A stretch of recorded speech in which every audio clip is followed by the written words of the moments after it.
The Lighthouse. Chapter 1. The Rock. Early on a summer morning, about the beginning of the 19th century, two fishermen of Forfarshire wended their way to the shore, launched their boat, and put off to sea. One of the men was tall and ill-favored, the other, short and well-favored. Both were square-built, powerful fellows, like most men of the class to which they belonged. It was about that calm hour of the morning which precedes sunrise, when most living creatures are still asleep, and inanimate nature wears, more than at other times, the semblance of repose. The sea was like a sheet of undulating glass. A breeze had been expected, but in defiance of expectation, it had not come, so the boatmen were obliged to use their oars.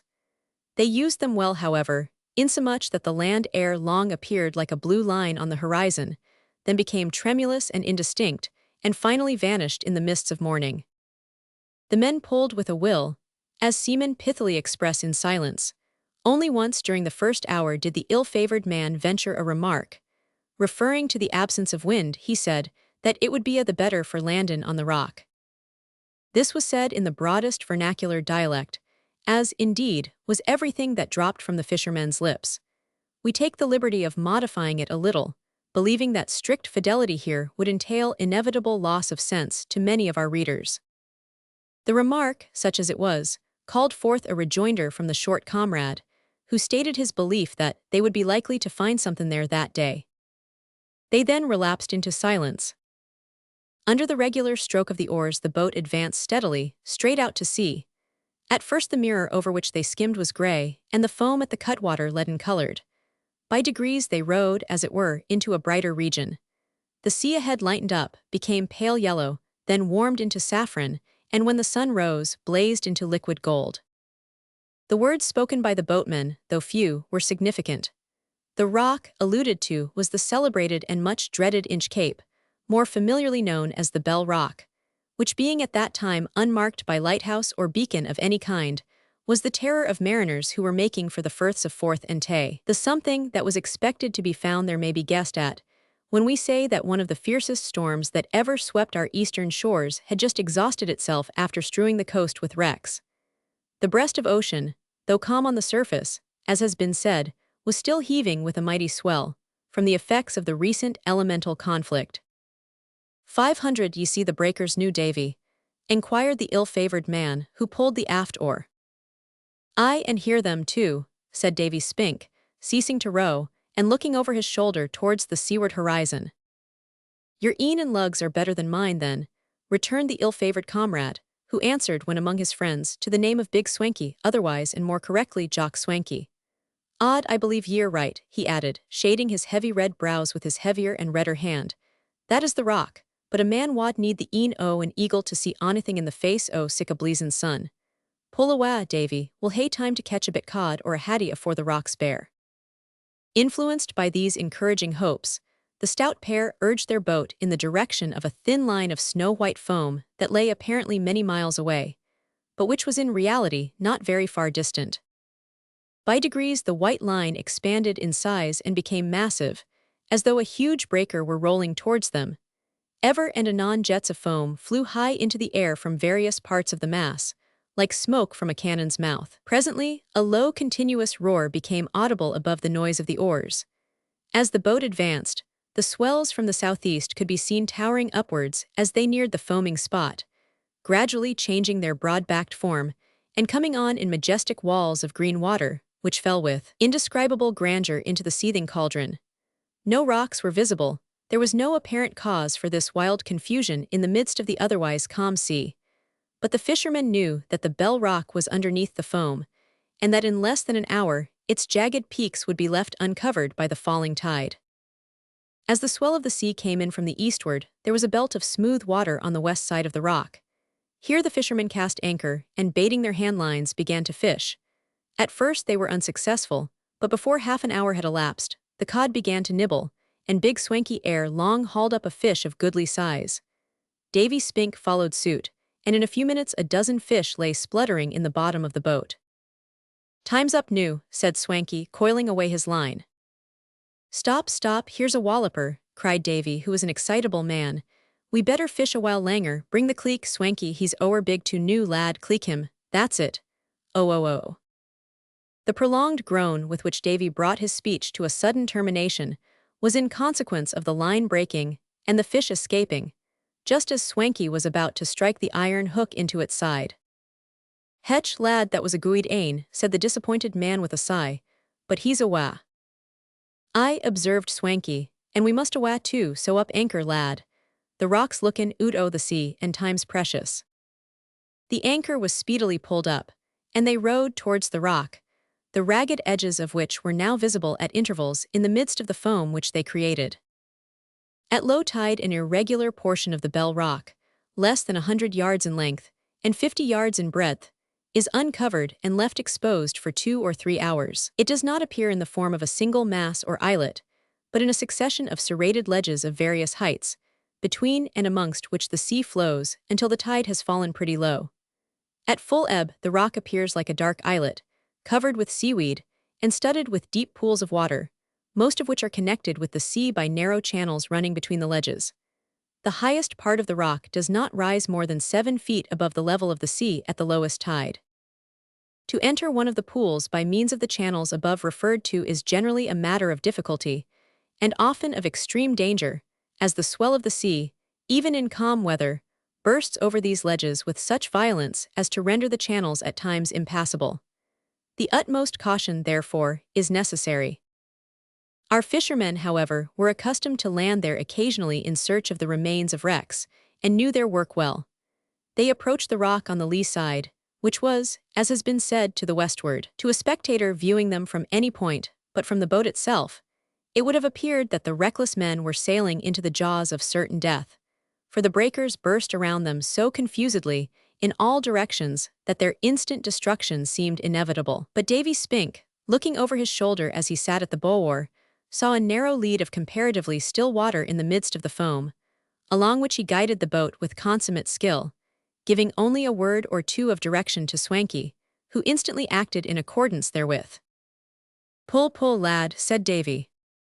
Swanky pulled, and the boat swept round with its bow to the east just in time to meet a billow, which, towering high above its fellows, burst completely over the rocks, and appeared to be about to sweep away all before it. For a moment the boat was as if embedded in snow, then it sank once more into the lead among the floating tangle, and the men pulled with might and main in order to escape the next wave. They were just in time. It burst over the same rocks with greater violence than its predecessor, but the boat had gained the shelter of the next ledge, and lay floating securely in the deep, quiet pool within, while the men rested on their oars, and watched the chaos of the water rush harmlessly by. In another moment, they had landed and secured the boat to a projecting rock. Few words of conversation passed between these practical men. They had gone there on particular business. Time and tide proverbially wait for no man, but at the Bell Rock they wait a much briefer period than elsewhere. Between low water and the time when it would be impossible to quit the rock without being capsized, there was only a space of 2 or 3 hours, sometimes more, frequently less, so it behoved the men to economize time. Rocks covered with wet seaweed and rugged in form are not easy to walk over, a fact which was soon proved by Swanky staggering violently once or twice, and by Spink falling flat on his back. Neither paid attention to his comrades' misfortunes in this way. Each scrambled about actively, searching with care among the crevices of the rocks, and from time to time picking up articles which they thrust into their pockets or laid on their shoulders, according as weight and dimensions required. In a short time, they returned to their boat pretty well laden. "Weel, lad, what luck?" inquired Spink as Swanky and he met, the former with a grappling iron on his shoulder, the latter staggering under the weight of a mass of metal. "Not much," replied Swanky. "Nothin' but heavy metal this mornin', only a bit of a cookin' stove and a cannon shot, that's all." "Never mind, try again. There must ha' been 2 or 3 wrecks on the rock this gale," said Davy, as he and his friend threw their burdens into the boat and hastened to resume the search. At first Spink was the more successful of the two.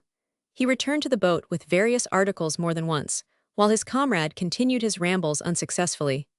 At last, however, Big Swanky came to a gully or inlet where a large mass of the debris of a wreck was piled up in indescribable confusion, in the midst of which lay the dead body of an old man. Swanky's first impulse was to shout to his companion, but he checked himself, and proceeded to examine the pockets of the dead man. Raising the corpse with some difficulty, he placed it on the ledge of rock. Observing a ring on the little finger of the right hand, he removed it and put it hastily in his pocket. Then he drew a red morocco case from an inner breast pocket in the dead man's coat. To his surprise and delight, he found that it contained a gold watch and several gold rings and brooches, in some of which were beautiful stones. Swanky was no judge of jewelry, but he could not avoid the conviction that these things must needs be valuable. He laid the case down on the rock beside him and eagerly searched the other pockets. In one he found a large clasp knife and a pencil case, in another a leather purse, which felt heavy as he drew it out. His eyes sparkled at the first glance he got of the contents, for they were sovereigns. Just as he made this discovery, Davy Spink climbed over the ledge at his back, and Swanky hastily thrust the purse underneath the body of the dead man. "Hallo, lad, what have ye there? Hey, watches and rings, come, we're in luck this mornin'." "We," exclaimed Swanky somewhat sternly, "you didn't find that case." "No, lad, but we've divided, and I dinna see what for we should change our plan new." "We've nae paction to that effect, the case o' kickshaws is mine," retorted Swanky. "Half o' tea," suggested Spink. "Weel, weel," cried the other with affected carelessness, "I'd scorn to be sae graspin'. For the matter o' that ye may hae it all to yoursel, but I'll hae the next thing we get that's worth muckle a to mysel." So saying, Swanky stooped to continue his search of the body, and in a moment or two, drew out the purse with an exclamation of surprise. "See, I'm in luck, Davy. Virtue's aye rewarded, they say. This is mine, and I doot not there'll be some siller in tilt."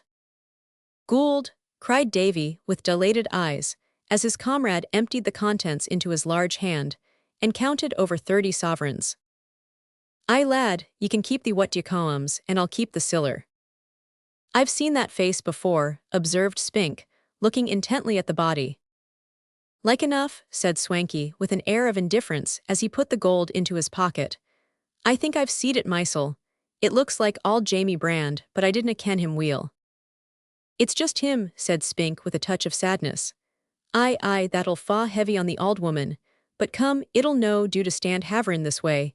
Let's see what else is on him." They found nothing more of any value, but a piece of paper was discovered, wrapped up in oilskin, and carefully fastened with red tape in the vest pocket of the dead man. It contained writing and had been so securely wrapped up that it was only a little damped. Davy Spink, who found it, tried in vain to read the writing. Davy's education had been neglected, so he was fain to confess that he could not make it out. "Let me see't," said Swanky. "What hae we here? The sloop is hard and fast, maybe," suggested Spink. "Aye, so tease, I canna make out the next word, but here's something about the jewel case." The man paused and gazed earnestly at the paper for a few minutes, with a look of perplexity on his rugged visage. "Weel, man, what is't?" enquired Davy. "Hoot, I canna mak it oot," said the other, testily, as if annoyed at being unable to read it. He refolded the paper and thrust it into his bosom, saying, "Come, we're wastin' time. Let's get on wi' our work." "Toss for the jewels and the siller," said Spink suggestively. "Very weel," replied the other, producing a copper. "Heeds, you win the siller, tails, I win the box. Heeds it is, so the kickshaws is mine. Weel, I'm content," he added, as he handed the bag of gold to his comrade and received the jewel case in exchange. In another hour, the sea began to encroach on the rock, and the fishermen, having collected as much as time would permit of the wrecked materials, returned to their boat. They had secured altogether above 200 weight of old metal, namely, a large piece of a ship's caboose, a hinge, a lock of a door, a ship's marking iron, a soldier's bayonet, a cannon ball, a shoebuckle, and a small anchor, besides part of the cordage of the wreck, and the money and jewels before mentioned. Placing the heavier of these things in the bottom of the boat, they pushed off. "We better take the corp ashore," said Spink suddenly. "What for? They may ask what was in the pockets," objected Swanky. "Let them ask," rejoined the other with a grin. Swanky made no reply, but gave a stroke with his oar which sent the boat close up to the rocks. They both re-landed in silence, and lifting the dead body of the old man, laid it in the stern sheets of the boat. Once more they pushed off. Too much delay had been already made. The surf was breaking over the ledges in all directions, and it was with the utmost difficulty that they succeeded in getting clear out into deep water. A breeze which had sprung up from the east tended to raise the sea a little, but when they finally got away from the dangerous reef, the breeze befriended them. Hoisting the foresail, they quickly left the Bell Rock far behind them, and in the course of a couple of hours, sailed into the harbor of Arbroath. Chapter 2. The Lovers and the Press Gang. About a mile to the eastward of the ancient town of Arbroath, the shore abruptly changes its character, from a flat beach to a range of, perhaps, the wildest and most picturesque cliffs on the east coast of Scotland. Inland the country is rather flat, but elevated several hundred feet above the level of the sea, towards which it slopes gently until it reaches the shore, where it terminates in abrupt, perpendicular precipices, varying from 100 to 200 feet in height. In many places the cliffs overhang the water, and all along the coast they have been perforated and torn up by the waves, so as to present singularly bold and picturesque outlines, with caverns, inlets, and sequestered coves of every form and size. To the top of these cliffs, in the afternoon of the day on which our tale opens, a young girl wended her way, slowly, as if she had no other object in view than a stroll, and sadly, as if her mind were more engaged with the thoughts within than with the magnificent prospect of land and sea without. The girl was fair with golden hair, and apparently about 20 years of age. She sought out a quiet nook among the rocks at the top of the cliffs, near to a circular chasm, with the name of which, at that time, we are not acquainted, but which was destined ere long to acquire a new name and celebrity from an incident which shall be related in another part of this story. Curiously enough, just about the same hour, a young man was seen to wend his way to the same cliffs, and from no reason whatever with which we happen to be acquainted, sought out the same nook. We say he was seen, advisedly, for the maid with the golden hair saw him. Any ordinary observer would have said that she had scarcely raised her eyes from the ground, since sitting down on a piece of flower-studded turf near the edge of the cliff, and that she certainly had not turned her head in the direction of the town. Yet she saw him. However absurd the statement may appear, we affirm it confidently, and knew that he was coming. Other eyes there were that also saw the youth, eyes that would have caused him some degree of annoyance had he known they were upon him, eyes that he would have rejoiced to tinge with the colors black and blue. There were 13 pair of them, belonging to 12 men and a lieutenant of the navy. In those days the barbarous custom of impressment into the Royal Navy was in full operation. England was at war with France. Men were wanted to fight our battles, and when there was any difficulty in getting men, press gangs were sent out to force them into the service. The youth whom we now introduce to the reader was a sailor, a strapping, handsome one too, not indeed remarkable for height, being only a little above the average, 5 feet 10 inches or thereabouts, but noted for great depth of chest, breadth of shoulder, and development of muscle, conspicuous also for the quantity of close, clustering, light brown curls round his head, and for the laughing glance of his dark blue eyes. Not a hero of romance, by any means. No, he was very matter-of-fact, and rather given to meditation than to mischief. The officer in charge of the press gang had set his heart on this youth, so had another individual of whom more anon. But the youth, whose name was Ruby Brand, happened to have an old mother who was at that time in very bad health, and she had also set her heart, poor body, on the youth, and entreated him to stay at home just for 1/2 year. Ruby willingly consented, and from that time forward led the life of a dog in consequence of the press gang. Now, as we have said, he had been seen leaving the town by the lieutenant, who summoned his men and went after him, cautiously, however, in order to take him by surprise, for Ruby, besides being strong and active as a lion, was slippery as an eel. Going straight as an arrow to the spot where she of the golden hair was seated, the youth presented himself suddenly to her, sat down beside her, and exclaiming "Minnie," put his arm round her waist. "Oh, Ruby, don't," said Minnie, blushing. Now, reader, the don't and the blush had no reference to the arm round the waist, but to the relative position of their noses, mouths, and chins, a position which would have been highly improper and altogether unjustifiable, but for the fact that Ruby was Minnie's accepted lover. "Don't, darling, why not?" said Ruby in surprise. "You're so rough," said Minnie, turning her head away. "True, dear, I forgot to shave this morning." "I don't mean that," interrupted the girl quickly. "I mean rude and is that a seagull?"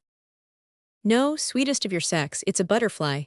But it's all the same, as my metaphysical Uncle Ogilvy would undertake to prove to you, Thus, a butterfly is white and a gull is white. Therefore, a gull is a butterfly. Don't talk nonsense, Ruby. No more I will, darling, if you will listen to me while I talk sense. What is it? Said the girl, looking earnestly and somewhat anxiously into her lover's face, for she knew at once by his expression that he had some unpleasant communication to make. You're not going away. Well, no, not exactly. You know I promised to stay with Mother. But the fact is that I'm so pestered and hunted down by that rascally press gang that I don't know what to do. They're sure to nab me at last, too, and then I shall have to go away whether I will or no, so I've made up my mind as a last resource, to— Ruby paused. Well, said Minnie. Well, in fact, to do what will take me away for a short time, but— Ruby stopped short, and turning his head on one side, while a look of fierce anger overspread his face, seemed to listen intently.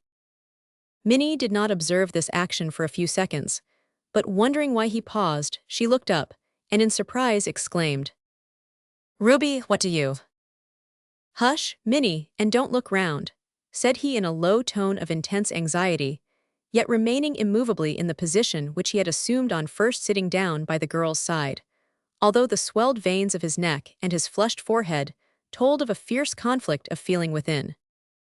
It's the press gang after me again. I got a glance of one o' them out of the tail of my eye, creeping round the rocks. They think I haven't seen them. Darling Minnie, one kiss.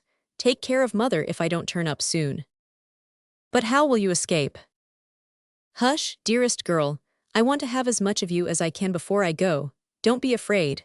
They're honest British tars after all and won't hurt you, Minnie. Still seated at the girl's side, as if perfectly at his ease, yet speaking in quick earnest tones and drawing her closely to him, Ruby waited until he heard a stealthy tread behind him. Then he sprang up with the speed of thought, uttered a laugh of defiance as the sailors rushed towards him, and leaping wildly off the cliff, fell a height of about 50 feet into the sea. Minnie uttered a scream of horror, and fell fainting into the arms of the bewildered lieutenant. Down the cliffs quick, he can't escape if you look alive. Stay, one of you, and look after this girl. She'll roll over the edge on recovering, perhaps. It was easy to order the men down the cliffs, but not so easy for them to obey, for the rocks were almost perpendicular at the place, and descended sheer into the water. Surround the spot, shouted the lieutenant. Scatter yourselves away, there's no beach here. The lieutenant was right. The men extended themselves along the top of the cliffs, so as to prevent Ruby's escape, in the event of his trying to ascend them, and two sailors stationed themselves in ambush in the narrow pass at the spot where the cliffs terminate in the direction of the town. The leap taken by Ruby was a bold one.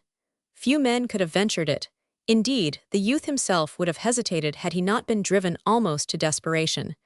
But he was a practiced swimmer and diver, and knew well the risk he ran. He struck the water with tremendous force and sent up a great mass of foam, but he had entered it perpendicularly, feet foremost, and in a few seconds returned to the surface so close to the cliffs that they overhung him, and thus effectually concealed him from his pursuers.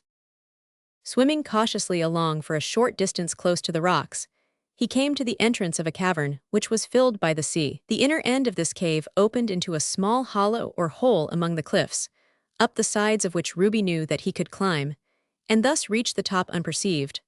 But after gaining the summit, there still lay before him the difficulty of eluding those who watched there. He felt, however, that nothing could be gained by delay, so he struck at once into the cave, swam to the inner end, and landed. Wringing the water out of his clothes, he threw off his jacket and vest in order to be as unencumbered as possible, and then began to climb cautiously. Just above the spot where Ruby ascended there chanced to be stationed a seaman named Dawes. This man had lain down flat on his breast, with his head close to the edge of the cliff, so as to observe narrowly all that went on below, but being a stout, lethargic man, he soon fell fast asleep. It was just at the spot where this man lay that Ruby reached the summit. The ascent was very difficult. At each step the hunted youth had to reach his hand as high above his head as possible, and grasp the edge of a rock or a mass of turf with great care before venturing on another step. Had one of these points of rock, or one of these tufts of grass, given way, he would infallibly have fallen down the precipice and been killed. Accustomed to this style of climbing from infancy, however, he advanced without a sensation of fear. On reaching the top he peeped over, and seeing that no one was near, prepared for a rush. There was a mass of brown turf on the bank above him. He grasped it with all his force and swung himself over the edge of the cliff. In doing so, he nearly scalped poor Dolls, whose hair was the turf which he had seized, and who, uttering a hideous yell, leaped upon Ruby and tried to overthrow him. But Dolls had met his match. He received a blow on the nose that all but felled him, and instantly after a blow on each eye, that raised a very constellation of stars in his brain and laid him prone upon the grass. His yell, however, and the noise of the scuffle, were heard by those of the press gang who were nearest to the scene of conflict. They rushed to the rescue and reached the spot just as Ruby leaped over his prostrate foe and fled towards Arbroath. They followed with a cheer, which warned the two men in ambush to be ready. Ruby was lithe as a greyhound. He left his pursuers far behind him and dashed down the gorge leading from the cliffs to the low ground beyond. Here he was met by the two sailors, and by the lieutenant who had joined them. Minnie was also there, having been conducted thither by the said lieutenant, who gallantly undertook to see her safe into the town, in order to prevent any risk of her being insulted by his men. On hearing the shout of those who pursued Ruby, Winnie hurried away, intending to get free from the gang, not feeling that the lieutenant's protection was either desirable or necessary. When Ruby reached the middle of the gorge, which we have dignified with the name of pass, and saw three men ready to dispute his passage, he increased his speed. When he was almost up to them, he turned aside and sprang nimbly up the almost perpendicular wall of earth on his right. This act disconcerted the men, who had prepared to receive his charge and seize him, but Ruby jumped down on the shoulders of the one nearest and crushed him to the ground with his weight. His clenched fist caught the lieutenant between the eyes and stretched him on his back. The third man wisely drew aside to let this human thunderbolt pass by. He did pass, and, as the impetuous and quite irresistible locomotive is brought to a sudden pause when the appropriate brakes are applied, so was he brought to a sudden halt by Minnie 100 yards or so farther on. "Oh, don't stop," she cried eagerly and hastily thrusting him away. "They'll catch you." Panting though he was, vehemently, Ruby could not restrain a laugh. "Catch me? No, darling, but don't be afraid of them. They won't hurt you, Minnie, and they can't hurt me except in the way of cutting short our interview. Ha, here they come. Goodbye, dearest, I'll see you soon again." At that moment 5 or 6 of the men came rushing down the pass with a wild cheer. Ruby made no haste to run.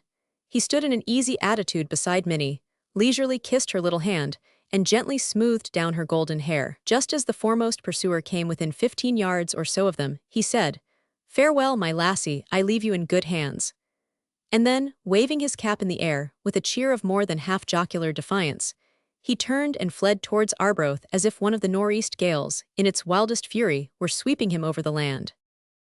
Chapter 3. Our hero obliged to go to sea.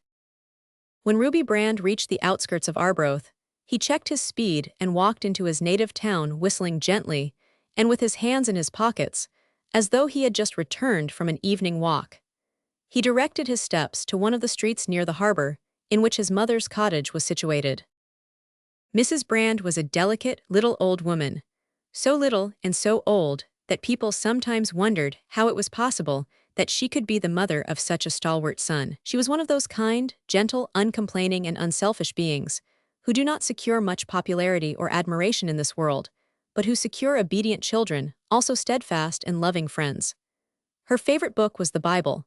Her favorite hope in regard to earthly matters, that men should give up fighting and drinking and live in peace. Her favorite theory that the study of truth was the object for which man was created, and her favorite meal tea. Ruby was her only child. Minnie was the daughter of a distant relation, and having been left an orphan, she was adopted by her. Mrs. Brand's husband was a sailor. He commanded a small coasting sloop, of which Ruby had been the mate for several years.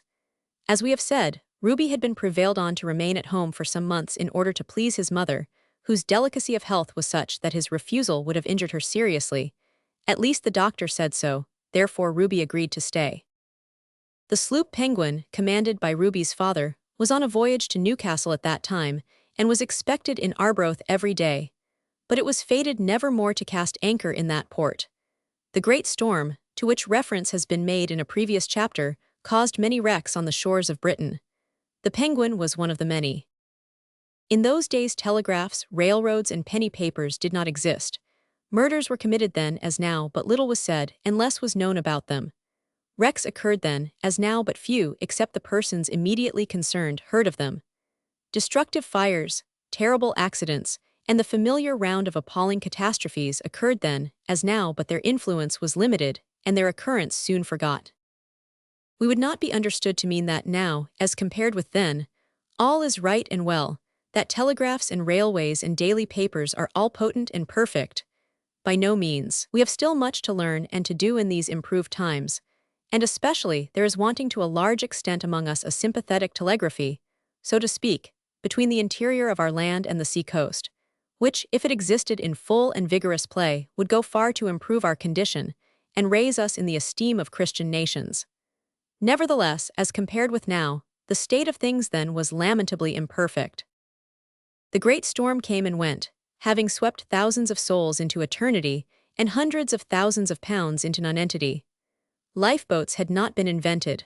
Harbors of refuge were almost unknown, and although our coasts bristled with dangerous reefs and headlands, lighthouses were few and far between. The consequence was that wrecks were numerous, and so also were wreckers, a class of men who, in the absence of an efficient coast guard, subsisted to a large extent on what they picked up from the wrecks that were cast in their way, and who did not scruple, sometimes, to cause wrecks, by showing false lights in order to decoy vessels to destruction.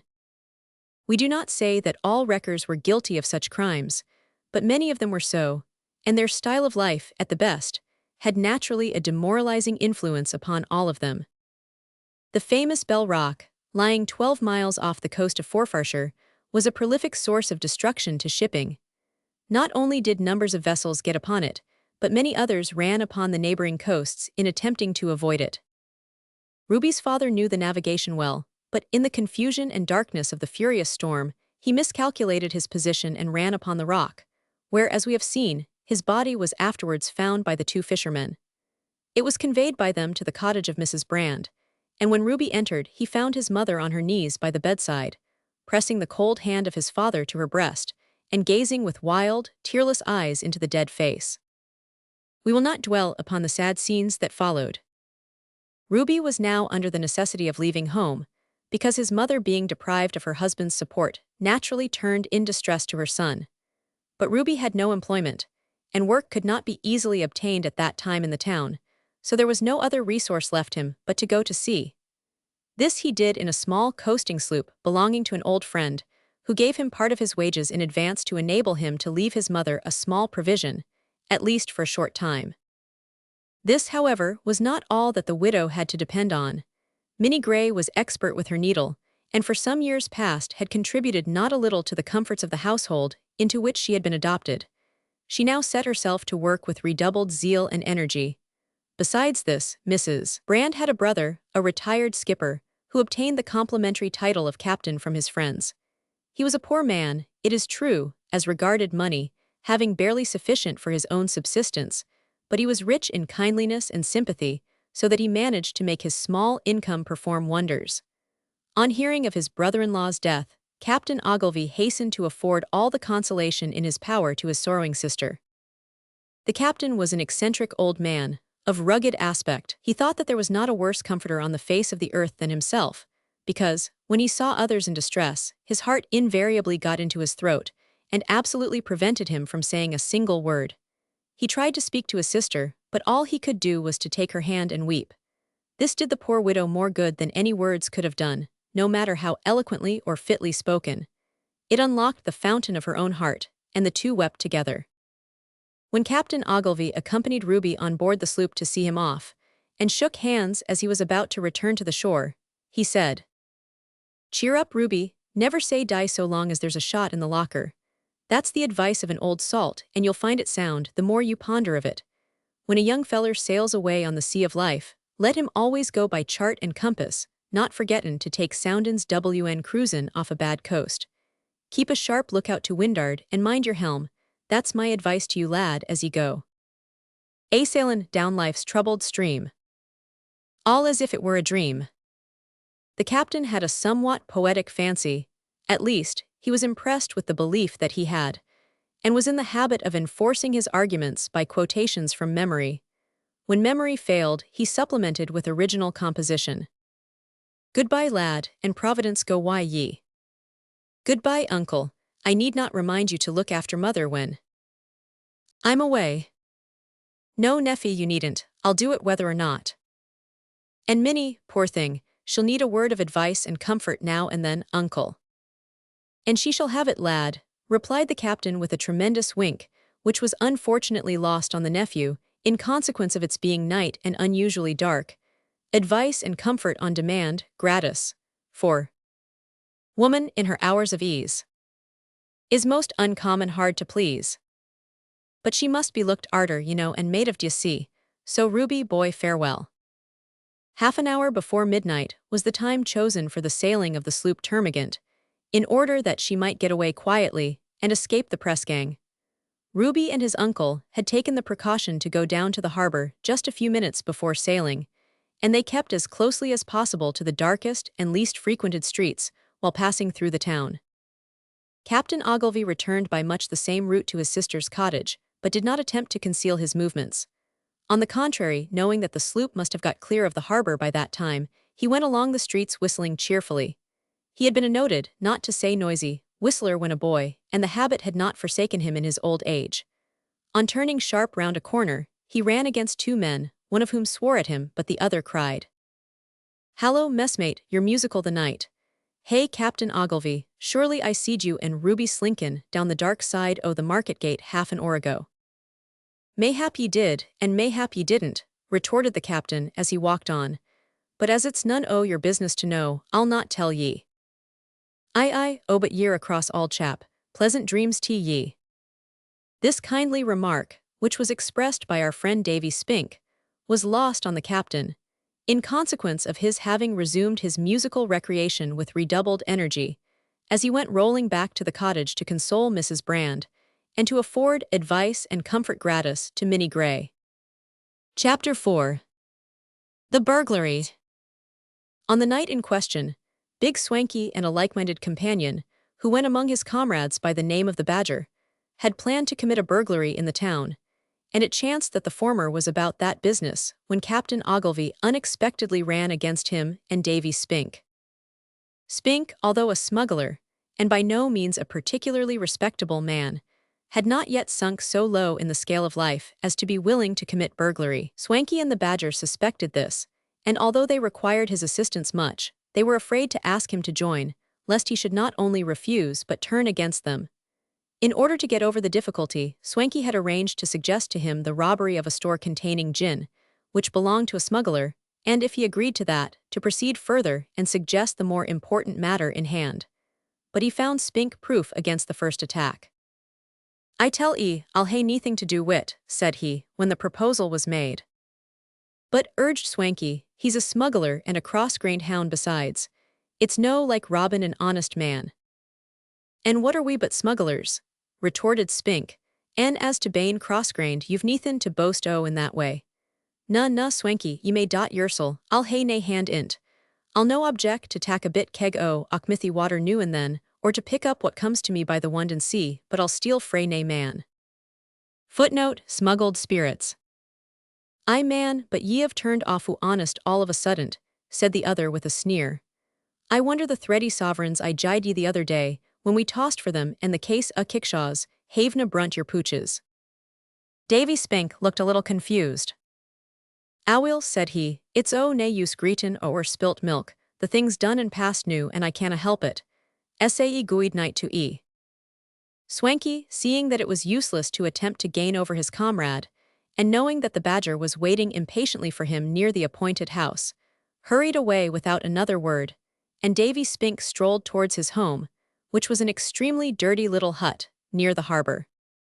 At the time of which we write, the town of Arbroath was neither so well lighted nor so well guarded as it now is. The two burglars found nothing to interfere with their deeds of darkness, except a few bolts and bars, which did not stand long before their expert hands. Nevertheless, they met with a check from an unexpected quarter. The house they had resolved to break into was inhabited by a widow lady, who was said to be wealthy, and who was known to possess a considerable quantity of plate and jewels. She lived alone, having only one old servant and a little girl to attend upon her. The house stood on a piece of ground not far from the ruins of the stately abbey, which originated and gave celebrity to the ancient town of Aberbrothock.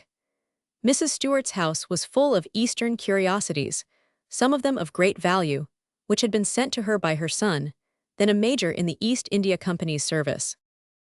Now, it chanced that Major Stewart had arrived from India that very day, on leave of absence, all unknown to the burglars, who, had they been aware of the fact, would undoubtedly have postponed their visit to a more convenient season.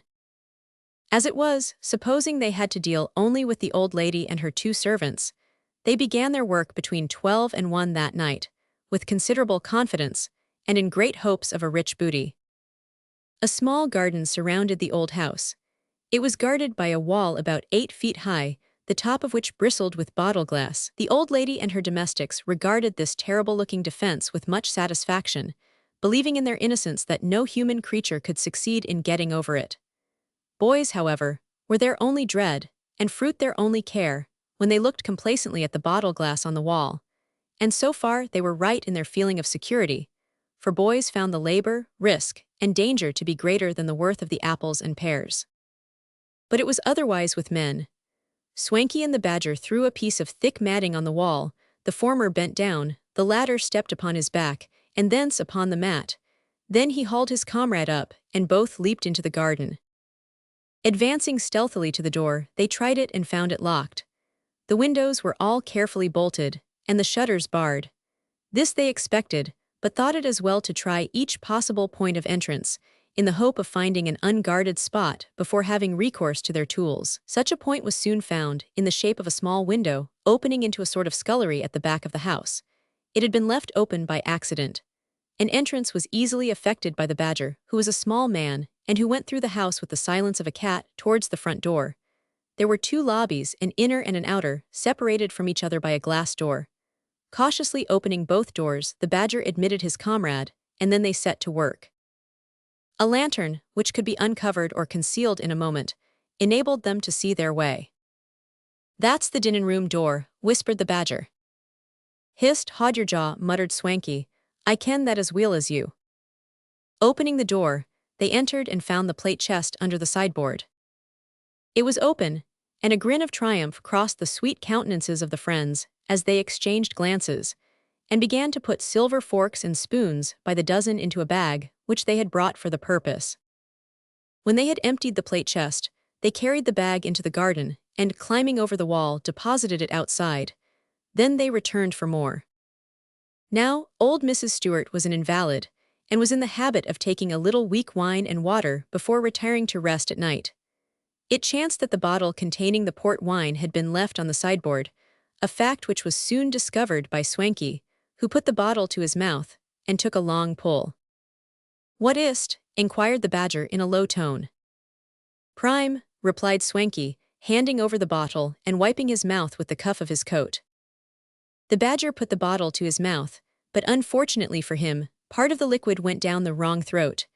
The result was that the poor man coughed, once, rather loudly. Swanky, frowning fiercely and shaking his fist, looked at him in horror.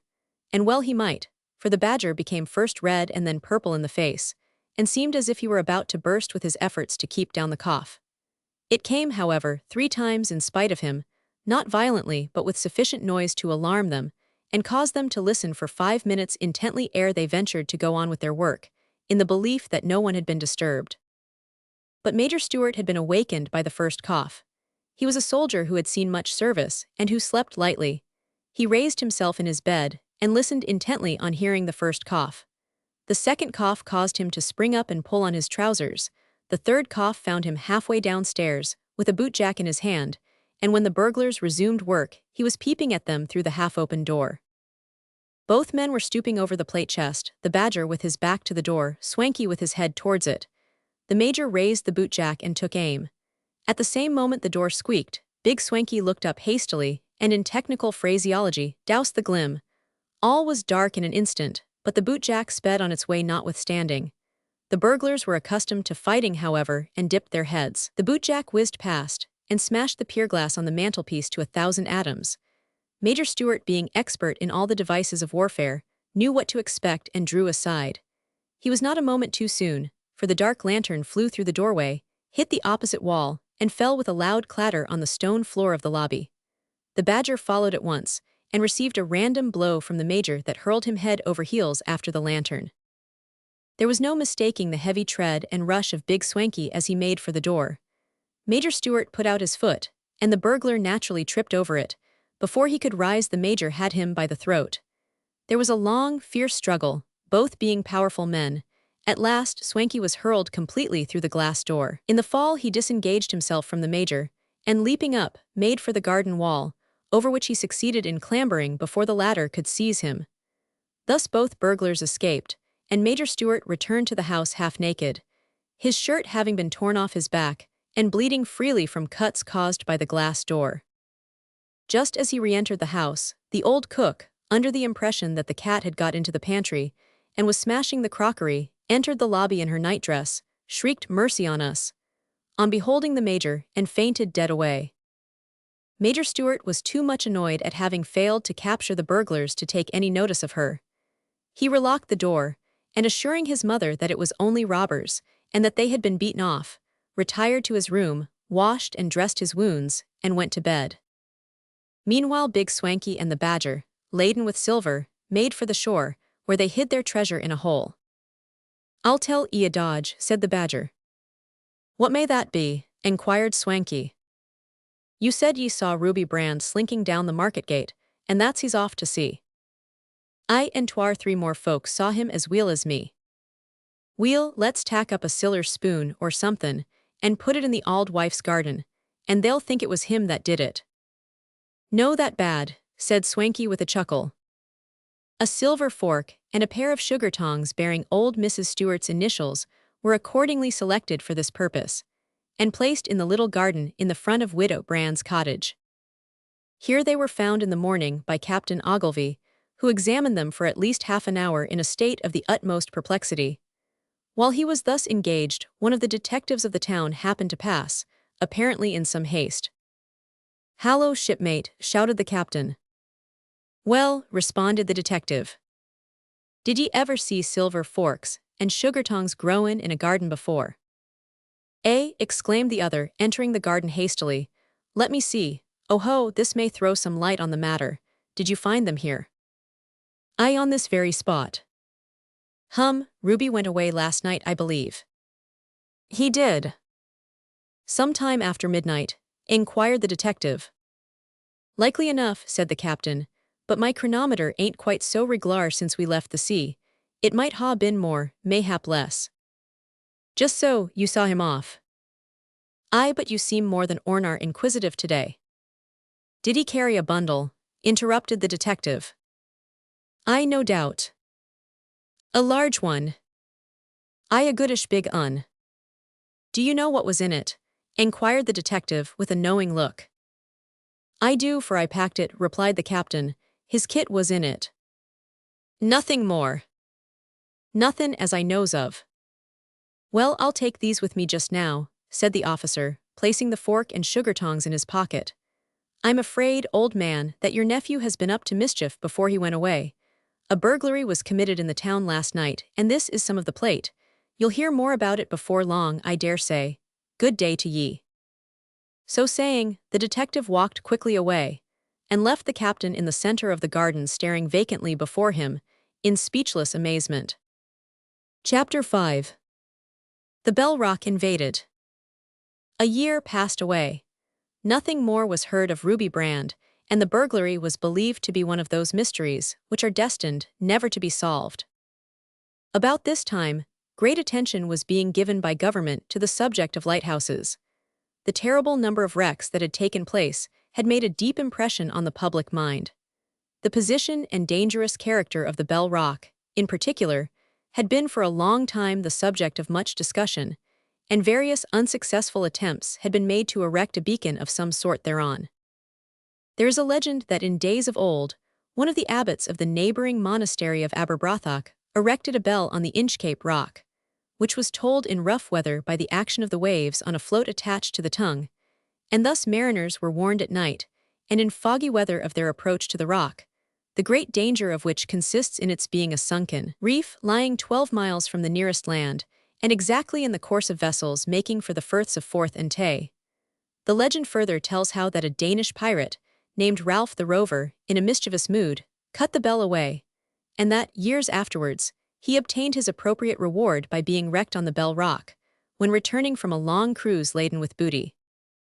Whether this be true or not is an open question, but certain it is that no beacon of any kind was erected on this rock until the beginning of the 19th century, after a great storm in 1799 had stirred the public mind and set springs in motion, which from that time forward have never ceased to operate.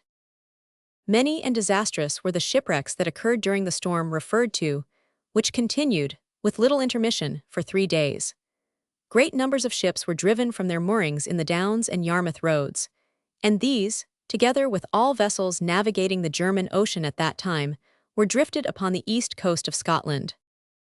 It may not, perhaps, be generally known that there are only 3 great inlets or estuaries to which the mariner steers when overtaken by easterly storms in the North Sea, namely, the Humber, and the Firths of Forth and Moray. The mouth of the Thames is too much encumbered by sandbanks to be approached at night or during bad weather. The Humber is also considerably obstructed in this way, so that the roads of Leith, in the Firth of Forth, and those of Cromarty, in the Moray Firth, are the chief places of resort in easterly gales. But both of these had their special risks. On the one hand, there was the danger of mistaking the Dornoch Firth for the Moray, as it lies only a short way to the north of the latter, and, in the case of the Firth of Forth, there was the terrible Bell Rock. Now, during the storm of which we write, the fear of those 2 dangers was so strong upon seamen that many vessels were lost in trying to avoid them, and much hardship was sustained by mariners who preferred to seek shelter in higher latitudes. It was estimated that no fewer than 70 vessels were either stranded or lost during that single gale, and many of the crews perished. At one wild part of the coast, near Peterhead, called the Bullers of Buchan, after the first night of the storm, the wrecks of 7 vessels were found in one cove, without a single survivor of the crews to give an account of the disaster. The dangers of the deep are nothing compared with the dangers of the shore. If the hard rocks of our island could tell the tale of their experience, and if we landsmen could properly appreciate it, we should understand more clearly why it is that sailors love blue, in other words, deep water during stormy weather. In order to render the Forth more accessible by removing the danger of the Bell Rock, it was resolved by the commissioners of Northern Lights to build a lighthouse upon it. This resolve was a much bolder one than most people suppose, for the rock on which the lighthouse was to be erected was a sunken reef, visible only at low tide during 2 or 3 hours, and quite inaccessible in bad weather. It was the nearest approach to building a house in the sea that had yet been attempted. The famous Eddystone stands on a rock which is never quite under water, although nearly so, for its crest rises a very little above the highest tides, while the Bell Rock is 8 or 10 feet under water at high tides. It must be clear, therefore, to everyone, that difficulties, unusual in magnitude and peculiar in kind, must have stood in the way of the daring engineer who should undertake the erection of a tower on a rock 12 miles out on the stormy sea, and the foundation of which was covered with 10 or 12 feet of water every tide. A tower which would have to be built perfectly, yet hastily. A tower which should form a comfortable home, fit for human beings to dwell in, and yet strong enough to withstand the utmost fury of the waves, not merely whirling round it, as might be the case on some exposed promontory, but rushing at it, straight and fierce from the wild ocean, in great blue solid billows that should burst in thunder on its sides, and rush up in scarcely less solid spray to its lantern, 100 feet or more above its foundation. An engineer able and willing to undertake this great work was found in the person of the late Robert Stevenson of Edinburgh, whose perseverance and talent shall be commemorated by the grandest and most useful monument ever raised by man, as long as the Bell Rock Lighthouse shall tower above the sea. It is not our purpose to go into the details of all that was done in the construction of this lighthouse. Our peculiar task shall be to relate those incidents connected with this work which have relation to the actors in our tale. We will not, therefore, detain the reader by telling him of all the preliminary difficulties that were encountered and overcome in this Robinson Crusoe sort of work. How that a temporary floating lightship, named the Pharos, was prepared and anchored in the vicinity of the rock, in order to be a sort of depot and rendezvous and guide to the 3 smaller vessels employed in the work, as well as a light to shipping generally, and a building yard was established at Arbroath, where every single stone of the lighthouse was cut and nicely fitted before being conveyed to the rock. Neither shall we tell of the difficulties that arose in the matter of getting blocks of granite large enough for such masonry, and lime of a nature strong enough to withstand the action of the salt sea. All this, and a great deal more of a deeply interesting nature, must remain untold, and be left entirely to the reader's imagination. Footnote: it may be found, however, in minute detail, in the large and interesting work entitled Stevenson's Bell Rock Lighthouse. Suffice it to say that the work was fairly begun in the month of August, 1807, that a strong beacon of timber was built, which was so well constructed that it stood out all the storms that beat against it during the whole time of the building operations. That close to this beacon, the pit or foundation of the lighthouse was cut down deep into the solid rock, that the men employed could work only between 2 and 3 hours at a time, and had to pump the water out of this pit each tide before they could resume operations, that the work could only be done in the summer months, and when engaged in it the men dwelt either in the Pharos floating light or in one of the attending vessels, and were not allowed to go ashore, that is, to the mainland, about 12 miles distant, that the work was hard, but so novel and exciting that the artificers at last became quite enamored of it, and that ere long operations were going busily forward, and the work was in a prosperous and satisfactory state of advancement. Things were in this condition at the Bell Rock, when one fine summer evening our friend and hero, Ruby Brand, returned, after a long absence, to his native town. Chapter 6. The captain changes his quarters. It was fortunate for Ruby that the skipper of the vessel ordered him to remain in charge while he went ashore, because he would certainly have been recognized by numerous friends, and his arrival would speedily have reached the ears of the officers of justice, who seemed to be a class of men specially gifted with the faculty of never forgetting. It was not until darkness had begun to settle down on the town that the skipper returned on board, and gave him leave to go ashore. Ruby did not return in the little coaster in which he had left his native place. That vessel had been wrecked not long after he joined her, but the crew were saved, and Ruby succeeded in obtaining a berth as second mate of a large ship trading between Hull and the Baltic. Returning from one of his voyages with a pretty good sum of money in his pocket, he resolved to visit his mother and give it to her. He therefore went aboard an Arbroath schooner, and offered to work his passage as an extra hand.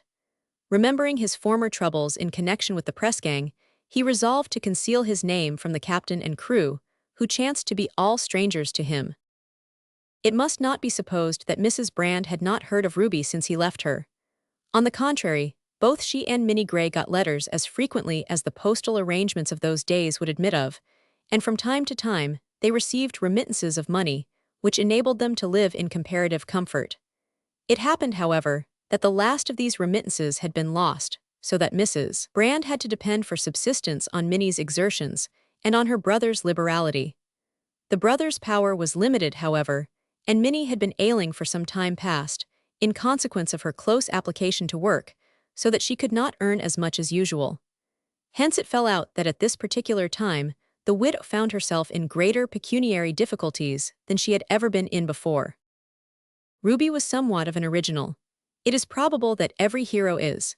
He resolved to surprise his mother by pouring the money he had brought into her lap, and for this purpose had, while in Hull, converted all his savings into copper, silver, and gold.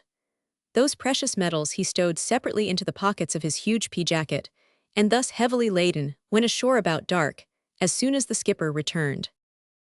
At this precise hour, it happened that Mrs. Brand, Minnie Gray, and Captain Ogilvy were seated at their supper in the kitchen of the cottage. 2 days previously the captain had called, and said to Mrs. Brand, "I tell 'ee what it is, sister, I'm tired of livin' a solitary bachelor life all by myself, so I'm goin' to make a change, lass." Mrs. Brand was for some moments speechless, and Minnie, who was sewing near the window, dropped her hands and work on her lap, and looked up with inexpressible amazement in her sweet blue eyes. "Brother," said Mrs. Brand earnestly, "you don't mean to tell me that you're going to marry at your time of life?" What marry?" The captain looked, if possible, more amazed than his sister for a second or two, then his red face relaxed into a broad grin, and he sat down on a chair and chuckled, wiping the perspiration. He seemed always more or less in a state of perspiration, from his bald head the while. "Why no, sister, I'm not going to marry, did I speak of marryin'?" No, but you spoke of being tired of a bachelor life, and wishing to change. Ah, you women, said the captain, shaking his head, always suspecting that we poor men are wantin' to marry you. Well, p'raps you ain't far wrong neither, but I'm not goin' to be spliced yet awhile, lass. Marry, indeed. Shall I wastin' in despair? Die 'cause why, a woman's rare. Oh, Captain Ogilvy, that's not rightly quoted, cried Minnie with a merry laugh. Ain't it? Said the captain, somewhat put out, for he did not like to have his powers of memory doubted. No, surely women are not rare, said Minnie. Good ones are, said the captain stoutly. Well, but that's not the right word. What is the right word, then? Asked the captain with affected sternness, for, although by nature disinclined to admit that he could be wrong, he had no objection to be put right by Minnie. Die because a woman's F, said Minnie, prompting him. F funny, guessed the captain. No, it's not funny, cried Minnie, laughing heartily. Of course not, assented the captain. It could not be funny nohow because funny don't rhyme with despair. Besides, lots o' women ain't funny a bit, and if they was, that's no reason why a man should die for 'em. What is the word, lass? What am I? Asked Minnie, with an arch smile, as she passed her fingers through the clustering masses of her beautiful hair. An angel, beyond all doubt, said the gallant captain, with a burst of sincerity which caused Minnie to blush and then to laugh. You're incorrigible, Captain, and you are so stupid that it's of no use trying to teach you.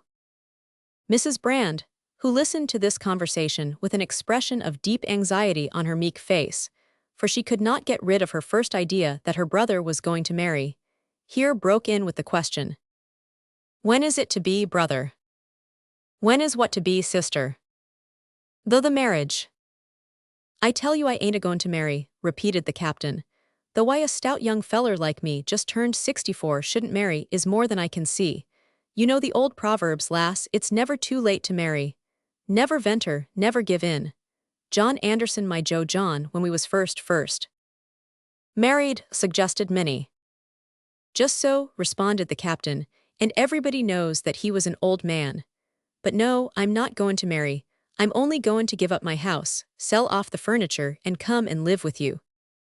Live with me, ejaculated Mrs. Brand. Aye, and why not? What's the use o' goin' to the expense of 2 houses when one'll do, and when we're both rather scrimpo the ready? You'll just let me have the parlor. It never was a comfortable room to sit in, so it don't matter much you're jivin' it up. It's a good enough sleep-in and smock-in cabin, and we'll all live together in the kitchen. I'll throw the whole of my tremendous income into the general purse, always exceptin' a few odd coppers, which I'll retain to keep me a-goin' in baccy. We'll sail under the same flag, and sit round the same fire, and sup at the same table, and sleep in the same, no, not exactly that, but under the same roof-tree, which'll be a more hoconomical way a-doin' business, you know, and so, old girl, as the song says. Come and let us be happy together. For where there's a will, there's a way. And we won't care a rap for the weather. So long as there's nothin' to pay. Would it not be better to say, so long as there's something to pay, suggested Minnie. No, lass, it wouldn't, retorted the captain. You're too fond of improvin' things. I'm a staunch old Tory, I am. I'll stick to the old flag till all's blue. None o' your changes or improvements for me. This was a rather bold statement for a man to make who improved upon almost every line he ever quoted. But the reader is no doubt acquainted with parallel instances of inconsistency in good men, even in the present day. Now, sister, continued Captain Ogilvy, what do you think of my plan? I like it well, brother, replied Mrs. Brand with a gentle smile. Will you come soon? Tomorrow about 8 bells, answered the captain promptly. This was all that was said on the subject. The thing was, as the captain said, settled offhand, and accordingly next morning he conveyed such of his worldly goods as he meant to retain possession of to his sister's cottage, the new ship, as he styled it. He carried his traps on his own broad shoulders, and the conveyance of them cost him 3 distinct trips. They consisted of a huge sea chest, an old telescope more than a yard long and cased in leather, a quadrant, a hammock with the bedding rolled up in it, a tobacco box, the enormous old family Bible in which the names of his father, mother, brothers, and sisters were recorded, and a brown teapot with half a lid. This latter had belonged to the captain's mother, and being fond of it, as it reminded him of the old ooman, he was wont to mix his grog in it, and drink the same out of a teacup, the handle of which was gone, and the saucer of which was among the things of the past. Notwithstanding his avowed adherence to Tory principles, Captain Ogilvy proceeded to make manifold radical changes and surprising improvements in the little parlor, insomuch that when he had completed the task, and led his sister carefully, for she was very feeble to look at what he had done, she became quite incapable of expressing herself in ordinary language, positively refused to believe her eyes, and never again entered that room, but always spoke of what she had seen as a curious dream. No one was ever able to discover whether there was not a slight tinge of underlying jocularity in this remark of Mrs. Brand, for she was a strange and incomprehensible mixture of shrewdness and innocence. But no one took much trouble to find out, for she was so lovable that people accepted her just as she was, contented to let any small amount of mystery that seemed to be in her to remain unquestioned. The parlor was one of those well-known rooms which are occasionally met with in country cottages, the inmates of which are not wealthy. It was reserved exclusively for the purpose of receiving visitors. The furniture, though old, threadbare, and dilapidated, was kept scrupulously clean and arranged symmetrically. There were a few books on the table, which were always placed with mathematical exactitude, and a set of chairs, so placed as to give one mysteriously the impression that they were not meant to be sat upon. There was also a grate, which never had a fire in it, and was never without a paper ornament in it, the pink and white aspect of which caused one involuntarily to shudder. But the great point, which was meant to afford the highest gratification to the beholder, was the chimney-piece. This spot was crowded to excess in every square inch of its area with ornaments, chiefly of earthenware, miscalled china and shells. There were great white shells with pink interiors, and small brown shells with spotted backs. Then there were china cups and saucers, and china shepherds and shepherdesses, represented in the act of contemplating the heavens serenely, with their arms round each other's waists. There were also china dogs and cats, and a huge china cockatoo as a centerpiece, but there was not a single spot the size of a sixpence on which the captain could place his pipe or his tobacco box. "We'll get these things cleared away," said Minnie, with a laugh, on observing the perplexed look with which the captain surveyed the chimney-piece, while the changes above referred to were being made in the parlor. "We have no place ready to receive them just now, but I'll have them all put away tomorrow." "Thank ye, lass," said the captain, as he set down the sea-chest and seated himself thereon. "They're pretty enough to look at, d'ye see, but they're rather in the way just now, as my second mate once said of the rocks when we were cruising off the coast of Norway in search of a pilot." The ornaments were, however, removed sooner than anyone had anticipated. The next trip that the captain made was for his hammock. He always slept in one, which was a long, unwieldy bundle, like a gigantic bolster. He carried it into the parlor on his shoulder, and Minnie followed him. "Where shall I sling it, lass?" "Here, perhaps," said Minnie. The captain wheeled round as she spoke, and the end of the hammock swept the mantelpiece of all its ornaments, as completely as if the besom of destruction had passed over it. "Shiver my timbers," gasped the captain, awestruck by the hideous crash that followed. "You've shivered the ornaments at any rate," said Minnie, half laughing and half crying. "So I have, but no matter. Never say die so long's there a shot in the locker. There's as good fish in the sea as ever come out of it, so bear a hand, my girl, and help me to sling up the hammock." The hammock was slung, the pipe of peace was smoked, and thus Captain Ogilvy was fairly installed in his sister's cottage.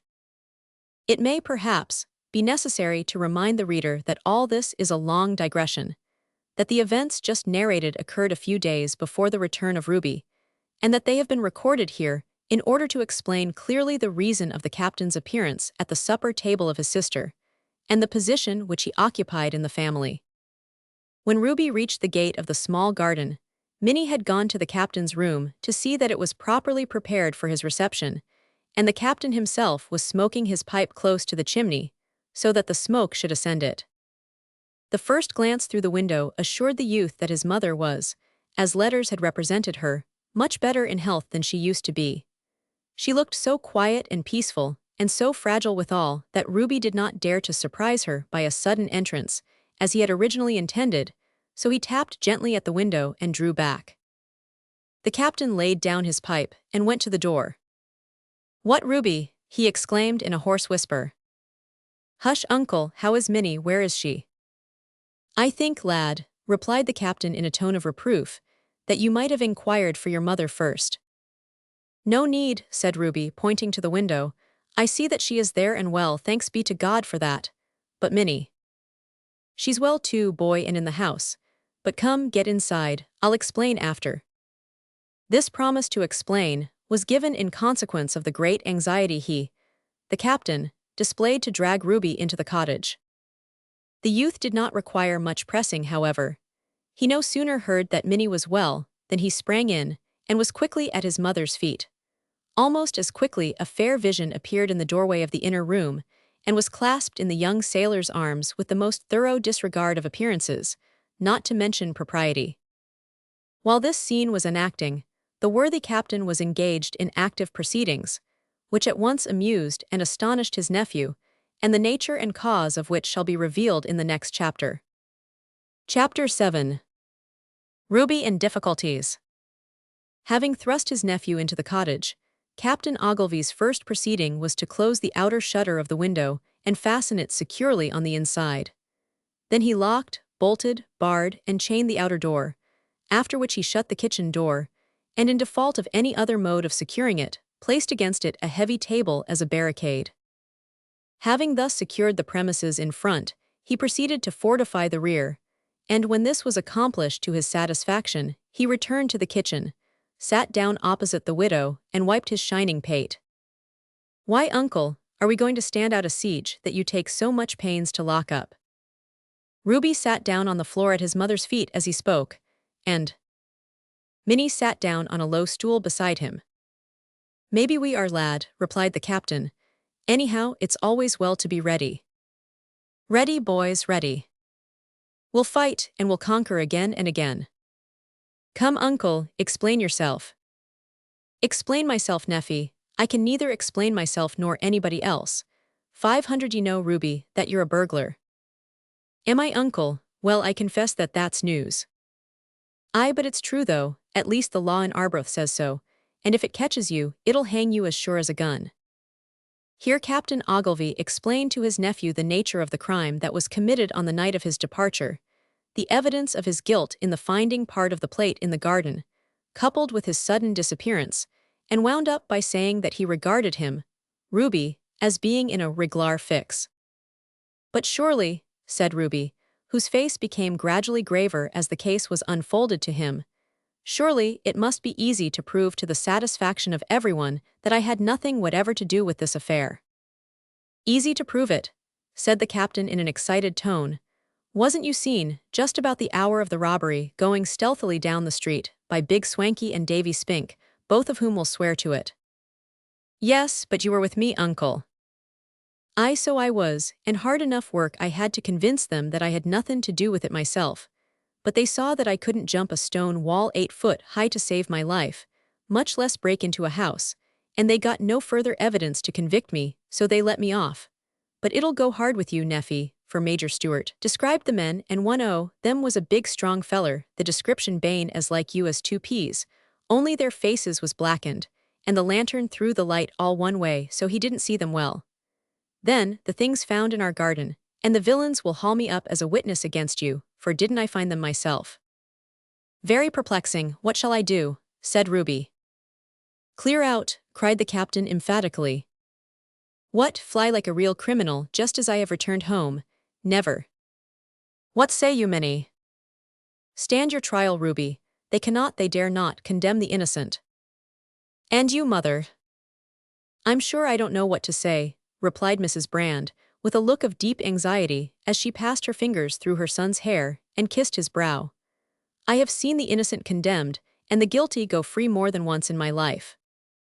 Nevertheless, mother, I will give myself up and take my chance. To fly would be to give them reason to believe me guilty." "Give yourself up," exclaimed the captain. "You'll do nothing of the sort. Come, lad, remember I'm an old man and an uncle. I've got a plan in my head which I think will keep you out of harm's way for a time. You see, my old chronometer is but a poor one, the worse of the wear, like its master, and I've never been able to make out the exact time that we went aboard the Termagant the night you went away. Now, can you tell me what o'clock it was? I can. Exactly. Yes, exactly, for it happened that I was a little later than I promised, and the skipper pointed to his watch as I came up the side and jocularly shook his head at me. It was exactly 11 p.m. Sure and sartain o' that? Inquired the captain earnestly. Quite, and his watch must have been right, for the town clock rung the hour at the same time. Is that skipper alive? Yes. Would he swear to that? I think he would. 500. You know where he is? I do. He's on a voyage to the West Indies, and won't be home for 2 months, I believe. Humph, said the captain with a disappointed look. However, it can't be helped, but I see my way now to get you out o' this fix. You know, I suppose, that they're buildin' a lighthouse on the Bell Rock just now.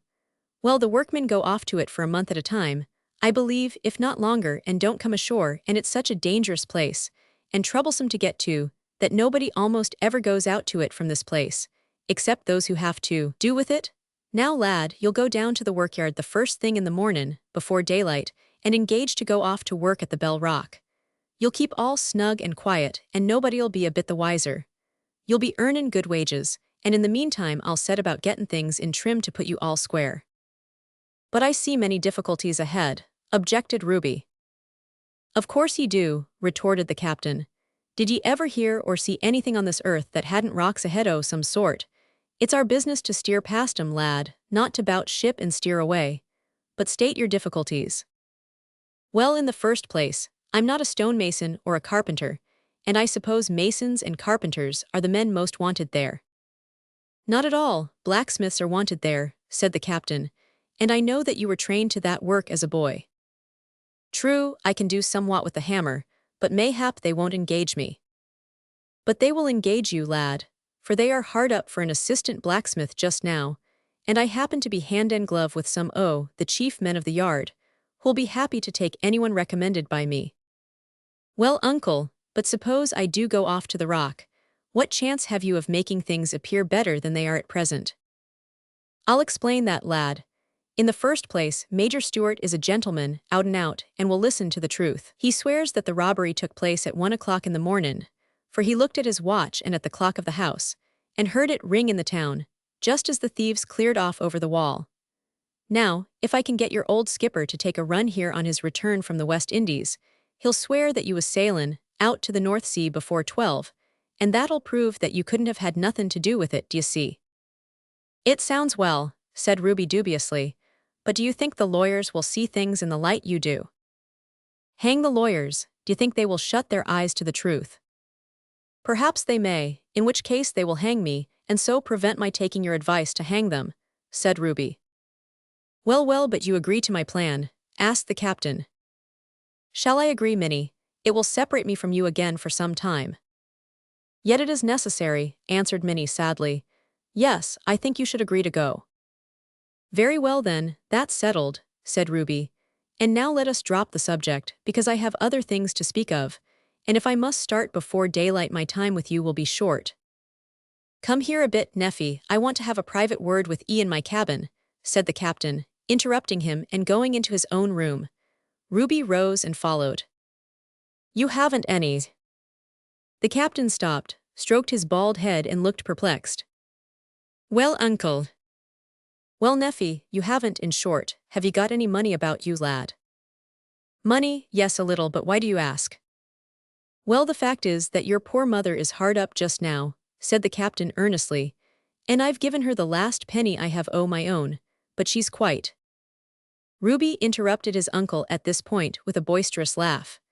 At the same time, he flung open the door and dragged the old man with gentle violence back to the kitchen. Come here, uncle. But avast, Neffy, I haven't told you all yet. Oh, don't bother me with such trifles just now, cried Ruby, thrusting his uncle into a chair and resuming his own seat at his mother's side. We'll speak of that at some other time, meanwhile let me talk to mother. Minnie dear, he continued, who keeps the cash here, you or mother? Well, we keep it between us, said Minnie, smiling. Your mother keeps it in her drawer and gives me the key when I want any, and I keep an account of it. Ah, well, mother, I have a favor to ask of you before I go. Well, Ruby, it is that you will take care of my cash for me. I have got a goodish lot of it, and find it rather heavy to carry in my pockets. So, hold your apron steady and I'll give it to you. Saying this, he began to empty handful after handful of coppers into the old woman's apron.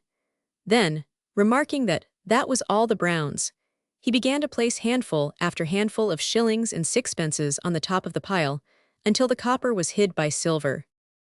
The old lady, as usual when surprised, became speechless. The captain smiled and Minnie laughed, but when Ruby put his hand into another pocket and began to draw forth golden sovereigns and pour them into his mother's lap, the captain became supremely amazed. The old woman laughed, and so strangely contradictory and unaccountable is human nature, Minnie began to cry. Poor girl, the tax upon her strength had been heavier than anyone knew, heavier than she could bear, and the sorrow of knowing, as she had come to know, that it was all in vain, and that her utmost efforts had failed to keep the wolf from the door, had almost broken her down. Little wonder, then, that the sight of sudden and ample relief upset her altogether. But her tears, being tears of joy, were soon and easily dried, all the more easily that it was Ruby who undertook to dry them. Mrs. Brand sat up late that night, for there was much to tell and much to hear. After she had retired to rest, the other three continued to hold converse together until gray dawn began to appear through the chinks in the window shutters. Then the two men rose and went out, while Minnie laid her pretty little head on the pillow beside Mrs. Brand and sought, and found, repose. Chapter 8. The scene changes. Ruby is vulcanized. As Captain Ogilvy had predicted, Ruby was at once engaged as an assistant blacksmith on the Bell Rock. In fact, they were only too glad to get such a powerful, active young fellow into their service, and he was shipped off with all speed in the sloop Smeaton, with a few others who were going to replace some men who had become ill and were obliged to leave. A light westerly breeze was blowing when they cast off the moorings of the sloop. "Goodbye, Ruby," said the captain, as he was about to step on the pier. "Remember your promise, lad, to keep quiet, and don't try to get ashore, or hold communication with anyone till you hear from me." "All right, uncle, I won't forget, and I'll make my mind easy, for I know that my case is left in good hands." 3 hours elapsed ere the Smeaton drew near to the Bell Rock. During this time, Ruby kept aloof from his fellow workmen, feeling disposed to indulge the sad thoughts which filled his mind. He sat down on the bulwarks, close to the main shrouds, and gazed back at the town as it became gradually less and less visible in the faint light of morning. Then he began to ponder his unfortunate circumstances, and tried to imagine how his uncle would set about clearing up his character and establishing his innocence. But do what he would, Ruby could not keep his mind fixed for any length of time on any subject or line of thought, because of a vision of sweetness which it is useless to attempt to describe, and which was always accompanied by, and surrounded with, a golden halo. At last the youth gave up the attempt to fix his thoughts, and allowed them to wander as they chose, seeing that they were resolved to do so whether he would or no. The moment these thoughts had the reins flung on their necks, and were allowed to go where they pleased, they refused, owing to some unaccountable species of perversity, to wander at all, but at once settled themselves comfortably down beside the vision with golden hair, and remained there. This agreeable state of things was rudely broken in upon by the hoarse voice of the mate shouting, "Stand by to let go the anchor." Then Ruby sprang on the deck and shook himself like a great mastiff, and resolved to devote himself, heart and soul, from that moment, to the work in which he was about to engage. The scene that presented itself to our hero, when he woke up from his dreams, would have interested and excited a much less enthusiastic temperament than his. The breeze had died away altogether, just as if, having wafted the Smeaton to her anchorage, there were no further occasion for its services. The sea was therefore quite calm, and as there had only been light westerly winds for some time past, there was little or none of the swell that usually undulates the sea. One result of this was, that, being high water when the Smeaton arrived, there was no sign whatever of the presence of the famous Bell Rock. It lay sleeping nearly 2 fathoms below the sea, like a grim giant in repose, and not a ripple was there to tell of the presence of the mariner's enemy. The sun was rising, and its slanting beams fell on the hulls of the vessels engaged in the service, which lay at anchor at a short distance from each other. These vessels, as we have said, were 4 in number, including the Smeaton. The others were the Sir Joseph Banks, a small schooner-rigged vessel, the Patriot, a little sloop, and the Pharos lightship, a large, clumsy-looking Dutch-built ship, fitted with 3 masts, at the top of which were the lanterns. It was intended that this vessel should do duty as a lightship until the lighthouse should be completed. Besides these, there were 2 large boats, used for landing stones and building materials on the rock. These vessels lay floating almost motionless on the calm sea, and at first there was scarcely any noise aboard of them to indicate that they were tenanted by human beings. But when the sound of the Smeaton's cable was heard, there was a bustle aboard of each, and soon faces were seen looking inquisitively over the sides of the ships.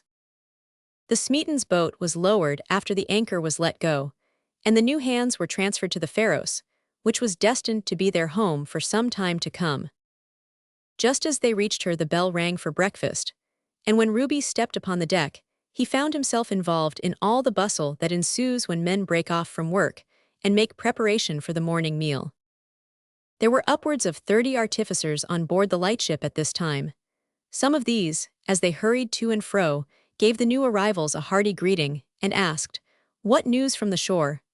Others were apparently too much taken up with their own affairs to take notice of them. While Ruby was observing the busy scene with absorbing interest, and utterly forgetful of the fact that he was in any way connected with it, an elderly gentleman, whose kind countenance and hearty manner gave indication of a genial spirit within, came up and accosted him. "You are our assistant blacksmith, I believe." "Yes, sir, I am," replied Ruby, doffing his cap, as if he felt instinctively that he was in the presence of someone of note. "You have had considerable practice, I suppose, in your trade." "A good deal, sir, but not much latterly, for I have been at sea for some time."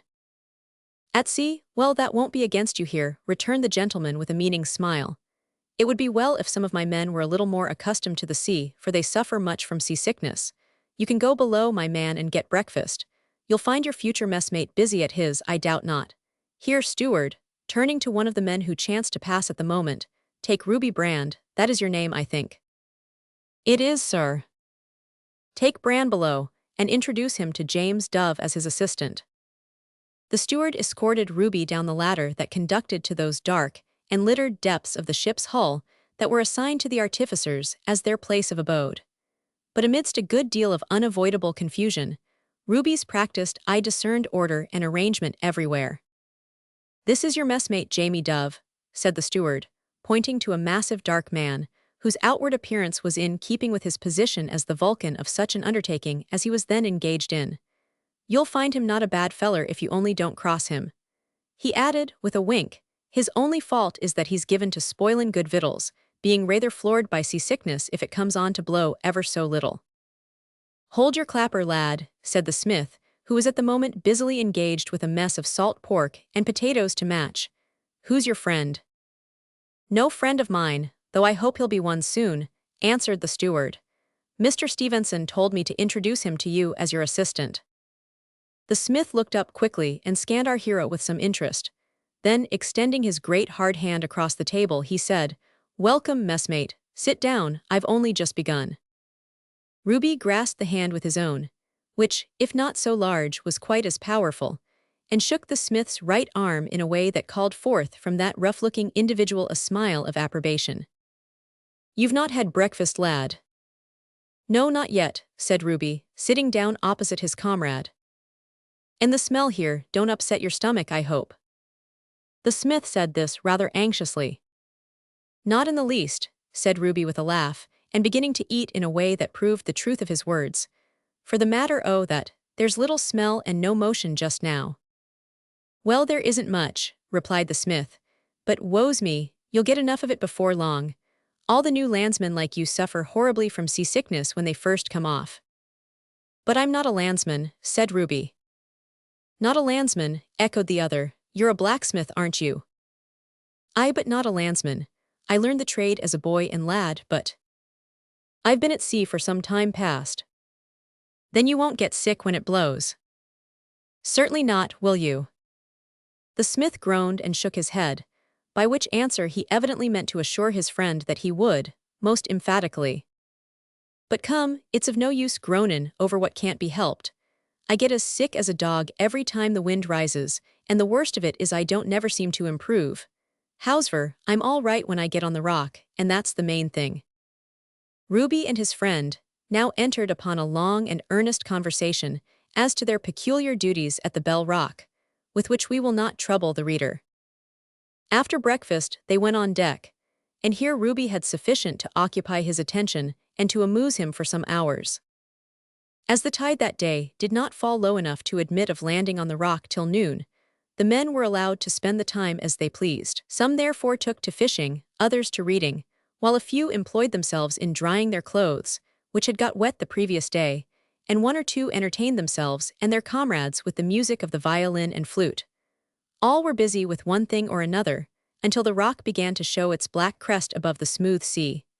Then a bell was rung to summon the artificers to land. This being the signal for Ruby to commence work, he joined his friend Dove, and assisted him to lower the bellows of the forge into the boat. The men were soon in their places with their various tools, and the boats pushed off, Mr. Stevenson, the engineer of the building, steering one boat, and the master of the Pharos, who was also appointed to the post of landing master, steering the other. They landed with ease on this occasion on the western side of the rock, and then each man addressed himself to his special duty with energy. The time during which they could work being short, they had to make the most of it. "Now, lad," said the smith, "bring along the bellows and follow me. Mind your footin', for it's slippery walkin' on them tangle-covered rocks. I've seen some ugly falls here already." "Have any bones been broken yet?" inquired Ruby, as he shouldered the large pair of bellows and followed the smith cautiously over the rocks. "Not yet, but there's been an awful lot of pipes smashed. If it goes on as it has been, we'll have to take to metal ones. Here we are, Ruby, this is the forge, and I'll be bound you never worked at such a queer one before. Hallo, Bremner," he shouted to one of the men. "That's me," answered Bremner. "Bring your irons as soon as you like. I'm about ready for you." Aye, here they are," said the man, advancing with an armful of picks, chisels, and other tools which required sharpening. He slipped and fell as he spoke, sending all the tools into the bottom of a pool of water. But being used to such mishaps, he arose, joined in the laugh raised against him, and soon fished up the tools. "What's wrong?" asked Ruby, pausing in the work of fixing the bellows, on observing that the smith's face grew pale, and his general expression became one of horror. "Not seasick, I hope." "Seasick?" gasped the smith, slapping all his pockets hurriedly. "It's worse than that, I've forgot the matches." Ruby looked perplexed, but had no consolation to offer. "That's like you," cried Bremner, who, being one of the principal masons, had to attend chiefly to the digging out of the foundation pit of the building, and knew that his tools could not be sharpened unless the forge fire could be lighted.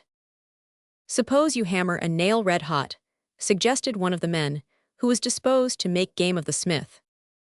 "I'll hammer your nose red hot," replied Dove, with a most undove-like scowl. "I could swear that I put them matches in my pocket before I started." "No, you didn't," said George Forsyth, one of the carpenters, a tall, loose-jointed man who was chiefly noted for his dislike to getting into and out of boats, and climbing up the sides of ships because of his lengthy and unwieldy figure. "No, you didn't, you turtle dove, you forgot to take them, but I remembered to do it for you, so there, get up your fire, and confess yourself indebted to me for life." "I'm indebted to E for fire," said the smith, grasping the matches eagerly. "Thank ye, lad, you're a true Briton." "A tall un rather," suggested Bremner. "Wat never will be a slave," sang another of the men. "Come laddies, get up the fire. Time and tide waits for nobody," said John Watt, one of the quarriers. "We'll want thee tools before lang." The men were proceeding with their work actively while those remarks were passing, and ere long the smoke of the forge fire arose in the still air, and the clang of the anvil was added to the other noises, with which the busy spot resounded. The foundation of the Bell Rock Lighthouse had been carefully selected by Mr. Stevenson, the exact spot being chosen not only with a view to elevation, but to the serrated ridges of rock, that might afford some protection to the building, by breaking the force of the easterly seas before they should reach it.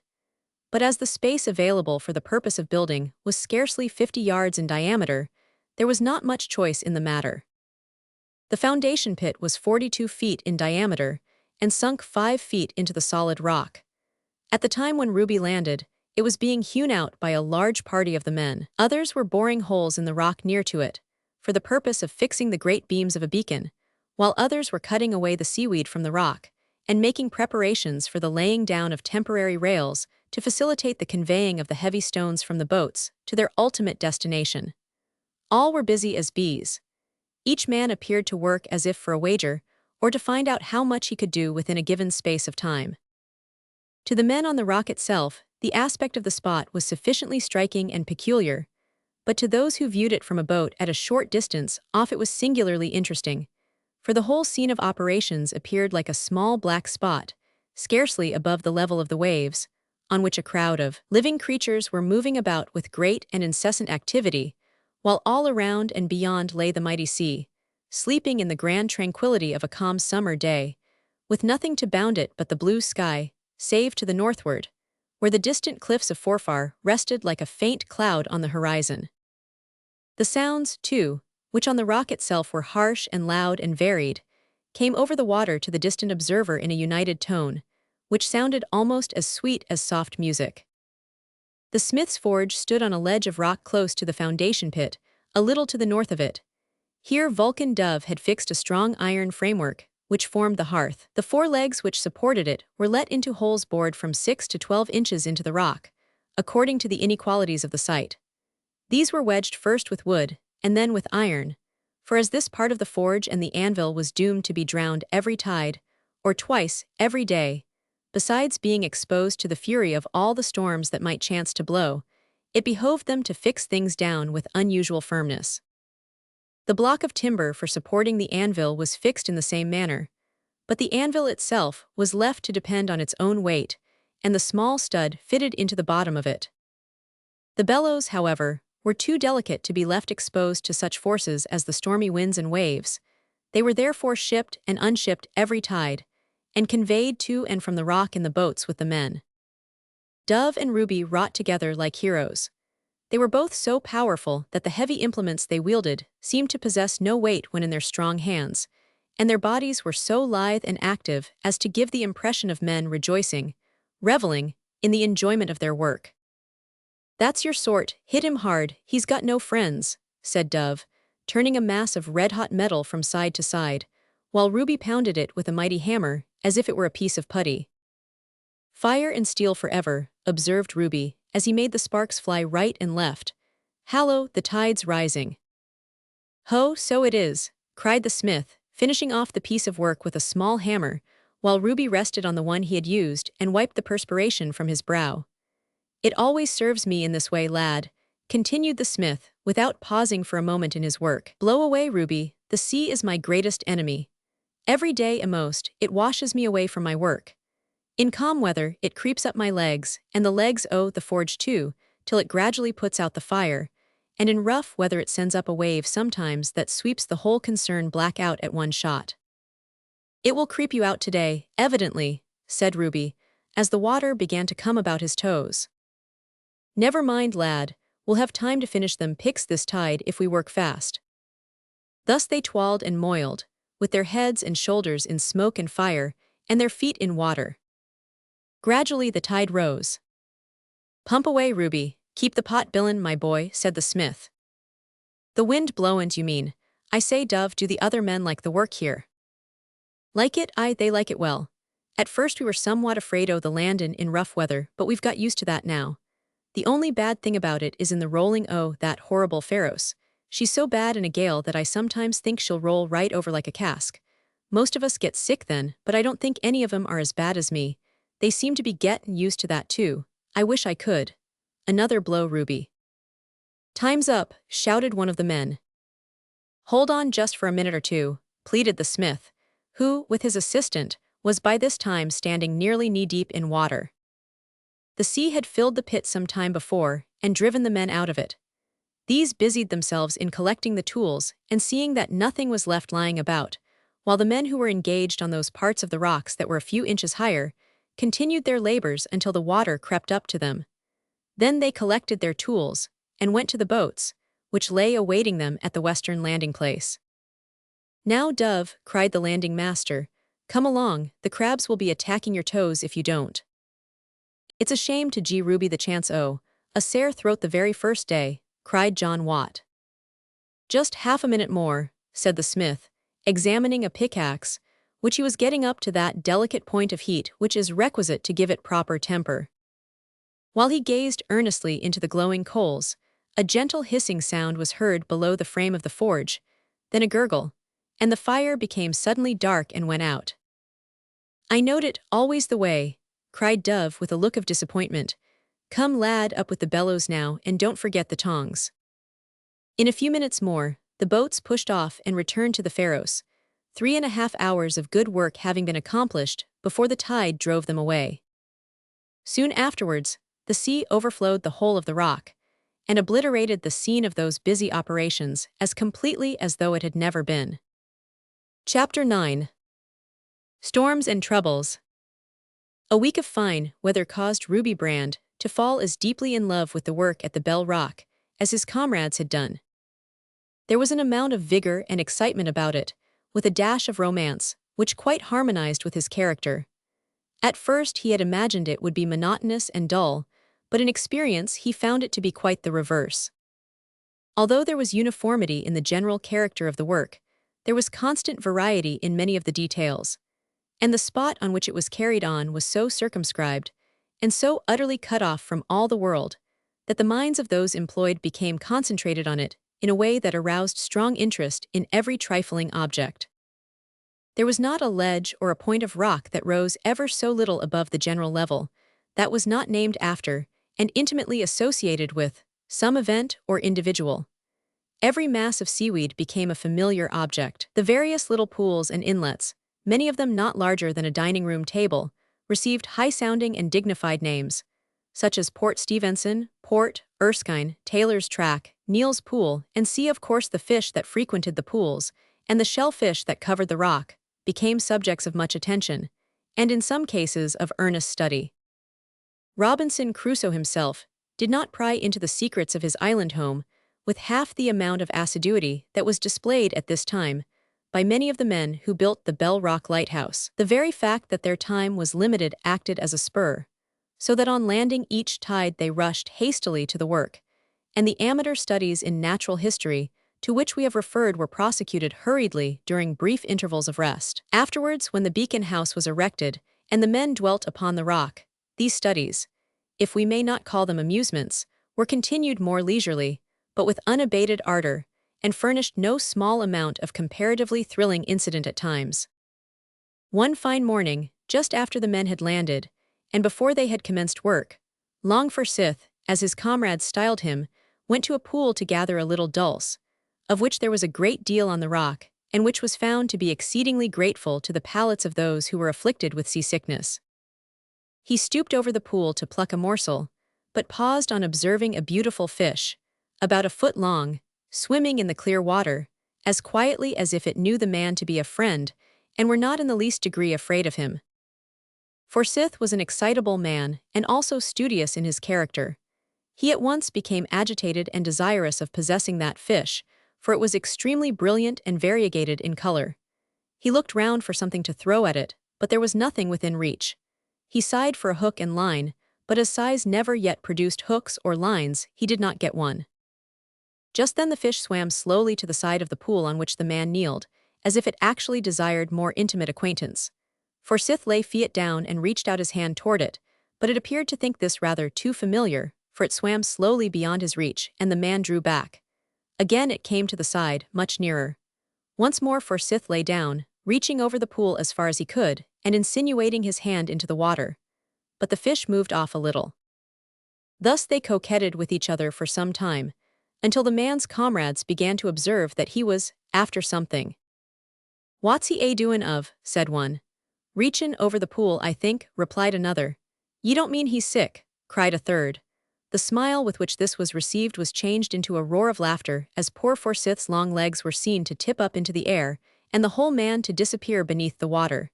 He had overbalanced himself in his frantic efforts to reach the fish, and was now making its acquaintance in its native element. The pool, although small in extent, was so deep that Forsyth, long though he was, did not find bottom. Moreover, he could not swim, so that when he reached the surface he came up with his hands first and his 10 fingers spread out helplessly. Next appeared his shaggy head, with the eyes wide open, and the mouth tight shut. The moment the latter was uncovered, however, he uttered a tremendous yell, which was choked in the bud with a gurgle as he sank again. The men rushed to the rescue at once, and the next time Forsyth rose he was seized by the hair of the head and dragged out of the pool. It has not been recorded what became of the fish that caused such an alarming accident, but we may reasonably conclude that it sought refuge in the ocean cavelets at the bottom of that miniature sea, for Long Forsyth was so very large, and created such a terrible disturbance therein, that no fish exposed to the full violence of the storm could have survived it. "What a hobject!" exclaimed Joe Dumsby, a short, thick-set little Englishman, who, having been born and partly bred in London, was rather addicted to what is styled chaffing. "Was you arter a mermaid, shipmate?" "Av course he was," observed Ned O'Connor, an Irishman who was afflicted with the belief that he was rather a witty fellow. "Av course he was, and a merry maid she must have been to see a human spider like him kick in, up such a dust in the say." "He's like a drooned rotten," observed John Watt. "Tak aff your clees, man, and wring them dry." "Let the poor fellow be, and get along with you," cried Peter Logan, the foreman of the works, who came up at that moment. With a few parting remarks and cautions such as, "You'd better bring a dry suit to the rock next time, lad. Take care the crabs don't make off with you, boy. And don't be gettin' too fond o' the girls in the sea." The men scattered themselves over the rock and began their work in earnest, while Forsyth, who took the chaffing in good part, stripped himself and wrung the water out of his garments. Episodes of this kind were not unfrequent, and they usually furnished food for conversation at the time, and for frequent allusion afterwards. But it was not all sunshine and play, by any means. Not long after Ruby joined, the fine weather broke up, and a succession of stiff breezes, with occasional storms, more or less violent, set in. Landing on the rock became a matter of extreme difficulty, and the short period of work was often curtailed to little more than an hour each tide. The rolling of the Pharos lightship, too, became so great that seasickness prevailed to a large extent among the landsmen. One good arose out of this evil, however. Landing on the Bell Rock invariably cured the sickness for a time, and the seasick men had such an intense longing to eat of the dulse that grew there, that they were always ready and anxious to get into the boats when there was the slightest possibility of landing. Getting into the boats, by the way, in a heavy sea when the lightship was rolling violently was no easy matter. When the fine weather first broke up, it happened about midnight, and the change commenced with a stiff breeze from the eastward. The sea rose at once, and long before daybreak, the Pharos was rolling heavily in the swell and straining violently at the strong cable which held her to her moorings.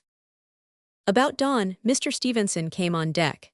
He could not sleep, because he felt that on his shoulders rested not only the responsibility of carrying this gigantic work to a satisfactory conclusion, but also, to a large extent, the responsibility of watching over and guarding the lives of the people employed in the service. "Shall we be able to land today, Mr. Wilson?" he said, accosting the master of the Pharos, who has been already introduced as the landing master. "I think so. The barometer has not fallen much, and even although the wind should increase a little, we can effect a landing by the fairway at Hope's Wharf." "Very well, I leave it entirely in your hands. You understand the weather better than I do, but remember that I do not wish my men to run unnecessary or foolish risk." It may be as well to mention here that a small but exceedingly strong tramway of iron grating had been fixed to the Bell Rock at an elevation varying from 2 to 4 feet above it, and encircling the site of the building. This tramway or railroad was narrow, not quite 3 feet in width, and small trucks were fitted to it, so that the heavy stones of the building might be easily run to the exact spot they were to occupy. From this circular rail several branch lines extended to the different creeks where the boats deposited the stones. These lines, although only a few yards in length, were dignified with names as Kennedy's Reach, Lagan's Reach, Watt's Reach, and Slight's Reach. The ends of them, where they dipped into the sea, were named Hope's Wharf, Duff's Wharf, Ray's Wharf, and C, and these wharves had been fixed on different sides of the rock, so that, whatever wind should blow, there would always be one of them on the lee side available for the carrying on of the work. Hope's Wharf was connected with Port Erskine, a pool about 20 yards long by 3 or 4 wide, and communicated with the side of the lighthouse by Watt's Reach, a distance of about 30 yards. About 8 o'clock that morning, the bell rang for breakfast. Such of the men as were not already up began to get out of their berths and hammocks. To Ruby, the scene that followed was very amusing. Hitherto all had been calm and sunshine. The work, although severe while they were engaged, had been of short duration, and the greater part of each day had been afterwards spent in light work, or in amusement. The summons to meals had always been a joyful one, and the appetites of the men were keenly set. Now all this was changed. The ruddy faces of the men were become green, blue, yellow, and purple, according to temperament, but few were flesh-colored or red. When the bell rang, there was a universal groan below, and half a dozen ghost-like individuals raised themselves on their elbows and looked up with expressions of the deepest woe at the dim skylight. Most of them speedily fell back again, however, partly owing to a heavy lurch of the vessel, and partly owing to indescribable sensations within. "Blowin'," groaned one, as if that single word comprehended the essence of all the miseries that seafaring man is heir to. "Oh dear," sighed another, "why did I ever come here?" "Och, murder, I'm dyin', send for the prayest in me mother," cried O'Connor, as he fell flat down on his back and pressed both hands tightly over his mouth. The poor blacksmith lost control over himself at this point, and found partial relief. The act tended to relieve others. Most of the men were much too miserable to make any remark at all. A few of them had not heart even to groan, but 5 or 6 sat up on the edge of their beds. With a weak intention of turning out, they sat there swaying about with the motions of the ship in helpless indecision, until a tremendous roll sent them flying, with unexpected violence, against the starboard bulkheads. "Come, lads," cried Ruby, leaping out of his hammock. "There's nothing like a vigorous jump to put seasickness to flight." "Humbug," ejaculated Bremner, who owned a little black dog, which lay at that time on the pillow gazing into his master's green face, with wondering sympathy. "Ah, Ruby," groaned the smith, "it's all very well for a sea dog like you that's used to it, but—" James Dove stopped short abruptly. It is not necessary to explain the cause of his abrupt silence. Suffice it to say that he did not thereafter attempt to finish that sentence. "Steward," roared Joe Dumpsby. "Aye, aye, shipmate, what's up?" cried the steward, who chanced to pass the door of the men's sleeping place, with a large dish of boiled salt pork at the moment. "What's up?" echoed Dumpsby. "Everythink that ever went into me since I was a hinfant must be up by this time. I say, is there any chance of gettin' on the rock today?" "Oh yes, I heard the cap'n say it would be quite easy, and they seem to be mackin' ready now, so if any of ye want breakfast you'd better turn out." This speech acted like a shock of electricity on the wretched men. In a moment every bed was empty, and the place was in a bustle of confusion as they hurriedly threw on their clothes. Some of them even began to think of the possibility of venturing on a hard biscuit and a cup of tea, but a gust of wind sent the fumes of the salt pork into the cabin at the moment, and the mere idea of food filled them with unutterable loathing. Presently the bell rang again. This was the signal for the men to muster, the boats being ready alongside. The whole crew at once rushed on deck, some of them thrusting biscuits into their pockets as they passed the steward's quarters. Not a man was absent on the roll being called. Even the smith crawled on deck, and had spirit enough left to advise Ruby not to forget the bellows, to which Ruby replied by recommending his comrade not to forget the matches. Then the operation of embarking began. The sea at the time was running pretty high, with little white flecks of foam tipping the crests of the deep blue waves. The eastern sky was dark and threatening. The black ridges of the Bell Rock were visible only at times in the midst of the sea of foam that surrounded them. Anyone ignorant of their nature would have deemed a landing absolutely impossible. The Pharos, as we have said, was rolling violently from side to side, insomuch that those who were in the boats had the greatest difficulty in preventing them from being stove in. And getting into these boats had much the appearance of an exceedingly difficult and dangerous feat, which active and reckless men might undertake for a wager. But custom reconciles one to almost anything. Most of the men had had sufficient experience by that time to embark with comparative ease. Nevertheless, there were a few whose physical conformation was such that they could do nothing neatly. Poor Forsyth was one of these. Each man had to stand on the edge of the lightship, outside the bulwarks, holding on to a rope, ready to let go and drop into the boat when it rose up and met the vessel's roll. In order to facilitate the operation, a boat went to either side of the ship, so that two men were always in the act of watching for an opportunity to spring. The active men usually got in at the first or second attempt, but others missed frequently, and were of course chaffed by their more fortunate comrades. The embarking of Long Forsyth was always a scene in rough weather, and many a narrow escape had he of a ducking. On the present occasion, being very sick, he was more awkward than usual. "Now, Longlegs," cried the men who held the boat on the starboard side, as Forsyth got over the side and stood ready to spring, "let's see how good you'll be today." He was observed by Joe Dumsby, who had just succeeded in getting into the boat on the port side of the ship, and who always took a lively interest in his tall comrade's proceedings. "Hallo, is that the spider?" he cried, as the ship rolled towards him, and the said spider appeared towering high on the opposite bulwark, sharply depicted against the gray sky. It was unfortunate for Joe that he chanced to be on the opposite side from his friend, for at each roll the vessel necessarily intervened and hid him for a few seconds from view. Next roll, Forsyth did not dare to leap, although the gunwale of the boat came within a foot of him. He hesitated, the moment was lost, the boat sank into the hollow of the sea, and the man was swung high into the air, where he was again caught sight of by Dumsby.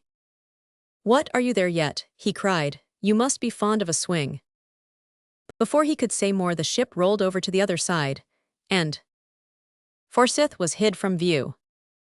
"Now, lad, now," shouted the boat's crew, as the unhappy man once more neared the gunwale. Forsyth hesitated. Suddenly he became desperate and sprang, but the hesitation gave him a much higher fall than he would otherwise have had. It caused him also to leap wildly in a sprawling manner, so that he came down on the shoulders of his comrades, all of a lump. Fortunately, they were prepared for something of the sort, so that no damage was done. When the boats were at last filled, they pushed off and rowed towards the rock. On approaching it, the men were cautioned to pull steadily by Mr. Stevenson, who steered the leading boat. It was a standing order in the landing department that every man should use his greatest exertions in giving to the boats sufficient velocity to preserve their steerage way in entering the respective creeks at the rock, that the contending seas might not overpower them at places where the free use of the oars could not be had on account of the surrounding rocks or the masses of seaweed with which the water was everywhere encumbered at low tide. This order had been thoroughly impressed upon the men, as carelessness or inattention to it might have proved fatal to all on board. As the leading boat entered the fairway, its steersman saw that more than ordinary caution would be necessary, for the great green billows that thundered to windward of the rock came sweeping down on either side of it, and met on the lee side, where they swept onward with considerable, though much abated force. "Mind your oars, lads, pull steady," said Mr. Stevenson, as they began to get amongst the seaweed. The caution was unnecessary as far as the old hands were concerned, but two of the men happened to be new hands, who had come off with Ruby, and did not fully appreciate the necessity of strict obedience. One of these, sitting at the bow oar, looked over his shoulder and saw a heavy sea rolling towards the boat, and inadvertently expressed some fear. The other man, on hearing this, glanced round, and in doing so missed a stroke of his oar. Such a preponderance was thus given to the rowers on the opposite side, that when the wave struck the boat, it caught her on the side instead of the bow, and hurled her upon a ledge of shelving rocks where the water left her. Having been canted to seaward, the next billow completely filled her, and of course drenched the crew. Instantly Ruby Brand and one or two of the most active men leaped out, and putting forth all their strength, turned the boat round so as to meet the succeeding sea with its bow first. Then, after making considerable efforts, they pushed her off into deep water, and finally made the landing place. The other boat could render no assistance, but indeed the whole thing was the work of a few minutes. As the boats could not conveniently leave the rock till flood tide, all hands set to work with unwonted energy in order to keep themselves warm, not, however, before they ate heartily of their favorite dulce, the blacksmith being conspicuous for the voracious manner in which he devoured it. Soon the bellows were set up, the fire was kindled, and the ring of the anvil heard, but poor Dove and Ruby had little pleasure in their work that day, for the wind blew the smoke and sparks about their faces, and occasionally a higher wave than ordinary sent the spray flying round them, to the detriment of their fire. Nevertheless, they plied the hammer and bellows unceasingly. The other men went about their work with similar disregard of the fury of the elements and the wet condition of their garments. Chapter 10. The Rising of the Tide, a Narrow Escape.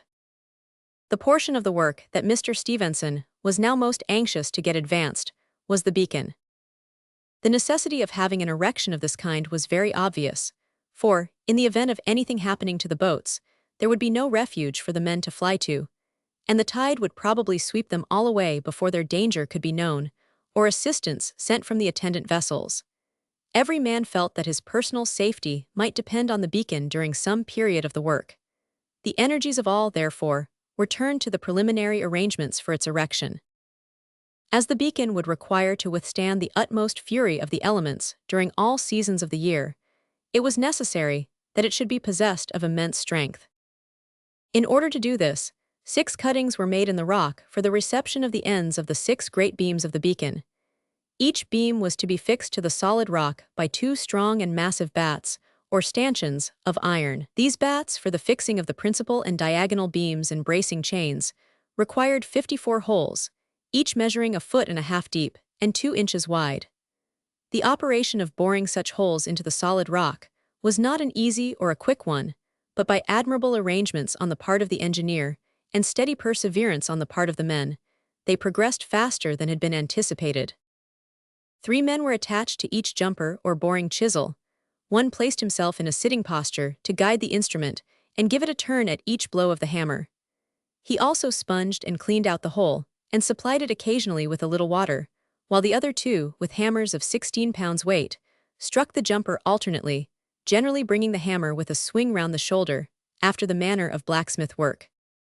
Ruby, we may remark in passing, occupied himself at this work as often as he could get away from his duties at the forge, being particularly fond of it, as it enabled him to get rid of some of his superabundant energy, and afforded him a suitable exercise for his gigantic strength. It also tended to relieve his feelings when he happened to think of Minnie being so near, and he so utterly and hopelessly cut off from all communication with her. But to return to the bat holes, the 3 men relieved each other in the operations of wielding the hammers and guiding the jumpers, so that the work never flagged for a moment, and it was found that when the tools were of a very good temper, these holes could be sunk at the rate of 1 inch per minute, including stoppages. But the tools were not always of good temper, and severely was poor Dove's temper tried by the frequency of the scolds which he received from the men, some of whom were clumsy enough, Dove said, to spoil the best-tempered tool in the world. But the most tedious part of the operation did not lie in the boring of these holes. In order that they should be of the required shape, 2 holes had to be bored a few inches apart from each other, and the rock cut away from between them. It was this latter part of the work that took up most time. Those of the men who were not employed about the beacon were working at the foundation pit. While the party were thus busily occupied on the Bell Rock, an event occurred which rendered the importance of the beacon, if possible, more obvious than ever, and which well-nigh put an end to the career of all those who were engaged on the rock at that time. The Pharos floating light lay at a distance of above 2 miles from the Bell Rock, but one of the smaller vessels, the sloop Smeaton, lay much closer to it, and some of the artificers were berthed aboard of her, instead of the floating light. Some time after the landing of the 2 boats from the Pharos, the Smeaton's boat put off and landed 8 men on the rock. Soon after which the crew of the boat pushed off and returned to the Smeaton to examine her riding ropes, and see that they were in good order, for the wind was beginning to increase, and the sea to rise. The boat had no sooner reached the vessel than the latter began to drift, carrying the boat along with her. Instantly, those on board endeavored to hoist the mainsail of the Smeaton, with the view of working her up to the buoy from which she had parted. But it blew so hard that by the time she was got round to make a tack towards the rock, she had drifted at least 3 miles to leeward. The circumstance of the Smeaton and her boat having drifted was observed first by Mr. Stevenson, who prudently refrained from drawing attention to the fact, and walked slowly to the farther point of the rock to watch her. He was quickly followed by the landing master, who touched him on the shoulder, and in perfect silence, but with a look of intense anxiety, pointed to the vessel. "I see it, Wilson. God help us if she fails to make the rock within a very short time," said Mr. Stevenson. "She will never reach us in time," said Wilson, in a tone that convinced his companion he entertained no hope. "Perhaps she may," he said hurriedly. "She is a good sailor." "Good sailing," replied the other, "cannot avail against wind and tide together. No human power can bring that vessel to our aid until long after the tide has covered the Bell Rock." Both remained silent for some time, watching with intense anxiety the ineffectual efforts of the little vessel to beat up to windward. In a few minutes the engineer turned to his companion and said, "They cannot save us, Wilson. The 2 boats that are left, can they hold us all?" The landing master shook his head. "The 2 boats," said he, "will be completely filled by their own crews. For ordinary rough weather they would be quite full enough. In a sea like that," he said, pointing to the angry waves that were being gradually lashed into foam by the increasing wind, "they will be overloaded." "Come, I don't know that, Wilson. We may devise something," said Mr. Stevenson, with a forced air of confidence, as he moved slowly towards the place where the men were still working, busy as bees and all unconscious of the perilous circumstances in which they were placed. As the engineer pondered the prospect of deliverance, his thoughts led him rather to despair than to hope. There were 32 persons in all upon the rock that day, with only 2 boats, which, even in good weather, could not unitedly accommodate more than 24 sitters. But to row to the floating light with so much wind, and in so heavy a sea, a complement of 8 men for each boat was as much as could with propriety be attempted, so that about half of their number was thus unprovided for. Under these circumstances, he felt that to dispatch one of the boats in expectation of either working the Smeaton sooner up to the rock, or in hopes of getting her boat brought to their assistance would, besides being useless, at once alarm the workmen, each of whom would probably insist upon taking to his own boat, and leaving the 8 men of the Smeaton to their chance. A scuffle might ensue, and he knew well that when men are contending for life, the results may be very disastrous. For a considerable time the men remained in ignorance of terrible conflict that was going on in their commander's breast. As they wrought chiefly in sitting or kneeling postures, excavating the rock or boring with jumpers, their attention was naturally diverted from everything else around them. The dense volumes of smoke, too, that rose from the forge fire, so enveloped them as to render distant objects dim or altogether invisible. While this lasted, while the numerous hammers were going and the anvil continued to sound, the situation of things did not appear so awful to the only 2 who were aware of what had occurred. But ere long the tide began to rise upon those who were at work on the lower parts of the beacon and lighthouse.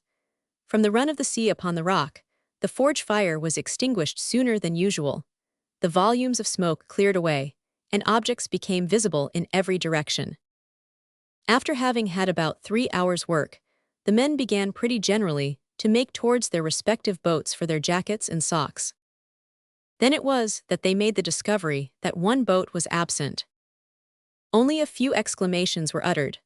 A glance at the 2 boats and a hurried gaze to seaward were sufficient to acquaint them with their awful position. Not a word was spoken by anyone. All appeared to be silently calculating their numbers, and looking at each other with evident marks of perplexity depicted in their countenances. The landing master, conceiving that blame might attach to him for having allowed the boat to leave the rock, kept a little apart from the men. All eyes were turned, as if by instinct, to Mr. Stevenson. The men seemed to feel that the issue lay with him. The engineer was standing on an elevated part of the rock named Smith's Ledge, gazing in deep anxiety at the distant Smeaton, in the hope that he might observe some effort being made, at least, to pull the boat to their rescue. Slowly but surely the tide rose, overwhelming the lower parts of the rock, sending each successive wave nearer and nearer to the feet of those who were now crowded on the last ledge that could afford them standing room. The deep silence that prevailed was awful. It proved that each mind saw clearly the impossibility of anything being devised, and that a deadly struggle for precedence was inevitable. Mr. Stevenson had all along been rapidly turning over in his mind various schemes which might be put in practice for the general safety, provided the men could be kept under command. He accordingly turned to address them on the perilous nature of their circumstances, intending to propose that all hands should strip off their upper clothing when the higher parts of the rock should be laid under water, that the seamen should remove every unnecessary weight and encumbrance from the boats, that a specified number of men should go into each boat, and that the remainder should hang by the gunwales, while the boats were to be rowed gently towards the Smeaton, as the course to the floating light lay rather to windward of the rock. But when he attempted to give utterance to his thoughts, the words refused to come. So powerful an effect had the awful nature of their position upon him that his parched tongue could not articulate. He learned, from terrible experience, that saliva is as necessary to speech as the tongue itself. Stooping hastily, he dipped his hand into a pool of salt water and moistened his mouth. This produced immediate relief, and he was about to speak, when Ruby Brand, who had stood at his elbow all the time with compressed lips and a stern frown on his brow, suddenly took off his cap, and waving it above his head, shouted, "A boat! A boat!" with all the power of his lungs. All eyes were at once turned in the direction to which he pointed, and there, sure enough, a large boat was seen through the haze, making towards the rock. Doubtless many a heart there swelled with gratitude to God, who had thus opportunely and most unexpectedly sent them relief at the 11th hour. But the only sound that escaped them was a cheer, such as men seldom give or hear save in eases of deliverance in times of dire extremity. The boat belonged to James Spink, the Bell Rock pilot, who chanced to have come off express from Arbroath that day with letters. We have said that Spink came off by chance, but when we consider all the circumstances of the case, and the fact that boats seldom visited the Bell Rock at any time, and never during bad weather, we are constrained to feel that God does in His mercy interfere sometimes in a peculiar and special manner in human affairs, and that there was something more and higher than mere chance in the deliverance of Stevenson and his men upon this occasion. The pilot boat, having taken on board as many as it could hold, set sail for the floating light. The other boats then put off from the rock with the rest of the men, but they did not reach the Pharos until after a long and weary pull of 3 hours, during which the waves broke over the boats so frequently as to necessitate constant bailing. When the floating light was at last reached, a new difficulty met them, for the vessel rolled so much, and the men were so exhausted, that it proved to be a work of no little toil and danger to get them all on board.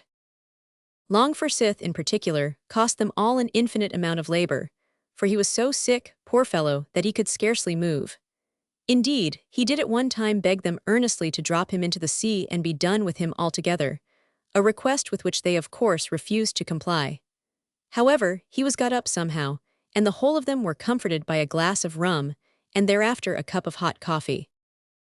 Ruby had the good fortune to obtain the additional comfort of a letter from Minnie, which, although it did not throw much light on the proceedings of Captain Ogilvy, for that sapient seaman's proceedings were usually involved in a species of obscurity which light could not penetrate, nevertheless assured him that something was being done in his behalf, and that, if he only kept quiet for a time, all would be well. The letter also assured him of the unalterable affection of the writer, an assurance which caused him to rejoice to such an extent that he became for a time perfectly regardless of all other sublunary things, and even came to look upon the Bell Rock as a species of paradise, watched over by the eye of an angel with golden hair, in which he could indulge his pleasant dreams to the utmost. That he had to indulge those dreams in the midst of storm and rain and smoke, surrounded by sea and seaweed, workmen and hammers and forges and picks, and jumpers and seals, while his strong muscles and endurance were frequently tried to the uttermost, was a matter of no moment to Ruby Brand. All experience goes to prove that great joy will utterly overbear the adverse influence of physical troubles, especially if those troubles are without, and do not touch the seats of life within. Minnie's love, expressed as it was in her own innocent, truthful, and straightforward way, rendered his body, big though it was, almost incapable of containing his soul. He pulled the oar, hammered the jumper, battered the anvil, tore at the bellows, and hewed the solid Bell Rock with a vehemence that aroused the admiration of his comrades, and induced Jamie Dove to pronounce him to be the best fellow the world ever produced. Chapter 11. A storm and a dismal state of things on board the Pharos. From what has been said at the close of the last chapter, it will not surprise the reader to be told that the storm which blew during that night had no further effect on Ruby Brand than to toss his hair about, and cause a ruddier glow than usual to deepen the tone of his bronzed countenance.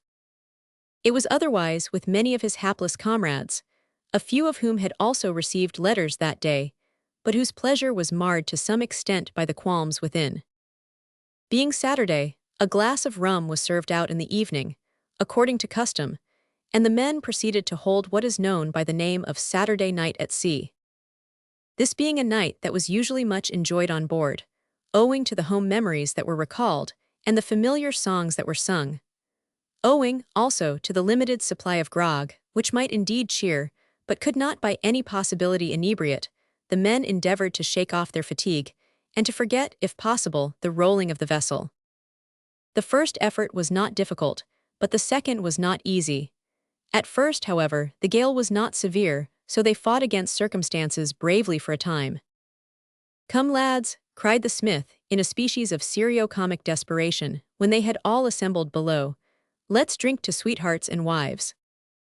"Hear, hear, bless their hearts, sweethearts and wives," responded the men, hip hip. The cheer that followed was a genuine one. "Now for a song, boys," cried one of the men, "and I think the last arrivals are bound to sing first." "Hear, hear, Ruby lad, you're in for it," said the smith who sat near his assistant. "What shall I sing?" enquired Ruby. "Oh, let me see," said Joe Dumpsby, assuming the air of one who endeavored to recall something. "Could you come Beethoven's Symphony on B flat?" "Ah, hold your tongue, Joe," cried O'Connor. "Sure the young man can only sing on the sharp Ks. Ain't he always sharp in the tools, not to speak of his appetite?" "You've a blunt way of speaking yourself, friend," said Dumpsby, in a tone of reproof. "Hallo, stop your jokes," cried the smith. "If you treat us to any more that sort thing we'll have ye dipped over the side, and hung up to dry at the end o' the mainyard. Fire away, Ruby, my tulip." "Aye, that's hit," said John Watt. "Jye us the girl ye left behind ye." Ruby flushed suddenly, and turned towards the speaker with a look of surprise. "What's rang, friend, hey ye never heard that sang?" enquired. "What?" "Oh yes, I forgot," said Ruby, recovering himself in some confusion. "I know the song, I was thinking of something of." "The girl ye left behind ye, av course," put in O'Connor with a wink. "Come strike up," cried the men. Ruby at once obeyed, and sang the desired song with a sweet, full voice, that had the effect of moistening some of the eyes present. The song was received enthusiastically. "Your health in song, lad," said Robert Selkirk, the principal builder, who came down the ladder and joined them at that moment. "Thank you, now it's my call," said Ruby. "I call upon Ned O'Connor for a song." "Or a speech," cried Forsyth. "A speech is it?" said O'Connor with a look of deep modesty. "Sure, I never made a speech in me life except when I axed Mrs. O'Connor to marry me, and I never finished that speech, for I only got the length of och. Darlint, when she cut me short in the middle with sure, you may have me, Ned, and welcome." "Shame, shame," said Dove, "to say that of your wife." "Shame to yourself," cried O'Connor indignantly. "Ain't I payin' the good woman a compliment when I say that she had pity on me bashfulness and came to me help when I was in difficulty?" "Quite right, O'Connor, but let's have a song if you won't speak." "Would ye thank a cracked tay-kittle for a song?" said Ned. "Certainly not," replied Peter Logan, who was apt to take things too literally. "Then don't ax me for one," said the Irishman. "But I'll do this for ye, messmates. I'll read ye the last letter I got from the mistress, just to show ye that her price is beyond all calculation." A round of applause followed this offer, as Ned drew forth a much-soiled letter from the breast pocket of his coat, and carefully unfolding it, spread it on his knee. "It begins," said O'Connor, in a slightly hesitating tone, "with some expressions of a rather endearin' character, that perhaps I may as well pass." "No, no," shouted the men, "let's have them all, out with them." "Paddy!" "Well, well, av you will have them, here they be. Galway. My own purty darlin', as has been my most loved sin, the day we woes merit, you'll be grieved to larn that the pig's gone to its long home." Here O'Connor paused to make some parenthetical remarks, with which indeed he interlarded the whole letter. "The pig, you must know, lads, was an old sow as belonged to me wife's grandmother, and besides Bane, a sort o' pet o' the family, was an uncommon profitable cratcher. But to proceed, she goes on to say, we waked her, that's the pig, boys, yisterday and buried her this mornin'.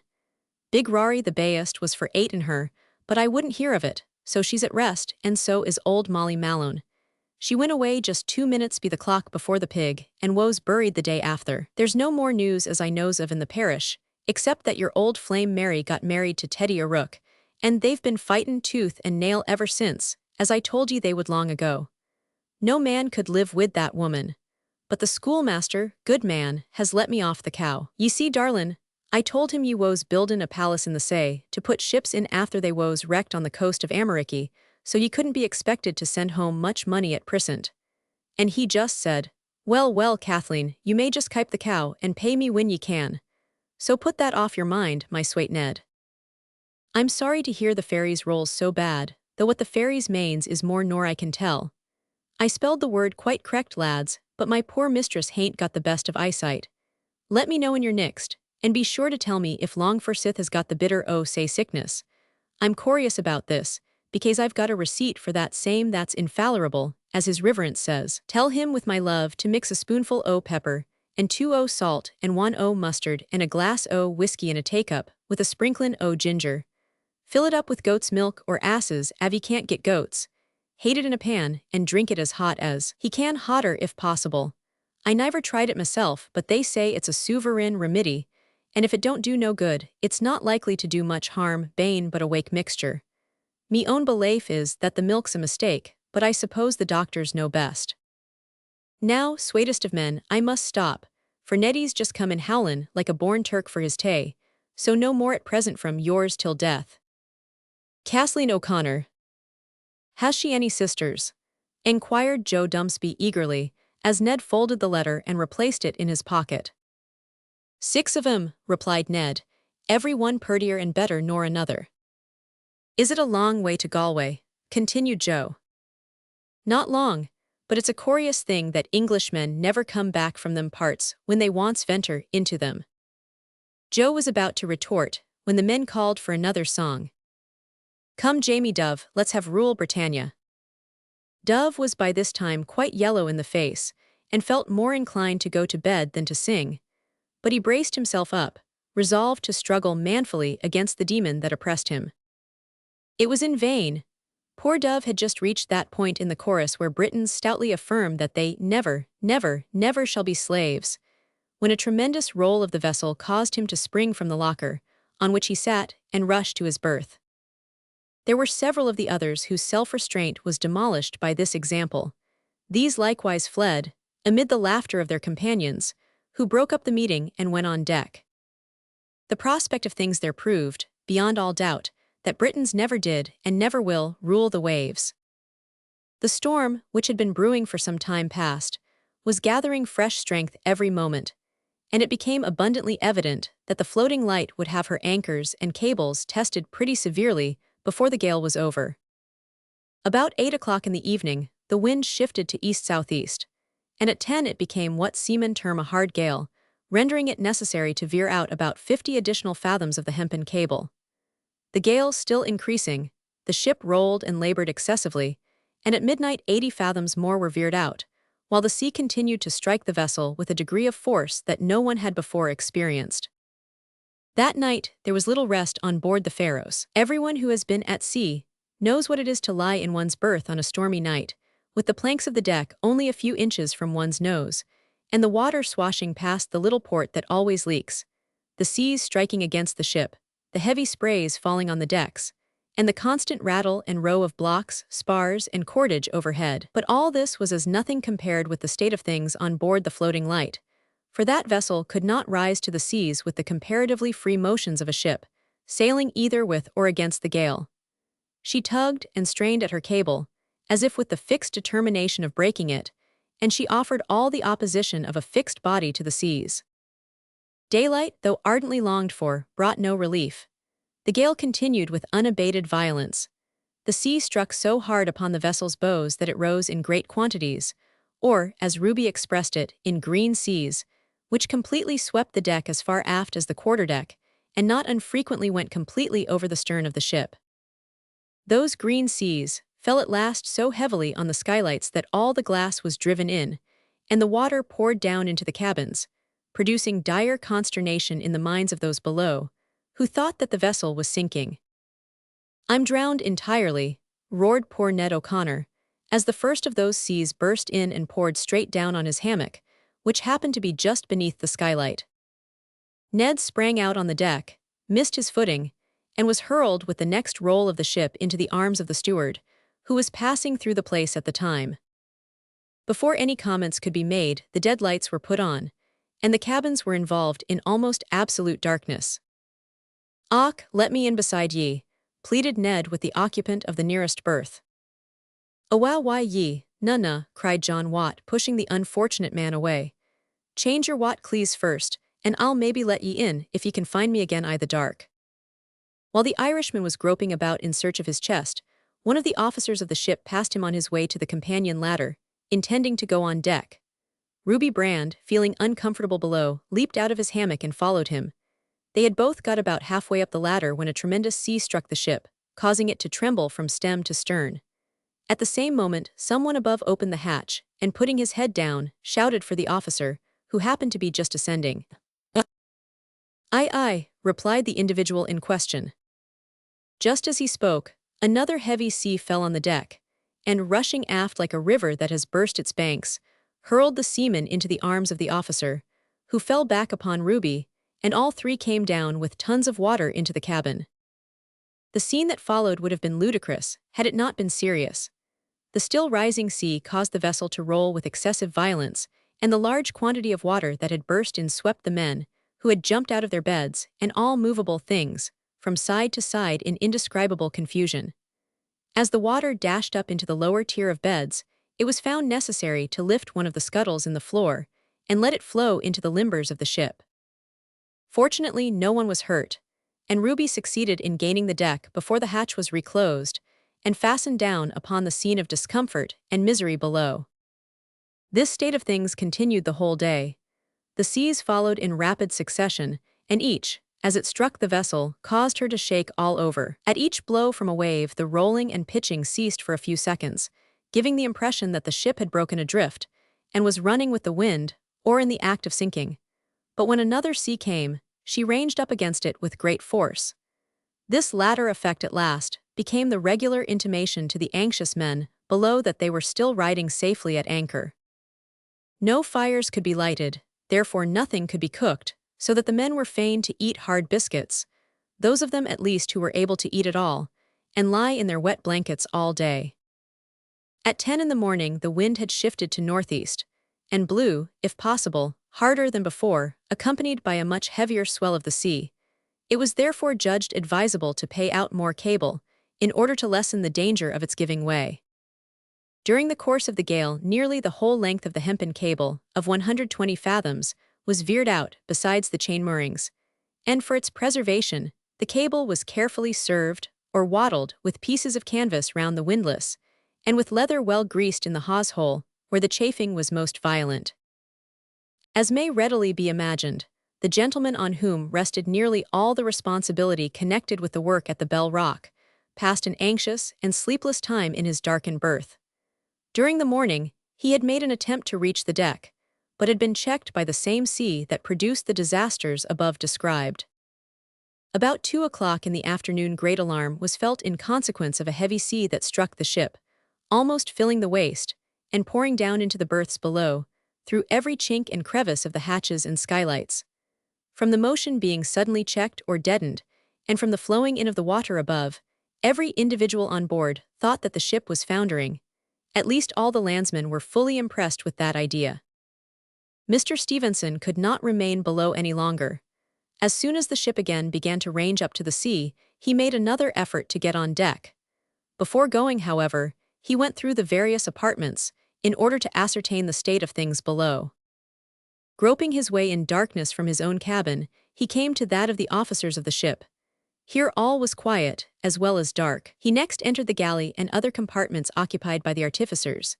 Here also all was dark, but not quiet, for several of the men were engaged in prayer or repeating psalms in a full tone of voice, while others were protesting that if they should be fortunate enough to get once more ashore, no one should ever see them afloat again. But so loud was the creaking of the bulkheads, the dashing of water, and the whistling noise of the wind, that it was hardly possible to distinguish words or voices. The master of the vessel accompanied Mr. Stevenson, and in one or two instances, Anxious and repeated inquiries were made by the workmen as to the state of things on deck, to all of which he returned one characteristic answer. "It can't blow long in this way, lads. We must have better weather soon." The next compartment in succession, moving forward, was that allotted to the seamen of the ship. Here there was a characteristic difference in the scene.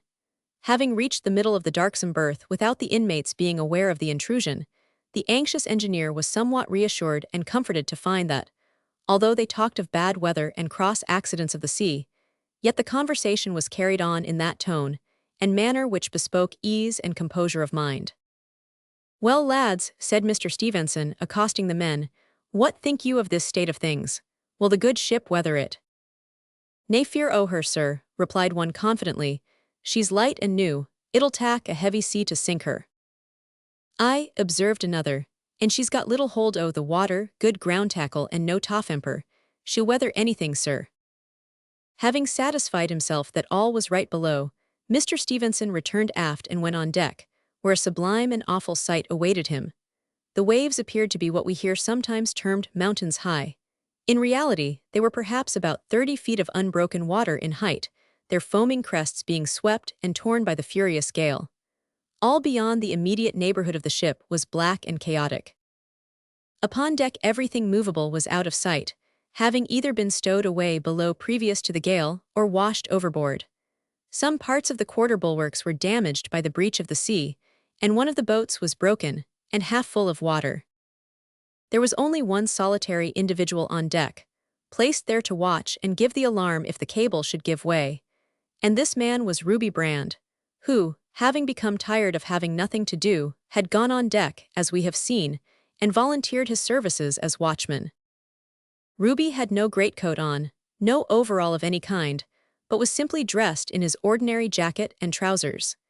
He had thrust his cap into his pocket in order to prevent it being blown away, and his brown locks were streaming in the wind. He stood just aft the foremast, to which he had lashed himself with a gasket or small rope round his waist, to prevent his falling on the deck or being washed overboard.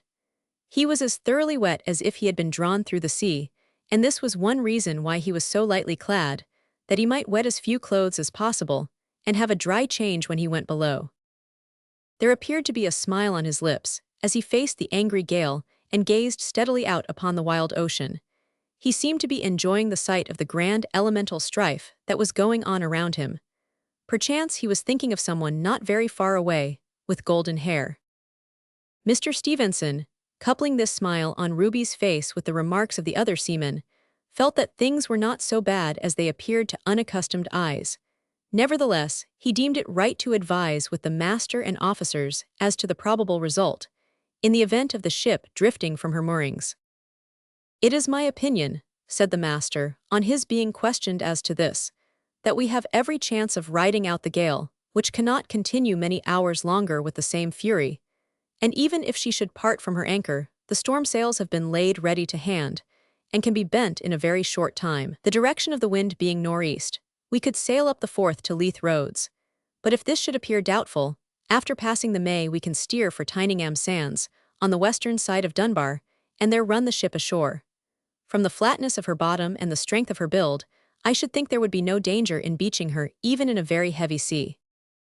This was so far satisfactory, and for some time things continued in pretty much the state we have just described, but soon after there was a sudden cessation of the straining motion of the ship which surprised everyone. In another moment Ruby shouted, "All hands ahoy! Ship's adrift!" The consternation that followed may be conceived but not described. The windlass was instantly manned, and the men soon gave out that there was no strain on the cable. The mizzensail, which was occasionally bent for the purpose of making the ship ride easily, was at once set. The other sails were hoisted as quickly as possible, and they bore away about a mile to the southwestward, where, at a spot that was deemed suitable, the best bower anchor was let go in 20 fathoms water. Happily the storm had begun to abate before this accident happened. Had it occurred during the height of the gale, the result might have been most disastrous to the undertaking at the Bell Rock. Having made all fast, an attempt was made to kindle the galley fire and cook some food. "What are we to ave, steward?" inquired Joe Dumpsby in a feeble voice. "Plumduff, my boy, so cheer up," replied the steward. who was busy with the charming ingredients of a suet pudding, which was the only dish to be attempted, owing to the ease with which it could be both cooked and served up. Accordingly, the suet pudding was made. The men began to cat, the gale began to take off, as seamen express it, and although things were still very far removed from a state of comfort, they began to be more endurable. Health began to return to the sick, and hope to those who had previously given way to despair. Chapter 12. Bell Rock Billows, an unexpected visit, a disaster and a rescue. It is pleasant, it is profoundly enjoyable, to sit on the margin of the sea during the dead calm that not unfrequently succeeds a wild storm, and watch the gentle undulations of the glass-like surface, which the very gulls seem to be disinclined to ruffle with their wings, as they descend to hover above their own reflected images. It is pleasant to watch this from the shore, where the waves fall in low murmuring ripples, or from the ship's deck, far out upon the sea, where there is no sound of water save the laving of the vessel's bow as she rises and sinks in the broad-backed swell. But there is something more than pleasant, there is something deeply and peculiarly interesting in the same scene when viewed from such a position as the Bell Rock. For there, owing to the position of the rock and the depth of water around it, the observer beholds, at the same moment, the presence, as it were, of storm and calm. The largest waves there are seen immediately after a storm has passed away, not during its continuance, no matter how furious the gale may have been, for the rushing wind has a tendency to blow down the waves, so to speak, and prevent their rising to their utmost height. It is when the storm is over that the swell rises. But as this swell appears only like large undulations, it does not impress the beholder with its magnitude until it draws near to the rock and begins to feel the checking influence of the bottom of the sea. The upper part of the swell, having then greater velocity than the lower part, assumes more and more the form of a billow. As it comes on, it towers up like a great green wall of glittering glass, moving with a grand, solemn motion, which does not at first give the idea of much force or impetus. As it nears the rock, however, its height, probably 15 or 20 feet, becomes apparent, its velocity increases. The top, with what may be termed gentle rapidity, rushes in advance of the base. Its dark green side becomes concave, the upper edge lips over, then curls majestically downwards, as if bowing to a superior power, and a gleam of light flashes for a moment on the curling top. As yet there is no sound. All has occurred in the profound silence of the calm, but another instant and there is a mighty crash, a deafening roar.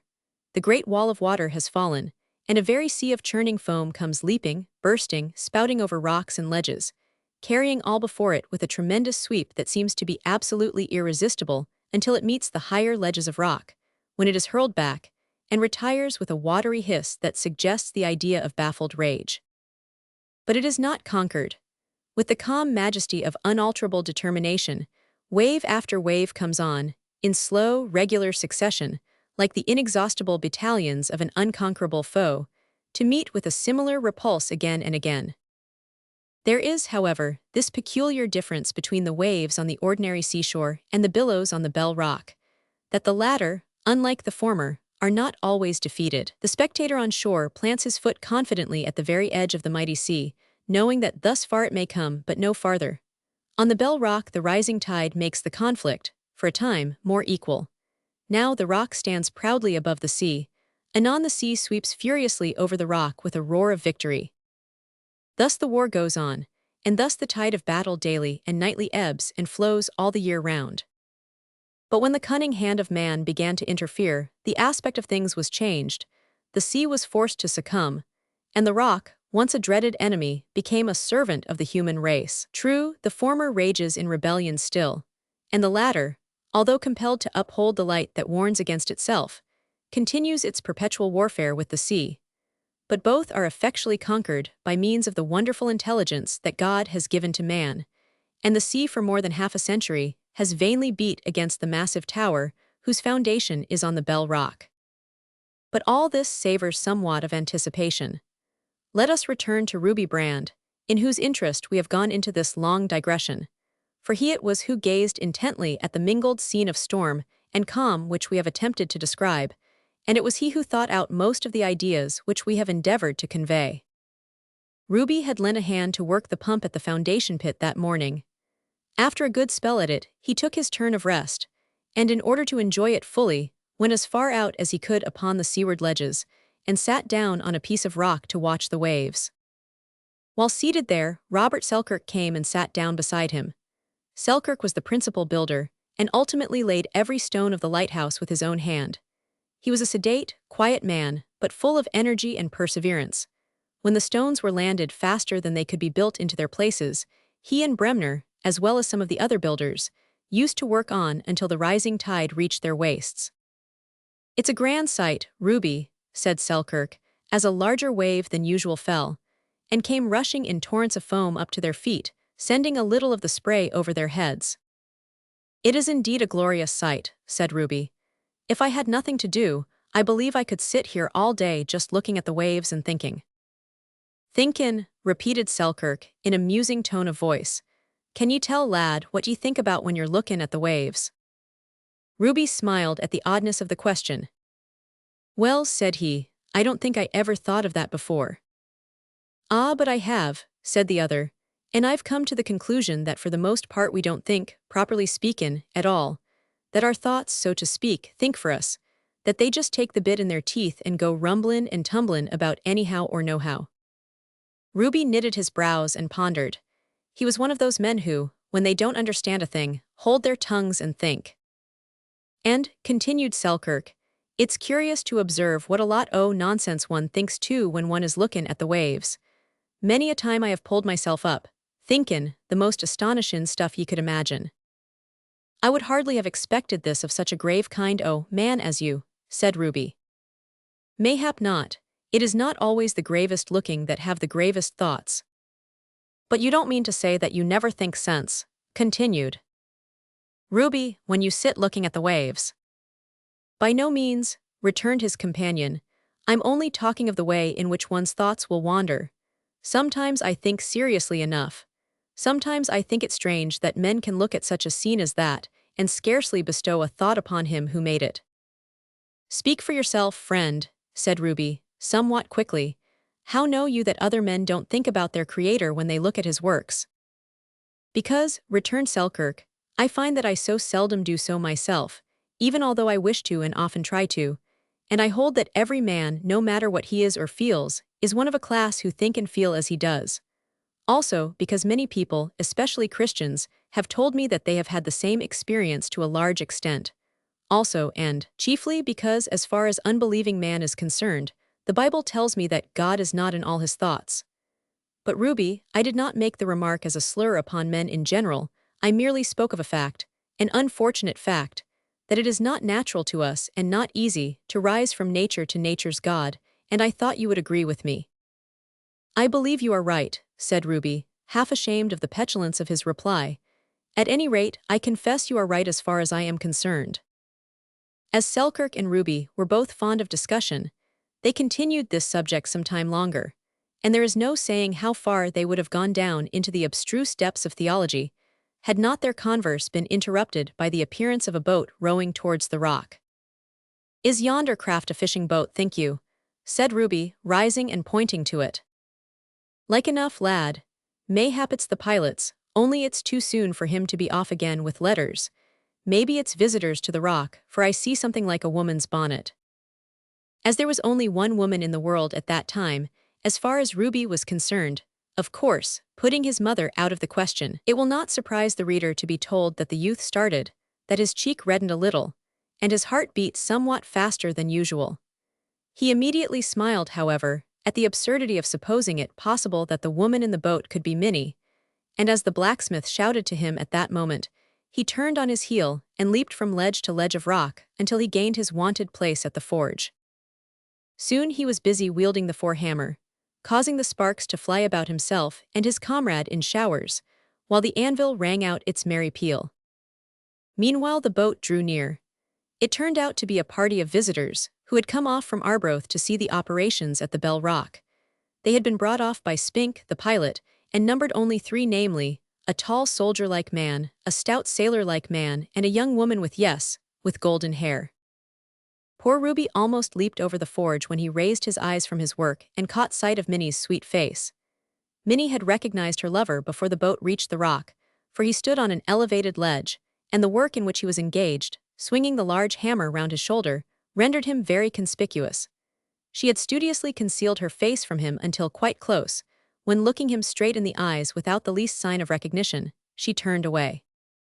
We have said that the first glance Ruby obtained caused him to leap nearly over the forge. The second created such a revulsion of feeling that he let the forehammer fall. "Hallo, got a spark in your eye?" inquired Dove, looking up anxiously. It flashed across Ruby at that instant that the look given him by Minnie was meant to warn him not to take any notice of her, so he answered the smith's query with, "No, no, I've only let the hammer fall, don't you see? Get on, old boy, and don't let the metal cool." The smith continued his work without further remark, and Ruby assisted, resolving in his own mind to be a little more guarded as to the expression of his feelings. Meanwhile, Mr. Stevenson received the visitors and showed them over the works, pointing out the peculiarities thereof and the difficulties that stood in the way. Presently he came towards the forge and said, "Brand, the stout gentleman there wishes to speak to you. He says he knew you in Arbroath. You can spare him for a few minutes, I suppose, Mr. Dove." "Well, yes, but not for long," replied the smith. "The tide will soon be up, and I've enough to do to get through with all these." Ruby flung down his hammer at the first word, and hastened to the ledge of rock where the visitors were standing, as far apart from the workmen as the space of the rock would admit of. The stout gentleman was no other than his uncle, Captain Ogilvy, who put his finger to his lips as his nephew approached, and gave him a look of mystery that was quite sufficient to put the latter on his guard. He therefore went forward, pulled off his cap, and bowed respectfully to Minnie, who replied with a stiff curtsy, a slight smile, and a decided blush. Although Ruby now felt convinced that they were all acting a part, he could scarcely bear this cold reception. His impulse was to seize Minnie in his arms, but he did not even get the comfort of a cold shake of the hand. "Neffy," said the captain in a hoarse whisper, putting his face close to that of Ruby, "mum's the word. Silence, mystery, and all that sort o' thing. Don't appear to be an old friend, lad, and as to Minnie here." "Oh no, we never mention her. Her name it's never heard. Allow me to introduce you to Major Stewart, whose house you broke into, you know, Ruby, when all in the Downs the fleet was moored. At least when the termagant was waitin' for you to go aboard." Here the captain winked and gave Ruby a facetious poke in the ribs, which was not quite in harmony with the ignorance of each other he was endeavoring to inculcate. "Young man," said the major quietly, "we have come off to tell you that everything is in a prosperous state as regards the investigation into your innocence, the private investigation I mean, for the authorities happily know nothing of your being here. Captain Ogilvy has made me his confidant in this matter, and from what he tells me, I am convinced that you had nothing to do with this robbery. Excuse me if I now add that the sight of your face deepens this conviction." Ruby bowed to the compliment. "We were anxious to write at once to the captain of the vessel in which you sailed," continued the major, "but you omitted to leave his full name and address when you left.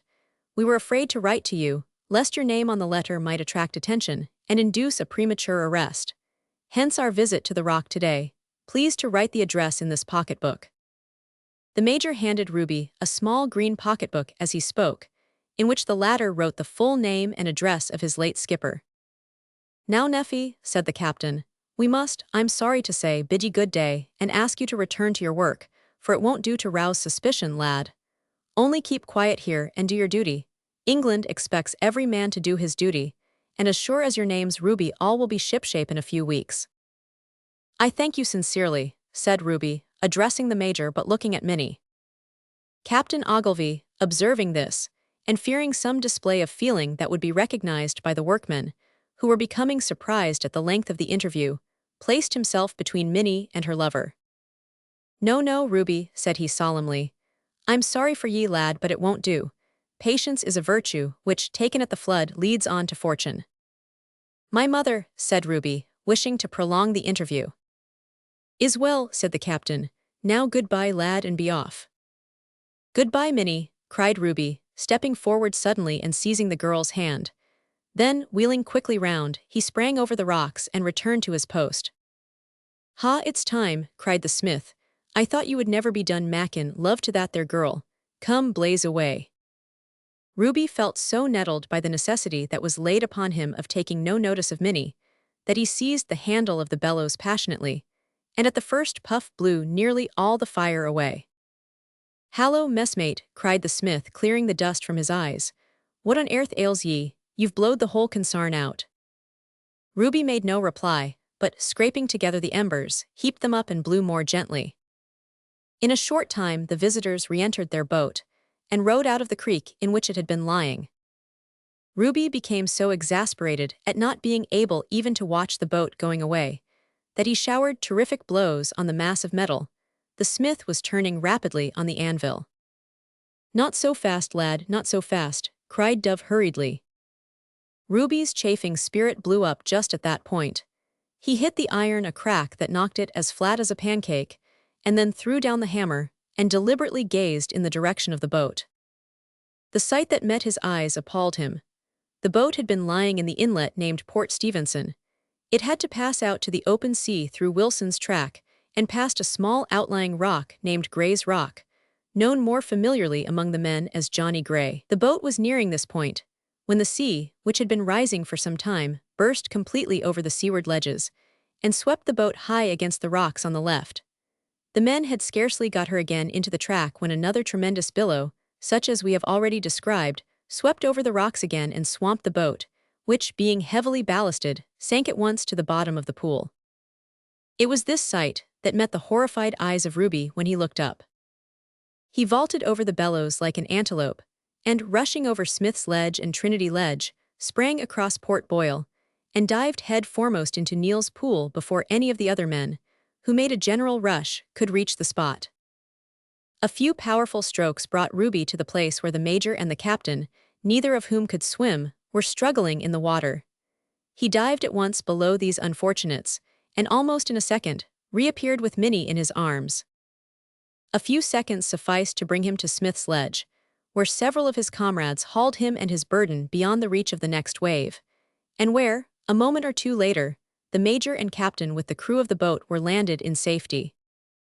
To bear the light form of Minnie in his strong arms to the highest and driest part of the rock was the work of a few moments to Ruby. Brief though those moments were, however, they were precious to the youth beyond all human powers of calculation, for Minnie recovered partial consciousness, and fancying, doubtless, that she was still in danger, flung her arms round his neck and grasped him convulsively. Reader, we tell you in confidence that if Ruby had at that moment been laid on the rack and torn limb from limb, he would have cheered out his life triumphantly.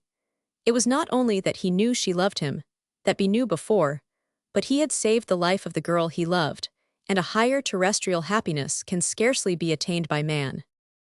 Laying her down as gently as a mother would her firstborn, Ruby placed a coat under her head, and bade his comrades stand back and give her air. It was fortunate for him that one of the foremen, who understood what to do, came up at this moment, and ordered him to leave off chafing the girl's hand with his wet fists, and go get some water boiled at the forge if he wanted to do her good. Second words were not needed. The bellows were soon blowing, and the fire glowed in a way that it had not done since the works at the Bell Rock began. Before the water quite boiled, some tea was put in, and with a degree of speed that would have roused the jealousy of any living waiter, a cup of tea was presented to Minnie, who had recovered almost at the moment Ruby left her. She drank a little, and then closing her eyes, moved her lips silently for a few seconds. Captain Ogilvy, who had attended her with the utmost assiduity and tenderness as soon as he had wrung the water out of his own garments, here took an opportunity of hastily pouring something into the cup out of a small flask. When Minnie looked up again and smiled, he presented her with the cup. She thanked him, and drank a mouthful or two before perceiving that it had been tampered with. "There's something in it," she said hurriedly. "So there is, my pet," said the captain with a benignant smile, "a little nectar that will do you more good than all the tea. Come now, don't shake your head, but down with it all like a good child." But Minnie was proof against persuasion, and refused to taste any more. "Who was it that saved me, uncle?" She had got into the way of calling the captain uncle. "Ruby Brand did it, my darlin'," said the old man with a look of pride. "Ah, you're better now, stay, don't attempt to rise." "Yes, yes, uncle," she said, getting up and looking round. "It is time that we should go now, we have a long way to go, you know. Where is the boat?" "The boat, my precious, is at the bottom of the sea." As he said this, he pointed to the mast, half of which was seen rising out of the pool where the boat had gone down. "But you don't need to mind," continued the captain, "for they're goin' to send us in one o' their own boats aboard the floatin' lightship, where we'll get a change o' clothes and somethin' to eat." As he spoke, one of the sailors came forward and announced that the boat was ready, so the captain and the major assisted Minnie into the boat, which soon pushed off with part of the workmen from the rock. It was to be sent back for the remainder of the crew, by which time the tide would render it necessary that all should leave. Ruby purposely kept away from the group while they were embarking, and after they were gone, proceeded to resume work. "You took a smart dive that time, lad," observed Joe Dumpsby as they went along. "Not more than anyone would do for a girl," said Ruby. "And such a purty one too," said O'Connor. "Ah, av she's not Irish she should ha' been." "Ye're a lucky chap to hae sic a chance," observed John Watt. "Make up to her, lad," said Forsyth. "I think she couldn't refuse ye after doin' her such service." "Time enough to chaff after work is over," cried Ruby with a laugh, as he turned up his sleeves, and seizing the hammer began, as his friend Dove said, to work himself dry. In a few minutes, work was resumed, and for another hour all continued busy as bees, cutting and pounding at the flinty surface of the Bell Rock. Chapter 13. A sleepless but a pleasant night. The evening which followed the day that has just been described was bright, calm, and beautiful, with the starry host unclouded and distinctly visible to the profoundest depths of space. As it was intended to send the Smeaton to Arbroath next morning for a cargo of stones from the building yard, the wrecked party were prevailed on to remain all night on board the Pharos, instead of going ashore in one of the ship's boats, which could not well be spared at the time. This arrangement, we need hardly say, gave inexpressible pleasure to Ruby, and was not altogether distasteful to Minnie, although she felt anxious about Mrs. Brand, who would naturally be much alarmed at the prolonged absence of herself and the captain. However, there was no help for it, and it was wonderful the resignation which she displayed in the circumstances. It was not Ruby's duty to watch on deck that night, yet strange to say, Ruby kept watch the whole night long. There was no occasion whatever for Minnie to go on deck after it was dark, yet strange to say, Minnie kept coming on deck at intervals nearly the whole night long. Sometimes to look at the stars, sometimes to get a mouthful of fresh air, frequently to find out what that strange noise could be that had alarmed her, and at last, especially towards the early hours of morning, for no reason whatever, except that she could not sleep below. It was very natural that when Minnie paced the quarterdeck between the stern and the mainmast, and Ruby paced the forepart of the deck between the bows and the mainmast, the two should occasionally meet at the mainmast. It was also very natural that when they did meet, the girl who had been rescued should stop and address a few words of gratitude to the man who had saved her. But it was by no means natural. Nay, it was altogether unnatural and unaccountable, that, when it became dark, the said man and the said girl should get into a close and confidential conversation, which lasted for hours, to the amusement of Captain Ogilvy and the Major, who quite understood it, and to the amazement of many of the ship's crew, who couldn't understand it at all. At last Minnie bade Ruby a final good night and went below, and Ruby, who could not persuade himself that it was final, continued to walk the deck until his eyes began to shut and open involuntarily like those of a sick owl. Then he also went below, and before he fell quite asleep, according to his own impression, was awakened by the bell that called the men to land on the rock and commence work.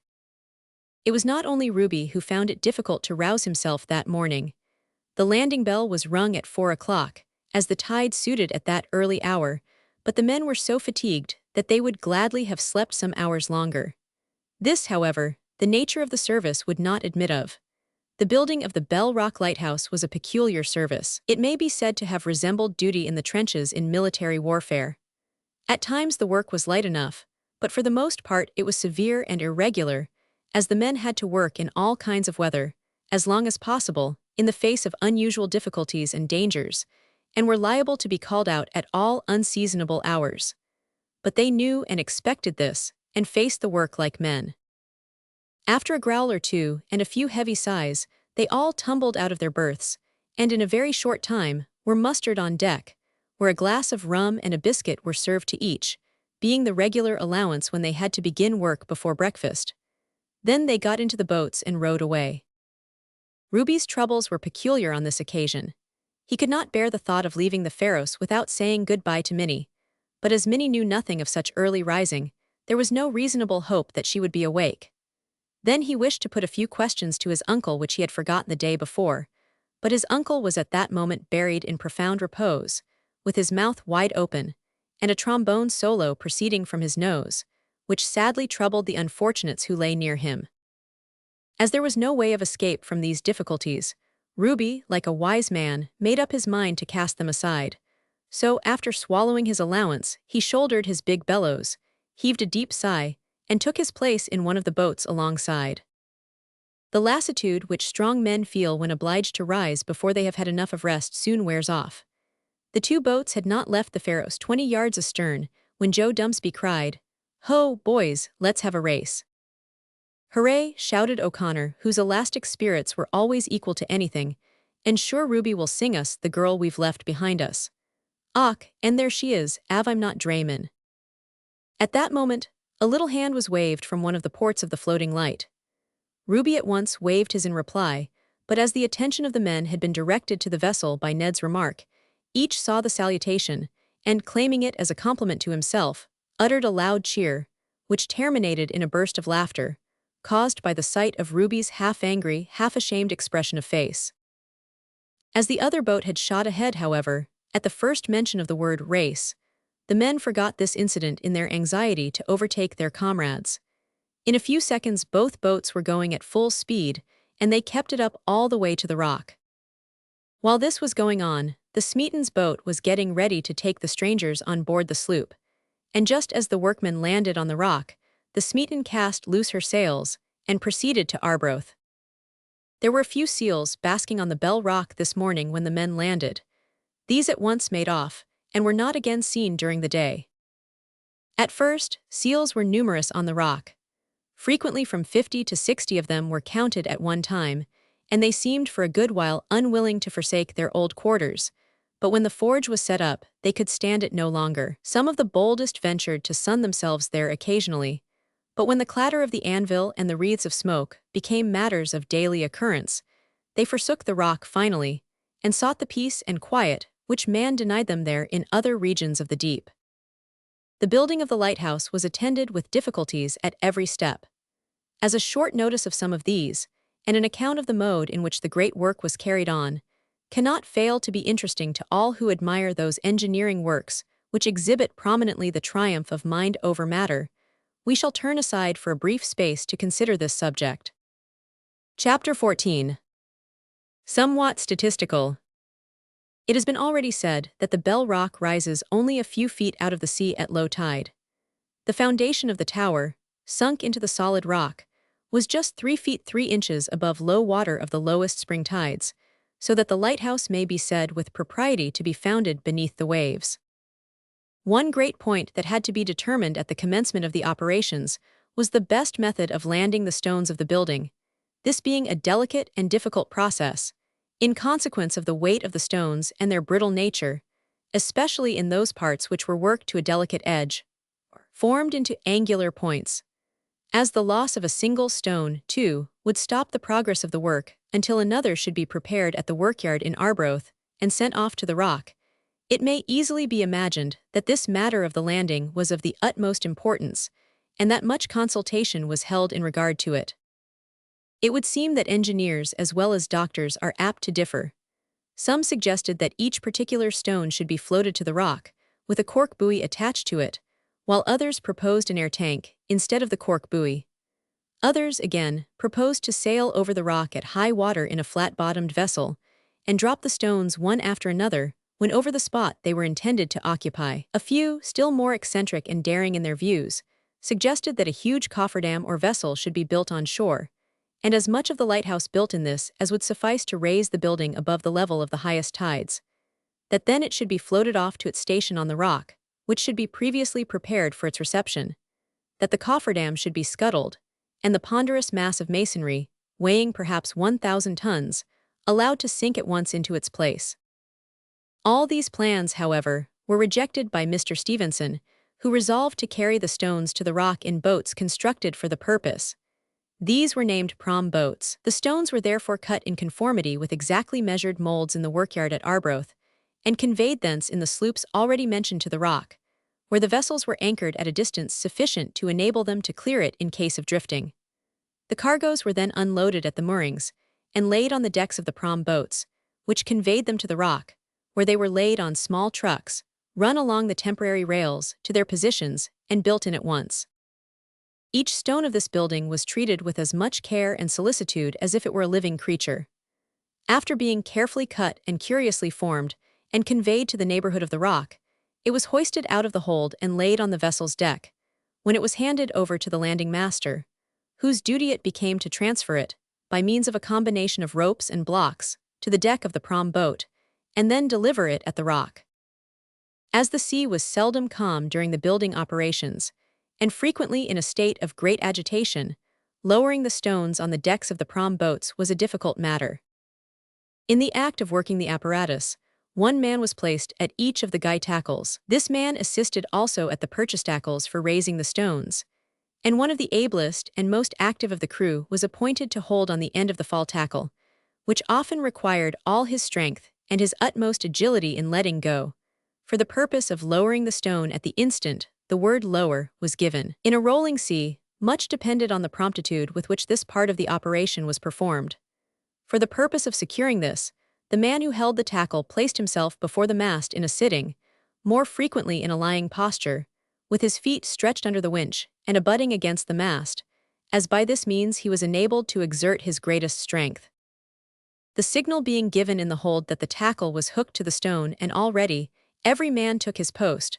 The stone was carefully, we might almost say tenderly raised, and gradually got into position over the prom boat. The right moment was intently watched, and the word lower given sternly and sharply. The order was obeyed with exact promptitude, and the stone rested on the deck of the prom boat. 6 blocks of granite having been thus placed on the boat's deck, she was rowed to a buoy, and moored near the rock until the proper time of the tide for taking her into one of the landing creeks. We are thus particular in describing the details of this part of the work, in order that the reader may be enabled to form a correct estimate of what may be termed the minor difficulties of the undertaking. The same care was bestowed upon the landing of every stone of the building, and it is worthy of record that notwithstanding the difficulty of this process in such peculiar circumstances, not a single stone was lost, or even seriously damaged, during the whole course of the erection of the tower, which occupied 4 years in building, or rather, we should say, 4 seasons, for no work was or could be done during winter. A description of the first entire course of the lower part of the tower, which was built solid, will be sufficient to give an idea of the general nature of the whole work. This course or layer consisted of 123 blocks of stone, those in the interior being sandstone, while the outer casing was of granite. Each stone was fastened to its neighbor above, below, and around by means of dovetails, joggles, oaken trennils, and mortar. Each course was thus built from its center to its circumference, and as all the courses from the foundation to a height of 30 feet were built in this way, the tower, up to that height, became a mass of solid stone, as strong and immovable as the bell rock itself. Above this, or 30 feet from the foundation, the entrance door was placed, and the hollow part of the tower began. Thus much, then, as to the tower itself, the upper part of which will be found described in a future chapter. In regard to the subsidiary works, the erection of the beacon house was in itself a work of considerable difficulty, requiring no common effort of engineering skill. The principal beams of this having been towed to the rock by the Smeaton, all the stanchions and other material for setting them up were landed, and the workmen set about erecting them as quickly as possible, for if a single day of bad weather should occur before the necessary fixtures could be made, the whole apparatus would be infallibly swept away. The operation being, perhaps, the most important of the season, and one requiring to be done with the utmost expedition, all hands were, on the day in which its erection was begun, gathered on the rock, besides 10 additional men engaged for the purpose, and as many of the seamen from the Pharos and other vessels as could be spared. They amounted altogether to 52 in number.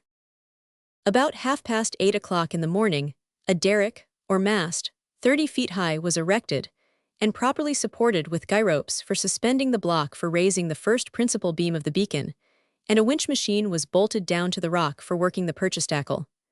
The necessary blocks and tackle were likewise laid to hand and properly arranged. The men were severally allotted in squads to different stations. Some were to bring the principal beams to hand, others were to work the tackles, while a third set had the charge of the iron stanchions, bolts, and wedges, so that the whole operation of raising the beams and fixing them to the rock might go forward in such a manner that some provision might be made, in any stage of the work, for securing what had been accomplished, in case of an adverse change of weather. The raising of the derrick was the signal for 3 hearty cheers, for this was a new era in the operations. Even that single spar, could it be preserved, would have been sufficient to have saved the workmen on that day when the Smeaton broke adrift and left them in such peril. This was all, however, that could be accomplished that tide. Next day, the great beams, each 50 feet long and about 16 inches square, were towed to the rock about 7 in the morning, and the work immediately commenced, although they had gone there so much too early in the tide that the men had to work a considerable time up to their middle in water. Each beam was raised by the tackle affixed to the derrick, until the end of it could be placed, or stepped, into the hole which had been previously prepared for its reception. Then 2 of the great iron stanchions or supports were set into their respective holes on each side of the beam, and a rope passed round them to keep it from slipping, until it could be more permanently fixed. This having been accomplished, the first beam became the means of raising the second, and when the first and second were fastened at the top, they formed a pair of shears by which the rest were more easily raised to their places. The heads of the beams were then fitted together and secured with ropes in a temporary manner, until the falling of the tide would permit the operations to be resumed. Thus the work went on, each man laboring with all his might, until this important erection was completed. The raising of the first beams took place on a Sunday. Indeed, during the progress of the works at the Bell Rock, the men were accustomed to work regularly on Sundays when possible. But it is right to say that it was not done in defiance of, or disregard to, God's command to cease from labor on the Sabbath day, but because of the urgent need of a lighthouse on a rock which, unlighted, would be certain to wreck numerous vessels and destroy many lives in time to come, as it had done in time past. Delay in this matter might cause death and disaster, therefore it was deemed right to carry on the work on Sundays. Footnote: It was always arranged, however, to have public worship on Sundays when practicable, and this arrangement was held to during the continuance of the work. Indeed, the manner in which Mr. Stevenson writes in regard to the conclusion of the day's work at the Beacon, which we have described, shows clearly that he felt himself to be acting in this matter in accordance with the spirit of our Savior, who wrought many of his works of mercy on the Sabbath day. Mr. Stevenson writes thus: All hands having returned to their respective ships, they got a shift of dry clothes and some refreshment. Being Sunday, they were afterwards convened by signal on board of the Lighthouse yacht, when prayers were read, for every heart upon this occasion felt gladness, and every mind was disposed to be thankful for the happy and successful termination of the operations of this day. It is right to add that the men, although requested, were not constrained to work on Sundays. They were at liberty to decline if they chose. A few conscientiously refused at first, but were afterwards convinced of the necessity of working on all opportunities that offered, and agreed to do so. An accident happened during the raising of the last large beam of the Beacon, which, although alarming, fortunately caused no damage. Considering the nature of the work, it is amazing, and greatly to the credit of all engaged, that so few accidents occurred during the building of the lighthouse. When they were in the act of hoisting the 6th and last log, and just about to cant it into its place, the iron hook of the principal purchase block gave way, and the great beam, measuring 50 feet in length, fell upon the rock with a terrible crash. But although there were 52 men around the Beacon at the time, not one was touched, and the beam itself received no damage worth mentioning. Soon after the Beacon had been set up, and partially secured to the rock, a severe gale sprang up, as if ocean were impatient to test the handiwork of human engineers. Gales set in from the eastward, compelling the attending sloops to slip from their moorings and run for the shelter of Arbroath and St. Andrews, and raising a sea on the Bell Rock which was described as terrific, the spray rising more than 30 feet in the air above it. In the midst of all this turmoil, the Beacon stood securely, and after the weather moderated, permitting the workmen once more to land, it was found that no damage had been done by the tremendous breaches of the sea over the rock. That the power of the waves had indeed been very great was evident from the effects observed on the rock itself and on materials left there. Masses of rock upwards of a ton in weight had been cast up by the sea, and then, in their passage over the Bell Rock, had made deep and indelible ruts. An anchor of a ton weight, which had been lost on one side of the rock, was found to have been washed up and over it to the other side. Several large blocks of granite that had been landed and left on a ledge were found to have been swept away like pebbles and hurled into a hole at some distance, and the heavy hearth of the smith's forge, with the ponderous anvil, had been washed from their places of supposed security. From the time of the setting up of the beacon, a new era in the work began. Some of the men were now enabled to remain on the rock all day, working at the lighthouse when the tide was low, and betaking themselves to the beacon when it rose, and leaving it at night, for there was much to do before this beacon could be made the habitable abode which it finally became. But it required the strictest attention to the state of the weather, in case of their being overtaken with a gale, which might prevent the possibility of their being taken off the rock. At last the beacon was so far advanced and secured that it was deemed capable of withstanding any gale that might blow. As yet it was a great ungainly pile of logs, iron stanchions, and bracing chains, without anything that could afford shelter to man from winds or waves, but with a platform laid from its crossbeams at a considerable height above high-water mark. The works on the rock were in this state when two memorable circumstances occurred in the Bell Rock annals, to which we shall devote a separate chapter. Chapter 15. Ruby has a rise in life and a fall. James Dove, the blacksmith, had for some time past been watching the advancing of the beacon works with some interest and a good deal of impatience. He was tired of working so constantly up to the knees in water and aspired to a drier and more elevated workshop. One morning he was told by the foreman that orders had been given for him to remove his forge to the beacon, and this removal, this flitting, as he called it, was the first of the memorable events referred to in the last chapter. "Hallo, Ruby, my boy," cried the elated son of Vulcan as he descended the companion ladder. "We're goin' to flit, lad.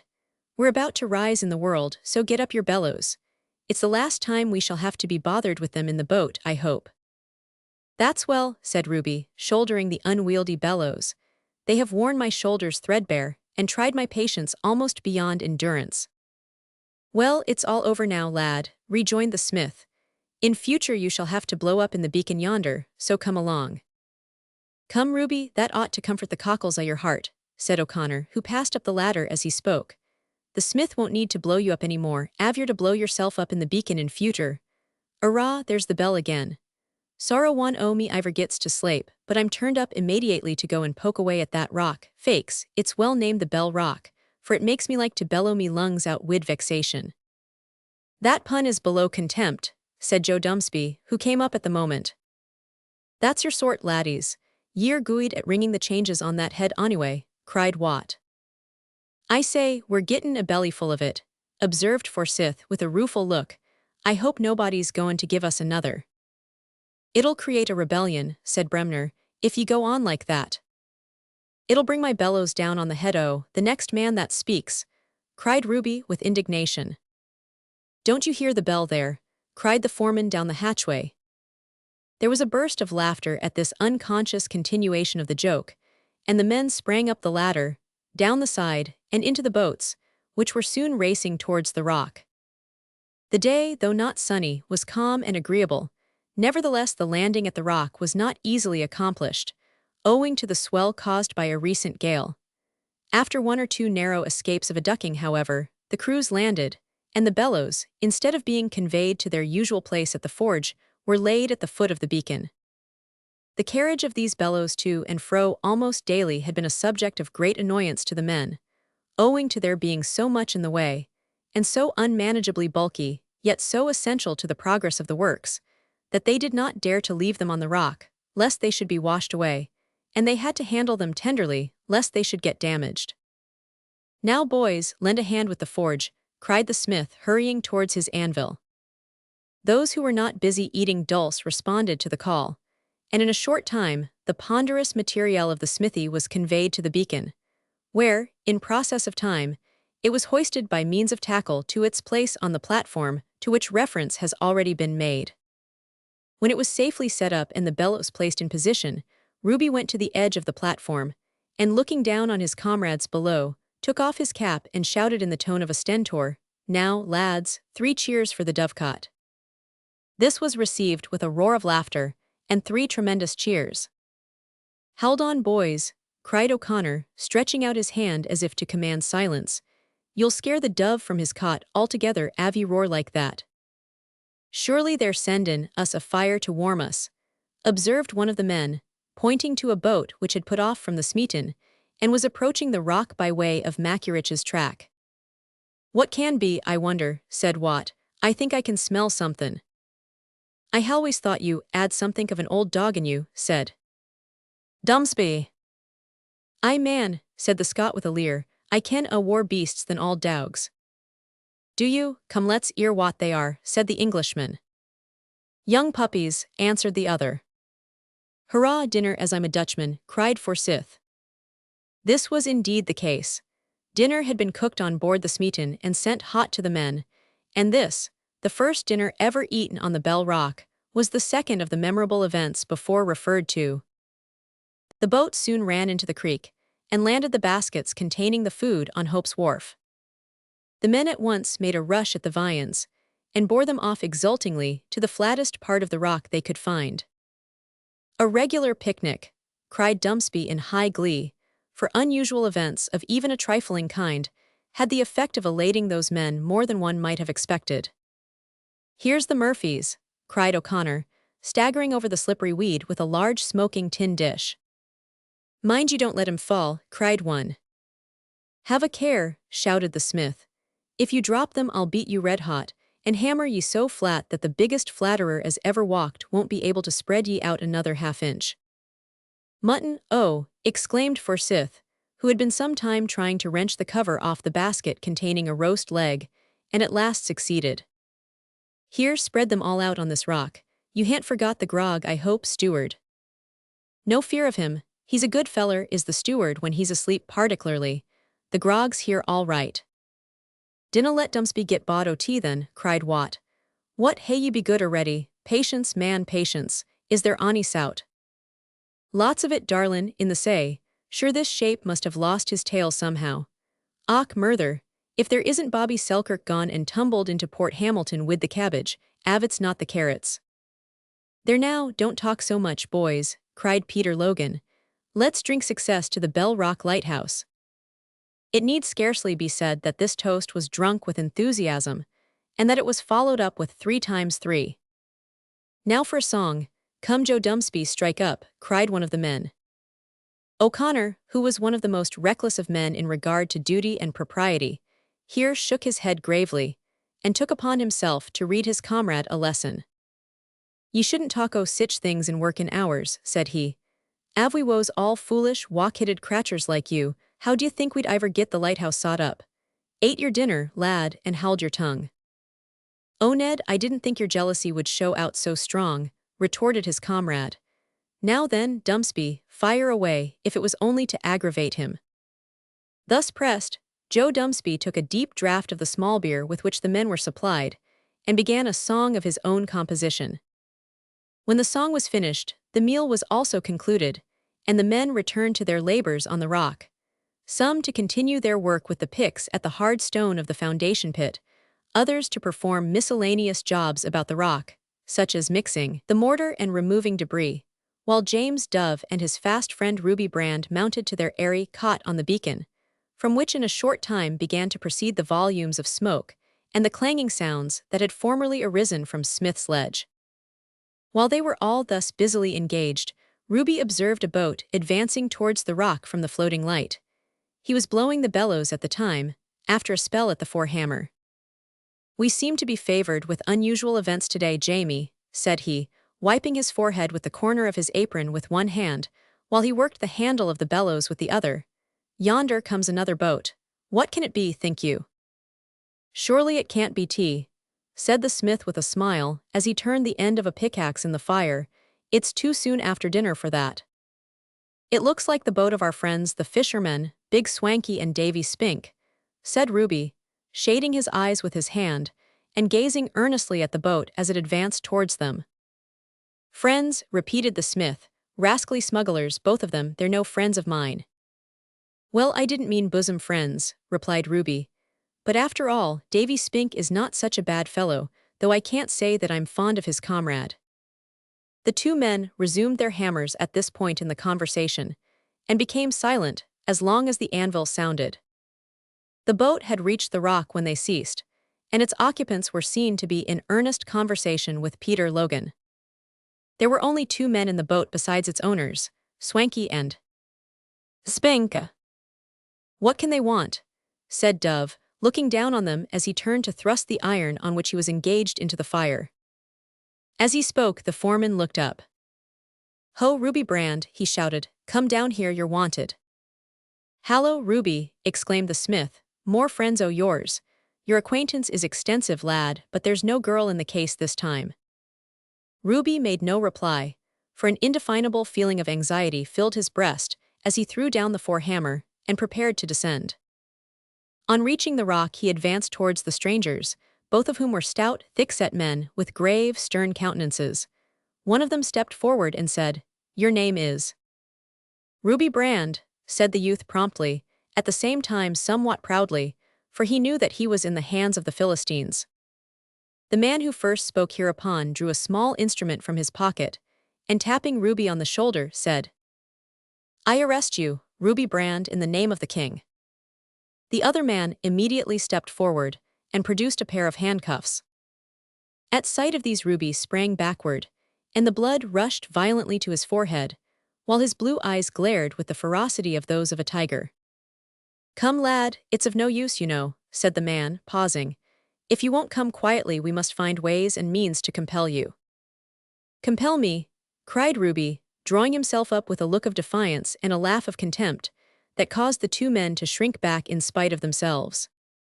Ruby, said the foreman, gently, stepping forward and laying his hand on the youth's shoulder, you had better go quietly, for there's no chance of escape from these fellows. I have no doubt it's a mistake, and that you'll come off with flying colors, but it's best to go quietly whatever turns up. While Logan was speaking, Ruby dropped his head on his breast. The officer with the handcuffs advanced, and the youth held out his hands, while the flush of anger deepened into the crimson blush of shame. It was at this point that Jamie Dove, wondering at the prolonged absence of his friend and assistant, looked down from the platform of the beacon and beheld what was taking place.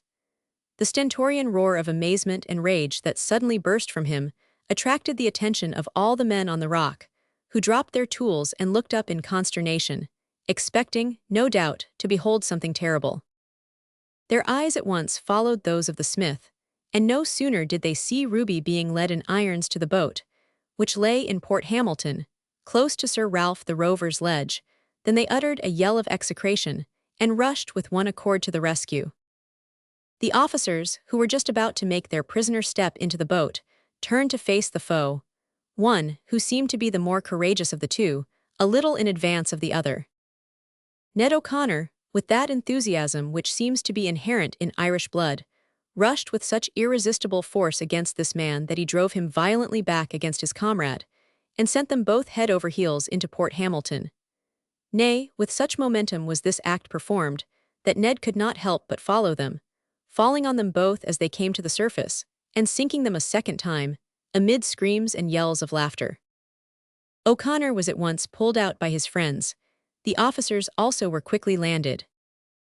I ax your parding, gentlemen, said the former, with an expression of deep regret on his face, but the sayweed is so slippy on them rocks we're a'most for iver doin' that sort o' thing be the merest accident. But av you're as fond o' cowld water as myself you won't object to it, although it do come rather wunxpected. The officers made no reply, but collaring Ruby, pushed him into the boat. Again the men made a rush, but Peter Logan stood between them and the boat. Lads, said he, holding up his hand, it's of no use resistin' the law. These are King's officers, and they are only doin' their duty. Sure am I that Ruby Brand is guilty of no crime, so they've only to inquire into it and set him free. The men hesitated, but did not seem quite disposed to submit without another struggle. It's a shame to let them take him, cried the smith. So it is, I vote for a rescue, cried Joe Dumsby. Hooray, so does I, cried O'Connor, stripping off his waistcoat, and for once in his life agreeing with Joe. "Nah, lads," cried John Watt, rolling up his sleeves and baring his brawny arms as if about to engage in a fight. "It'll raver do to interfere wy the law. But what d'ye say to gie them another dook?" Seeing that the men were about to act upon Watt's suggestion, Baby started up in the boat, and turning to his comrades said, "Boys, it's very kind of you to be so anxious to save me, but you can't." "Fail, but we can, darlin'," interrupted O'Connor. "No, you can't," repeated Ruby firmly, "because I won't let yon.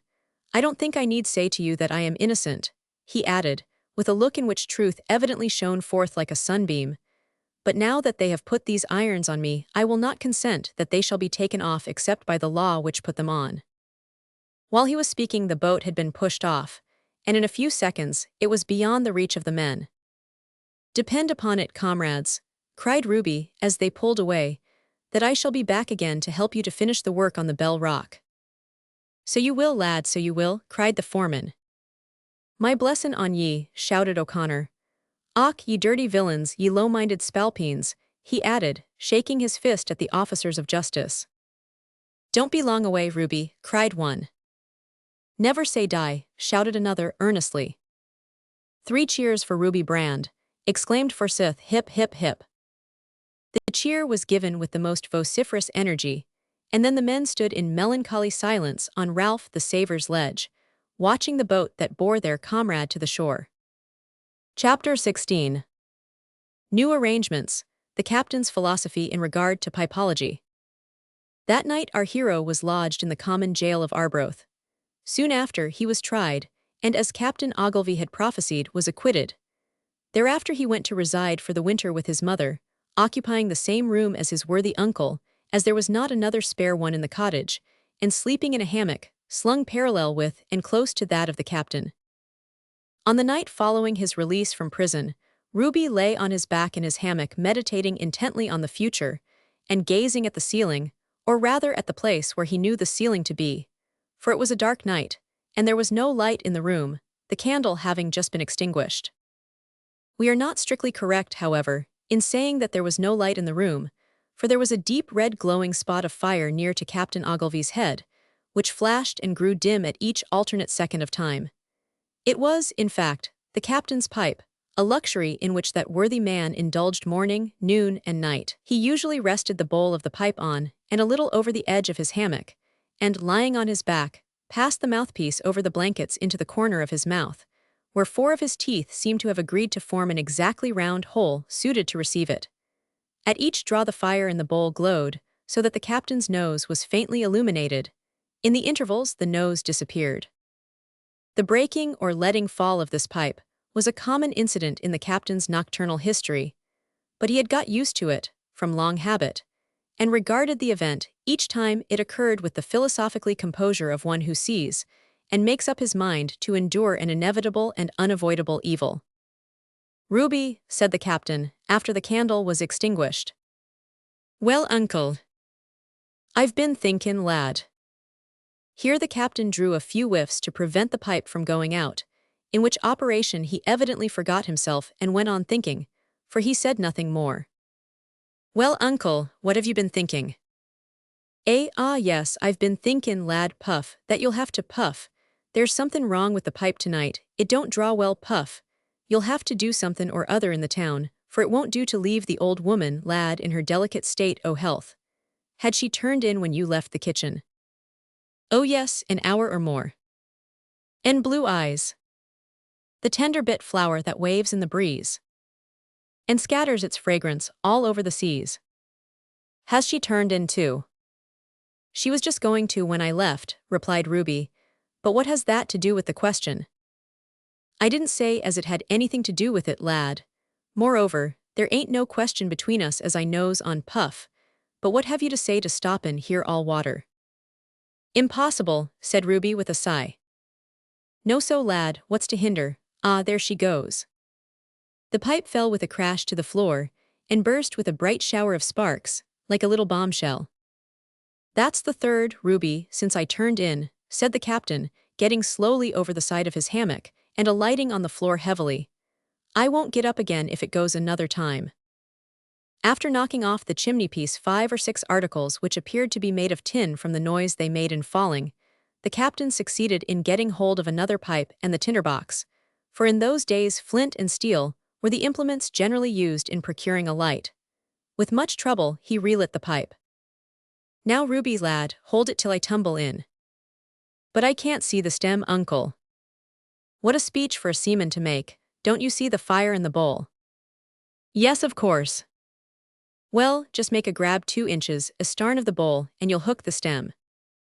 The captain was looking earnestly into the bowl while he spoke, stuffing down the burning tobacco with the end of his little finger.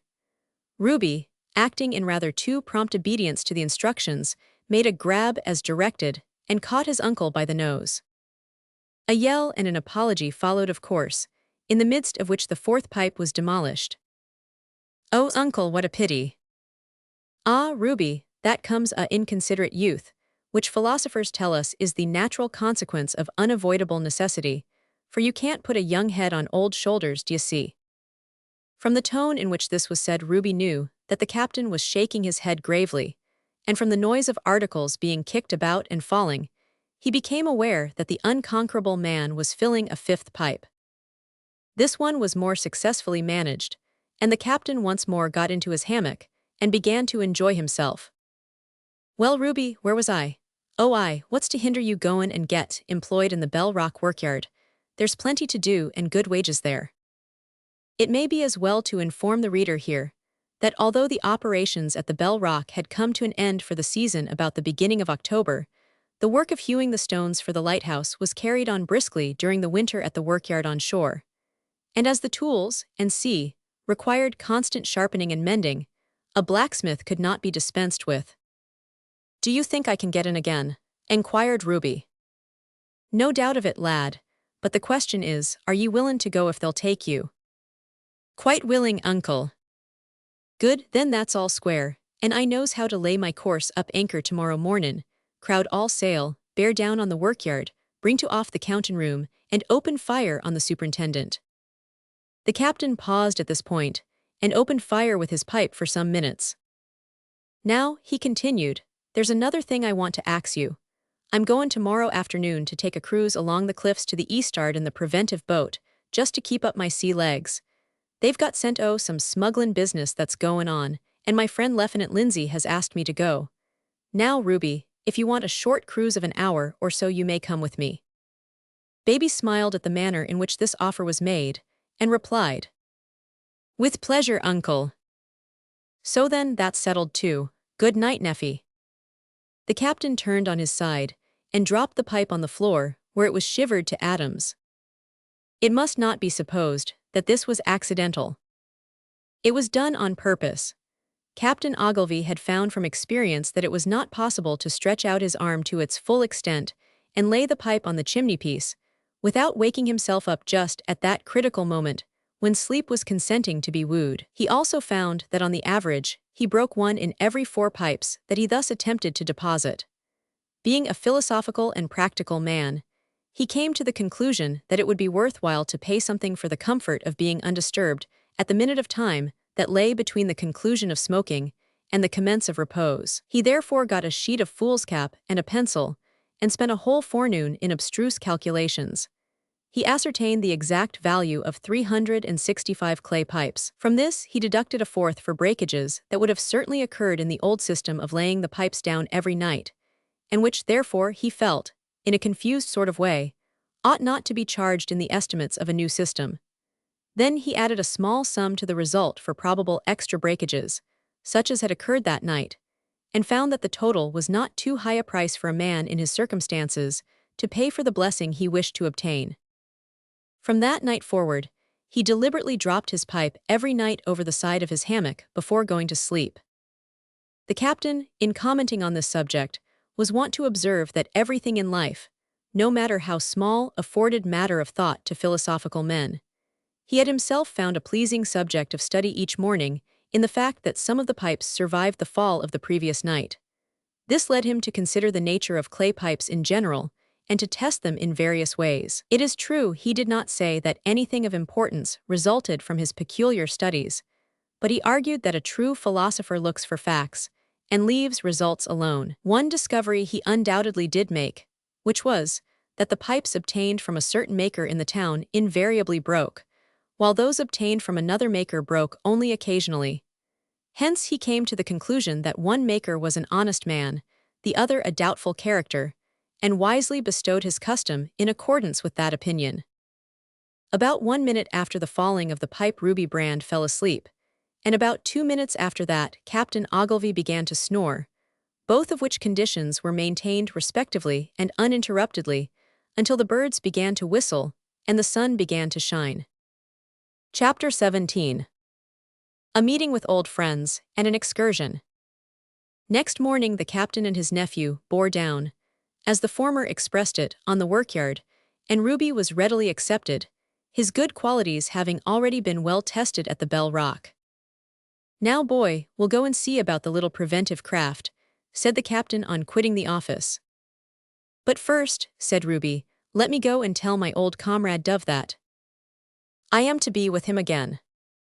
There was no need to inquire the way to the forge, the sound of the anvil being distinctly heard above all the other sounds of that busy spot. The workyard at Arbroath, where the stones for the lighthouse were collected and hewn into shape before being sent off to the rock, was an enclosed piece of ground, extending to about 3/4 of an acre, conveniently situated on the northern side of the Lady Lane, or street, leading from the western side of the harbour. Here were built a row of barracks for the workmen, and several apartments connected with the engineer's office, mold maker's department, stores, workshops for smiths and joiners, stables and extending 150 feet along the north side of the yard. All of these were fully occupied, there being upwards of 40 men employed permanently. Sheds of timber were also constructed to protect the workmen in wet weather, and a kiln was built for burning lime. In the center of the yard stood a circular platform of masonry on which the stones were placed when dressed, so that each stone was tested and marked, and each course or layer of the lighthouse fitted up and tried, before being shipped to the rock. The platform measured feet in diameter. It was founded with large, broad stones at a depth of about 2 feet 6 inches, and built to within 10 inches of the surface with rubble work, on which a course of neatly dressed and well-jointed masonry was laid, of the red sandstone from the quarries to the eastward of Arbroath, which brought the platform on a level with the surface of the ground.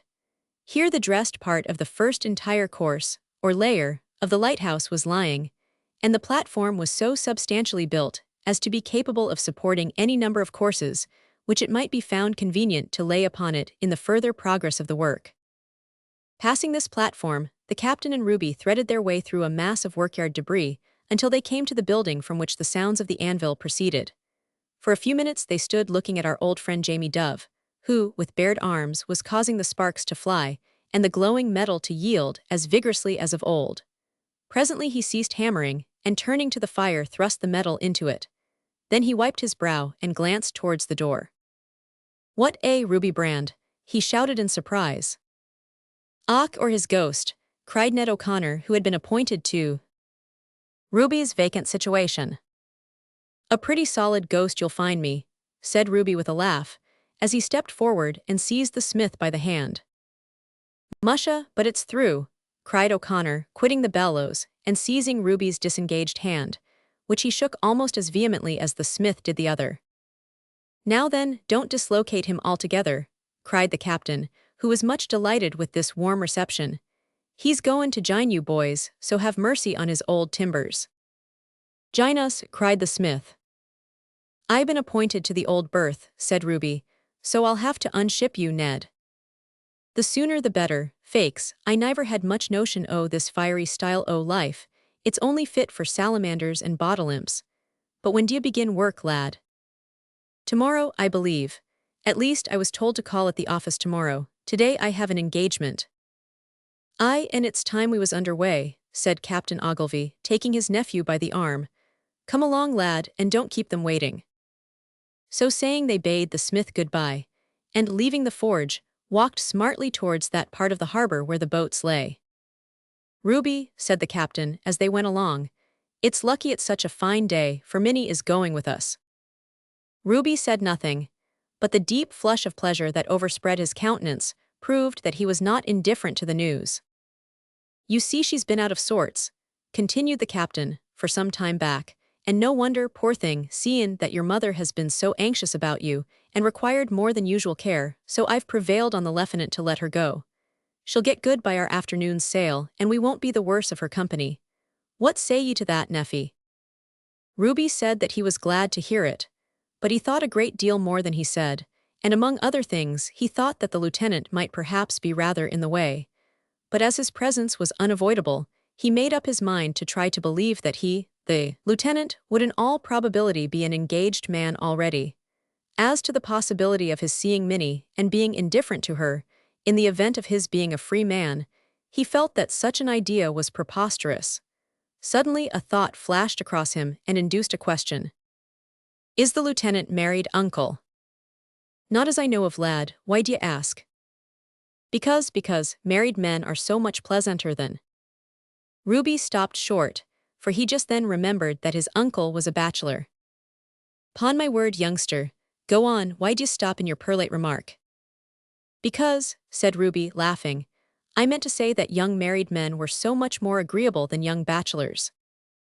"Humph," ejaculated the captain, who did not see much force in the observation, "and how d'ye know the lieutenant's a young man? I didn't say he was young, mayhap he's old. But here he is, so you'll judge for yourself." At the moment a tall, deeply bronzed man of about 30 years of age walked up and greeted Captain Ogilvy familiarly as his buck, inquiring, at the same time, how his old timbers were, and where the bit of baggage was. "She's to be at the end o' the pier in 5 minutes, said the captain, drawing out and consulting a watch that was large enough to have been mistaken for a small 8-day clock. "This is my nephy, Ruby Brand, Lieutenant Lindsay, true blues, both of ye. When shall we 3 meet again? Where the stormy winds do blow, and the thunder, lightnin' and the rain. Riots up above, and also down below. Ah, here comes the pretty little craft." Minnie appeared as he spoke, and walked towards them with a modest, yet decided air that was positively bewitching. She was dressed in homely garments, but that served to enhance the beauty of her figure, and she had on the plainest of little bonnets, but that only tended to make her face more lovely. Ruby thought it was perfection. He glanced at Lieutenant Lindsay, and perceiving that he thought so too, as how could he think otherwise?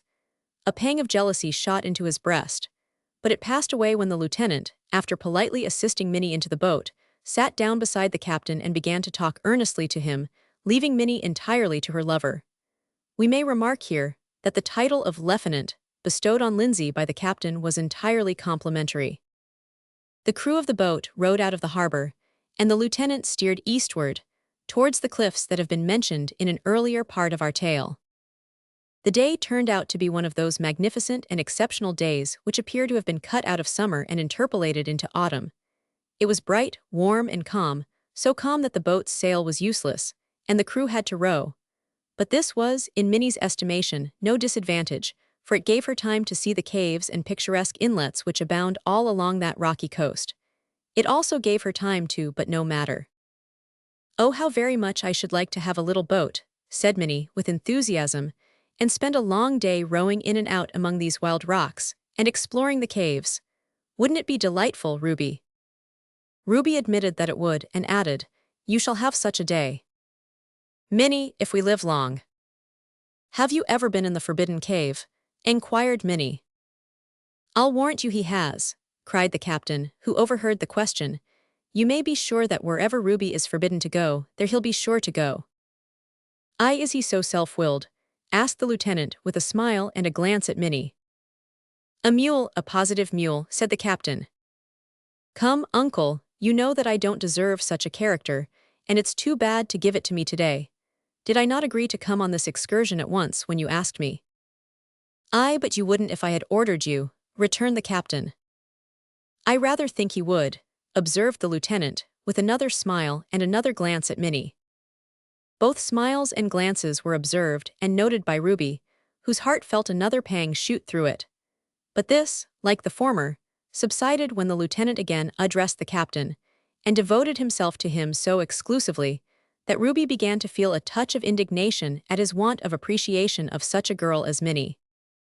He's a stupid ass, thought Ruby to himself, and then, turning to Minnie, directed her attention to a curious natural arch on the cliffs, and sought to forget all the rest of the world. In this effort he was successful, and had gradually worked himself into the firm belief that the world was paradise, and that he and Minnie were its sole occupants. A second edition, as it were, of Adam and Eve, when the lieutenant rudely dispelled the sweet dream by saying sharply to the man at the bow-oar, "Is that the boat, Baker? You ought to know it pretty well." "I think it is, sir," answered the man, resting on his oar a moment and glancing over his shoulder, "but I can't be sure at this distance." "Well, pull easy," said the lieutenant. "You see, it won't do to scare them, Captain Ogilvy, and they'll think we're a pleasure party when they see a woman in the boat." Ruby thought they would not be far wrong in supposing them a pleasure party. He objected, mentally, however, to Minnie being styled a woman. Not that he would have had her called a man, but he thought that girl would have been more suitable. Angel, perhaps, the most appropriate term of all. "Come, Captain, I think I will join you in a pipe," said the lieutenant, pulling out a tin case, in which he kept the blackest of little cuddy pipes. "In days of old our ancestors loved to fight, now we degenerate souls love to smoke the pipe of peace." "I did not know that your ancestors were enemies," said Minnie to the captain. "Enemies, lass, aye that they were. What, have ye never heard tell o' the great fight between the Ogilvies and Lindsays?" "Never," said Minnie. "Then, my girl, your education has been neglected, but I'll do what I can to remedy that defect." Here the captain rekindled his pipe, which was in the habit of going out, and requiring to be relighted, and, clearing his throat with the emphasis of one who is about to communicate something of importance, held forth as follows. Chapter 18. The Battle of Arbroath and Other Warlike Matters. It was in the year 1445. That's not far short of 400 years ago. Tempus fugit, which is a Latin quotation, my girl, from Horace Walpole, I believe, and signifies time and tide waits for no man. That's what they calls a free translation, you must know. Well, it was in the winter o' 1445 that a certain Alexander Ogilvy of Inverquharity was chosen to act as chief justiciar in these parts.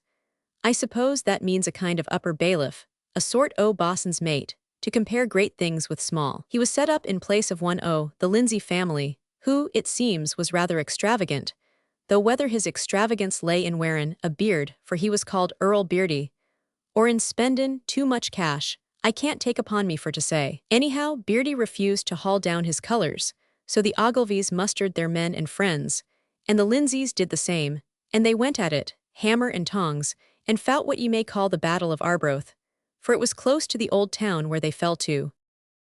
It was a most bloody affair. The two families were connected with many o' the richest and greatest people in the land, and these went to lend a hand when they beat to quarters, and there was no end o' barbed horses, as they call them, which means critters with steel spikes in their noses, I'm told, and lots of embroidered banners and flags, though I never heard that anyone hoisted the Union Jack. But however that may be, they fought like bluejackets, for 500 men were left dead on the field, and among them a lot o' the great folk. But I'm sorry to say that the Ogilvies were licked, though I say it that shouldn't, continued the captain with a sigh as he relighted his pipe. However, never venture, never win. Blaze away and don't give in. As Milton remarks in his preface to the Pilgrim's Progress. True, Captain, said the lieutenant, and you know that he who fights and runs away shall live to fight another day. Lieutenant, said the captain gravely, your quotation besides bane a kind o' desecration is not applicable, 'cause the Ogilvies did not run away. They fought on that occasion like born imps, and they would ha certainly won the day if they hadn't been, every man jack of 'em, cut to pieces before the battle was finished. Well said, uncle, exclaimed Ruby with a laugh. No doubt the Ogilvies would lick the Lindsays now if they had a chance. I believe they would, said the lieutenant, for they have become a race of heroes since the great day of the Battle of Arbroath. No doubt, Miss Grey, continued the lieutenant, turning to Minnie with an arch smile, no doubt you have heard of that more recent event, the threatened attack on Arbroath by the French fire-eater Captain Fall, and the heroic part played on that occasion by an Ogilvy, an uncle, I am told, of my good friend here. I have heard of Captain Fall, of course, replied Minnie, for it was not many years before I was born that his visit took place, and Mrs. Brand has often told me of the consternation into which the town was thrown by his doings, but I never heard of the deeds of the Ogilvy to whom you refer. No, now that is surprising. How comes it, Captain, that you have kept so silent on this subject? "'Cause it ain't true," replied the captain stoutly, yet with a peculiar curl about the corners of his mouth, that implied something in the mind beyond what he expressed with the lips. "Ah, I see modesty," said Lindsay. "Your uncle is innately modest, Miss Grey, and never speaks of anything that bears the slightest resemblance to boasting. See, the grave solemnity with which he smokes while I say this proves the truth of my assertion. Well, since he has never told you, I will tell you myself. You have no objection, Captain." The captain sent a volume of smoke from his lips, and followed it up with, "Fire away, shipmate." The lieutenant, having drawn a few whiffs in order to ensure the continued combustion of his pipe, related the following anecdote, which is now matter of history, as anyone may find by consulting the archives of Arbroath. In the year 1781, on a fine evening of the month of May, the seamen of Arbroath who chanced to be loitering about the harbour observed a strange vessel manoeuvring in the offing. They watched and commented on the motions of the stranger with considerable interest, for the wary skill displayed by her commander proved that he was unacquainted with the navigation of the coast, and from the cut of her jib, they knew that the craft was a foreigner. After a time she took up a position and cast anchor in the bay, directly opposite the town. At that time we were, as we still are, and as it really appears likely to me we ever shall be, at war with France. But as the scene of the war was far removed from Arbroath, it never occurred to the good people that the smell of powder could reach their peaceful town. That idea was somewhat rudely forced upon them when the French flag was run up to the mizzen-top, and a white puff of smoke burst from the vessel, which was followed by a shot that went hissing over their heads and plumped right into the middle of the town. That shot knocked over 15 chimney pots and 2 weathercocks in Marketgate, went slap through a house in the suburbs, and finally stuck in the carcass of an old horse belonging to the provost of the town, which didn't survive the shock. The horse, I mean, not the provost. It is said that there was an old gentleman lying in bed in a room of the house that the shot went through. He was a sort of hipped character, and believed that he could not walk, if he were to try ever so much. He was looking quietly at the face of a great Dutch clock when the shot entered and knocked the clock inside out, sending its contents in a shower over the old gentleman, who jumped up and rushed out of the house like a maniac. He was cured completely from that hour. At least, so it's said, but I don't vouch for the truth of the story. However, certain it is that the shot was fired, and was followed up by 2 or 3 more. After which the Frenchmen ceased firing, and a boat was seen to quit the side of the craft, bearing a flag of truce. The consternation into which the town was thrown is said to have been tremendous. "That's false," interrupted the captain, removing his pipe while he spoke. "The word ain't appropriate. The men of Arbroath doesn't know nothin' about no such word as consternation. They was surprised, if ye choose, and powerfully enraged mayhap, but they wasn't consternated by no means." "Well, I don't insist on the point," said the lieutenant, "but chroniclers write so." "Chroniclers write lies sometimes," interrupted the captain curtly. "Perhaps they do, but you will admit, I dare say, that the women and children were thrown into a great state of alarm." "I'm not so sure of that," interposed Ruby. "In a town where the men were so bold, the women and children would be apt to feel very much at their ease. At all events, I am acquainted with some women who are not easily frightened." "Really, I think it is not fair to interrupt the story in this way," said Minnie, with a laugh. "Right, lass, right," said the captain. "Come, Lieutenant, spin away at your yarn and don't venture too much commentary thereon, 'cause it's apt to lead to error, and ye know, as the poet says, errors in the heart breed errors in the brain. And these are apt to twist ye wrong again." I'm not exactly sure o' the precise words in this case, but that's the sentiment, and everybody knows that sentiment is everything in poetry, whether ye understand it or not. Fire away, Lieutenant, and don't be long-winded if ye can help it. "Well, to return to the point," resumed Lindsay, "the town was certainly thrown into a tremendous state of some sort, for the people had no arms of any kind wherewith to defend themselves. There were no regular soldiers, no militia, and no volunteers. Everybody ran wildly about in every direction, not knowing what to do. There was no leader, and in short, the town was very like a shoal of small fish in a pool when a boy wades in and makes a dash amongst them. At last a little order was restored by the provost, who was a sensible old man, and an old soldier to boot, but too infirm to take as active a part in such an emergency as he would have done had he been a dozen years younger. He, with several of the principal men of the town, went down to the beach to receive the bearers of the flag of truce. The boat was manned by a crew of 5 or 6 seamen, armed with cutlasses and arquebuses. As soon as its keel grated on the sand, a smart little officer leaped ashore and presented to the provost a letter from Captain Fall, which ran somewhat in this fashion. At sea, May 23rd. Gentlemen, I send these 2 words to inform you that I will have you to bring to the French color in less than a quarter of an hour, or I set the town on fire directly. Such is the order of my master, the King of France. I am sent by. Send directly the mayor and chiefs of the town to make some agreement with me, or I'll make my duty. It is the will of yours, G. Fall. To Monsieur Mabe of the town called Arbroath, or in his absence to the chief man after him in Scotland. On reading this, the provost bowed respectfully to the officer, and begged of him to wait a few minutes while he should consult with his chief men.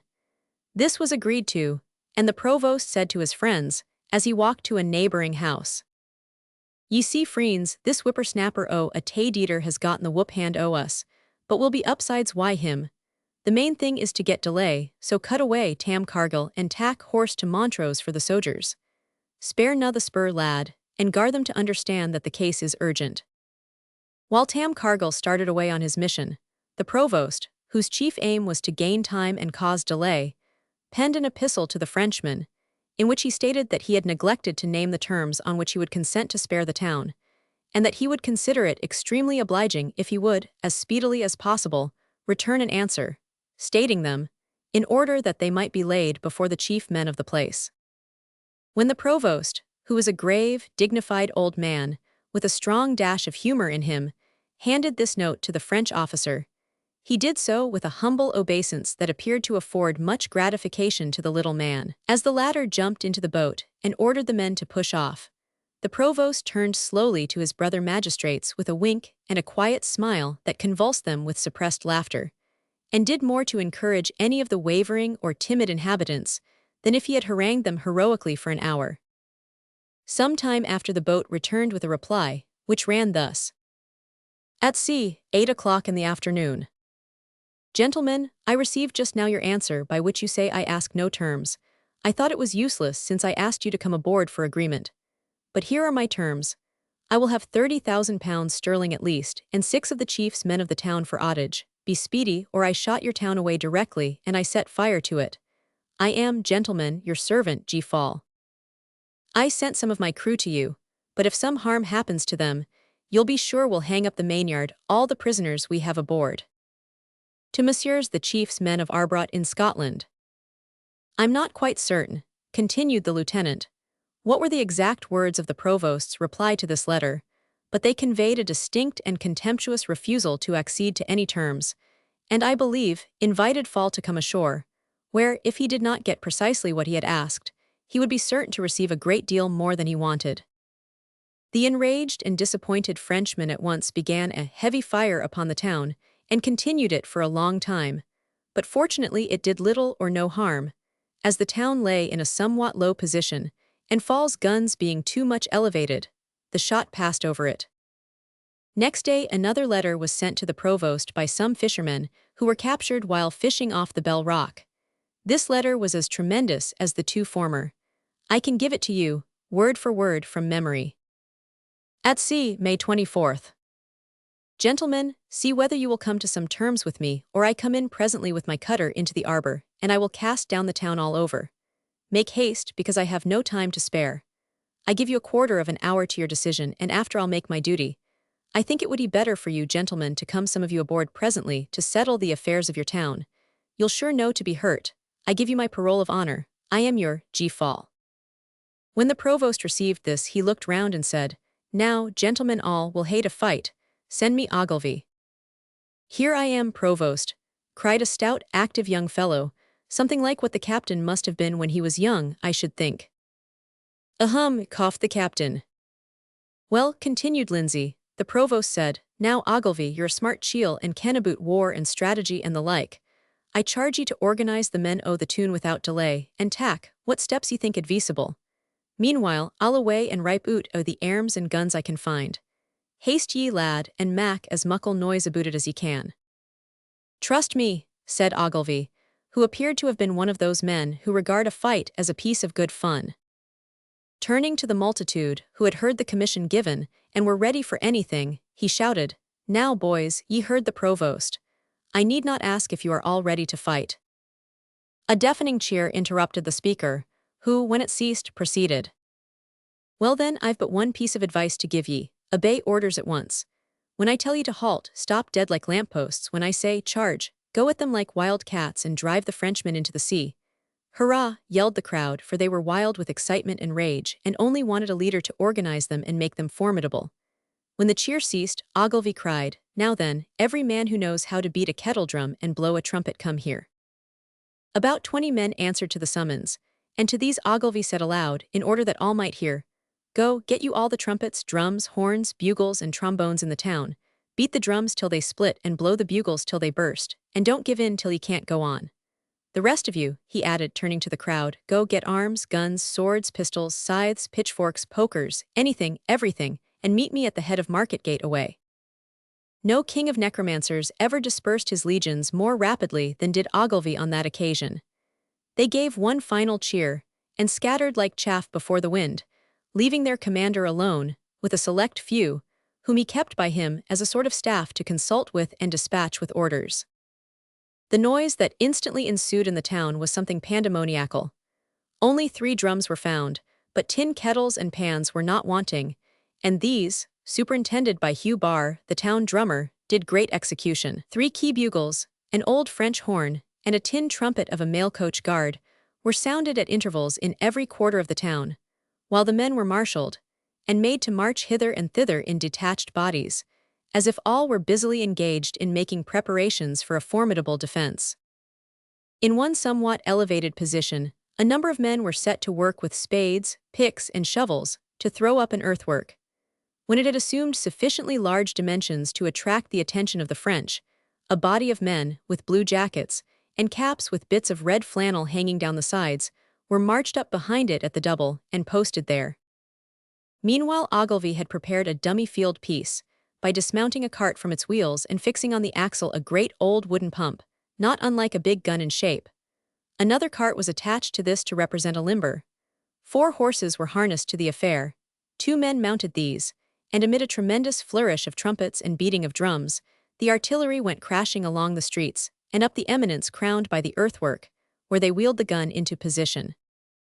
The artillerymen sprang at the old pump like true Britons, and began to sponge it out as if they had been bred to gunnery from childhood, while the limber was detached and galloped to the rear. In this operation the cart was smashed to pieces, and the 2 hindmost horses were thrown. But this mattered little, as they had got round a corner, and the French did not see it. Fall and his brave men seemed to have been upset altogether by these warlike demonstrations, for the moment the big gun made its appearance the sails were shaken loose, and the French privateer sheered off, capturing as he left the bay, however, several small vessels which he carried off as prizes to France. And so, concluded the lieutenant, Captain Fall sailed away and never was heard of more. Well told, Lieutenant," cried the captain, whose eyes sparkled at the concluding account of the defensive operations, "and true every word of it." "That's good testimony to my truthfulness, then," said Lindsay, laughing, "for you were there yourself." "There yourself, uncle," repeated Minnie, with a glance of surprise that quickly changed into a look of intelligence, as she exclaimed with a merry laugh, "Ah, I see. It was you, uncle, who did it all, who commanded on that occasion." "My child," said the captain, resuming his pipe with an expression of mild reproof on his countenance, "don't go for to pry too deep into things o' the past. I may have been a fire-eater once, I may have been a gay young feller as could, but no matter, avast musin', as Lord Bacon says. The light of other days is faded, and all their glory past. My boots no longer look as they did, but like my coat, are goin' fast. But I say, Lieutenant, how long do you mean to keep pullin' about here, without an enemy, or, as far as I can see, an object in view? don't you think we might land and let Minnie see some of the caves?" "With all my heart, Captain, and here is a convenient bay to run the boat ashore." As he spoke, the boat shot past one of those bold promontories of red sandstone which project along that coast in wild picturesque forms, terminating in some instances in detached headlands, elsewhere in natural arches. The cliffs were so close to the boat that they could have been touched by the oars, while the rocks, rising to a considerable height, almost overhung them. Just beyond this, a beautiful bay opened up to view, with a narrow strip of yellow shingle round the base of the cliffs, which here lost for a short distance their rugged character, though not their height, and were covered with herbage. A zigzag path led to the top, and the whole neighborhood was full of ocean-worn coves and gullies, some of them dry and many filled with water, while others were filled at high tide and left empty when the tides fell. "Oh, how beautiful, and what a place for smugglers!" was Minnie's enthusiastic exclamation on first catching sight of the bay. "The smugglers and you would appear to be of one mind," said Ruby, "for they are particularly fond of this place."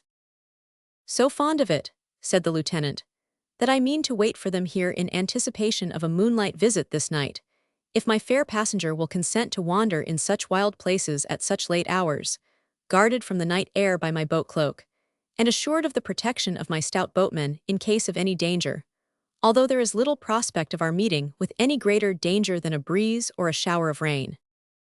Minnie said that she would like nothing better, that she did not mind the night air, and, as to danger from men, she felt that she should be well cared for in present circumstances. As she uttered the last words, she naturally glanced at Ruby, for Minnie was of a dependent and trusting nature. But as Ruby happened to be regarding her intently, though quite accidentally, at the moment, she dropped her eyes and blushed. It is wonderful the power of a little glance at times. The glance referred to made Ruby perfectly happy. It conveyed to him the assurance that Minnie regarded the protection of the entire boat's crew, including the lieutenant, as quite unnecessary, and that she deemed his single arm all that she required or wanted. The sun was just dipping behind the tall cliffs, and his parting rays were kissing the top of Minnie's head as if they positively could not help it, and had recklessly made up their mind to do it, come what might. Ruby looked at the golden light kissing the golden hair, and he felt. Oh, you know, reader, if you have ever been in similar circumstances, you understand what he felt. If you have not, no words from me, or from any other man, can ever convey to you the most distant idea of what Ruby felt on that occasion. On reaching the shore, they all went up to the green banks at the foot of the cliffs, and turned round to watch the men, as they pulled the boat to a convenient point for re-embarking at a moment's notice. "You see," said the lieutenant, pursuing a conversation which he had been holding with the captain, "I have been told that big Swanky, and his mate Davy Spink, who, it seems, is not over-friendly with him just now, mean to visit one of the luggers which is expected to come in tonight, before the moon rises, and bring off some kegs of Auchmithy water, which, no doubt, they will try to hide in Dickmont's den. I shall lie snugly here on the watch, and hope to nab them before they reach that celebrated old smuggler's abode." "Well, I'll stay about here," said the captain, "and show Minnie the caves. I would like to have taken her to see the Galet pot, which is one o' the queerest hereabouts, but I'm too old for such rough work now." "But I am not too old for it," interposed Ruby, "so if Minnie would like to go—" "But I won't desert you, uncle," said Minnie hastily. "Nay, lass, call it not desertion. I can smoke my pipe here and contemplate. I'm fond of contemplation. By the starry light of the summer night, on the banks of the blue Moselle. Though for the matter o' that, moonlight'll do if there's no stars. I think it's good for the mind, Minnie, and keeps all taut. Contemplation is just like talkin' an extra pull on the lee braces, so you may go with Ruby, lass."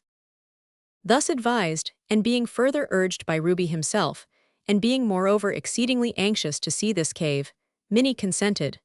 So the two set off together, and, climbing to the summit of the cliffs, followed the narrow footpath that runs close to their giddy edge all along the coast. In less than half an hour, they reached the Geel or Galet pot.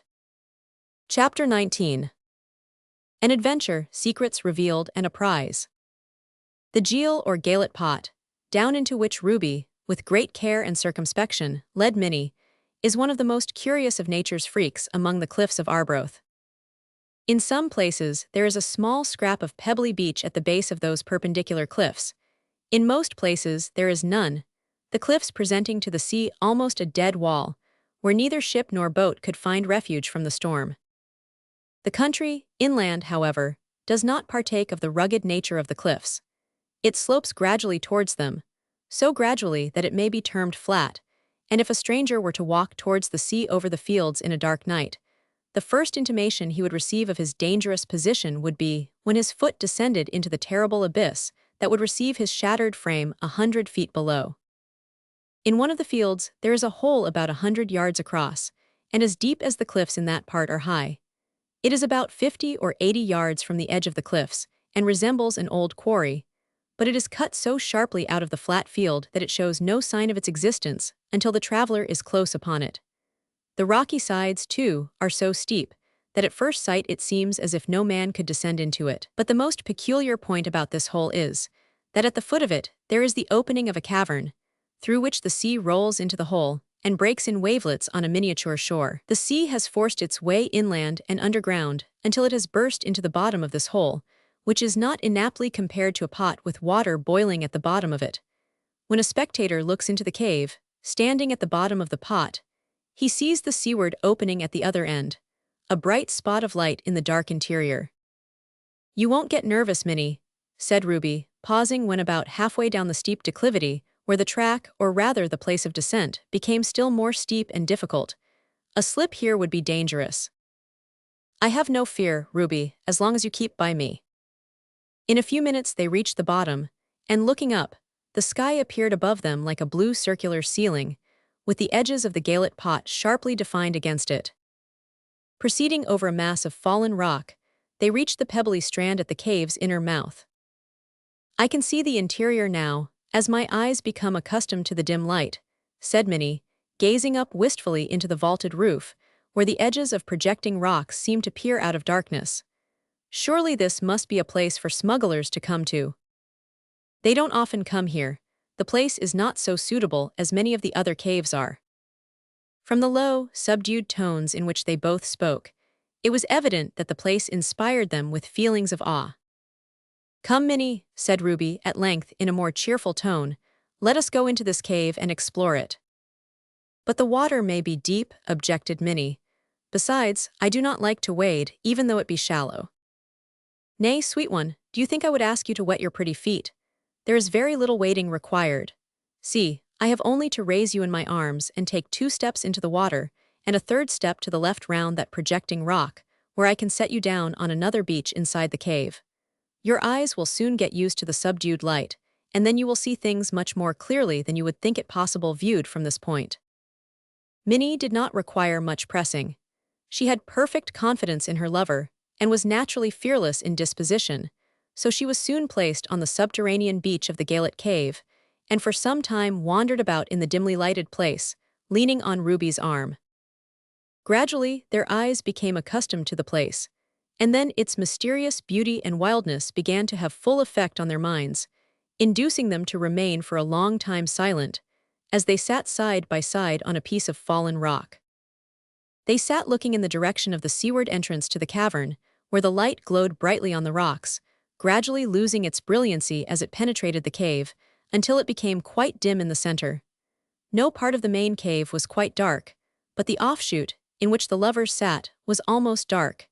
To anyone viewing it from the outer cave, it would have appeared completely so. "Is that a seagull at the outlet?" inquired Minnie after a long pause. Ruby looked intently for a moment in the direction indicated.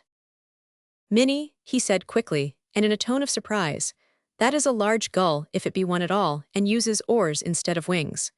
Who can it be?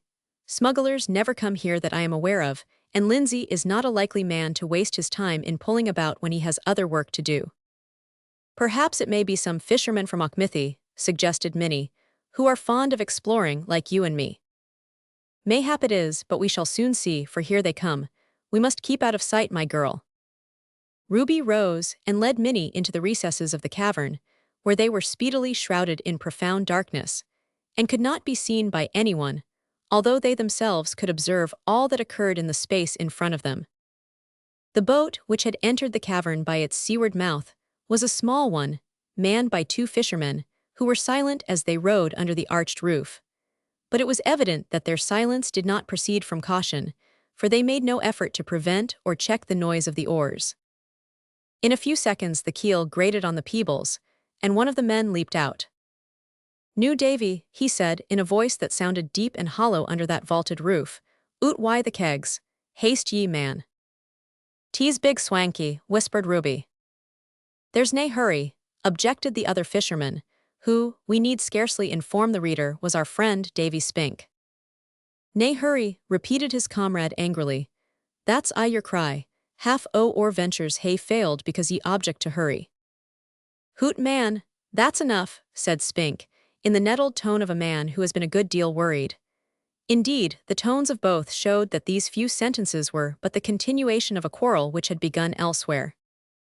"It's plain to me that we must part freen," said Swanky in a dogged manner, as he lifted a keg out of the boat and placed it on the ground.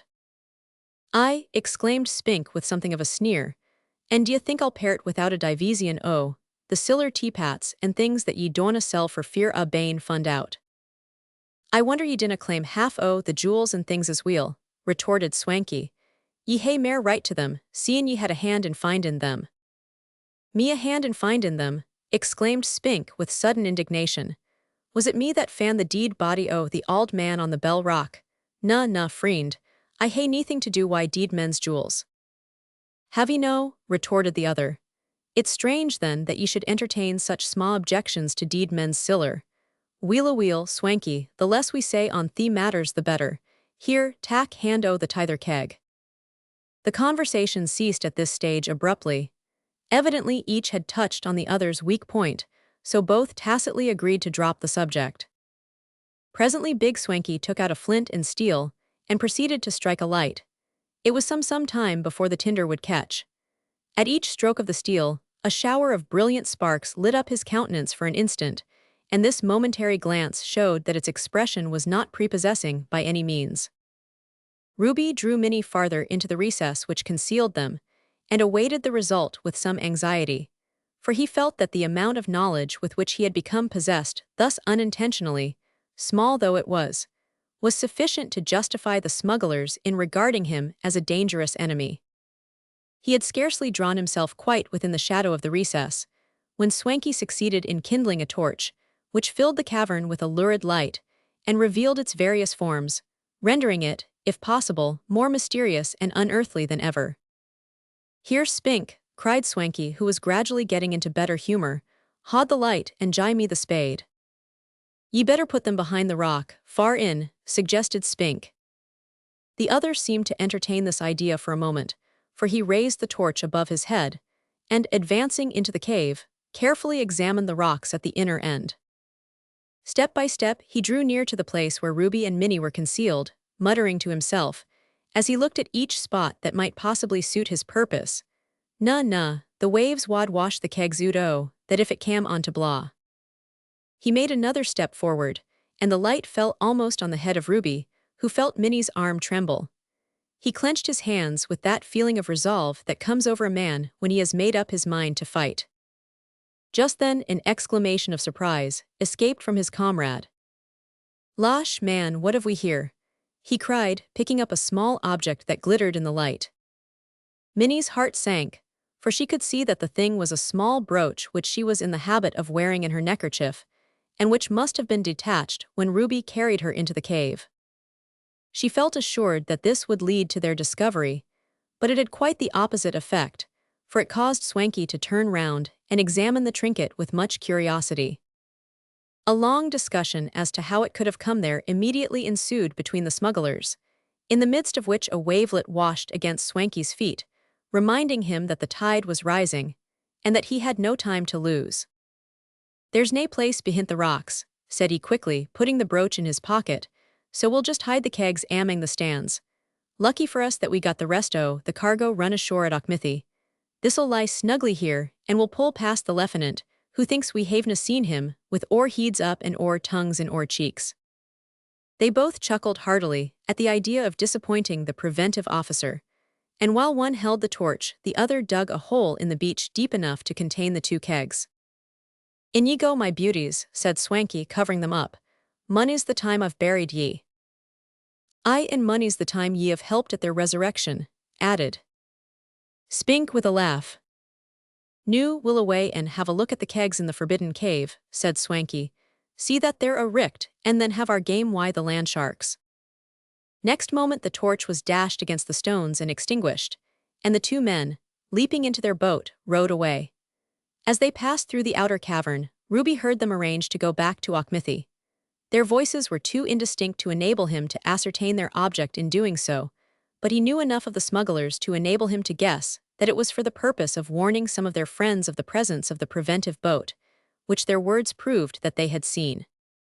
"Now, Minnie," said he, starting up as soon as the boat had disappeared, "this is what I call good luck, for not only shall we be able to return with something to the boat, but we shall be able to intercept Big Swanky and his comrade and offer them a glass of their own gin."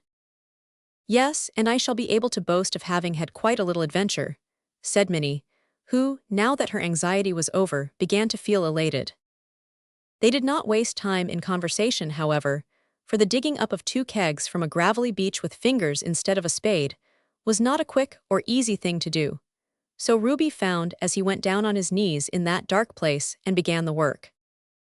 "Can I help you?" asked his fair companion after a time. "Help me what? Chafe and tear your little hands with work that all but skins mine. Nay, truly, but here comes one and the other will soon follow. Yo heave ho." With the well-known nautical shout, Ruby put forth an Herculean effort and tore the kegs out of the earth. After a short pause, he carried Minnie out of the cavern and led her to the field above by the same path by which they had descended. Then he returned for the kegs of gin.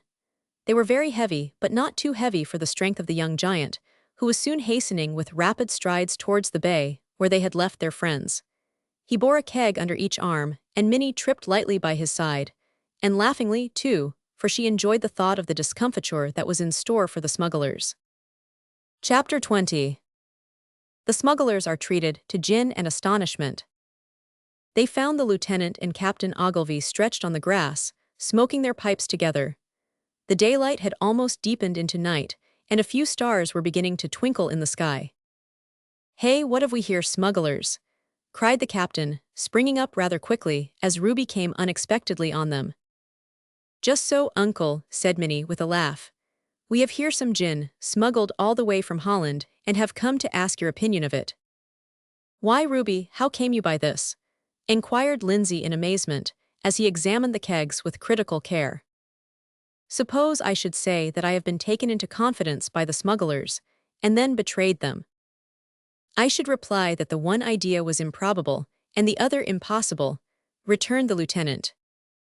"Well, I have at all events found out their secrets, and now I reveal them." In a few words, Ruby acquainted his friends with all that has just been narrated.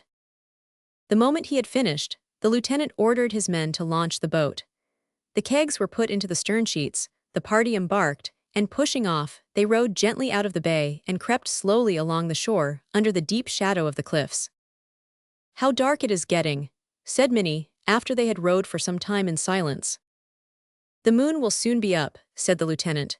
"Meanwhile, I'll cast a little light on the subject by having a pipe. Will you join me, Captain?" This was a temptation which the captain never resisted. Indeed, he did not regard it as a temptation at all, and would have smiled at the idea of resistance. "Minnie, lass," said he, as he complacently filled the blackened bowl, and calmly stuffed down the glowing tobacco with the end of that marvelously callous little finger, "it's a wonderful thing, that baccy. I don't know what man would do without it." "Quite as well as woman does, I should think," replied Minnie. "I'm not so sure of that, lass. It's more natural for man to smoke than for woman. Ye see, woman, lovely woman, should be all my fancy painted her, both lovely and divine. It would never do to have baccy perfumes hangin' about her rosy lips." "But uncle, why should man have the disagreeable perfumes you speak of hanging about his lips?" "I don't know, lass, it's all a matter o' feeling. 'Twere vain to tell thee all I feel, how much my heart would wish to say, but of this I'm certain sure, that I'd never get along without my pipe. It's like compass, helm, and ballast all in one. Is that the moon, Lieutenant?" The captain pointed to a faint gleam of light on the horizon, which he knew well enough to be the moon, but he wished to change the subject. "Aye is it, and there comes a boat. Steady, men, lay on your oars a bit." This was said earnestly.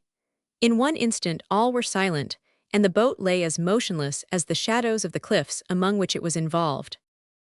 Presently the sound of oars was heard. Almost at the same moment, the upper edge of the moon rose above the horizon and covered the sea with rippling silver. Ere long a boat shot into this stream of light and rowed swiftly in the direction of Arbroath. "There are only 2 men in it," whispered the lieutenant. "Aye, these are my good friends Swanky and Spink, who know a deal more about other improper callings besides smuggling, if I did not greatly mistake their words," cried Ruby. "Give way, lads," cried the lieutenant. The boat sprang at the word from her position under the cliffs, and was soon out upon the sea in full chase of the smugglers, who bent to their oars more lustily, evidently intending to trust to their speed. "Strange," said the lieutenant, as the distance between the two began sensibly to decrease. "If these be smugglers with an empty boat, as you lead me to suppose they are, they would only be too glad to stop and let us see that they had nothing aboard that we could touch. It leads me to think that you are mistaken, Ruby Brand, and that these are not your friends. Nay, the same fact convinces me that they are the very men we seek, for they said they meant to have some game with you, and what more amusing than to give you a long, hard chase for nothing?" "True, you are right. Well, we will turn the tables on them. Take the helm for a minute while I tap one of the kegs." The tapping was soon accomplished, and a quantity of the spirit was drawn off into the captain's pocket flask. "Taste it, Captain, and let's have your opinion." Captain Ogilvy complied. He put the flask to his lips, and on removing it smacked them, and looked at the party with that extremely grave, almost solemn expression, which is usually assumed by a man when strong liquid is being put to the delicate test of his palate. "Oh," exclaimed the captain, opening his eyes very wide indeed. What "oh" meant was rather doubtful at first, but when the captain put the flask again to his lips and took another pull, a good deal longer than the first, much, if not all of the doubt was removed. "Prime nectar," he murmured, in a species of subdued ecstasy at the end of the second draught. "Evidently the right stuff," said Lindsay, laughing. "Liquid streams, celestial nectar. Darted through the ambient sky." Said the captain, "Liquid, aye, liquid is the word." He was about to test the liquid again. "Stop, stop, fair play, Captain, it's my turn now," cried the lieutenant, snatching the flask from his friend's grasp and applying it to his own lips. Both the lieutenant and Ruby pronounced the gin perfect, and as Minnie positively refused either to taste or to pronounce judgment, the flask was returned to its owner's pocket. They were now close on the smugglers, whom they hailed, and commanded to lay on their oars. The order was at once obeyed, and the boats were speedily rubbing sides together. "I should like to examine your boat, friends," said the lieutenant as he stepped across the gunwales. "Oh, sir, I'm thankful to find you're not smugglers," said Swanky, with an assumed air of mingled respect and alarm. "If we'd only knowed you was preventives, we'd ha' backed oars at once. There's nothing here, you may seek as long's ye please." The hypocritical rascal winked slyly to his comrade as he said this. Meanwhile Lindsay and one of the men examined the contents of the boat, and finding nothing contraband, the former said, "So you're honest men, I find, fishermen doubtless." "Aye, some o' your crew ken us brawly," said Davy Spink with a grin. "Well, I won't detain you," rejoined the lieutenant. "It's quite a pleasure to chase honest men on the high seas in these times of war and smuggling, but it's too bad to have given you such a fright, lads, for nothing. What say you to a glass of gin?" Big Swanky and his comrade glanced at each other in surprise. They evidently thought this an unaccountably polite government officer, and were puzzled. However, they could do no less than accept such a generous offer. "Thank ye, sir," said Big Swanky, spitting out his quid and significantly wiping his mouth. "I hae nae objection. Doubtless it'll be the best that the like o' you carries in your bottle." "The best, certainly," said the lieutenant, as he poured out a bumper and handed it to the smuggler. "It was smuggled, of course, and you see His Majesty is kind enough to give his servants a little of what they rescue from the rascals, to drink his health." "Weel, I drink to the king," said Swanky, and confusion to all his enemies, especially to smugglers. He tossed off the gin with infinite gusto, and handed back the cup with a smack of the lips, and a look that plainly said, "More if you please." But the hint was not taken. Another bumper was filled and handed to Davy Spink, who had been eyeing the crew of the boat with great suspicion.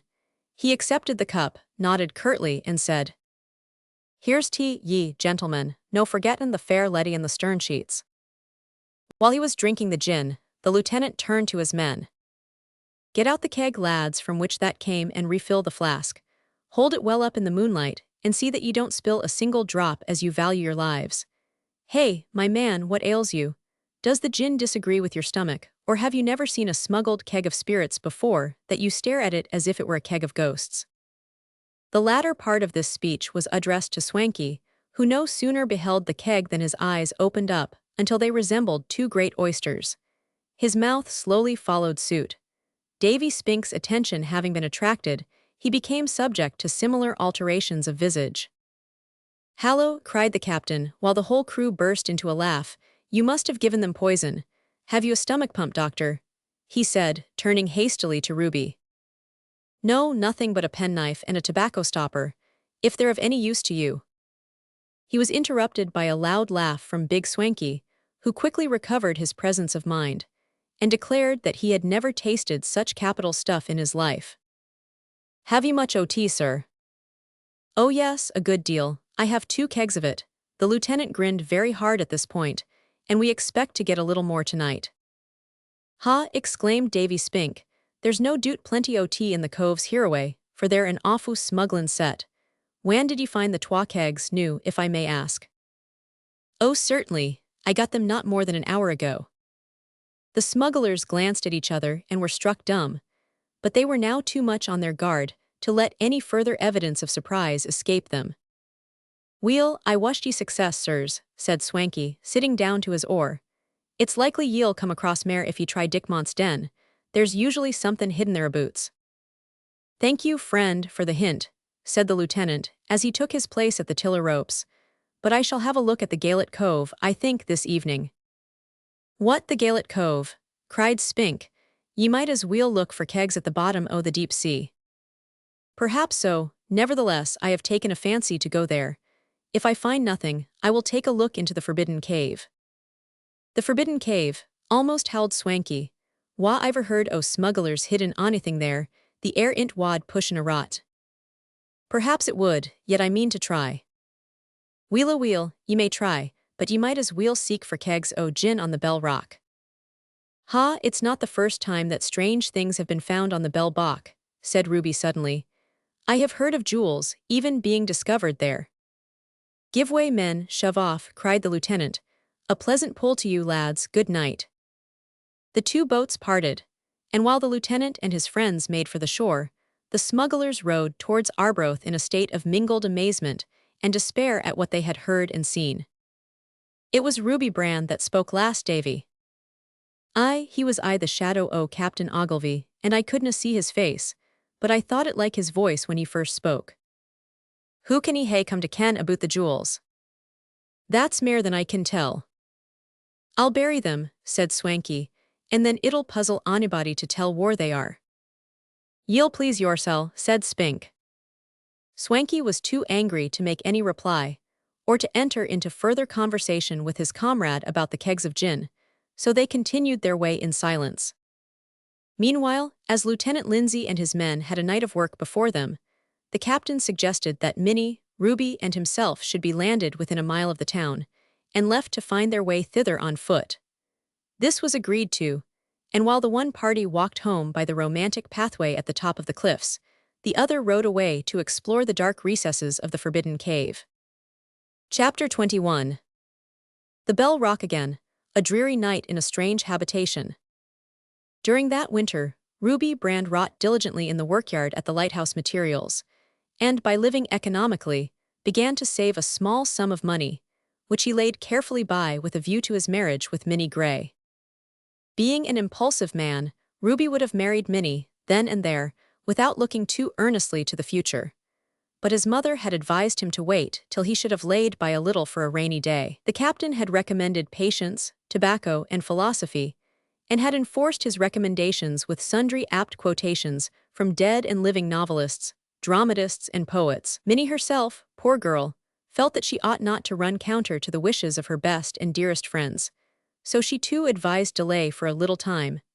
And Ruby was fain to content himself with bewailing his hard lot internally, and knocking Jamie Dove's bellows, anvils, and sledgehammers about in a way that induced that son of Vulcan to believe his assistant had gone mad. As for Big Swanky, he hid his ill-gotten gains under the floor of his tumble-down cottage, and went about his evil courses as usual in company with his comrade Davy Spink, who continued to fight and make it up with him as of yore. It must not be supposed that Ruby forgot the conversation he had overheard in the Gaelic Cove. He and Minnie and his uncle had frequent discussions in regard to it, but to little purpose, for although Swanky and Spink had discovered old Mr. Brand's body on the Bell Rock, it did not follow that any jewels or money they had found there were necessarily his. Still, Ruby could not divest his mind of the feeling that there was some connection between the two, and he was convinced, from what had fallen from Davy Spink about silver teapots and things, that Swanky was the man of whose bad deeds he himself had been suspected. As there seemed no possibility of bringing the matter home to him, however, he resolved to dismiss the whole affair from his mind in the meantime. Things were very much in this state when, in the spring, the operations at the Bell Bach were resumed. Jamie Dove, Ruby, Robert Selkirk, and several of the principal workmen accompanied the engineers on their first visit to the rock, and they sailed towards the scene of their former labors with deep and peculiar interest, such as one might feel on renewing acquaintance with an old friend who had passed through many hard and trying struggles since the last time of meeting. The storms of winter had raged round the Bell Rock as usual, as they had done, in fact, since the world began, but that winter the handiwork of man had also been exposed to the fury of the elements there. It was known that the beacon had survived the storms, for it could be seen by telescope from the shore in clear weather, like a little speck on the seaward horizon. Now they were about to revisit the old haunt, and have a close inspection of the damage that it was supposed must certainly have been done. To the credit of the able engineer who planned and carried out the whole works, the beacon was found to have resisted winds and waves successfully. It was on a bitterly cold morning about the end of March that the first visit of the season was paid to the Bell Rock. Mr. Stevenson and his party of engineers and artificers sailed in the Lighthouse yacht, and on coming within a proper distance of the rock, 2 boats were lowered and pushed off. The sea ran with such force upon the rock that it seemed doubtful whether a landing could be effected. About 8:30, when the rock was fairly above water, several attempts were made to land, but the breach of the sea was still so great that they were driven back. On the eastern side, the sea separated into 2 distinct waves, which came with a sweep round the western side where they met, and rose in a burst of spray to a considerable height. Watching, however, for what the sailors termed a smooth, and catching a favorable opportunity, they rowed between the 2 seas dexterously and made a successful landing at the western creek. The sturdy beacon was then closely examined. It had been painted white at the end of the previous season, but the lower parts of the posts were found to have become green, the sea having clothed them with a soft garment of weed. The seabirds had evidently imagined that it was put up expressly for their benefit, for a number of cormorants and large herring gulls had taken up their quarters on it, finding it, no doubt, conveniently near to their fishing grounds. A critical inspection of all its parts showed that everything about it was in a most satisfactory state. There was not the slightest indication of working or shifting in the great iron stanchions with which the beams were fixed, nor of any of the joints or places of connection, and, excepting some of the bracing chains which had been loosened, everything was found in the same entire state in which it had been left the previous season. Only those who know what that beacon had been subjected to can form a correct estimate of the importance of this discovery and the amount of satisfaction it afforded to those most interested in the works at the Bell Rock. To say that the party congratulated themselves would be far short of the reality. They hailed the event with cheers, and their looks seemed to indicate that some piece of immense and unexpected good fortune had befallen each individual. From that moment, Mr. Stevenson saw the practicability and propriety of fitting up the beacon, not only as a place of refuge in case of accidents to the boats in landing, but as a residence for the men during the working months. From that moment, 2. Poor Jamie Dove began to see the dawn of happier days. For when the beacon should be fitted up as a residence, he would bid farewell to the hated floating light, and take up his abode, as Ho expressed it, on land. On land, it is probable that this Jamie Dove was the first man, since the world began, who had entertained the till then absurdly preposterous notion that the fatal Bell Rock was land, or that it could be made a place of even temporary residence. 100 years ago men would have laughed at the bare idea. 50 years ago that idea was realized. For more than half a century that sunken reef has been, and still is, the safe and comfortable home of man. Forgive, reader, our tendency to anticipate. Let us proceed with our inspection. Having ascertained that the foundations of the beacon were all right, the engineers next ascended to the upper parts, where they found the crossbeams and their fixtures in an equally satisfactory condition. On the top, a strong chest had been fixed the preceding season, in which had been placed a quantity of sea biscuits and several bottles of water, in case of accident to the boats, or in the event of shipwreck occurring on the rock. The biscuit, having been carefully placed in tin canisters, was found in good condition, but several of the water bottles had burst. In consequence, it was supposed, of frost during the winter. 12 of the bottles, however, remained entire, so that the Bell Rock may be said to have been transformed, even at that date, from a point of destruction into a place of comparative safety. While the party were thus employed, the landing master reminded them that the sea was running high, and that it would be necessary to set off while the rock afforded anything like shelter to the boats, which by that time had been made fast to the beacon and rowed with much agitation, each requiring 2 men with boat hooks to keep them from striking each other or ranging up against the beacon. But under these circumstances, the greatest confidence was felt by everyone, from the security afforded by that temporary erection. For supposing that the wind had suddenly increased to a gale, and that it had been found inadvisable to go into the boats, or supposing they had drifted or sprung a leak from striking upon the rocks, in any of these possible, and not at all improbable, cases, they had now something to lay hold of, and though occupying the dreary habitation of the gull and the cormorant, affording only bread and water, yet life would be preserved, and under the circumstances, they would have been supported by the hope of being ultimately relieved. Soon after this, the works at the Bell Rock were resumed, with, if possible, greater vigor than before, and ere long the house was fixed to the top of the beacon, and the engineer and his men took up their abode there. Think of this, reader. 6 great wooden beams were fastened to a rock, over which the waves roared twice every day, and on the top of these a pleasant little marine residence was nailed, as one might nail a dovecot on the top of a pole. This residence was ultimately fitted up in such a way as to become a comparatively comfortable and commodious abode. It contained 4 stories. The first was the mortar gallery, where the mortar for the lighthouse was mixed as required. It also supported the forge. The second was the cook room, the third the apartment of the engineer and his assistants, and the fourth was the artificer's barrack room. This house was of course built of wood, but it was firmly put together, for it had to pass through many a terrific ordeal. In order to give some idea of the interior, we shall describe the cabin of Mr. Stevenson. It measured 4 feet 3 inches in breadth on the floor, and though, from the oblique direction of the beams of the beacon, it widened towards the top, yet it did not admit of the full extension of the occupant's arms when he stood on the floor. Its length was little more than sufficient to admit of a cot-bed being suspended during the night. This cot was arranged so as to be triced up to the roof during the day, thus leaving free room for occasional visitors, and for comparatively free motion, a folding table was attached with hinges immediately under the small window of the apartment. The remainder of the space was fitted up with books, barometer, thermometer, portmanteau, and 2 or 3 camp stools. The walls were covered with green cloth, formed into panels with red tape, a substance which, by the way, might have had an accidental connection with the Bell Rock Lighthouse, but which could not, by any possibility, have influenced it as a principle. Otherwise that building would probably never have been built, or if built, would certainly not have stood until the present day. The bed was festooned with yellow cotton stuff, and the diet being plain, the paraphernalia of the table was proportionally simple.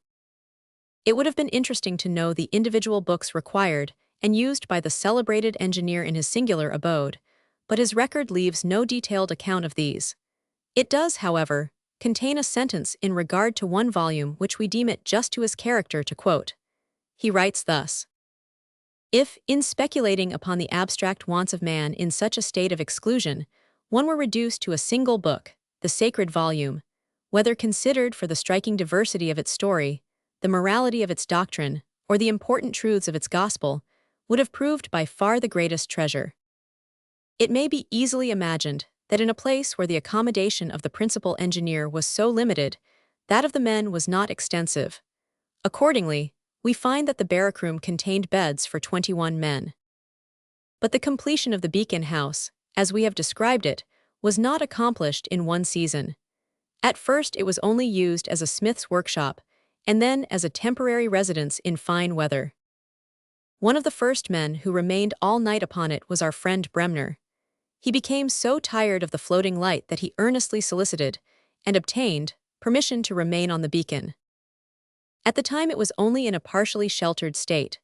The joiners had just completed the covering of the roof with a quantity of tarpaulin, which the seamen had laid over with successive coats of hot tar, and the sides of the erection had been painted with 3 coats of white lead. Between the timber framing of the habitable part, the interstices were stuffed with moss, but the green baize cloth with which it was afterwards lined had not been put on when Bremner took possession. It was a splendid summer evening when the bold man made his request and obtained permission to remain. None of the others would join him. When the boats pushed off and left him the solitary occupant of the rock, he felt a sensation of uneasiness, but having formed his resolution, he stuck by it, and bade his comrades good night cheerfully. "Good night and goodbye," cried Forsyth, as he took his seat at the oar. "Farewell, dear," cried O'Connor, wiping his eyes with a very ragged pocket handkerchief. "You won't forget me," retorted Bremner. "Never," replied Dumsby with fervor. "Av the beacon should be carried away, darlin'," cried O'Connor, "howled tight to the provision chest, p'raps ye'll be washed ashore." "I'll drink your health in water, Paddy," replied Bremner. "Faix, I hope it won't be salt water," retorted Ned. They continued to shout good wishes, warnings, and advice to their comrade until out of hearing, and then waved adieu to him until he was lost to view. We have said that Bremner was alone, yet he was not entirely so. He had a comrade with him, in the shape of his little black dog, to which reference has already been made. This creature was of that very thin and tight-skinned description of dog that trembles at all times as if afflicted with chronic cold, summer and winter.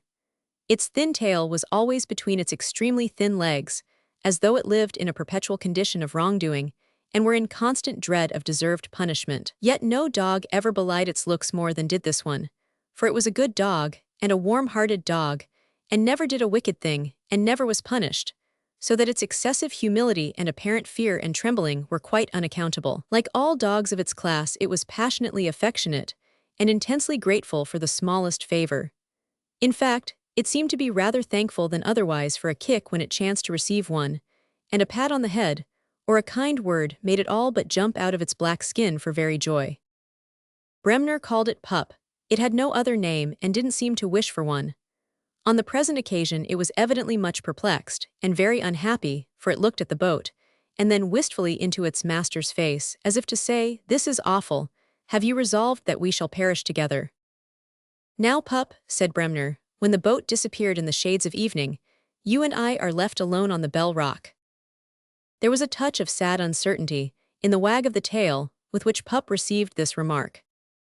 "But cheer up, Pup," cried Bremner with a sudden burst of animation that induced the creature to wriggle and dance on its hind legs for at least a minute.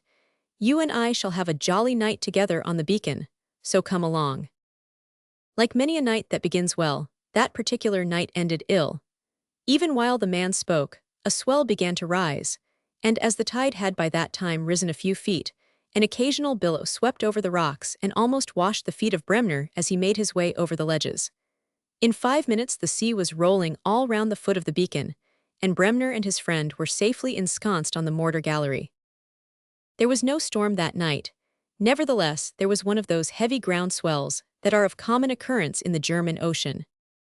It is supposed that this swell is caused by distant westerly gales in the Atlantic, which force an undue quantity of water into the North Sea, and thus produce the apparent paradox of great rolling breakers in calm weather. On this night there was no wind at all, but there was a higher swell than usual, so that each great billow passed over the rock with a roar that was rendered more than usually terrible, in consequence of the utter absence of all other sounds. At first Bremner watched the rising tide, and as he sat up there in the dark, he felt himself dreadfully forsaken and desolate, and began to comment on things in general to his dog, by way of inducing a more sociable and cheery state of mind. "Pup, this is a lugubrious state o' things, what d'ye think?" Pup did not say, but he expressed such violent joy at being noticed, that he nearly fell off the platform of the mortar gallery in one of his extravagant gyrations. "That won't do, Pup," said Bremner, shaking his head at the creature, whose countenance expressed deep contrition. "Don't go on like that, else you'll fall into the sea and be drowned, and then I shall be left alone. What a dark night it is, to be sure. I doubt if it was wise of me to stop here. Suppose the beacon were to be washed away." Bremner paused, and Pup wagged his tail interrogatively, as though to say, "What then?" "Ah, it's of no use supposin'," continued the man slowly. "The beacon has stood it out all winter, and it ain't likely it's goin' to be washed away tonight. But suppose I was to be took bad." Again the dog seemed to demand, "What then?" "Well, that's not very likely either, for I never was took bad in my life since I took the measles, and that's more than 20 years ago. Come, Pup, don't let us look at the black side o' things, let us try to be cheerful, my dog. Hallo." The exclamation was caused by the appearance of a green billow, which in the uncertain light seemed to advance in a threatening attitude towards the beacon as if to overwhelm it. But it fell at some distance, and only rolled in a churning sea of milky foam among the posts, and sprang up and licked the beams, as a serpent might do before swallowing them. "Come, it was the light deceived me. If I go for to start at every wave like that I'll have a poor night of it, for the tide has a long way to rise yet. Let's go and have a bit supper, lad." Bremner rose from the anvil on which he had seated himself, and went up the ladder into the cookhouse above. Here all was pitch dark, owing to the place being enclosed all round, which the mortar gallery was not, but a light was soon struck, a lamp trimmed, and the fire in the stove kindled. Bremner now busied himself in silently preparing a cup of tea, which, with a quantity of sea biscuit, a little cold salt pork, and a hunch of stale bread, constituted his supper. Pup watched his every movement with an expression of earnest solicitude, combined with goodwill, in his sharp, intelligent eyes. When supper was ready, Pup had his share, then, feeling that the duties of the day were now satisfactorily accomplished, he coiled himself up at his master's feet, and went to sleep. His master rolled himself up in a rug, and lying down before the fire, also tried to sleep, but without success for a long time. As he lay there counting the number of seconds of awful silence that elapsed between the fall of each successive billow, and listening to the crash and the roar as wave after wave rushed underneath him, and caused his habitation to tremble, he could not avoid feeling alarmed in some degree. Do what he would, the thought of the wrecks that had taken place there, the shrieks that must have often rung above these rocks, and the dead and mangled bodies that must have lain among them, would obtrude upon him and banish sleep from his eyes. At last he became somewhat accustomed to the rush of waters and the tremulous motion of the beacon. His frame, too, exhausted by a day of hard toil, refused to support itself, and he sank into slumber. But it was not unbroken. A falling cinder from the sinking fire would awaken him with a start. A larger wave than usual would cause him to spring up and look round in alarm, or a shrieking seabird, as it swooped past, would induce a dream, in which the cries of drowning men arose, causing him to awake with a cry that set Pup barking furiously. Frequently during that night, after some such dream, Bremner would get up and descend to the mortar gallery to see that all was right there. He found the waves always hissing below, but the starry sky was calm and peaceful above, so he returned to his couch comforted a little, and fell again into a troubled sleep, to be again awakened by frightful dreams of dreadful sights, and scenes of death and danger on the sea. Thus the hours wore slowly away. As the tide fell, the noise of waves retired a little from the beacon, and the wearied man and dog sank gradually at last into deep, untroubled slumber. So deep was it, that they did not hear the increasing noise of the gulls as they wheeled round the beacon after having breakfasted near it. So deep, that they did not feel the sun as it streamed through an opening in the woodwork and glared on their respective faces. So deep, that they were ignorant of the arrival of the boats with the workmen, and were dead to the shouts of their companions, until one of them, Jamie Dove, put his head up the hatchway and uttered one of his loudest roars, close to their ears. Then indeed Bremner rose up and looked bewildered, and Pup, starting up, barked as furiously as if its own little black body had miraculously become the concentrated essence of all the other noisy dogs in the wide world rolled into one. Chapter 22. Life in the Beacon Story of the Eddystone Lighthouse. Some time after this, a number of the men took up their permanent abode in the Beacon House, and the work was carried on by night as well as by day, when the state of the tide and the weather permitted. Immense numbers of fish called podleys were discovered to be swimming about at high water. So numerous were they, that the rock was sometimes hidden by the shoals of them. Fishing for these thenceforth became a pastime among the men, who not only supplied their own table with fresh fish, but at times sent presents of them to their friends in the vessels. All the men who dwelt on the Beacon were volunteers, for Mr. Stevenson felt that it would be cruel to compel men to live at such a post of danger. Those who chose, therefore, remained in the lightship or the tender, and those who preferred it went to the Beacon. It is scarcely necessary to add that among the latter were found all the seasick men. These bold artificers were not long of having their courage tested. Soon after their removal to the Beacon, they experienced some very rough weather, which shook the posts violently and caused them to twist in a most unpleasant way. But it was not until some time after that a storm arose, which caused the stoutest-hearted of them all to quail more than once. It began on the night of as fine a day as they had had the whole season. In order that the reader may form a just conception of what we are about to describe, it may not be amiss to note the state of things at the Rock, and the employment of the men at the time. A second forge had been put up on the higher platform of the Beacon, but the night before that of which we write, the lower platform had been burst up by a wave, and the mortar and forge thereon, with all the implements, were cast down. The damaged forge was therefore set up for the time on its old site, near the foundation pit of the lighthouse, while the carpenters were busy repairing the mortar gallery. The smiths were as usual busy sharpening picks and irons, and making bats and stanchions, and other ironwork connected with the building operations. The landing master's crew were occupied in assisting the millwrights to lay the railways to hand, and joiners were kept almost constantly employed in fitting picks to their handles, which latter were very frequently broken. Nearly all the miscellaneous work was done by seamen. There was no such character on the Bell Rock as the common laborer. The sailors cheerfully undertook the work usually performed by such men, and they did it admirably. In consequence of the men being able to remain on the Beacon, the work went on literally by double tides. And at night the Rock was often ablaze with torches, while the artificers wrought until the waves drove them away. On the night in question, there was a low spring tide, so that a night tide's work of 5 hours was secured. This was one of the longest spells they had had since the beginning of the operations.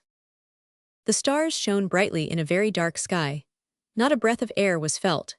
Even the smoke of the forge fire rose perpendicularly a short way, until an imperceptible zephyr wafted it gently to the west. Yet there was a heavy swell rolling in from the eastward, which caused enormous waves to thunder on Ralph the Rover's ledge, as if they would drive down the solid rock.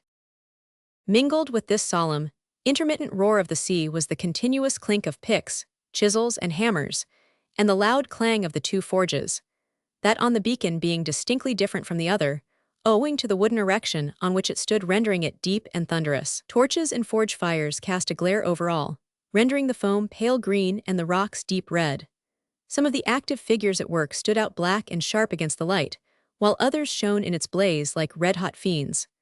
Above all sounded an occasional cry from the seagulls, as they swooped down into the magic circle of light, and then soared away shrieking into darkness. "Hard work's not easy," observed James Dove, pausing in the midst of his labors to wipe his brow. "True for ye, but as we've got to arn our brid be the sweat of our brows, we're in the fair way to fortin," said Ned O'Connor, blowing away energetically with the big bellows. Ned had been reappointed to this duty since the erection of the second forge, which was in Ruby's charge. It was our hero's hammer that created such a din up in the Beacon, while Dove wrought down on the Rock. "We'll have a gale tonight," said the smith. "I know that by the feelin' of the air." "Well, I can't boast a much knowledge o' feelin'," said O'Connor, but I believe you're right, for the fish told me the news this mornin'." This remark of Ned had reference to a well-ascertained fact, that, when a storm was coming, the fish invariably left the neighborhood of the rock, doubtless in order to seek the security of depths which are not affected by winds or waves. While Dove and his comrade commented on this subject, two of the other men had retired to the southeastern end of the rock to take a look at the weather.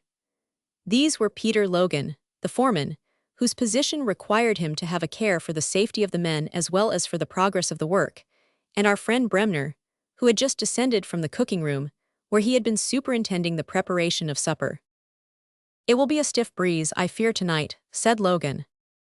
500 "You think so," said Bremner. "It seems to me so calm that I would think a storm a'most impossible, but the fish never tell lies." "True, you got no fish today, I believe," said Logan. "Not a nibble," replied the other.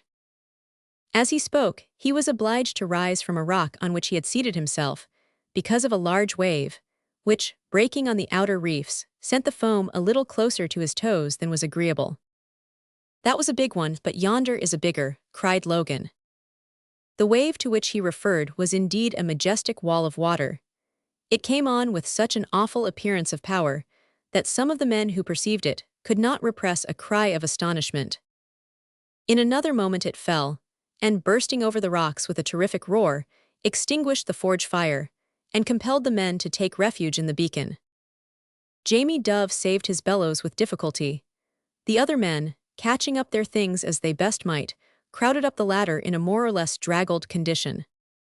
The beacon house was gained by means of one of the main beams, which had been converted into a stair, by the simple process of nailing small battens thereon, about a foot apart from each other.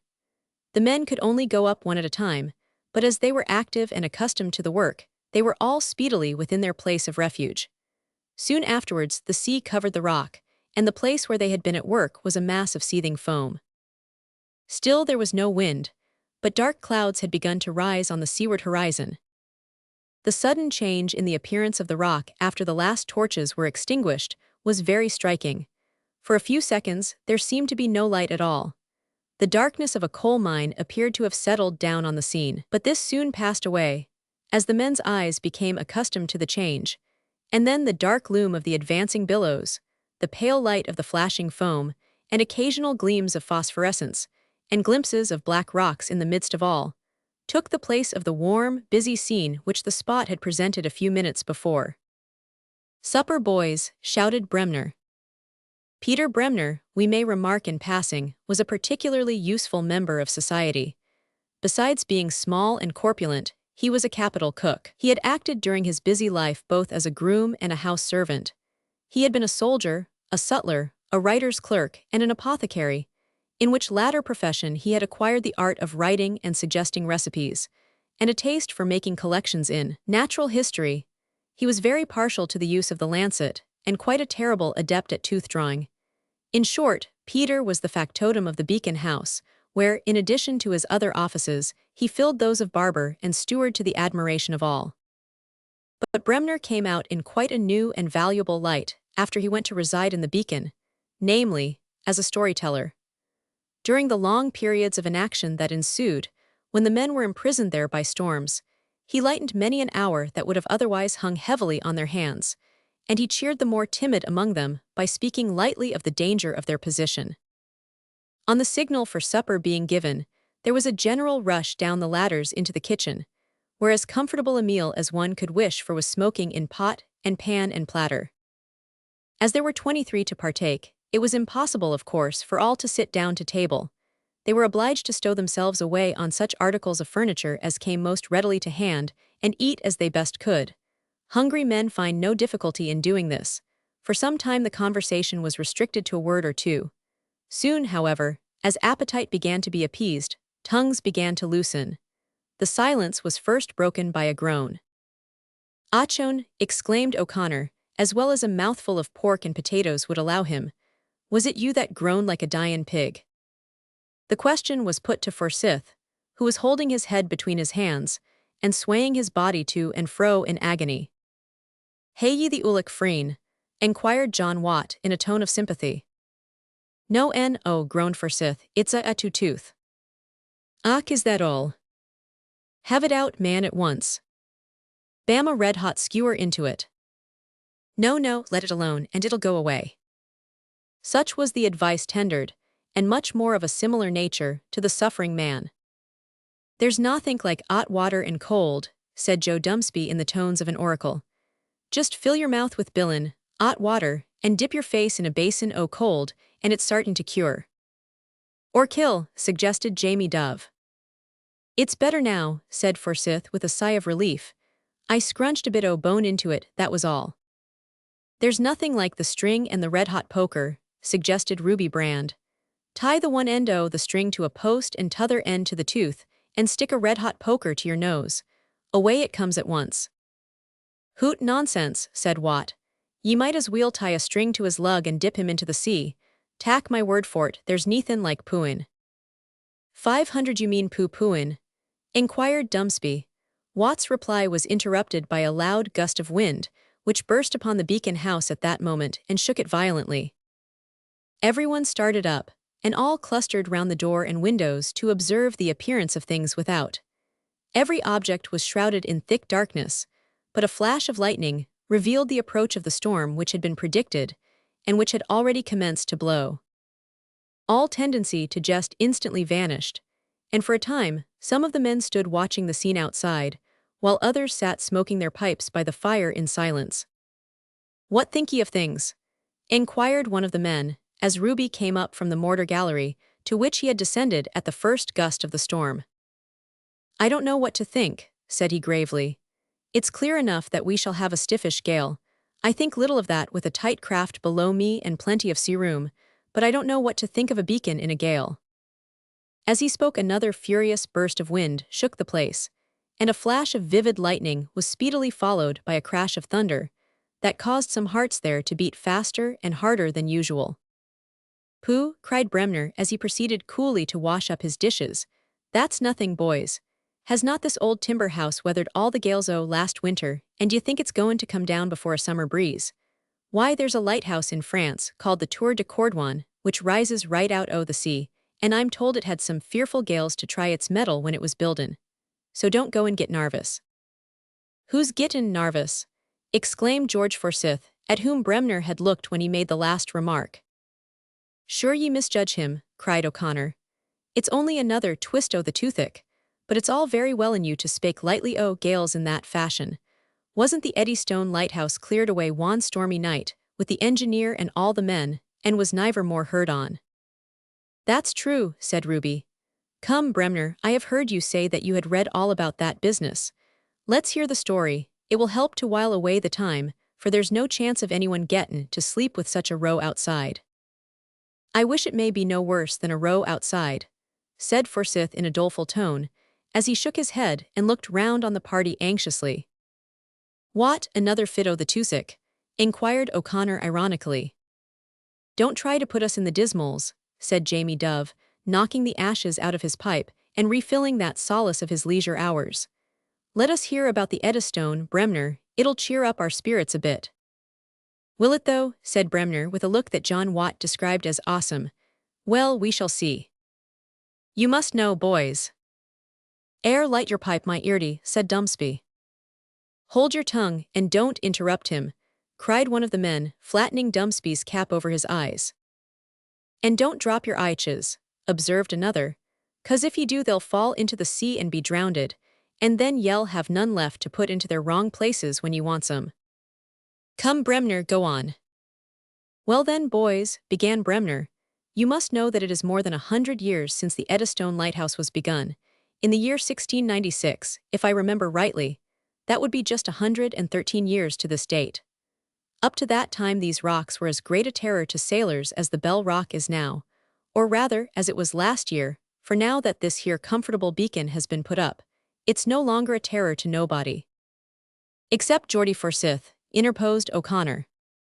"Silence," cried the men. "Well," resumed Bremner, "as you all know, the Eddystone rocks lie in the British Channel, 14 miles from Plymouth and 10 from the Ram Head, and open to a most tremendous sea from the Bay o' Biscay and the Atlantic, as I knows well, for I've passed the place in a gale, close enough a'most to throw a biscuit on the rocks. They are named the Eddystone Rocks because of the whirls and eddies that the tides make among them, but for the matter of that, the Bell Rock might be so named on the same ground. However, it's 601 and half a dozen o t'other. Only there's this difference, that the highest point o the Eddystone is barely covered at high water, while here the rock is 12 or 15 feet below water at high tide. Well, it was settled by the Trinity Board in 1696 that a lighthouse should be put up, and a Mr. Winstanley was engaged to do it. He was an uncommon clever and ingenious man. He used to exhibit wonderful waterworks in London, and in his house, down in Essex, he used to astonish his friends and frighten them sometimes with his queer contrivances. He had invented an easy chair which laid hold of anyone that sat down in it, and held him prisoner until Mr. Winstanley set him free. He made a slipper also, and laid it on his bedroom floor, and when anyone put his foot into it, he touched a spring that caused a ghost to rise from the hearth. He made a summer house, too, at the foot of his garden, on the edge of a canal, and if anyone entered into it and sat down, he very soon found himself adrift on the canal. Such a man was thought to be the best for such a difficult work as the building of a lighthouse on the Eddystone, so he was asked to undertake it, and agreed, and began it well. He finished it, too, in 4 years, his chief difficulty being the distance of the rock from land, and the danger of goin' backwards and forwards. The light was first shown on the 14th November, 1698. Before this, the engineer had resolved to pass a night in the building, which he did with a party of men. But he was compelled to pass more than a night, for it came on to blow furiously, and they were kept prisoners for 11 days, drenched with spray all the time, and hard up for provisions. It was said the sprays rose 100 feet above the lantern of this first Eddystone lighthouse. Well, it stood till the year 1703, when repairs became necessary, and Mr. Winstanley went down to Plymouth to superintend. It had been prophesied that this lighthouse would certainly be carried away. But dismal prophecies are always made about unusual things. If men were to mind prophecies, there would be precious little done in this world. However, the prophecies unfortunately came true. Winstanley's friends advised him not to go to stay in it, but he was so confident of the strength of his work that he said he only wished to have the chance o' being there in the greatest storm that ever blew, that he might see what effect it would have on the buildin'. Poor man, he had his wish. On the night of the 26th November, a terrible storm arose, the worst that had been for many years, and swept the lighthouse entirely away. Not a vestige of it or the people on it was ever seen afterwards.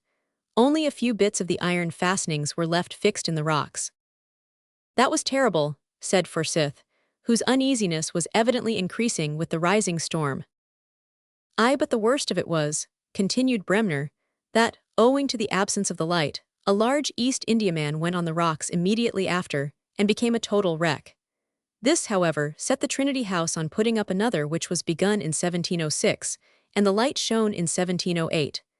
This tower was 92 feet high, built partly of wood and partly of stone. It was a strong building, and stood for 49 years.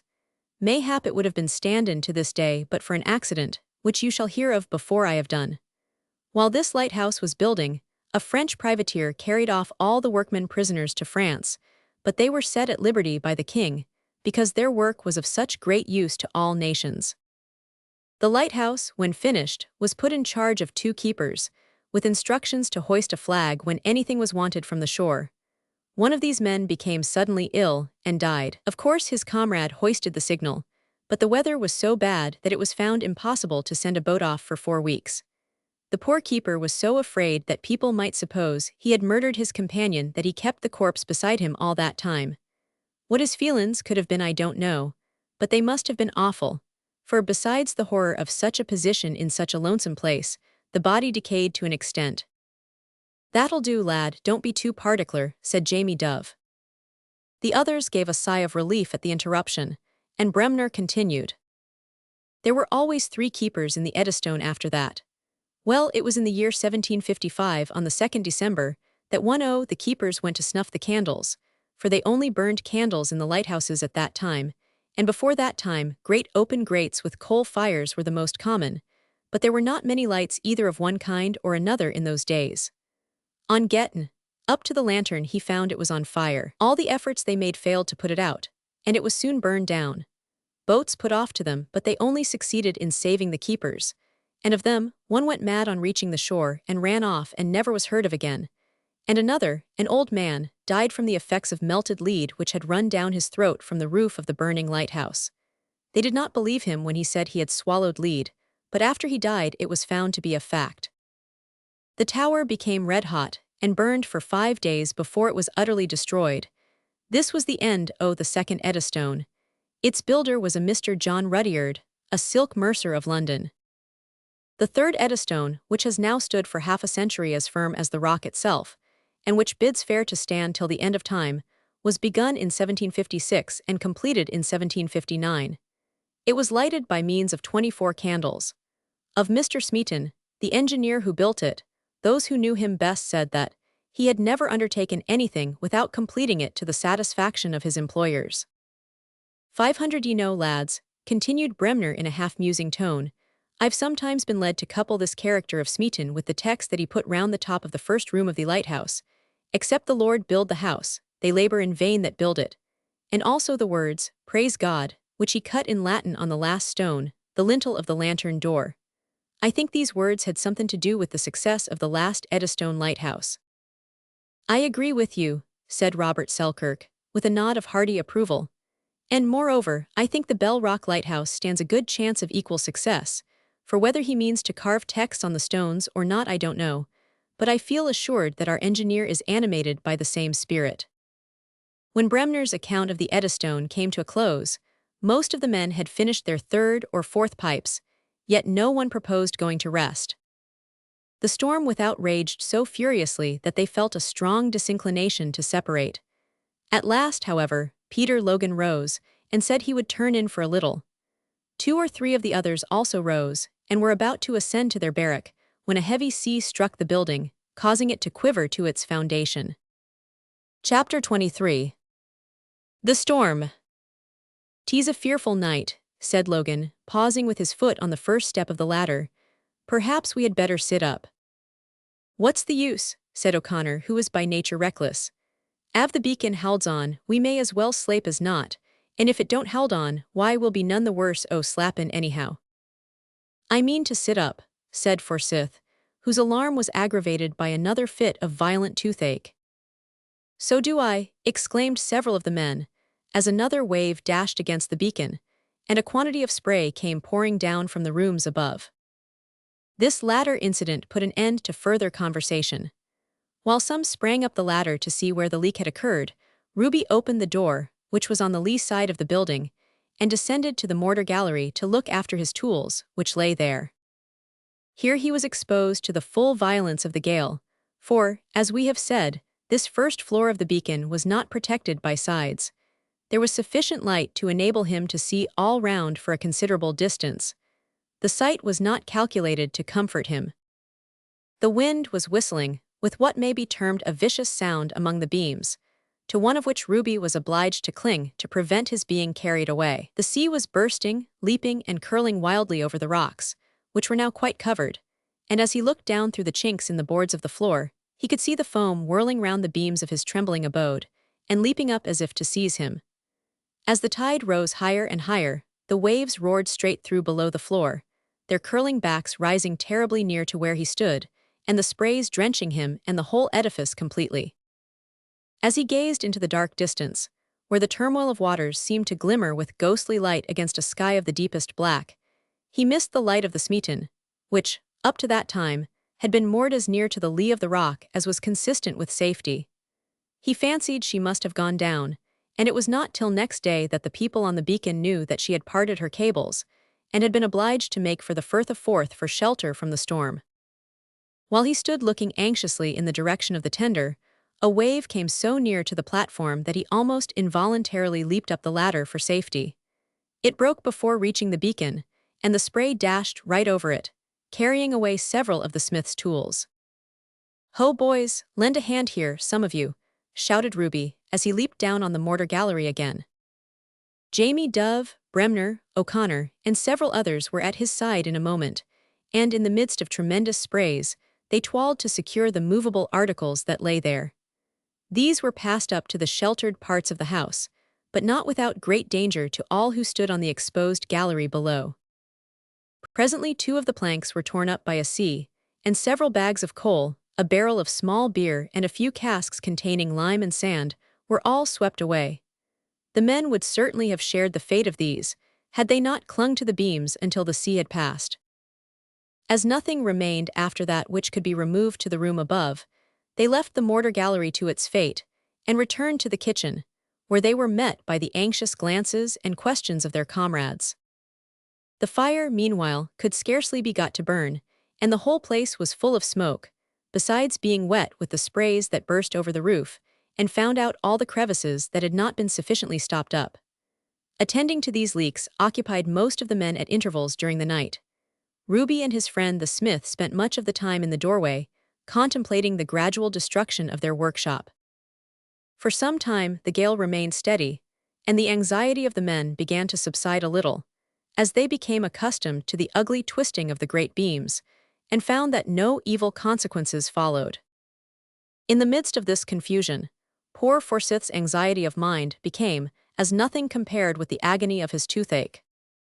Bremner had already made several attempts to persuade the miserable man to have it drawn, but without success.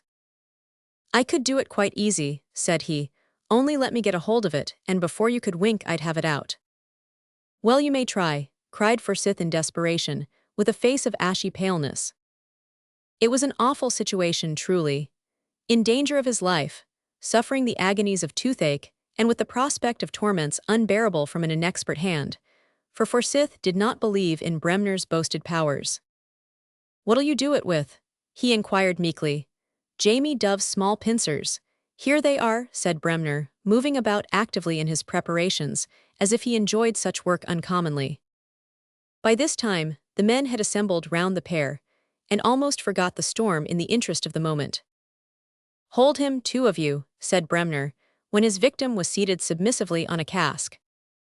"You don't need to hold me," said Forsyth in a gentle tone. "Don't we?" said Bremner. "Here, Dove, Ned, grip his arms, and some of you stand by to catch his legs, but you needn't touch them unless he kicks. Ruby, you're a strong fellow, hold his head." The men obeyed. At that moment Forsyth would have parted with his dearest hopes in life to have escaped, and the toothache, strange to say, left him entirely. But he was a plucky fellow at bottom. Having agreed to have it done, he would not draw back. Bremner introduced the pincers slowly, being anxious to get a good hold of the tooth. Forsyth uttered a groan in anticipation. Alarmed lest he should struggle too soon, Bremner made a sudden grasp and caught the tooth. A wrench followed, a yell was the result, and the pincers slipped. This was fortunate, for he had caught the wrong tooth. "Now be aisy, boy," said Ned O'Connor, whose sympathies were easily roused. "Once more," said Bremner, as the unhappy man opened his mouth. "Be still, and it will be all the sooner over."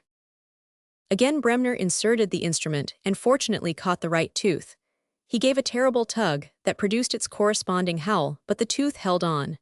Again, again, again, and the beacon house resounded with the deadly yells of the unhappy man, who struggled violently, despite the strength of those who held him. "Och, poor soul," ejaculated O'Connor. Bremner threw all his strength into a final wrench, which tore away the pincers, and left the tooth as firm as ever. Forsyth leaped up, and dashed his comrades right and left. "That'll do," he roared, and darted up the ladder into the apartment above, through which he ascended to the barrack room and flung himself on his bed. At the same time, a wave burst on the beacon with such force that every man there, except Forsyth, thought it would be carried away. The wave not only sprang up against the house, but the spray, scarcely less solid than the wave, went quite over it, and sent down showers of water on the men below. Little cared Forsyth for that. He lay almost stunned on his couch, quite regardless of the storm.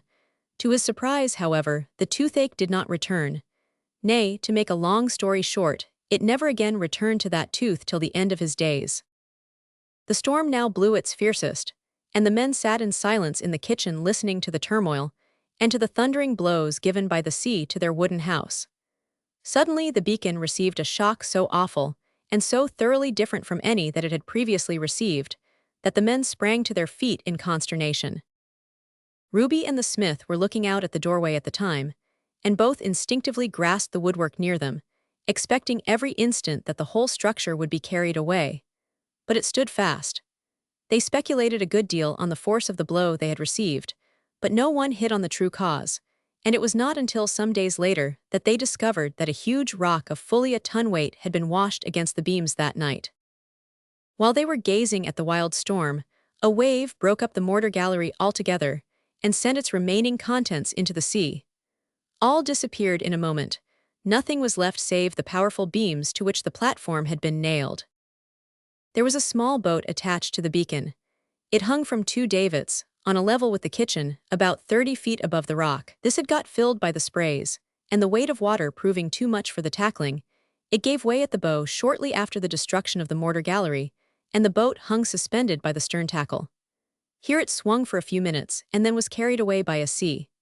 The same sea sent an eddy of foam round towards the door and drenched the kitchen, so that the door had to be shut, and as the fire had gone out, the men had to sit and await their fate by the light of a little oil lamp. They sat in silence, for the noise was now so great that it was difficult to hear voices, unless when they were raised to a high pitch. Thus passed that terrible night, and the looks of the men, the solemn glances, the closed eyes, the silently moving lips, showed that their thoughts were busy reviewing bygone days and deeds, perchance in making good resolutions for the future, if spared. Morning brought a change. The rush of the sea was indeed still tremendous, but the force of the gale was broken and the danger was past. Chapter 24. A chapter of accidents. Time rolled on, and the lighthouse at length began to grow. It did not rise slowly, as does an ordinary building. The courses of masonry having been formed and fitted on shore during the winter, had only to be removed from the workyard at Arbroath to the rock, where they were laid, mortared, wedged, and trennelled, as fast as they could be landed.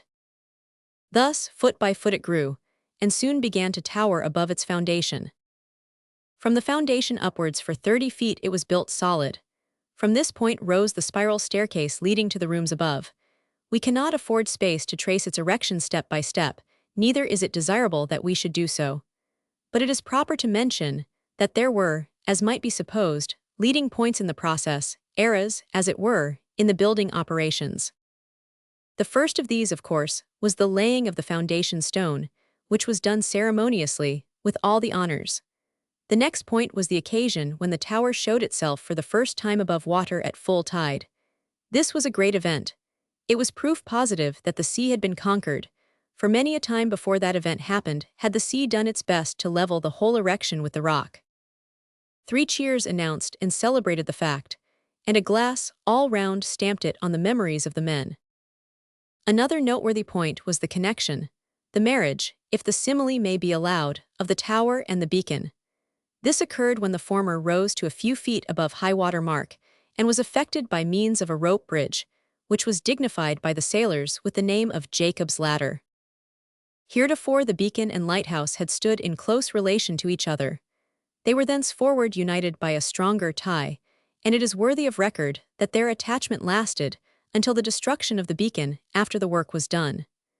Jacob's ladder was fastened a little below the doorway of the beacon. Its other end rested on and rose with the wall of the tower.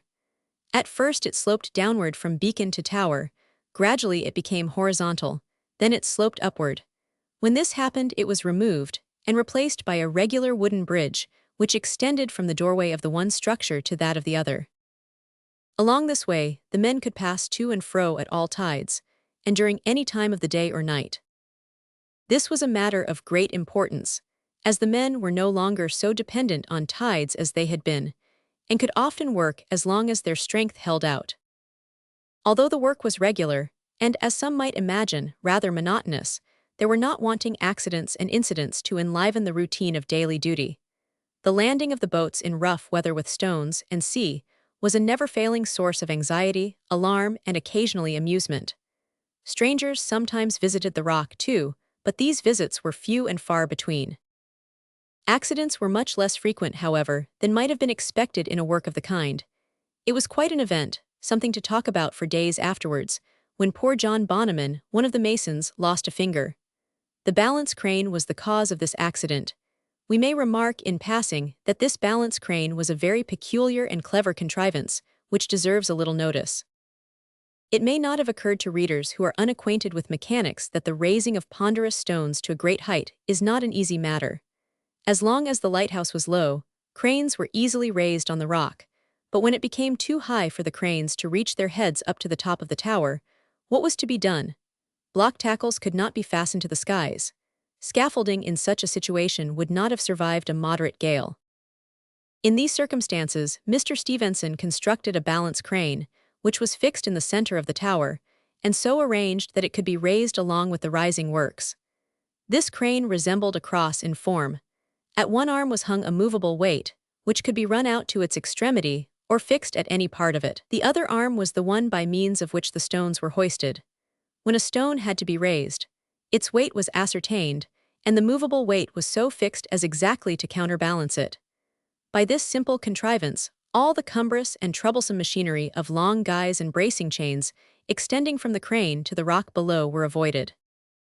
Well, Bonneman was attending to the working of the crane and directing the lowering of a stone into its place, when he inadvertently laid his left hand on a part of the machinery where it was brought into contact with the chain, which passed over his forefinger, and cut it so nearly off that it was left hanging by a mere shred of skin. The poor man was at once sent off in a fast rowing boat to Arbroath, where the finger was removed and properly dressed. Footnote 1. It is right to state that this man afterwards obtained a lightkeeper's situation from the Board of Commissioners of Northern Lights, who seemed to have taken a kindly interest in all their servants, especially those of them who had suffered in the service. A much more serious accident occurred at another time, however, which resulted in the death of one of the seamen belonging to the Smeaton. It happened thus. The Smeaton had been sent from Arbroath with a cargo of stones one morning, and reached the rock about 6:30 a.m. The mate, and one of the men, James Scott, a youth of 18 years of age, got into the sloop's boat to make fast the hawser to the floating buoy of her moorings. The tides at the time were very strong, and the mooring chain when sweeping the ground had caught hold of a rock or piece of wreck, by which the chain was so shortened that when the tide flowed, the buoy got almost under water, and little more than the ring appeared at the surface. When the mate and Scott were in the act of making the hawser fast to the ring, the chain got suddenly disentangled at the bottom, and the large buoy, measuring about 7 feet in length by 3 in diameter in the middle, vaulted upwards with such force that it upset the boat, which instantly filled with water. The mate with great difficulty succeeded in getting hold of the gunwale, but Scott seemed to have been stunned by the buoy, for he lay motionless for a few minutes on the water, apparently unable to make any exertion to save himself, for he did not attempt to lay hold of the oars or thwarts which floated near him. A boat was at once sent to the rescue, and the mate was picked up, but Scott sank before it reached the spot. This poor lad was a great favorite in the service, and for a time, his melancholy end cast a gloom over the little community at the Bell Rock. The circumstances of the case were also peculiarly distressing in reference to the boy's mother, for her husband had been for 3 years past confined in a French prison, and her son had been the chief support of the family. In order in some measure to make up to the poor woman for the loss of the monthly aliment regularly allowed her by her lost son, it was suggested that a younger brother of the deceased might be taken into the service. This appeared to be a rather delicate proposition, but it was left to the landing master to arrange according to circumstances. Such was the resignation, and at the same time the spirit of the poor woman, that she readily accepted the proposal, and in a few days the younger Scott was actually afloat in the place of his brother. On this distressing case being represented to the board, the commissioners granted an annuity of £5 to the lad's mother. The painter who represents only the sunny side of nature portrays a one-sided, and therefore a false view of things, for, as everyone knows, nature is not all sunshine. So, if an author makes his pen and ink pictures represent only the amusing and picturesque view of things, he does injustice to his subject. We have no pleasure, good reader, in saddening you by accounts of fatal accidents, but we have sought to convey to you a correct impression of things, and scenes, and incidents at the building of the Bell Rock Lighthouse, as they actually were, and looked, and occurred. Although there was much, very much, of risk, exposure, danger, and trial connected with the erection of that building, there was, in the good providence of God, very little of severe accident or death. Yet that little must be told, at least touched upon, else will our picture remain incomplete as well as untrue. Now, do not imagine, with a shudder, that these remarks are the prelude to something that will harrow up your feelings. Not so. They are merely the apology, if apology be needed, for the introduction of another accident. Well then, one morning the artificers landed on the rock at 6:15, and as all hands were required for a piece of special work that day, they breakfasted on the beacon, instead of returning to the tender, and spent the day on the rock. The special work referred to was the raising of the crane from the 8th to the 9th course, an operation which required all the strength that could be mustered for working the guy tackles. This, be it remarked, was before the balance crane, already described, had been set up, and as the top of the crane stood at the time about 35 feet above the rock, it became much more unmanageable than heretofore. At the proper hour all hands were called, and detailed to their several posts on the tower, and about the rock. In order to give additional purchase or power in tightening the tackle, one of the blocks of stone was suspended at the end of the movable beam of the crane, which, by adding greatly to the weight, tended to slacken the guys or supporting ropes in the direction to which the beam with the stone was pointed, and thereby enabled the men more easily to brace them one after another. While the beam was thus loaded, and in the act of swinging round from one guy to another, a great strain was suddenly brought upon the opposite tackle, with the end of which the men had very improperly neglected to take a turn round some stationary object, which would have given them the complete command of the tackle. Owing to this simple omission, the crane, with the large stone at the end of the beam, got a preponderancy to one side, and the tackle alluded to having rent, it fell upon the building with a terrible crash. The men fled right and left to get out of its way, but one of them, Michael Wishart, a mason, stumbled over an uncut trenail and rolled on his back, and the ponderous crane fell upon him. Fortunately it fell so that his body lay between the great shaft and the movable beam, and thus he escaped with his life, but his feet were entangled with the wheelwork and severely injured. Wishart was a robust and spirited young fellow, and bore his sufferings with wonderful firmness while he was being removed. He was laid upon one of the narrow frame beds of the beacon, and dispatched in a boat to the tender. On seeing the boat approach with the poor man stretched on a bed covered with blankets, and his face overspread with that deadly pallor which is the usual consequence of excessive bleeding, the seaman's looks betrayed the presence of those well-known but indescribable sensations which one experiences when brought suddenly into contact with something horrible. Relief was at once experienced, however, when Wishart's voice was heard feebly accosting those who first stepped into the boat. He was immediately sent on shore, where the best surgical advice was obtained, and he began to recover steadily, though slowly. Meanwhile, having been one of the principal masons, Robert Selkirk was appointed to his vacant post. And now let us wind up this chapter of accidents with an account of the manner in which a party of strangers, to use a slang but expressive phrase, came to grief during a visit to the Bell Rock. One morning, a trim little vessel was seen by the workmen making for the rock at low tide. From its build and size, Ruby at once judged it to be a pleasure yacht. Perchance some delicate shades in the seamanship, displayed in managing the little vessel, had influenced the sailor in forming his opinion. Be this as it may, the vessel brought up under the lee of the rock and cast anchor. It turned out to be a party of gentlemen from Leith, who had run down the Firth to see the works. The weather was fine, and the sea calm, but these yachters had yet to learn that fine weather and a calm sea do not necessarily imply easy or safe landing at the Bell Rock. They did not know that the swell which had succeeded a recent gale was heavier than it appeared to be at a distance. And worst of all, they did not know, or they did not care to remember, that there is a time for all things, and that the time for landing at the Bell Rock is limited. Seeing that the place was covered with workmen, the strangers lowered their little boat and rowed towards them. "They're mad," said Logan, who, with a group of the men, watched the motions of their would-be visitors. "No," observed Joe Dumpsby, "they are brave but ignorant." "Fakes, they won't be ignorant long," cried Ned O'Connor, as the little boat approached the rock, propelled by two active young rowers in Guernsey shirts, white trousers and straw hats.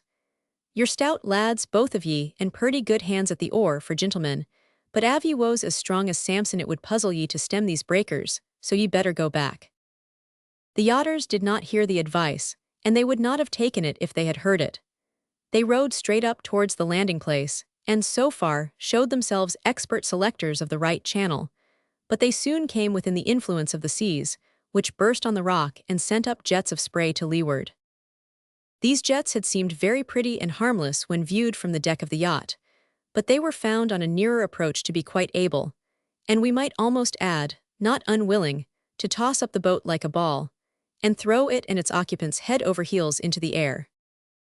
But the rowers, like most men of their class, were not easily cowed. They watched their opportunity, allowed the waves to meet and rush on, and then pulled into the midst of the foam, in the hope of crossing to the shelter of the rock before the approach of the next wave.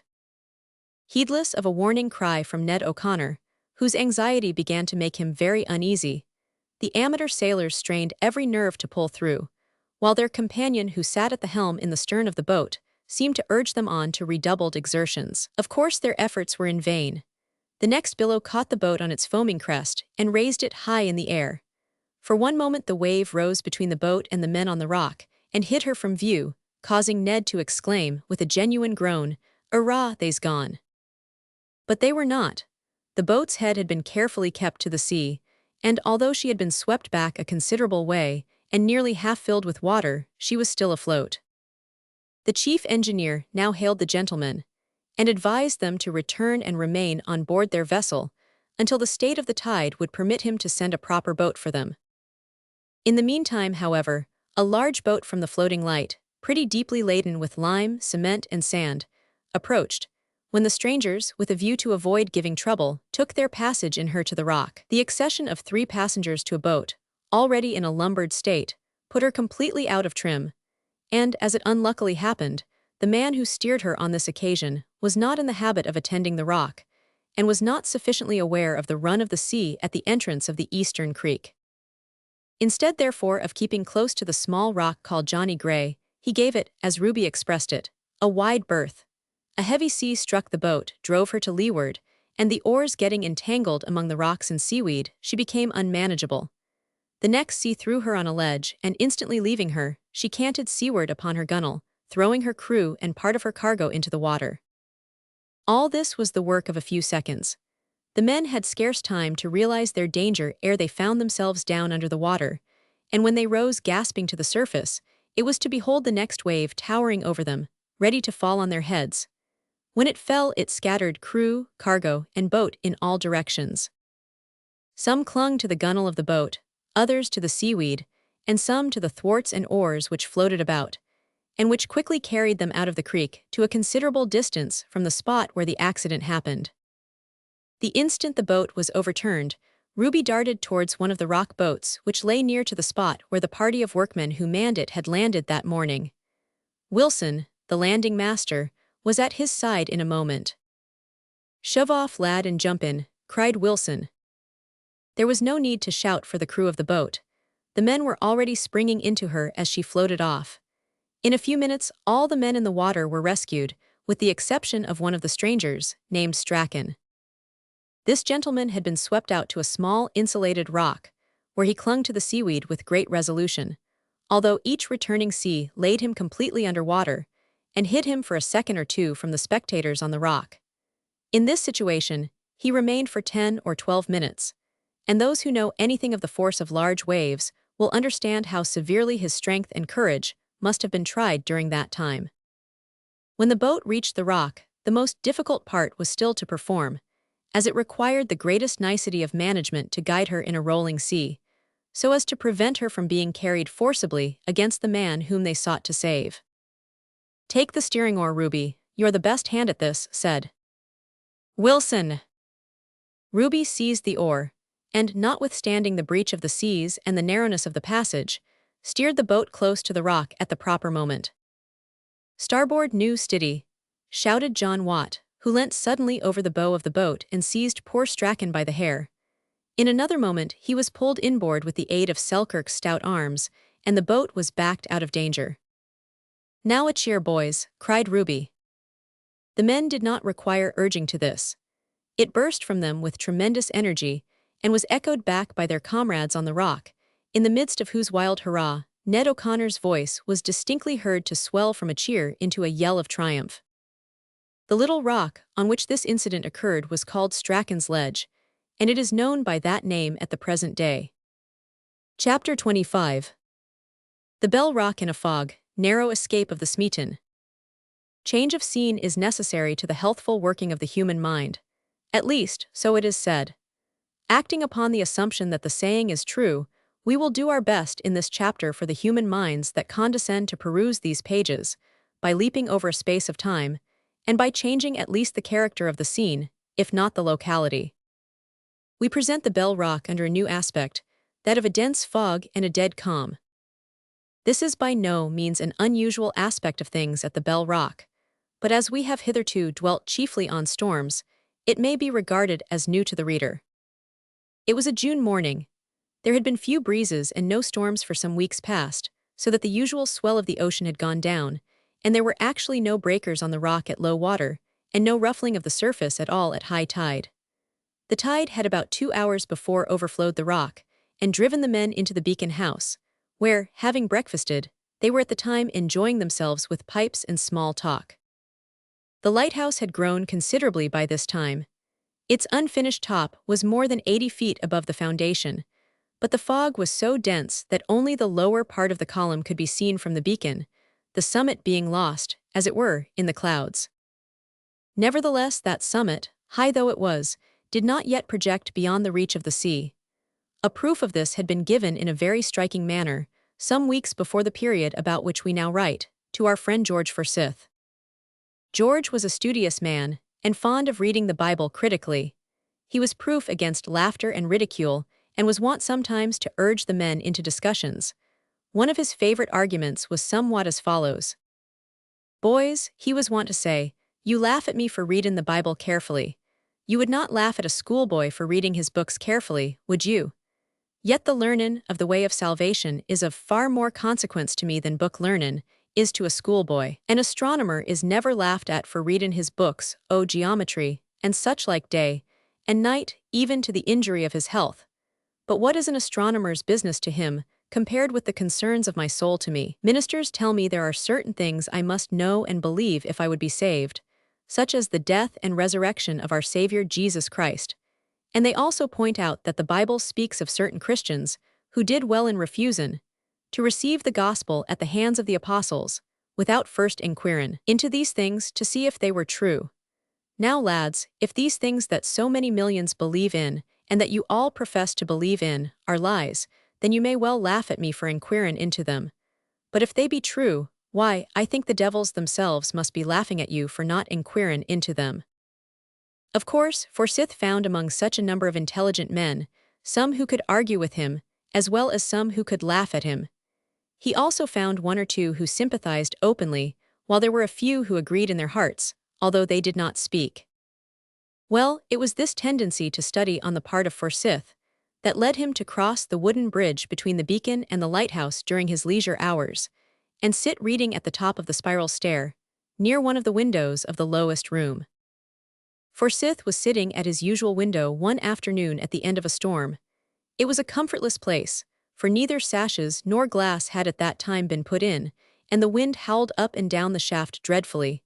The man was robust, however, and did not mind that. The height of the building was at that time fully 80 feet. While he was reading there, a tremendous breaker struck the lighthouse with such force that it trembled distinctly. Forsyth started up, for he had never felt this before, and fancied the structure was about to fall. For a moment or two he remained paralyzed, for he heard the most terrible and inexplicable sounds going on overhead. In fact, the wave that shook the building had sent a huge volume of spray right over the top, part of which fell into the lighthouse, and what poor Forsyth heard was about a ton of water coming down through story after story, carrying lime, mortar, buckets, trowels, and a host of other things, violently along with it. To plunge down the spiral stair, almost headforemost, was the work of a few seconds. Forsyth accompanied the descent with a yell of terror, which reached the ears of his comrades in the beacon, and brought them to the door, just in time to see their comrades' long legs carry him across the bridge in 2 bounds. Almost at the same instant, the water and rubbish burst out of the doorway of the lighthouse and flooded the bridge. But let us return from this digression, or rather, this series of digressions, to the point where we branched off: the aspect of the beacon in the fog, and the calm of that still morning in June. Some of the men inside were playing draughts, others were finishing their breakfast. One was playing Auld Lang Syne, with many extempore flourishes and trills, on a flute which was very much out of tune. A few were smoking, of course, where exists the band of Britons who can get on without that, and several were sitting astride on the crossbeams below, bobbing not exactly for whales, but for any monster of the deep that chose to turn up. The men fishing, and the beacon itself, loomed large and mysterious in the half-luminous fog. Perhaps this was the reason that the seagulls flew so near them, and gave forth an occasional and very melancholy cry, as if of complaint at the changed appearance of things. "There's neithin' to be got the day," said John Watt rather peevishly, as he pulled up his line and found the bait gone. Baits are always found gone when lines are pulled up. This would seem to be an angling law of nature. At all events, it would seem to have been a very aggravating law of nature on the present occasion, for John Watt frowned and growled to himself as he put on another bait. "There's a bite," exclaimed Joe Dumsby, with a look of doubt, at the same time feeling his line. "Pooed in then," said Watt ironically. "No ease hoff," observed Joe. He never was on," muttered Watt. "What are you two growling at?" said Ruby, who sat on one of the beams at the other side. "At our luck, Ruby," said Joe. "Ha, was that a nibble? Neithin' o' the kind," from Watt. "It was, as I live it's large an attic, I think." "A nattic," sneered Watt, "mair like a bit o' tangle than, losh me, it is a fish." "Well done, Joe," cried Bremner from the doorway above, as a large rock cod was drawn to the surface of the water. "Stay, it's too large to pull up with the line. I'll run down and gaff it," cried Ruby, fastening his own line to the beam and descending to the water by the usual ladder on one of the main beams. "Now draw him this way, gently, not too roughly, take time. Ah, that was a miss, he's off. No, again, now then." Another moment, and a goodly cod of about 10 pounds weight was wriggling on the iron hook, which Ruby handed up to Dumsby, who mounted with his prize in triumph to the kitchen. From that moment, the fish began to take. While the men were thus busily engaged, a boat was rowing about in the fog, vainly endeavoring to find the rock. It was the boat of two fast friends, Jock Swanky and Davy Spink. These worthies were in a rather exhausted condition, having been rowing almost incessantly from daybreak. "I tell 'ee what it is," said Swanky, "I'll be hanged if I poo another stroke." He threw his oar into the boat, and looked sulky. "It's my belief," said his companion, "that we ought to be near a boot. Denmark be this time." "Denmark or Russia, it's a ain to me," rejoined Swanky. "I'll hae a smoke." So saying, he pulled out his pipe and tobacco box, and began to cut the tobacco. Davy did the same. Suddenly both men paused, for they heard a sound. Each looked inquiringly at the other, and then both gazed into the thick fog. "Is that a ship?" said Davy Spink. They seized their oars hastily. "The beacon, as I'm a leavin' sinner," exclaimed Swanky. If Spink had not backed his oar at that moment, there is some probability that Swanky would have been a dead, instead of a living, sinner in a few minutes, for they had almost run upon the northeast end of the Bell Rock, and distinctly heard the sound of voices on the beacon. A shout settled the question at once, for it was replied to by a loud halloa from Ruby. In a short time the boat was close to the beacon, and the water was so very calm that day, that they were able to venture to hand the packet of letters with which they had come off into the beacon, even although the tide was full. "Letters," said Swanky, as he reached out his hand with the packet. "Hurrah!" cried the men, who were all assembled on the mortar gallery, looking down at the fishermen, excepting Ruby, Watt, and Dumsby, who were still on the crossbeams below. "Mind the boat, keep her aft," said Swanky, stretching out his hand with the packet to the utmost, while Dumsby descended the ladder and held out his hand to receive it. "Take care," cried the men in chorus, for news from shore was always a very exciting episode in their career, and the idea of the packet being lost filled them with sudden alarm. The shout and the anxiety together caused the very result that was dreaded. The packet fell into the sea and sank, amid a volley of yells. It went down slowly. Before it had descended a fathom, Ruby's head cleft the water, and in a moment he returned to the surface with the packet in his hand amid a wild cheer of joy.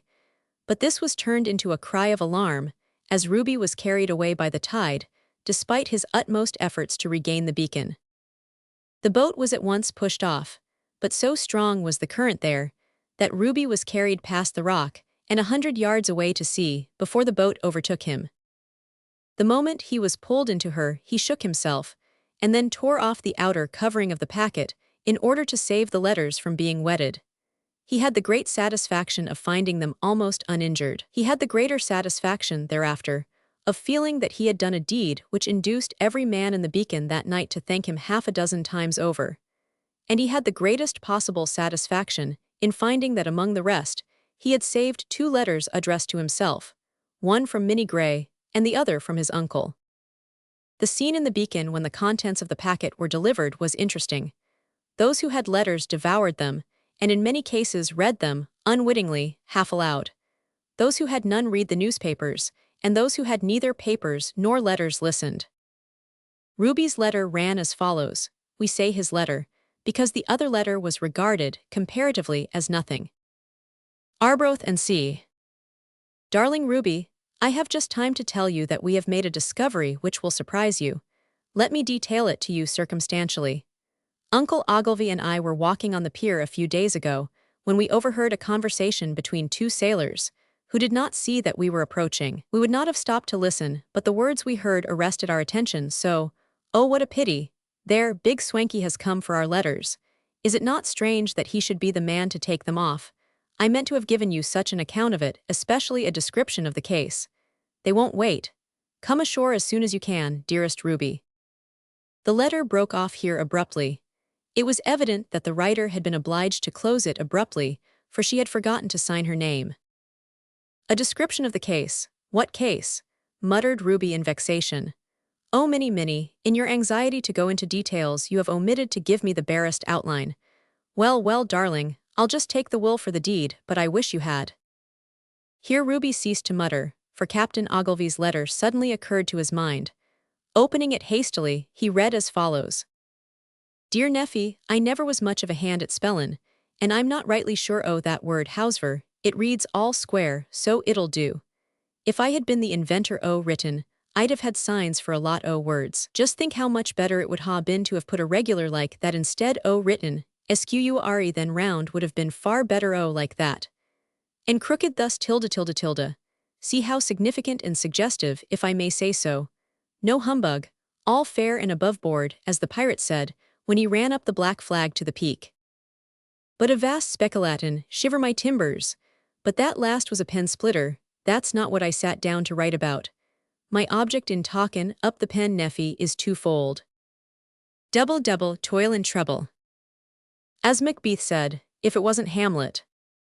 We want you to come home for a day or 2, if you can get leave, lad, about this strange affair. Minnie said she was goin' to give you a full, true, and particular account of it, so it's of no use my goin' over the same course. There's that blackguard Swanky come for the letters. Ha, it makes me chuckle. No time for more. This letter also concluded abruptly, and without a signature. There's a pretty kettle of fish, exclaimed Ruby aloud. So tease, lad, so tease, said Bremner, who at that moment had placed a superb pot of codlings on the fire. Though why ye should say it so positively when nobody's denyin' it, is more nor I can tell.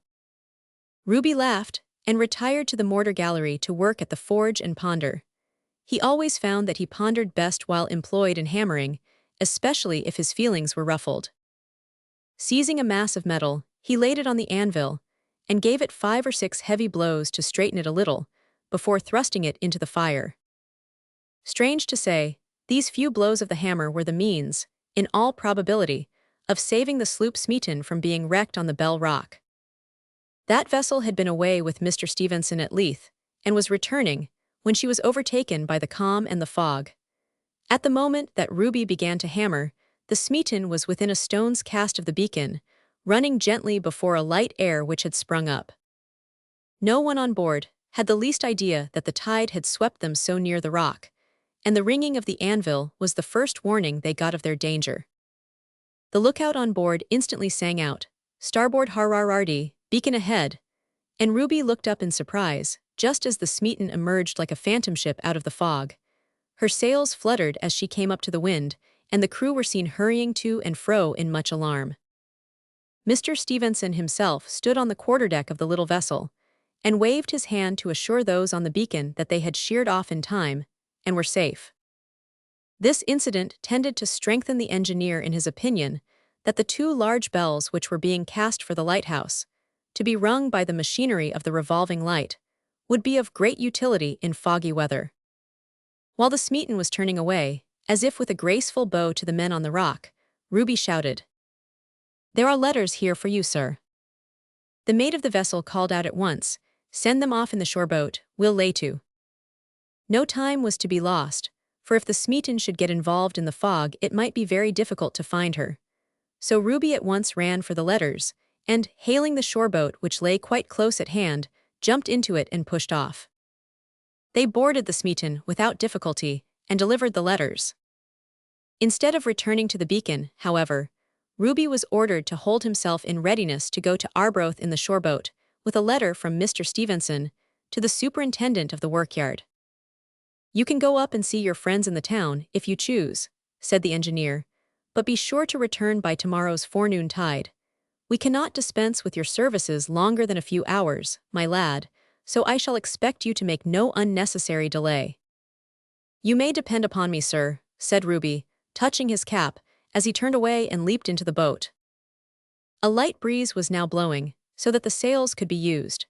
In less than a quarter of an hour sloop and beacon were lost in the fog, and Ruby steered for the harbor of Arbroath, overjoyed at this unexpected and happy turn of events, which gave him an opportunity of solving the mystery of the letters, and of once more seeing the sweet face of Minnie Gray. But an incident occurred which delayed these desirable ends, and utterly changed the current of Ruby's fortunes for a time. Chapter 26. A sudden and tremendous change in Ruby's fortunes. What a variety of appropriate aphorisms there are to express the great truths of human experience. There is many a slip twixt the cup and the lip is one of them. Undoubtedly there is. So is there many a miss of a sweet little kiss. The course of true love, also, never did run smooth. Certainly not. Why should it? If it did, we should doubt whether the love were true. Our own private belief is that the course of true love is always uncommonly rough, but collective human wisdom has seen fit to put the idea in the negative form. So let it stand. Ruby had occasion to reflect on these things that day, but the reflection afforded him no comfort whatever. The cause of his inconsolable state of mind is easily explained. The boat had proceeded about halfway to Arbroath when they heard the sound of oars, and in a few seconds a ship's gig rowed out of the fog towards them. Instead of passing them, the gig was steered straight for the boat, and Ruby saw that it was full of men-of-war's men. He sprang up at once and seized an oar. "Out oars!" he cried. "Boys, if ever you pulled hard in your lives, do so now, it's the press-gang." Before those few words were uttered, the two men had seized the oars, for they knew well what the press-gang meant, and all three pulled with such vigor that the boat shot over the smooth sea with double speed. But they had no chance in a heavy fishing boat against the picked crew of the light gig. If the wind had been a little stronger, they might have escaped, but the wind had decreased, and the small boat overhauled them yard by yard. Seeing that they had no chance, Ruby said, between his set teeth, "Will ye fight, boys?" "I will," cried Davy Spink sternly, for Davy had a wife and little daughter on shore, who depended entirely on his exertions for their livelihood, so he had a strong objection to go and fight in the wars of his country. "What's the use?" muttered Big Swanky with a savage scowl. He too had a strong disinclination to serve in the Royal Navy, being a lazy man and not overburdened with courage. "They've got 8 men of a crew, why pistols and cutlashes?" "Well, it's all up with us," cried Ruby, in a tone of sulky anger as he tossed his oar overboard, and folding his arms on his breast, sat sternly eyeing the gig as it approached. Suddenly a beam of hope shot into his heart. A few words will explain the cause thereof. About the time the works at the Belle Rock were in progress, the war with France and the northern powers was at its height, and the demand for men was so great that orders were issued for the establishment of an impress service at Dundee, Arbroath, and Aberdeen. It became therefore necessary to have some protection for the men engaged in the works. As the impress officers were extremely rigid in the execution of their duty, it was resolved to have the seamen carefully identified, and therefore, besides being described in the usual manner in the protection bills granted by the Admiralty, each man had a ticket given to him descriptive of his person, to which was attached a silver medal emblematical of the Lighthouse service. That very week Ruby had received one of the protection medals and tickets of the Belle Rock, a circumstance which he had forgotten at the moment. It was now in his pocket, and might perhaps save him. When the boat ranged up alongside, Ruby recognized in the officer at the helm the youth who had already given him so much annoyance. The officer also recognized Ruby, and with a glance of surprise and pleasure, exclaimed, "What, have I bagged you at last, my slippery young lion?" Ruby smiled as he replied, "Not quite yet, my persevering young jackal." He was sorely tempted to transpose the word into jackass, but he wisely restrained himself. "I'm not so easily caught as you think." "Eh, how, what mean you?" exclaimed the officer with an expression of surprise, for he knew that Ruby was now in his power. "I have you safe, my lad, unless you have provided yourself with a pair of wings. Of course, I shall leave one of you to take your boat into harbor, but you may be sure that I'll not devolve that pleasant duty upon you." "I have not provided myself with wings exactly," returned Ruby, pulling out his medal and ticket, "but here is something that will do quite as well." The officer's countenance fell, for he knew at once what it was. He inspected it, however, closely. "Let me see," said he, reading the description on the ticket, which ran thus: Bell Book Workyard, Arbos. 20th June, 1810. Ruby Brand, seaman and blacksmith, in the service of the Honorable the Commissioners of the Northern Lighthouses. Age years, 5 feet 10 inches high, very powerfully made, fair complexion, straight nose, dark blue eyes, and curling auburn hair. This description was signed by the engineer of the works, and on the obverse was written, "The bearer, Ruby Brand, is serving as a blacksmith in the erection of the Bell Rock Lighthouse." "This is all very well, my fine fellow," said the officer, "but I have been deceived more than once with these medals and tickets. How am I to know that you have not stolen it from someone?" "By seeing whether the description agrees," replied Ruby. "Of course, I know that as well as you, and I don't find the description quite perfect. I would say that your hair is light brown now, not auburn, and your nose is a little Roman, if anything, and there's no mention of whiskers or that delicate mustache. Why, look here," he added, turning abruptly to Big Swanky, "this might be the description of your comrade as well as, if not better than yours. What's your name?" "Swanky, sir," said that individual ruefully, yet with a gleam of hope that the advantages of the Bell Rock medal might possibly, in some unaccountable way, accrue to himself. For he was sharp enough to see that the officer would be only too glad to find any excuse for securing Ruby. "Well, Swanky, stand up and let's have a look at you," said the officer, glancing from the paper to the person of the fisherman and commenting thereon. "Here we have very powerfully made, no mistake about that, strong as Samson. Fair complexion, that's it exactly. Auburn hair, so it is. Auburn is a very undecided color, there's a great deal of red in it, and no one can deny that Swanky has a good deal of red in his hair." There was indeed no denying this, for it was altogether red, of an intense carroty hue. "You see, friend," continued the officer, turning to Ruby, "that the description suits Swanky very well." "True, as far as you have gone," said Ruby with a quiet smile. "But Swanky is 6 feet 2 in his stockings, and his nose is turned up, and his hair don't curl, and his eyes are light green, and his complexion is sallow, if I may not say yellow." "Fair lad, fair," said the officer, laughing in spite of himself. "Ah, Ruby Brand, you are jealous of him. Well, I see that I'm fated not to capture you, so I'll bid you good day. Meanwhile your companions will be so good as to step into my gig." The two men rose to obey. Big Swanky stepped over the gunwale, with the fling of a sulky, reckless man, who curses his fate and submits to it. Davy Spink had a very crestfallen, subdued look. He was about to follow, when a thought seemed to strike him. He turned hastily round, and Ruby was surprised to see that his eyes were suffused with tears, and that his features worked with the convulsive twitching of one who struggles powerfully to restrain his feelings. "Ruby Brand," said he, in a deep husky voice which trembled at first but became strong as he went on. "Ruby Brand, I deserve nae good at your hands, yet I'll ask a favour o' ye. Ye have seen the wife and the bairn, the wee ain wy the fair curly pow. Ye ken the auld hoose. It'll be mony a lang day afore I see them again if iver I come back ava. There's naebody left to care for them. They'll be starvin' soon, lad, wull ye look doon." Poor Davy Spink stopped here, and covered his face with his big sunburnt hands. A sudden gush of sympathy filled Ruby's heart. He started forward, and drawing from his pocket the letter with which he was charged, thrust it into Spink's hand, and said hurriedly, "Don't fail to deliver it the first thing you do on landing. And harkee, Spink, go to Mrs. Brand's cottage and tell them there why I went away. Be sure you see them all and explain why it was. Tell Minnie Gray that I will be certain to return if God spares me." Without waiting for a reply, he sprang into the gig and gave the other boat a shove that sent it several yards off. "Give way, lads," cried the officer, who was delighted at this unexpected change in affairs, though he had only heard enough of the conversation to confuse him as to the cause of it. "Stop, stop," shouted Spink, tossing up his arms. "I'd rather not," returned the officer. Davy seized the oars, and turning his boat in the direction of the gig, endeavored to overtake it, as well might the turkey buzzard attempt to catch the swallow.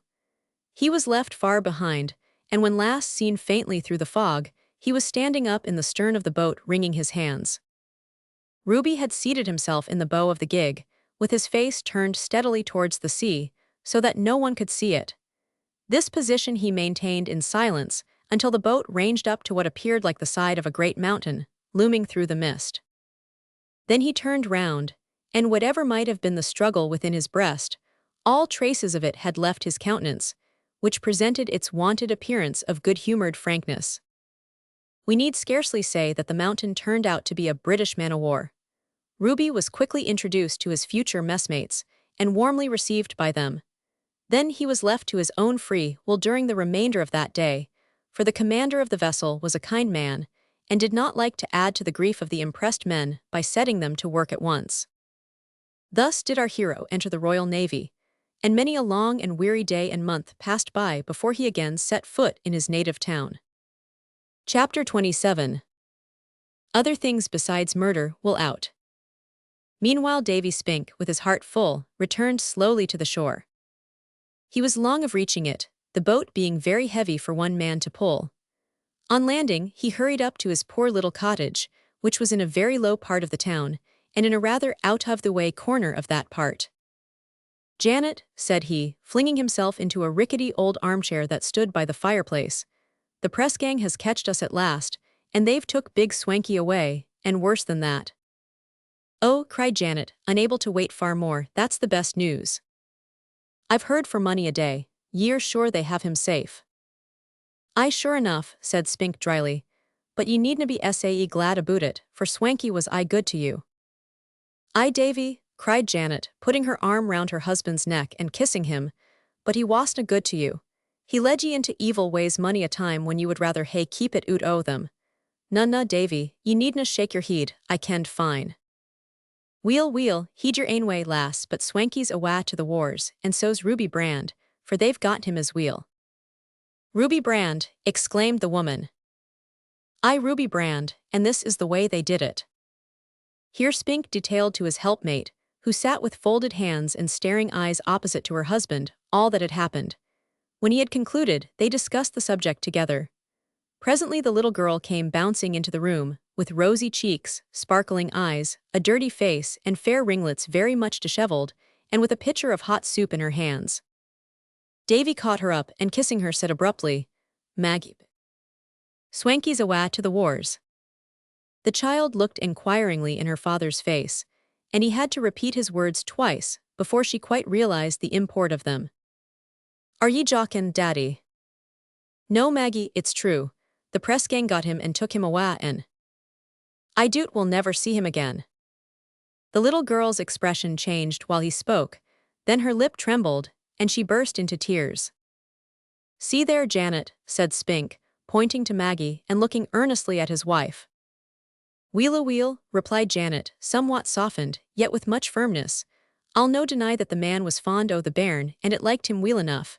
But my certies, he wad hae made a bad man o' you if he could. But I'm real sorry for Ruby Brand, and what'll the pure lassie Grey ye'll hae to gang up and gie them the message?" "So I will, but that's like something to eat, I think." Spink pointed to the soup. "Aye, it's a we've got, so let's fa to, and haste ye, lad. It's a sair heart she'll hae this night, wheeze me." While Spink and his wife were thus employed, Widow Brand, Minnie Gray, and Captain Ogilvy were seated at tea, round the little table in the snug kitchen of the widow's cottage. It might have been observed that there were 2 teapots on the table, a large one and a small, and that the captain helped himself out of the small one and did not take either milk or sugar. But the captain's teapot did not necessarily imply tea. In fact, since the death of the captain's mother, that small teapot had been accustomed to strong drink only. It never tasted tea. "I wonder if Ruby will get leave of absence," said the captain, throwing himself back in his armchair, in order to be able to admire, with greater ease, the smoke, as it curled towards the ceiling from his mouth and pipe. "I do hope so," said Mrs. Brand, looking up from her knitting with a little sigh. Mrs. Brand usually followed up all her remarks with a little sigh. Sometimes the sigh was very little. It depended a good deal on the nature of her remark whether the sigh was of the little, less, or least description, but it never failed, in one or other degree, to close her every observation. "I think he will," said Minnie, as she poured a second cup of tea for the widow. "Aye, that's right, lass," observed the captain. "There's nothin' like hope." The pleasures of hope told a flatterin' tale. "Regardin' the fleet, when Lord Nelson gets sail. Fill me out another cup of tea, Hebe." It was a pleasant little fiction with the captain to call his beverage tea.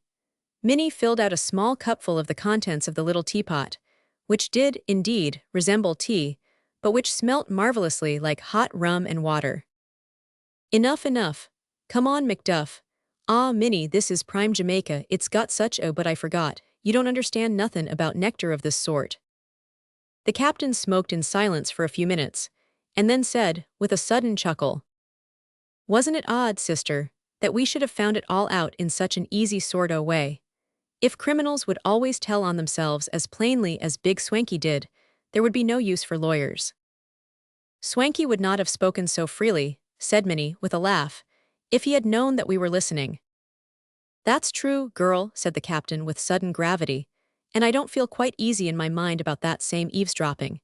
It's a dirty thing to do, especially for an old sailor who likes everything to be fair and above board.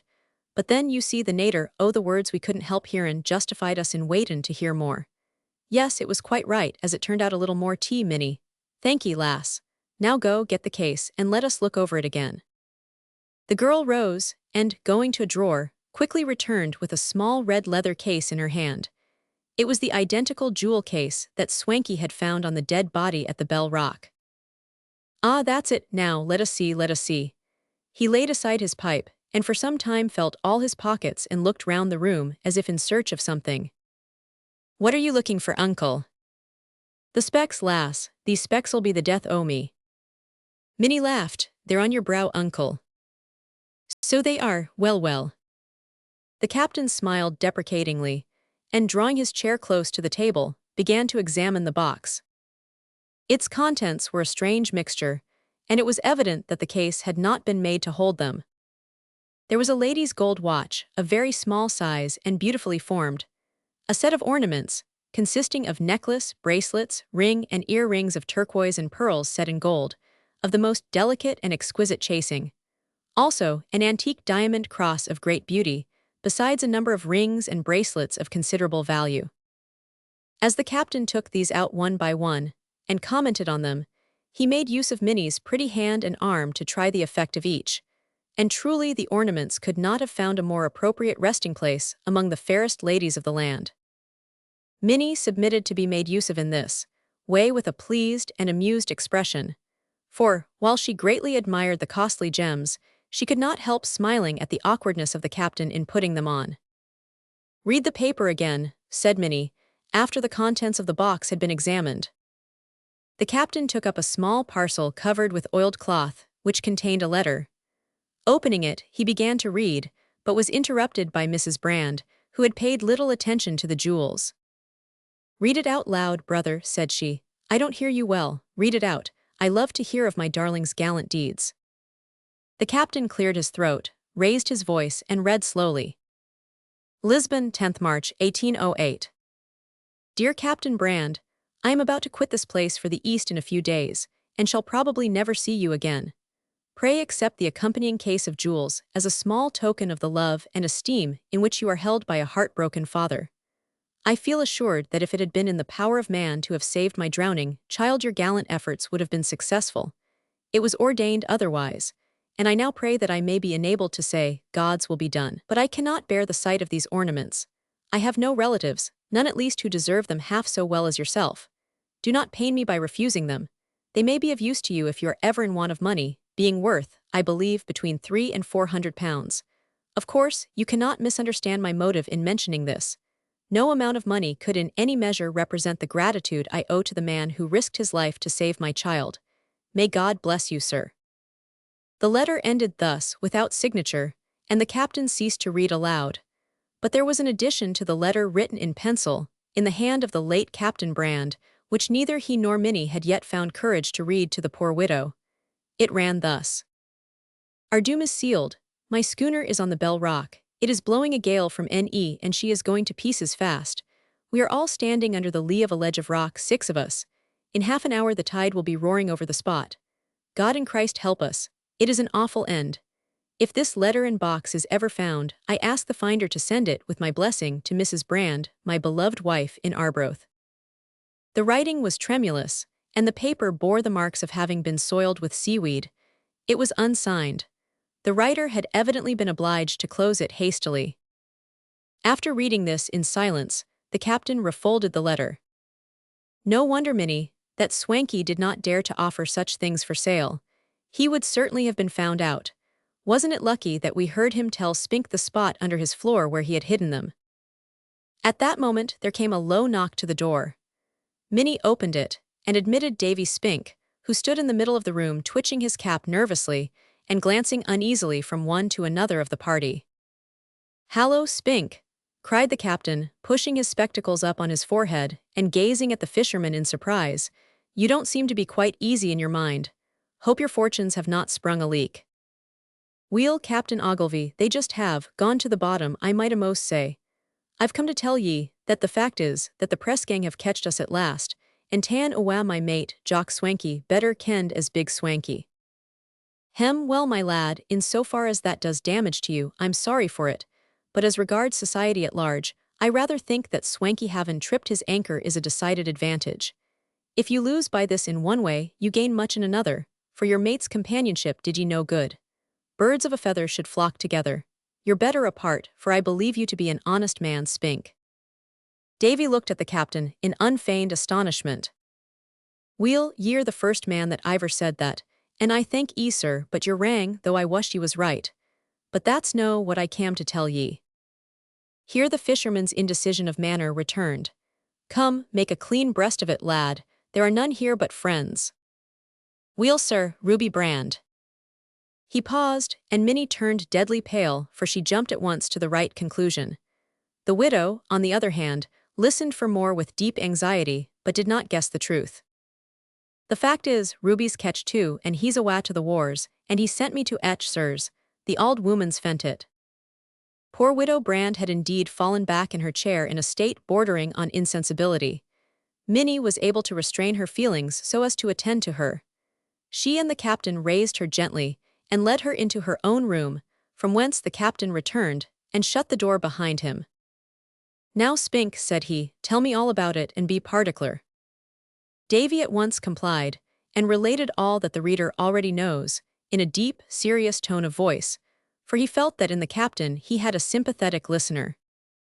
When he had concluded, Captain Ogilvy heaved a sigh so deep that it might have been almost considered a groan.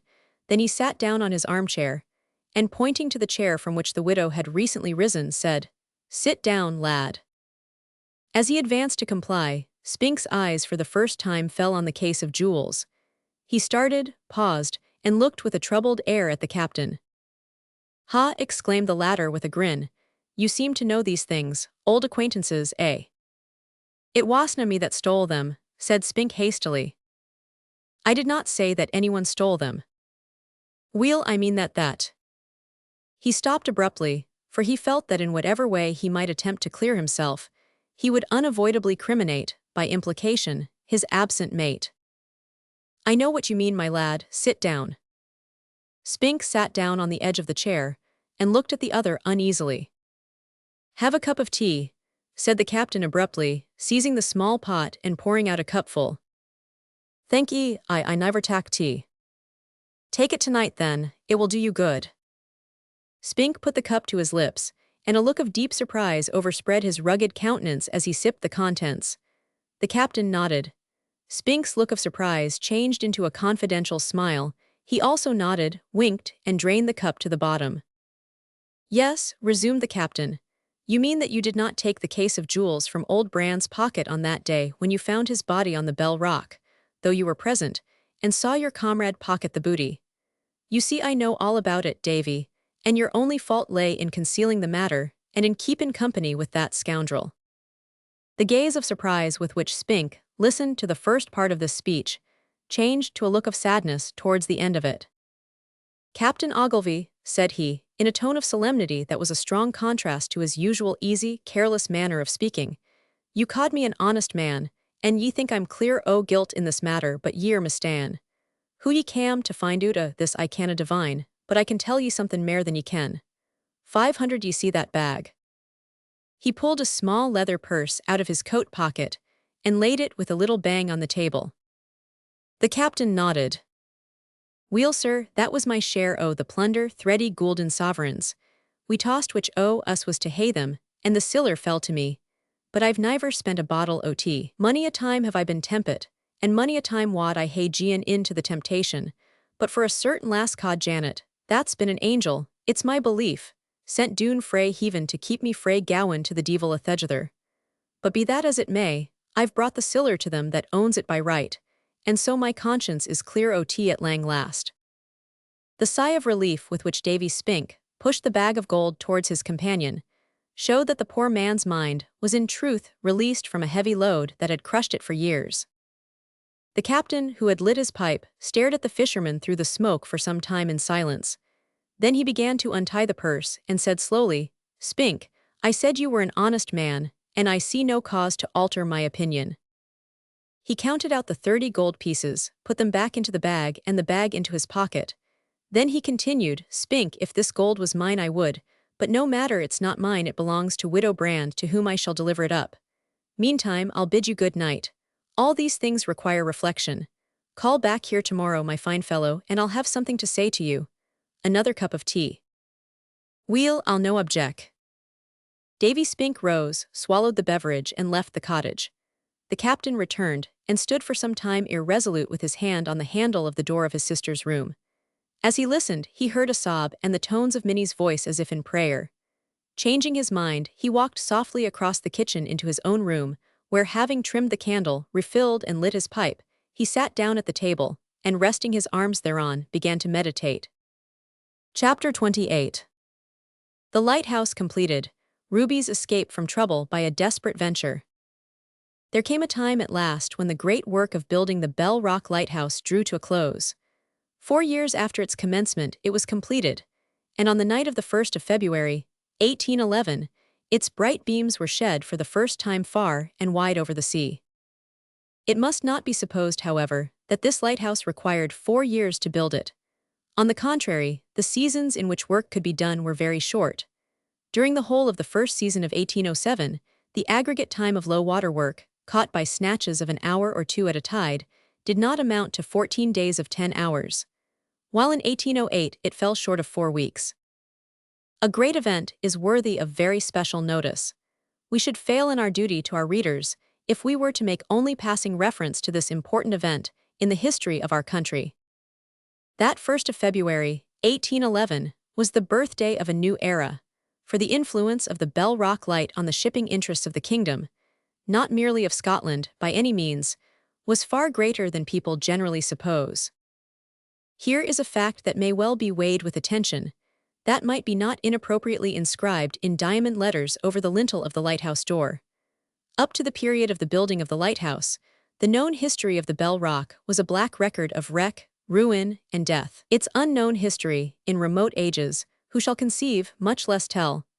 Up to that period, seamen dreaded the rock and shunned it, aye, so earnestly as to meet destruction too often in their anxious efforts to avoid it. From that period the Bell Rock has been a friendly point, a guiding star, hailed as such by storm-tossed mariners, marked as such on the charts of all nations. From that date not a single night for more than half a century has passed, without its wakeful eye beaming on the waters, or its fog bells sounding on the air. And best of all, not a single wreck has occurred on that rock from that period down to the present day. Say not, good reader, that much the same may be said of all lighthouses. In the first place, the history of many lighthouses is by no means so happy as that of this one. In the second place, all lighthouses are not of equal importance. few stand on an equal footing with the Bell Rock, either in regard to its national importance or its actual pedestal. In the last place, it is our subject of consideration at present, and we object to odious comparisons while we sing its praises.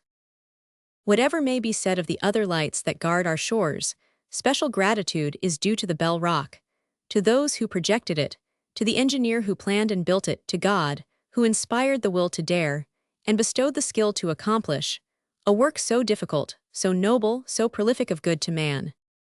The nature of our story requires that we should occasionally annihilate time and space. Let us then leap over both, and return to our hero, Ruby Brand. His period of service in the Navy was comparatively brief, much more so than either he or his friends anticipated. Nevertheless, he spent a considerable time in his new profession, and having been sent to foreign stations, he saw a good deal of what is called service, in which he distinguished himself, as might have been expected, for coolness and courage. But we must omit all mention of his warlike deeds, and resume the record of his history at that point, which bears more immediately on the subject of our tale. It was a wild, stormy night in November. Ruby's ship had captured a French privateer in the German Ocean, and a prize crew having been put aboard, she was sent away to the nearest port, which happened to be the harbor of Leith, in the Firth of Forth. Ruby had not been appointed one of the prize crew, but he resolved not to miss the chance of again seeing his native town, if it should only be a distant view through a telescope. Being a favorite with his commander, his plea was received favorably, and he was sent on board the Frenchman. Those who know what it is to meet with an unexpected piece of great good fortune can imagine the delight with which Ruby stood at the helm on the night in question, and steered for home. He was known by all on board to be the man who understood best the navigation of the Forth, so that implicit trust was placed in him by the young officer who had charge of the prize. The man-o'-war happened to be short-handed at the time the privateer was captured, owing to her boats having been sent in chase of a suspicious craft during a calm. Some of the French crew were therefore left on board to assist in navigating the vessel. This was unfortunate, for the officer sent in charge turned out to be a careless man and treated the Frenchmen with contempt. He did not keep strict watch over them, and the result was that shortly after the storm began, they took the English crew by surprise and overpowered them. Ruby was the first to fall. As he stood at the wheel, indulging in pleasant dreams, a Frenchman stole up behind him and felled him with a handspike. When he recovered, he found that he was firmly bound, along with his comrades, and that the vessel was lying to. One of the Frenchmen came forward at that moment and addressed the prisoners in broken English. "Now, me boys," said he, "you will see we have conquer you again. You behold the sea," pointing over the side. "Well, that be's your bed tonight if you no behave. Now I wants to know who is best man of you as understand dis cost. Speak de trut, else you die." The English lieutenant at once turned to Ruby. "Well, cast him loose. De rest of you go below. Good day, ver mock indeed." Here the Frenchman made a low bow to the English, who were led below, with the exception of Ruby. "Now, my goot mans, you understand dis cost." "Yes, I know it well." "It is dangerio." "It is, very, but not so much so as it used to be before the Bell Rock light was shown." "Have you see dat light?" "No, never. It was first lighted when I was at sea, but I have seen a description of it in the newspapers and should know it well." "Ver goot, you will try to come to dat light and den you will steer out from dis place to de open sea. Afterwards we will show you to France. If you try mischief, voila." The Frenchman pointed to two of his comrades who stood, one on each side of the wheel, with pistols in their hands, ready to keep Ruby in order. "Now cut him free. Go, sare, do your duty." Ruby stepped to the wheel at once, and glancing at the compass, directed the vessel's head in the direction of the Bell Rock. The gale was rapidly increasing, and the management of the helm required his undivided attention. Nevertheless, his mind was busy with anxious thoughts and plans of escape. He thought with horror of a French prison, for there were old shipmates of his who had been captured years before, and who were pining in exile still. The bare idea of being separated indefinitely, perhaps forever from Minnie, was so terrible that for a moment he meditated an attack, single-handed on the crew, but the muzzle of a pistol on each side of him induced him to pause and reflect. Reflection, however, only brought him again to the verge of despair. Then he thought of running up to Leith and so take the Frenchmen prisoners. But this idea was at once discarded, for it was impossible to pass up to Leith Roads without seeing the Bell Rock light, and the Frenchman kept a sharp lookout. Then he resolved to run the vessel ashore and wreck her, but the thought of his comrades down below induced him to give that plan up. Under the influence of these thoughts, he became inattentive, and steered rather wildly once or twice. "Steady, ha, you think of how you escape."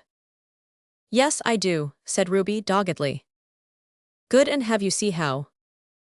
"No," replied Ruby, "I tell you candidly that I can see no way of escape."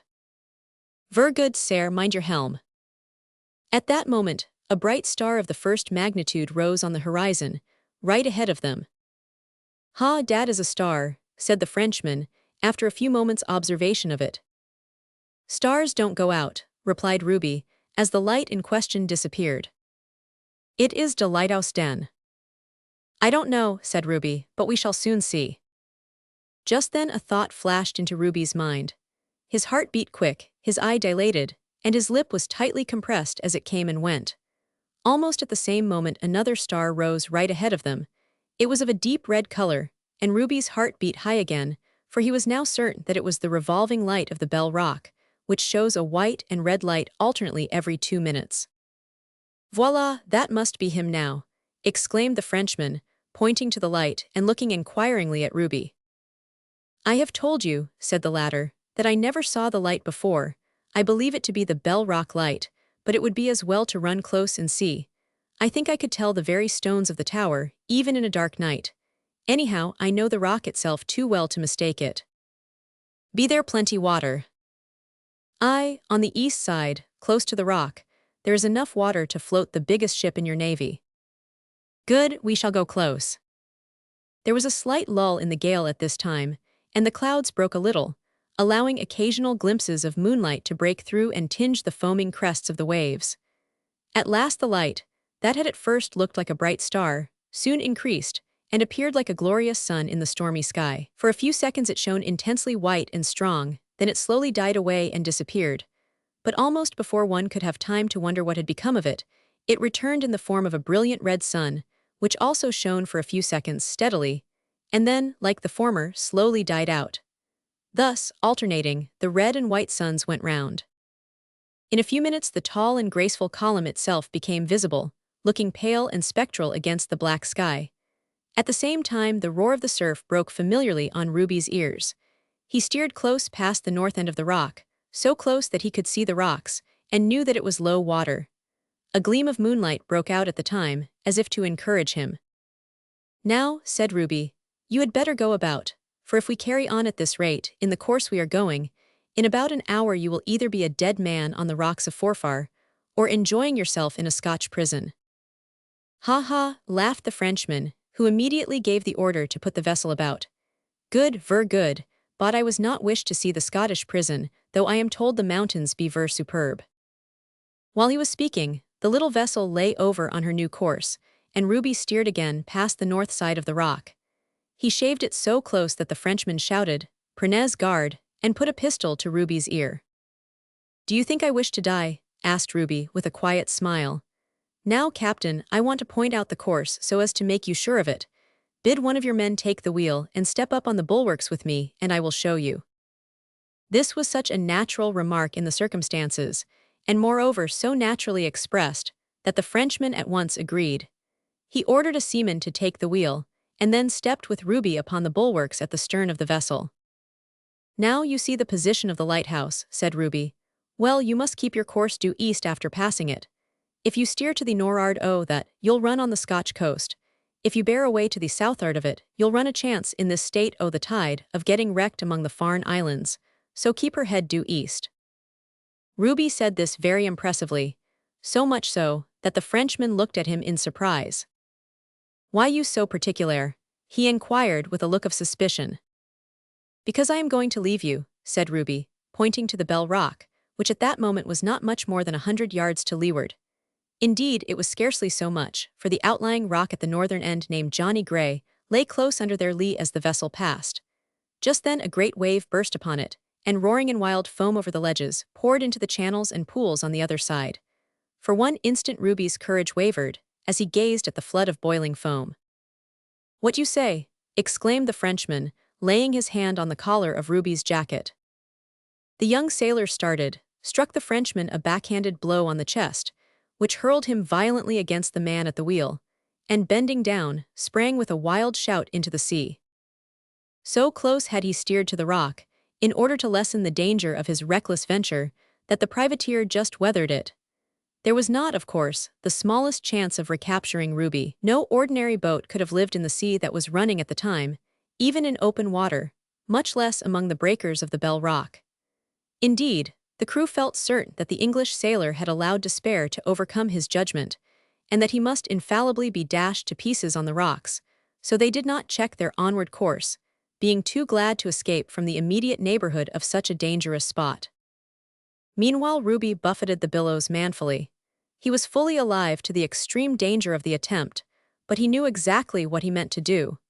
He trusted to his intimate knowledge of every ledge and channel and current, and had calculated his motions to a nicety. He knew that, at the particular state of the tide at the time, and with the wind blowing as it then did, there was a slight eddy at the point of Cunningham's Ledge. His life, he felt, depended on his gaining that eddy. If he should miss it, he would be dashed against Johnny Gray's Rock, or be carried beyond it and cast upon Strachan's Ledge or Scorby's Point, and no man, however powerful he might be, could have survived the shock of being launched on any of these rocks.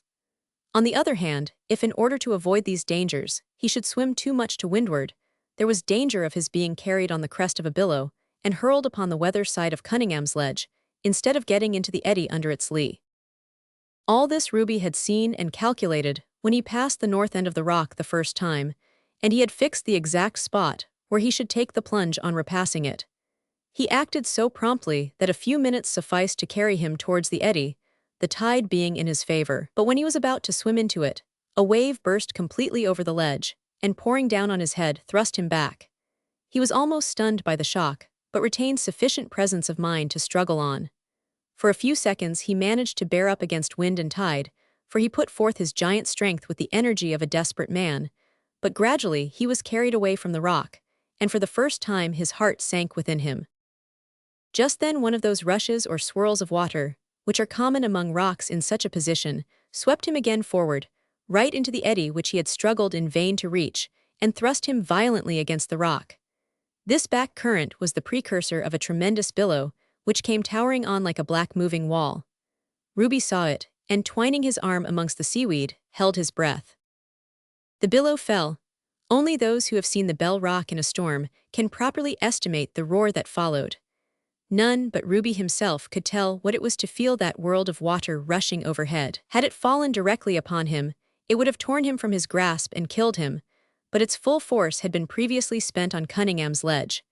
In another moment it passed, and Ruby, quitting his hold, struck out wildly through the foam. A few strokes carried him through Sinclair's and Wilson's tracks into the little pool formerly mentioned as Port Stevenson.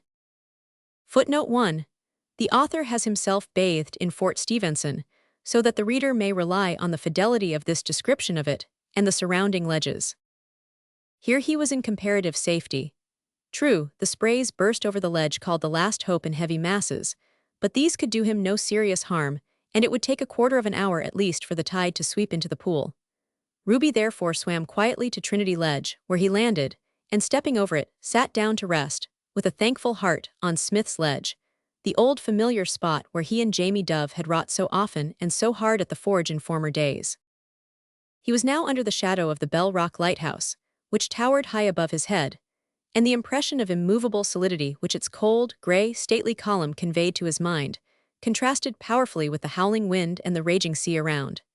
It seemed to him, as he sat there within 3 yards of its granite base, like the impersonation of repose in the midst of turmoil, of peace surrounded by war, of calm and solid self-possession in the midst of fretful and raging instability. No one was there to welcome Ruby. The lightkeepers, high up in the apartments in their wild home, knew nothing and heard nothing of all that had passed so near them. The darkness of the night and the roaring of the storm was all they saw or heard of the world without, as they sat in their watch tower reading or trimming their lamps. But Ruby was not sorry for this. He felt glad to be alone with God, to thank him for his recent deliverance. Exhausting though the struggle had been, Its duration was short, so that he soon recovered his wonted strength. Then, rising, he got upon the iron railway, or rails, as the men used to call it, and a few steps brought him to the foot of the metal ladder conducting to the entrance door. Climbing up, he stood at last in a place of safety, and disappeared within the doorway of the lighthouse. Chapter 29. The Wreck. Meantime the French privateer sped onward to her doom. The force with which the French commander fell when Ruby cast him off had stunned him so severely that it was a considerable time before he recovered. The rest of the crew were therefore in absolute ignorance of how to steer. In this dilemma they lay to for a short time, after getting away to a sufficient distance from the dangerous rock, and consulted what was to be done. Some advised one course, and some another, but it was finally suggested that one of the English prisoners should be brought up and commanded to steer out to sea. This advice was acted on, and the sailor who was brought up chanced to be one who had a partial knowledge of the surrounding coasts. One of the Frenchmen who could speak a few words of English did his best to convey his wishes to the sailor, and wound up by producing a pistol, which he cocked significantly. "All right," said the sailor, "I knows the coast and can run ye straight out to sea. That's the Bell Rock light on the weatherbow, I s'pose." "Oui, dat is de Bell Rock." "Worry good, our course is due nor'west." So saying, the man took the wheel and laid the ship's course accordingly. Now, he knew quite well that this course would carry the vessel towards the harbor of Arbroath, into which he resolved to run at all hazards, trusting to the harbor lights to guide him when he should draw near. He knew that he ran the strongest possible risk of getting himself shot when the Frenchmen should find out his faithlessness, but he hoped to prevail on them to believe the harbor lights were only another lighthouse, which they should have to pass on their way out to sea, and then it would be too late to put the vessel about and attempt to escape. But all his calculations were useless, as it turned out, for in half an hour the men at the bow shouted that there were breakers ahead, and before the helm could be put down, they struck with such force that the topmasts went overboard at once, and the sails, bursting their sheets and tackling, were blown to ribbons. Just then a gleam of moonlight struggled through the rack of clouds, and revealed the dark cliffs of the Forfar coast, towering high above them. The vessel had struck on the rocks at the entrance to one of those rugged bays with which that coast is everywhere indented. To the first glance, the steersman knew that the doom of all on board was fixed, for the bay was one of those which are surrounded by almost perpendicular cliffs, and although, during calm weather, there was a small space between the cliffs and the sea, which might be termed a beach, yet during a storm the waves lashed with terrific fury against the rocks, so that no human being might land there. It chanced at the time that Captain Ogilvy, who took great delight in visiting the cliffs in stormy weather, had gone out there for a midnight walk with a young friend, and when the privateer struck, he was standing on the top of the cliffs. He knew at once that the fate of the unfortunate people on board was almost certain, but, with his wonted energy, he did his best to prevent the catastrophe. "Run, lad, and fetch men and ropes and ladders. Alarm the whole town and use your legs well. Lives depend on your speed," said the captain in great excitement. The lad required no second bidding. He turned and fled like a greyhound. The lieges of Arbroath were not slow to answer the summons.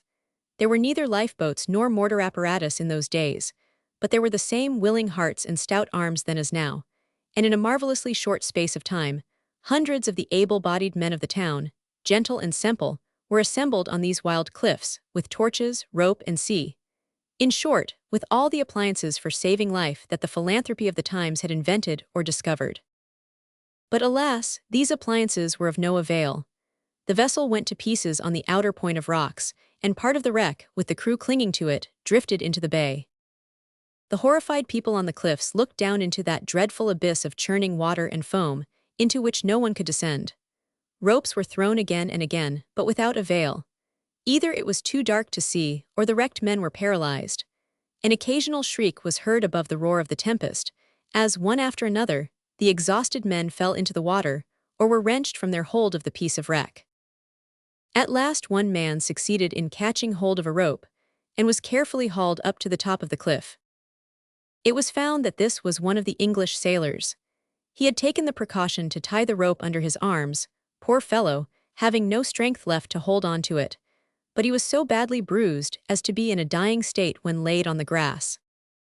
"Keep back and give him air," said Captain Ogilvy, who had taken a prominent part in the futile efforts to save the crew, and who now kneeled at the sailor's side and moistened his lips with a little brandy. The poor man gave a confused and rambling account of the circumstances of the wreck, but it was sufficiently intelligible to make the captain acquainted with the leading particulars. "Were there many of your comrades aboard?" he inquired. The dying man looked up with a vacant expression. It was evident that he did not quite understand the question, but he began again to mutter in a partly incoherent manner. "They're all gone," said he, "every man of 'em but me, all tied together in the hold. They cast us loose, though, after she struck. All gone, all gone." After a moment he seemed to try to recollect something. "No," said he, "we weren't all together. They took Ruby on deck and I never saw him again. I wonder what they did." Here he paused. "Who did you say?" inquired the captain with deep anxiety. Ruby Brand," replied the man. "What became of him, said you?" "Don't know." "Was he drowned?" "Don't know," repeated the man. The captain could get no other answer from him, so he was compelled to rest content, for the poor man appeared to be sinking. A sort of couch had been prepared for him, on which he was carried into the town, but before he reached it he was dead. Nothing more could be done that night, but next day, when the tide was out, men were lowered down the precipitous sides of the fatal bay, and the bodies of the unfortunate seamen were sent up to the top of the cliffs by means of ropes. These ropes cut deep grooves in the turf, as the bodies were hauled up one by one and laid upon the grass, after which they were conveyed to the town, and decently interred. The spot where this melancholy wreck occurred is now pointed out to the visitor as the seaman's grave, and the young folk of the town have, from the time of the wreck, annually recut the grooves in the turf, above referred to, in commemoration of the event, so that these grooves may be seen there at the present day. It may easily be imagined that poor Captain Ogilvy returned to Arbroath that night with dark forebodings in his breast. He could not, however, imagine how Ruby came to be among the men on board of the French prize, and tried to comfort himself with the thought that the dying sailor had perhaps been a comrade of Ruby's at some time or other, and was, in his wandering state of mind, mixing him up with the recent wreck. As, however, he could come to no certain conclusion on this point, he resolved not to tell what he had heard either to his sister or Minnie, but to confine his anxieties, at least for the present, to his own breast. Chapter 30. Old Friends in New Circumstances. Let us now return to Ruby Brand, and in order that the reader may perfectly understand the proceedings of that bold youth, let us take a glance at the Bell Bach Lighthouse in its completed condition. We have already said that the lower part, from the foundation to the height of 30 feet, was built of solid masonry, and that at the top of this solid part stood the entrance door of the building, facing towards the south. The position of the door was fixed after the solid part had been exposed to a winter's storms. The effect on the building was such that the most sheltered or lee side was clearly indicated, the weather side being thickly covered with limpets, barnacles, and short green seaweed, while the lee side was comparatively free from such incrustations. The walls at the entrance door are nearly 7 feet thick, and the short passage that pierces them leads to the foot of a spiral staircase, which conducts to the lowest apartment in the tower, where the walls decrease in thickness to 3 feet. This room is the provision store. Here are kept water tanks and provisions of all kinds, including fresh vegetables which, with fresh water, are supplied once a fortnight to the Rock all the year round. The provision store is the smallest apartment, for, as the walls of the tower decrease in thickness as they rise, the several apartments necessarily increase as they ascend. The second floor is reached by a wooden staircase or ladder, leading up through a manhole in the ceiling. Here is the lightroom store, which contains large tanks of polished metal for the oil consumed by the lights. A whole year's stock of oil, or about 1,100 gallons, is stored in these tanks. Here also is a small carpenter's bench and toolbox, besides an endless variety of odds and ends, such as paint pots, brushes, flags, waste for cleaning the reflectors, and C&C.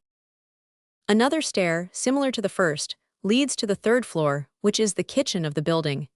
It stands about 66 feet above the foundation, We shall have occasion to describe it, and the rooms above presently. Meanwhile, let it suffice to say that the fourth floor contains the men's sleeping berths, of which there are 6, although 3 men is the usual complement on the rock. The 5th floor is the library, and above that is the lantern, the whole building, from base to summit, being 115 feet high. At the time when Ruby entered the door of the Bell Rock Lighthouse, as already described, there were 3 keepers in the building, one of whom was on his watch in the lantern, while the other 2 were in the kitchen. These men were all old friends. The man in the lantern was George Forsyth, who had been appointed one of the light keepers in consideration of his good services and steadiness. He was seated reading at a small desk. Close above him was the blazing series of lights, which revolved slowly and steadily by means of machinery, moved by a heavy weight. A small bell was struck slowly but regularly by the same machinery, in token that all was going on well. If that bell had ceased to sound, Forsyth would at once have leaped up to ascertain what was wrong with the lights. So long as it continued to ring, he knew that all was well, and that he might continue his studies peacefully. Not quietly, however, for besides the rush of wind against the thick plate glass of the lantern, there was the never-ceasing roar of the ventilator, in which the heated air from within and the cold air from without met, and kept up a terrific war. Keepers get used to that sound, however, and do not mind it. Each keeper's duty was to watch for 3 successive hours in the lantern.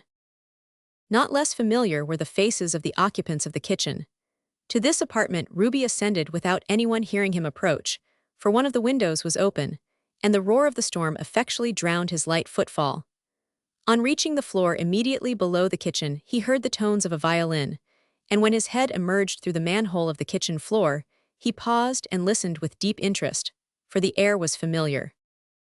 Peeping round the corner of the oaken partition that separated the manhole from the apartment, he beheld a sight which filled his heart with gladness, for there, seated on a camp stool, with his back leaning against the dresser, his face lighted up by the blaze of a splendid fire, which burned most comfortable-looking kitchen range, and his hands drawing forth most pathetic music from a violin, sat his old friend Joe Dumsby, while opposite to him on a similar camp stool, with his arm resting on a small table and a familiar black pipe in his mouth, sat that worthy son of Vulcan, Jamie Dove. The little apartment glowed with ruddy light, and to Ruby, who had just escaped from a scene of such drear and dismal aspect, it appeared, what it really was, a place of the most luxurious comfort. Dove was keeping time to the music with little puffs of smoke, and Joe was in the middle of a prolonged shake, when Ruby passed through the doorway and stood before them. Dove's eyes opened to their widest, and his jaw dropped, so did his pipe, and the music ceased abruptly, while the faces of both men grew pale. "I'm not a ghost, boys," said Ruby, with a laugh, which afforded immense relief to his old comrades. "Come, have ye not a welcome for an old messmate who swims off to visit you on such a night as this?" Dove was the first to recover. He gasped, and holding out both arms exclaimed, "Ruby Brand." "And no mistake," cried Ruby, advancing and grasping his friend warmly by the hands. For at least half a minute the 2 men shook each other's hands lustily and in silence. Then they burst into a loud laugh, while Joe, suddenly recovering, went crashing into a Scotch reel with energy so great that time and tune were both sacrificed. As if by mutual impulse, Ruby and Dove began to dance. But this was merely a spurt of feeling, more than half involuntary.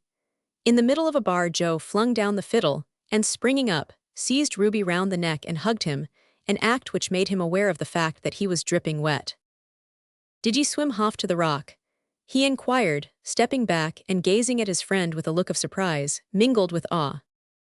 "Indeed I did." "But how, why, what mystery are you rolled up in?" exclaimed the smith. Sit down, and quiet yourselves," said Ruby, drawing a stool near to the fire and seating himself. "I'll explain if you'll only hold your tongues and not look so scared-like." "No, Ruby, no, lad, you must change your clothes first," said the smith in a tone of authority. "Why, the fire makes you steam like a washin' biler. Come along with me, and I'll rig you out." "I go hup with I am, Ruby. Bless me, this is the most amazin' hincident as ever append to me. Never saw nothink like it." As Dove and Ruby ascended to the room above, Joe went about the kitchen talking to himself, poking the fire violently, overturning the camp stools, knocking about the crockery on the dresser, and otherwise conducting himself like a lunatic. Of course, Ruby told Dove parts of his story by fits, and starts as he was changing his garments. Of course, he had to be taken up to the lightroom and go through the same scene there with Forsyth that had occurred in the kitchen. And of course, it was not until all the men, himself included, had quite exhausted themselves, that he was able to sit down at the kitchen fire and give a full and connected account of himself and of his recent doings. After he had concluded his narrative, which was interrupted by frequent question and comment, and after he had refreshed himself with a cup of tea, he rose and said, "Now, boys, it's not fair to be spending all the night with you here, while my old comrade Forsyth sits up yonder all alone. I'll go up and see him for a little." "We'll go hup with lad," said Dumpsby. "No you won't," replied Ruby. "I want him all to myself for a while. Fair play and no favor, you know, used to be our watchword on the rock in old times. Besides, his watch will be out in a little, so ye can come up and fetch him down." "Well, go along with you," said the smith. "Hallo, that must have been a big un." This last remark had reference to a distinct tremor in the building, caused by the falling of a great wave upon it. "Does it often get raps like that?" inquired Ruby with a look of surprise. "Not often," said Dove. "Once or twice during a gale, mayhap, when a bigger one than usual chances to fall on us at the right angle. But the lighthouse shakes worst just the gales begin to take off, and when the swell rolls in heavy from the east'ard." "Aye, that's the time," quoth Joe. I've eared all the cups and saucers on the dresser rattle with the blows o' them heavy seas, but the gale is gittin' to be too strong tonight to shake us much." "Too strong," exclaimed Ruby. "Aye, you see and it blows very hard. The breakers have not time to come down on us with a evie-tellin' blow. They goes tumblin' and swashin' round us and over us, hammerin' away wildly every how or nohow or anyhow, just like a hexcited man fightin' in a hurry. The afterswell, that's what does it. That's what comes on slow and big and easy but powerful, like a great prize fighter as knows what he can do and means to do it." "A most uncomfortable sort of residence," said Ruby, as he turned to quit the room. "Not a bit when ye get used to it," said the smith. "At first we was rather skeered, but we don't mind now. Come, Joe, give us Rule Britannia, pity she don't rule the waves straighter, as somebody writes somewhere." So saying, Dove resumed his pipe, and Dumpsby his fiddle, while Ruby proceeded to the staircase that led to the rooms above. Just as he was about to ascend, a furious gust of wind swept past, accompanied by a wild roar of the sea. At the same moment, a mass of spray dashed against the small window at his side. He knew that this window was at least 60 feet above the rock, and he was suddenly filled with a strong desire to have a nearer view of the waves that had forced to mount so high. Instead, therefore, of ascending to the lantern, he descended to the doorway, which was open, for, as the storm blew from the eastward, the door was on the lee side. There were two doors, one of metal, with thick plate-glass panels at the inner end of the passage. The other, at the outer end of it, was made of thick solid wood bound with metal, and hung so as to open outwards. When the two leaves of this heavy door were shut, they were flush with the tower, so that nothing was presented for the waves to act upon. But this door was never closed except in cases of storm from the southward. The scene which presented itself to our hero, when he stood in the entrance passage, was such as neither pen nor pencil can adequately depict. The tide was full, or nearly so, and had the night been calm the water would have stood about 12 or 14 feet on the sides of the tower, leaving a space of about the same height between its surface and the spot at the top of the copper ladder where Ruby stood. But such was the wild commotion of the sea that this space was at one moment reduced to a few feet, as the waves sprang up towards the doorway, or nearly doubled, as they sank hissing down to the very rock. Acres of white, leaping, seething foam covered the spot where the terrible Bell Rock lay. Never for a moment did that boiling cauldron get time to show one spot of dark-colored water. Billow after billow came careering on from the open sea in quick succession, breaking with indescribable force and fury just a few yards to windward of the foundations of the lighthouse, where the outer ledges of the rock, although at the time deep down in the water, were sufficiently near the surface to break their first full force, and save the tower from destruction, though not from many a tremendous blow and overwhelming deluge of water. When the waves hit the rock, they were so near that the lighthouse appeared to receive the shock. Rushing round it on either side, the cleft billows met again to leeward, just opposite the door, where they burst upwards in a magnificent cloud of spray to a height of full 30 feet. At one time, while Ruby held on by the man-ropes at the door and looked over the edge, he could see a dark abyss with the foam shimmering pale far below. Another instant, and the solid building perceptibly trembled as a green sea hit it fair on the weather side. A continuous roar and hiss followed as the billow swept round, filled up the dark abyss, and sent the white water gleaming up almost into the doorway. At the same moment, the sprays flew by on either side of the column, so high that a few drops were thrown on the lantern. To Ruby's eye, these sprays appeared to be clouds driving across the sky, so high were they above his head. A feeling of awe crept over him as his mind gradually began to realize the world of water which, as it were, overwhelmed him, water and foam roaring and flying everywhere, the heavy seas thundering on the column at his back, the sprays from behind arching almost over the lighthouse, and meeting those that burst up in front, while an eddy of wind sent clouds swirling in at the doorway and drenched him to the skin. It was an exhibition of the might of God in the storm, such as he had never seen before, and a brief sudden exclamation of thanksgiving burst from the youth's lips, as he thought of how hopeless his case would have been had the French vessel passed the lighthouse an hour later than it did. The contrast between the scene outside and that inside the Bell Rock lighthouse at that time was indeed striking. Outside there was madly raging conflict. Inside there were peace, comfort, security. Ruby, with his arms folded, standing calmly in the doorway, Jamie Dove and Joe Dumpsby smoking and fiddling in the snug kitchen, George Forsyth reading The Pilgrim's Progress Mayhap or Robinson Crusoe, for both works were in the Bell Rock Library by the bright blaze of the crimson and white lamps, high up in the crystal lantern.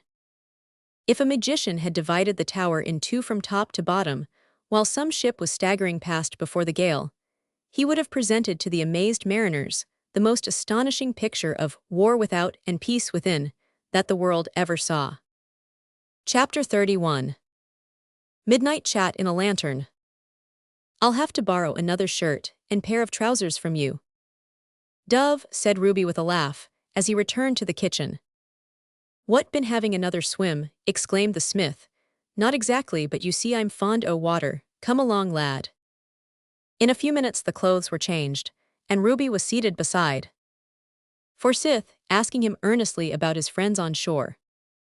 Ah, Ruby, said Forsyth, I thought it would have killed your old mother when she was told of your bane caught by them sea sharks and taken off to the wars.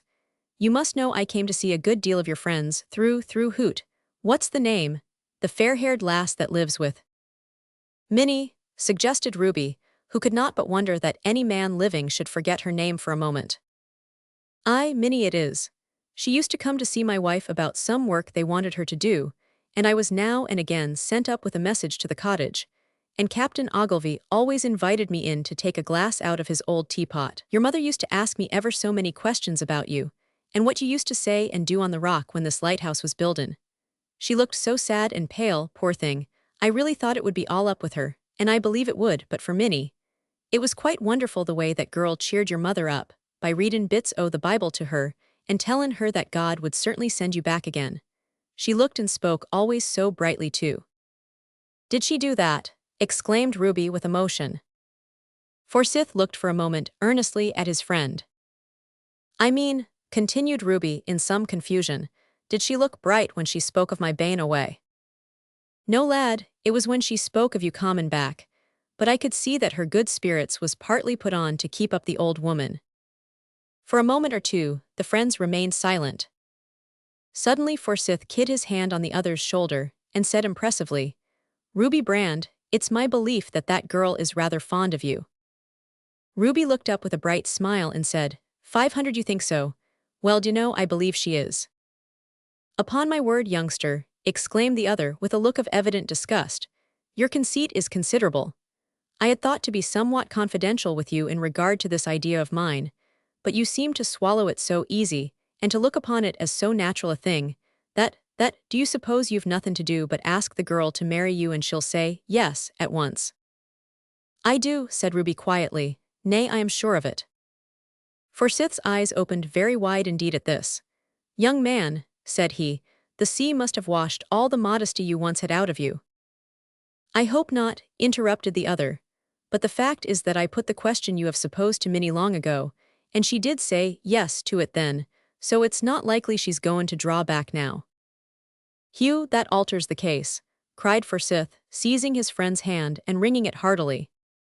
"Hallo, you two seem to be on good terms anyhow," observed Jamie Dove, whose head appeared at that moment through the hole in the floor by which the lantern communicated with the room below.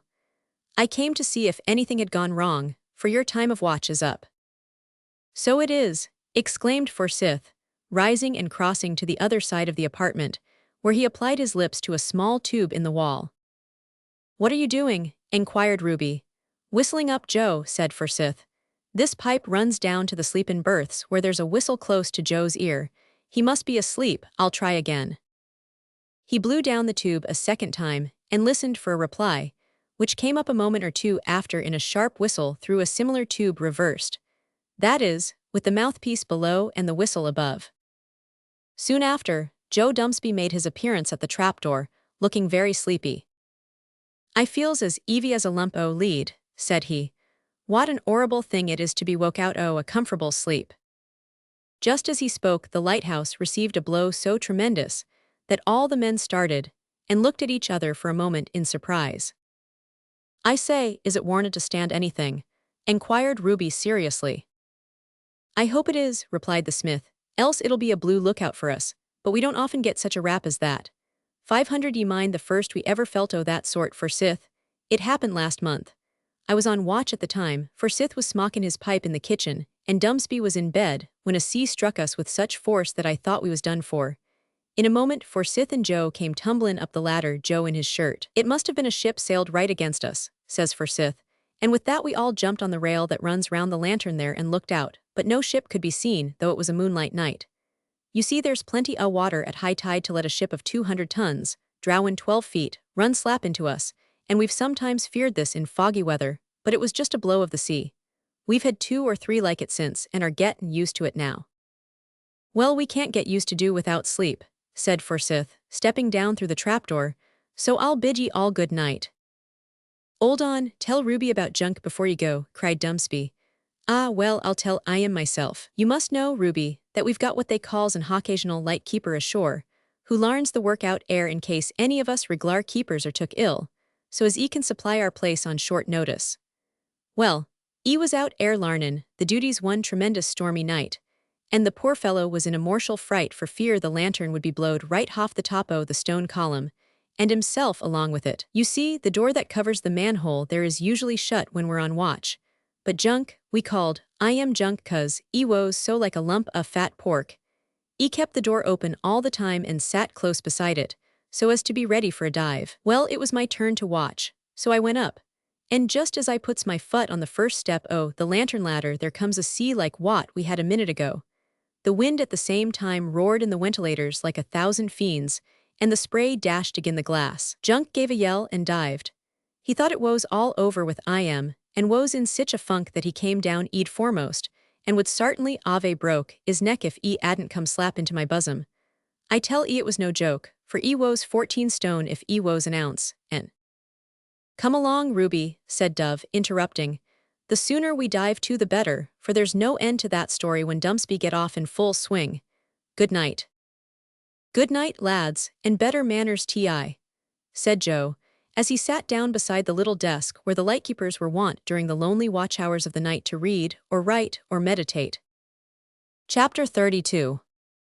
Everyday life on the Bell Rock, and old memories recalled. The sun shone brightly over the sea next morning, so brightly and powerfully that it seemed to break up and disperse by force the great storm clouds which hung about the sky, like the fragments of an army of black bullies who had done their worst and been baffled. The storm was over. At least, the wind had moderated down to a fresh, invigorating breeze. The white crests of the billows were few and far between, and the wild turmoil of waters had given place to a grand procession of giant waves that thundered on the Bell Rock Lighthouse, at once with more dignity and more force than the raging seas of the previous night. It was the sun that awoke Ruby, by shining in at one of the small windows of the library in which he slept.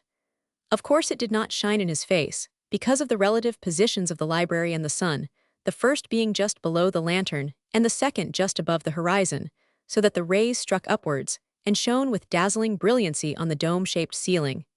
This was the second time of wakening for Ruby that night, since he lay down to rest. The first wakening was occasioned by the winding up of the machinery which kept the lights in motion, and the chain of which, with a ponderous weight attached to it, passed through a wooden pilaster close to his ear, causing such a sudden and hideous din that the sleeper, not having been warned of it, sprang like a jack-in-the-box out of bed into the middle of the room, where he first stared vacantly around him like an unusually surprised owl, and then, guessing the cause of the noise, smiled pitifully, as though to say, "Poor fellow, you're easily frightened," and tumbled back into bed, where he fell asleep again instantly.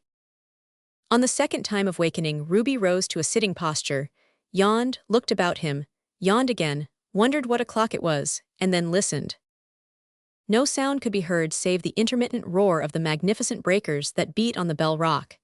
His couch was too low to permit of his seeing anything but sky out of his windows, 3 of which, about 2 feet square, lighted the room. He therefore jumped up, and while pulling on his garments, looked towards the east, where the sun greeted and almost blinded him. Turning to the north window, a bright smile lit up his countenance, and "a blessing rest on you" escaped audibly from his lips, as he kissed his hand towards the cliffs of Forfarshire, which were seen like a faint blue line on the far-off horizon, with the town of Arbroath just rising above the morning mists.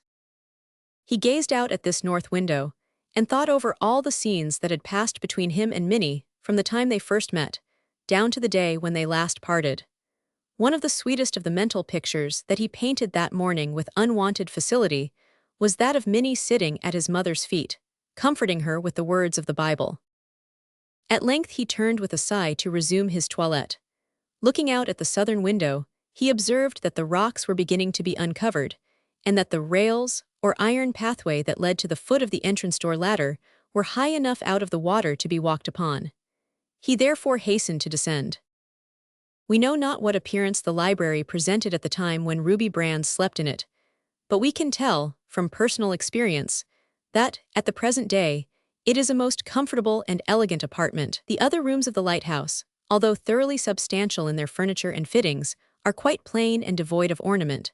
But the library, or stranger's room, as it is sometimes called, being the guest chamber, is fitted up in a style worthy of a lady's boudoir, with a Turkey carpet, handsome chairs, and an elaborately carved oak table, supported appropriately by a center stem of 3 twining dolphins. The dome of the ceiling is painted to represent stucco paneling, and the partition which cuts off the small segment of this circular room that is devoted to passage and staircase is of paneled oak.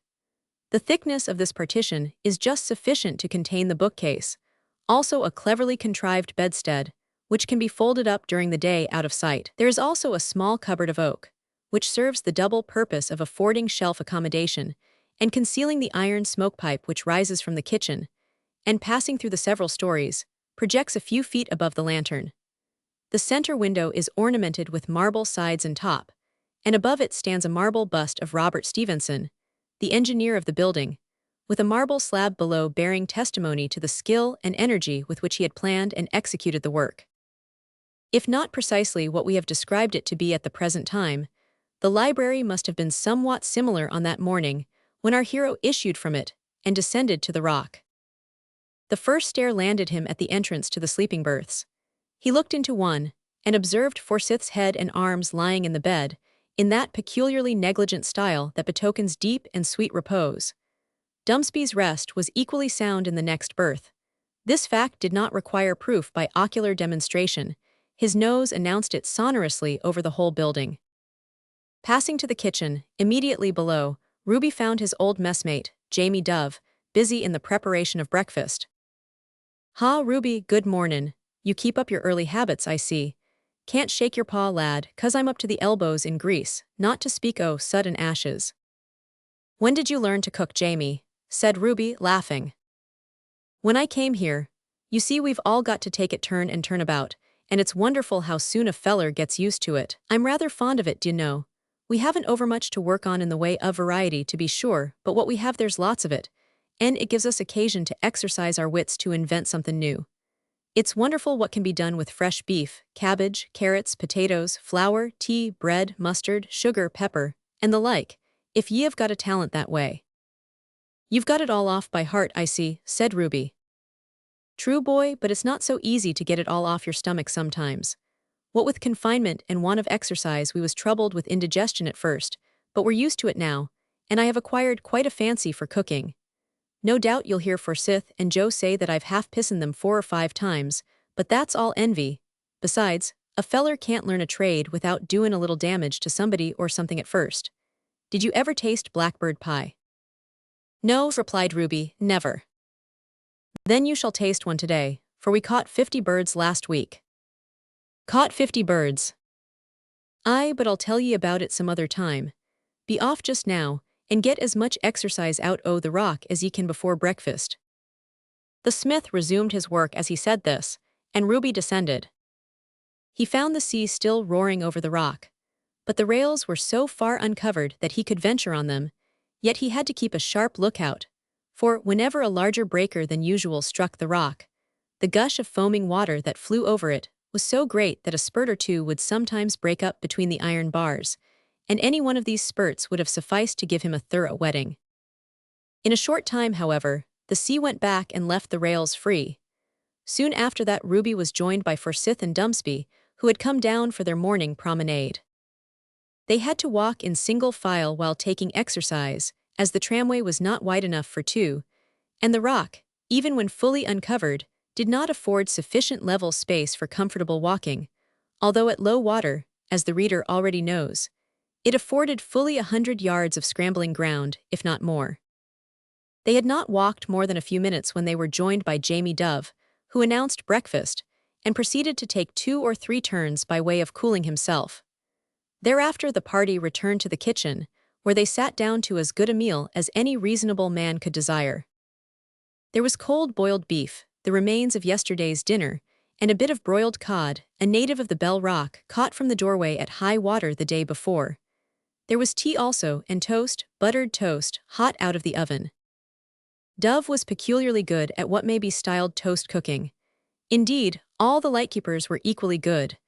The bread was cut an inch thick, and butter was laid on as plasterers spread plaster with a trowel. There was no scraping off a bit here to put it on there, no digging out pieces from little caverns in the bread with the point of the knife, no repetition of the work to spread it thinner, and above all, no omitting of corners or edges. No, the smallest conceivable fly could not have found the minutest atom of dry footing on a Bell Rock slice of toast, from its center to its circumference. Dove had a liberal heart, and he laid on the butter with a liberal hand.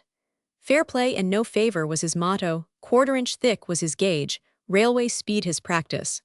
The consequence was that the toast floated, as it were, down the throats of the men, and compensated to some extent for the want of milk in the tea.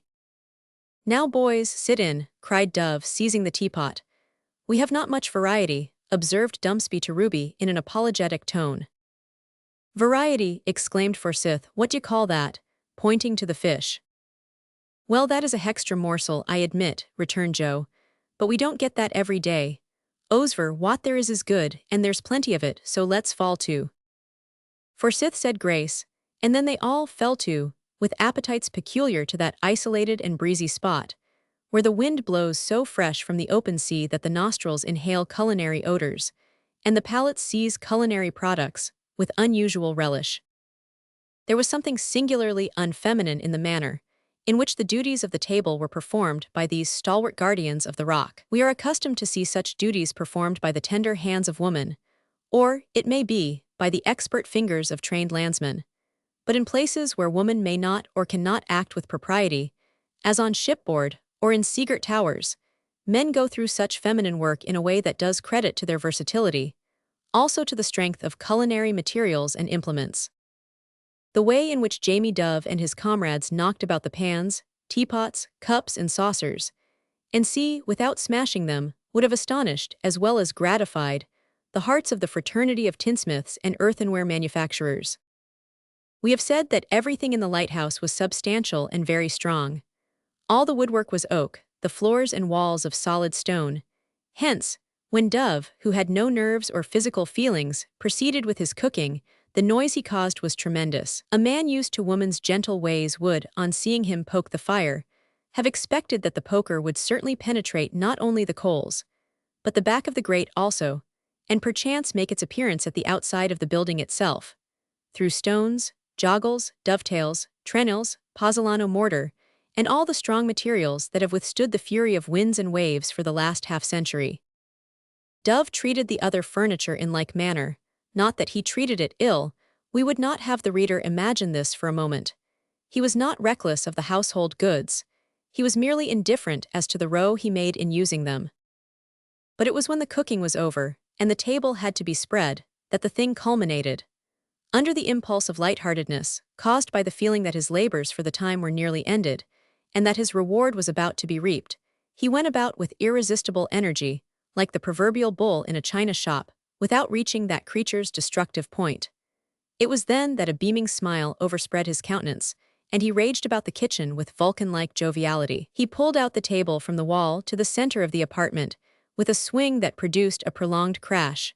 Up went its 2 leaves with 2 minor crashes. Down went the 4 plates and the cups and saucers, with such violence and rapidity that they all seemed to be dancing on the board together. The beef all but went over the side of its dish, by reason of the shock of its sudden stoppage on touching the table, and the pile of toast was only saved from scatteration by the strength of the material, so to speak, with which its successive layers were cemented. When the knives, forks, and spoons came to be laid down, the storm seemed to lull, because these were comparatively light implements, so that this period, which in shore-going life is usually found to be the exasperating one, was actually a season of relief. But it was always followed by a terrible squall of scraping wooden legs and clanking human feet when the camp stools were set, and the men came in and sat down to the meal. The pouring out of the tea, however, was the point that would have called forth the admiration of the world, had the world seen it. What a contrast between the miserable, sickly, slow-dribbling silver and other teapots of the land, and this great teapot of the sea. The Bell Rock teapot had no sham, no humbug about it. It was a big, bold-looking one, of true Britannia metal, with vast internal capacity and a gaping mouth. Dove seized it in his strong hand as he would have grasped his biggest forehammer. Before you could wink, a sluice seemed to burst open. A torrent of rich brown tea spouted at your cup, and it was full, the saucer too, perhaps in a moment. But why dwell on these luxurious scenes? Reader, you can never know them from experience unless you go to visit the Bell Bock. We will therefore cease to tantalize you. During breakfast, it was discussed whether or not the signal ball should be hoisted. The signal ball was fixed to a short staff on the summit of the lighthouse, and the rule was that it should be hoisted at a fixed hour every morning when all was well, and kept up until an answering signal should be made from a signal tower in Arbroath, where the keepers' families dwelt, and where each keeper in succession spent a fortnight with his family, after a spell of 6 weeks on the rock. It was the duty of the keeper on shore to watch for the hoisting of the ball, the all's well signal, each morning on the lighthouse, and to reply to it with a similar ball on the signal tower. If, on any occasion, the hour for signaling should pass without the ball on the lighthouse being shown, then it was understood that something was wrong, and the attending boat of the establishment was sent off at once to ascertain the cause, and afford relief if necessary. The keeping down of the ball was, however, an event of rare occurrence, so that when it did take place the poor wives of the men on the rock were usually thrown into a state of much perturbation and anxiety, each naturally supposing that her husband must be seriously ill or have met with a bad accident. It was therefore natural that there should be some hesitation about keeping down the ball merely for the purpose of getting a boat off to send Ruby ashore. "You see," said Forsyth, "the day after tomorrow the relief boat is due, and it may be as well just to wait for that, Ruby, and then you can go ashore with your friend Jamie Dove, for it's his turn this time." "Aye, lad, just make up your mind to stay another day," said the smith. "As they don't know you're here they can't be wearyin' for you, and I'll take ye and introduce you to my little wife, that I fell in with on the cliffs of Arbroath not long after he was kidnapped. Besides, Ruby, it'll do ye good to feed like a fighting cock out here another day. Have another cup o' tea." "And a junk o' beef," said Forsyth. "And a slice o' toast," said Dumsby. Ruby accepted all these offers, and soon afterwards the 4 friends descended to the rock, to take as much exercise as they could on its limited surface, during the brief period of low water that still remained to them. It may easily be imagined that this ramble was an interesting one, and was prolonged until the tide drove them into their tower of refuge. Every rock, every hollow, called up endless reminiscences of the busy building seasons. Ruby went over it all step by step with somewhat of the feelings that influence a man when he revisits the scene of his childhood. There was the spot where the forge had stood. 500 ye mind it, lad, said Dove. There are the holes where the hearth was fixed, and there's the rock where you vaulted over the bellows when ye took that splendid dive after the fair-haired lassie into the pool yonder. Mind it, I should think so. Then there were the holes where the great beams of the beacon had been fixed, and the iron bats, most of which latter were still left in the rock, and some of which may be seen there at the present day. There was also the pool into which poor Selkirk had tumbled with the vegetables on the day of the first dinner on the rock, and that other pool into which Forsyth had plunged after the mermaids. And not least interesting among the spots of note, there was the ledge, now named the Last Hope, on which Mr. Stevenson and his men had stood on the day when the boat had been carried away, and they had expected, but were mercifully preserved from, a terrible tragedy. After they had talked much on all these things, and long before they were tired of it, the sea drove them to the rails. Gradually, as it rose higher, it drove them into the lighthouse, and then each man went to his work, Jamie Dove to his kitchen in order to clean up and prepare dinner, and the other two to the lantern, to scour and polish the reflectors, refill and trim the lamps, and generally to put everything in order for the coming night. Ruby divided his time between the kitchen and lantern, lending a hand in each, but, we fear, interrupting the work more than he advanced it. That day it fell calm, and the sun shone brightly. We'll have fog tonight, observed Dumsby to Brand, pausing in the operation of polishing a reflector, in which his fat face was mirrored with the most indescribable and dreadful distortions. 500 ye think so? I'm sure of it. You're right, remarked Forsyth, looking from his elevated position to the seaward horizon. I can see it coming now. I say, what smell is that? Exclaimed Ruby, sniffing. Somethink burnin', said Dumsby, also sniffing. Why, what can it be? Murmured Forsyth, looking round and likewise sniffing. Hallo, Joe, look out, you're on fire. Joe started, clapped his hand behind him, and grasped his inexpressibles, which were smouldering warmly. Ruby assisted, and the fire was soon put out, amidst much laughter. "'Ang them reflectors," said Joe, seating himself and breathing hard after his alarm and exertions. "It's the third time they've set me ablaze." "The reflectors, Joe," said Ruby. "I don't ye see, they've naturally got a focus, and I append to be standin' on a sunny day in front of 'em, contemplatin' the face o' nater, as it were, through the lantern panes. If I gets into the focus by haccident, d'ye see, it just acts like a burning glass." Ruby could scarcely believe this, but after testing the truth of the statement by actual experiment, he could no longer doubt it. Presently a light breeze sprang up, rolling the fog before it, and then dying away, leaving the lighthouse enshrouded. During fog there is more danger to shipping than at any other time. In the daytime, in ordinary weather, rocks and lighthouses can be seen. At nights lights can be seen, but during fog nothing can be seen until danger may be too near to be avoided. The two great fog bells of the lighthouse were therefore set a-going, and they rang out their slow, deep-toned peal all that day and all that night, as the bell of the abbot of Aberbrothock is said to have done in days of yore. That night Ruby was astonished, and then he was stunned. First, as to his astonishment, while he was seated by the kitchen fire chatting with his friend the smith, sometime between 9 o'clock and midnight, Dumsby summoned him to the lantern to help in catching tomorrow's dinner. Dove laughed at the summons, and they all went up. The first thing that caught Ruby's eye at one of the window panes was the round visage of an owl, staring in with its two large eyes as if it had gone mad with amazement, and holding on to the iron frame with its claws. Presently its claws lost hold, and it fell off into outer darkness. "What think ye o' that for a beauty?" said Forsyth. Ruby's eyes, being set free from the fascination of the owl's stare, now made him aware of the fact that hundreds of birds of all kinds, crows, magpies, sparrows, tomtits, owls, larks, mavises, blackbirds, and sea, were fluttering round the lantern outside, apparently bent on ascertaining the nature of the wonderful light within. "Ah, poor things," said Forsyth, in answer to Ruby's look of wonder, "they often visit us in foggy weather.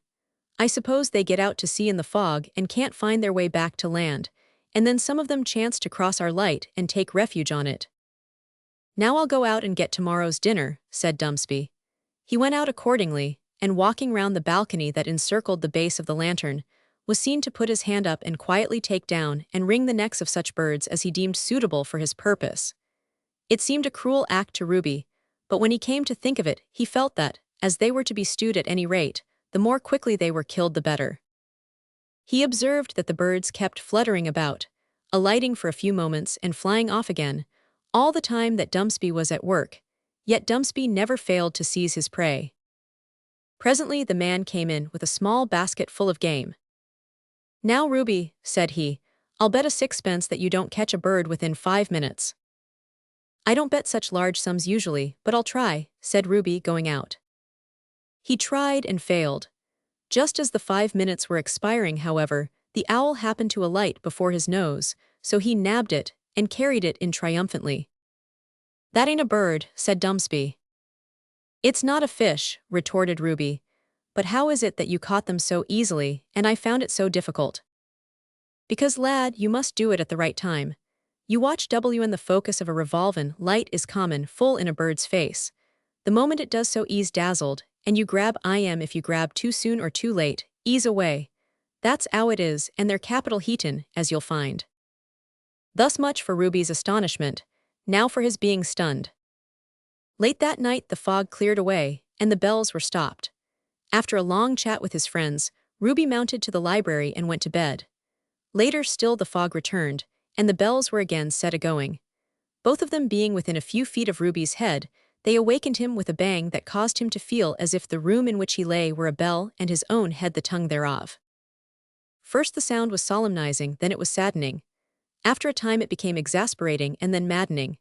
He tried to sleep, but he only tossed. He tried to meditate, but he only wandered, not in dreams, however. He tried to laugh, but the laugh degenerated into a growl. Then he sighed, and the sigh ended in a groan. Finally he got up and walked up and down the floor till his legs were cold, when he turned into bed again, very tired, and fell asleep, but not to rest, to dream. He dreamt that he was at the forge again, and that he and Dove were trying to smash their anvils with the sledgehammers. Bang and bang about, but the anvil would not break. At last he grew desperate, hit the horn off, and then, with another terrific blow, smashed the whole affair to atoms. This startled him a little, and he awoke sufficiently to become aware of the fog bells. Again he dreamed.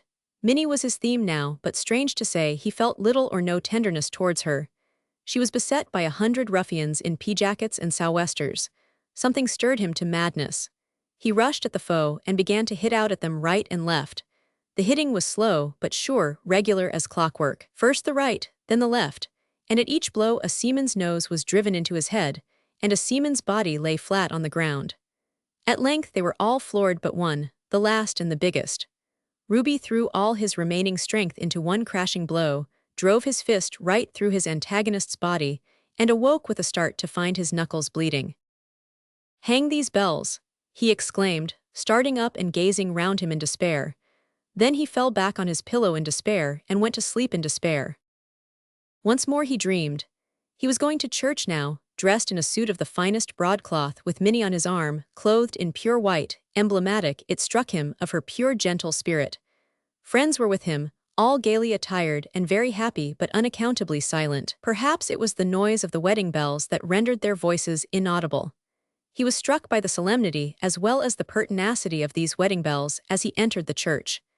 He was puzzled too, being a Presbyterian, why he was to be married in church, but being a man of liberal mind, he made no objection to it. They all assembled in front of the pulpit, into which the clergyman, a very reverend but determined man, mounted with a prayer book in his hand. Ruby was puzzled again. He had not supposed that the pulpit was the proper place, but modestly attributed this to his ignorance. "Stop those bells," said the clergyman with stern solemnity, but they went on. "Stop them, I say," he roared in a voice of thunder. The sexton, pulling the ropes in the middle of the church, paid no attention. Exasperated beyond endurance, the clergyman hurled the prayer book at the sexton's head and felled him. Still the bells went on of their own accord. "Stop, stop, I say," he yelled fiercely, and hitting the pulpit with his fist, he split it from top to bottom. Minnie cried shame at this, and from that moment the bells ceased. Whether it was that the fog bells ceased at that time, or that Minnie's voice charmed Ruby's thoughts away, we cannot tell, but certain it is that the severely tried youth became entirely oblivious of everything. The marriage party vanished with the bells. Minnie, alas, faded away also. Finally, the roar of the sea round the Bell Rock, the rock itself, its lighthouse and its inmates, and all connected with it, faded from the sleeper's mind, and, like the baseless fabric of a vision, left not a rack behind. Chapter 33. Conclusion. Facts are facts, there is no denying that. They cannot be controverted, nothing can overturn them, or modify them, or set them aside. There they stand in naked simplicity, mildly contemptuous alike of sophists and theorists. Immortal facts. Bacon founded on you, Newton found you out, Dugald Stewart and all his fraternity reasoned on you and followed in your wake. What would this world be without facts? Rest assured, reader, that those who ignore facts and prefer fancies are fools. We say it respectfully. We have no intention of being personal, whoever you may be. On the morning after Ruby was cast on the Bell Rock, our old friend Ned O'Connor, having been appointed one of the lighthouse keepers, and having gone for his fortnight ashore in the order of his course, sat on the top of the signal tower at Arbroath with a telescope at his eye directed towards the lighthouse, and became aware of a fact which seemed to be contradicted by those who ought to have known better. Ned soliloquized that morning. His soliloquy will explain the circumstances to which we refer, we therefore record it here. What's that? Sure there's something wrong wid me eye entirely this mornin'. Held on, he wiped it here, and applying it again to the telescope proceeded. Wan Tishu 3-4, no mistake about it, try again. Wan Tishu 3-4. And yet the ball's up there as cool as a cucumber, tellin' a big lie. Ye know ye are, continued Ned, apostrophizing the ball and readjusting the glass. There ye are, as bold as brass. Av ye're not copper tellin' me that everything goin' on as usual, when I can see with me two eyes, one after the other, that there's 4 men on the rock, when there should be only 3. Well, continued Ned, after a pause, and a careful examination of the Bell Rock, which being 12 miles out at sea could not be seen very distinctly in its lower parts, even through a good glass. The day after tomorrow'll settle the question, Mr. Ball, for then the relief goes off, and fakes, if I don't gov. Ye the lie direct I'm not an Irishman. With this consolatory remark, Ned O'Connor descended to the rooms below, and told his wife, who immediately told all the other wives and the neighbors, so that ere long the whole town of Arbroath became aware that there was a mysterious stranger, a 4th party, on the Bell Rock. Thus it came to pass that, when the relieving boat went off, numbers of fishermen and sailors and others watched it depart in the morning, and increased numbers of people of all sorts, among whom were many of the old hands who had wrought at the building of the lighthouse, crowded the pier to watch its return in the afternoon. As soon as the boat left the rock, those who had glasses announced that there was an extra man in her. Speculation remained on tiptoe for nearly 3 hours, at the end of which time the boat drew near. It's a man, anyhow, observed Captain Ogilvy, who was one of those near the outer end of the pier. I say, observed his friend the lieutenant, who was looking through a telescope, if that's not Ruby Brand, I'll eat my hat without sauce. You don't mean, let me see, cried the captain, snatching the glass out of his friend's hand and applying it to his eye. I do believe, yes, it is Ruby or his ghost. By this time the boat was near enough for many of his old friends to recognize him, and Ruby, seeing that some of the faces were familiar to him, rose in the stern of the boat, took off his hat and waved it. This was the signal for a tremendous cheer from those who knew our hero, and those who did not know him, but knew that there was something peculiar and romantic in his case, and in the manner of his arrival, began to cheer from sheer sympathy, while the little boys, who were numerous, and who loved to cheer for cheering's sake alone, yelled at the full pitch of their lungs, and waved their ragged caps as joyfully as if the King of England were about to land upon their shores. The boat soon swept into the harbor, and Ruby's friends, headed by Captain Ogilvy, pressed forward to receive and greet him. The captain embraced him, the friends surrounded him, and almost pulled him to pieces. Finally, they lifted him on their shoulders and bore him in triumphal procession to his mother's cottage. And where was Minnie all this time?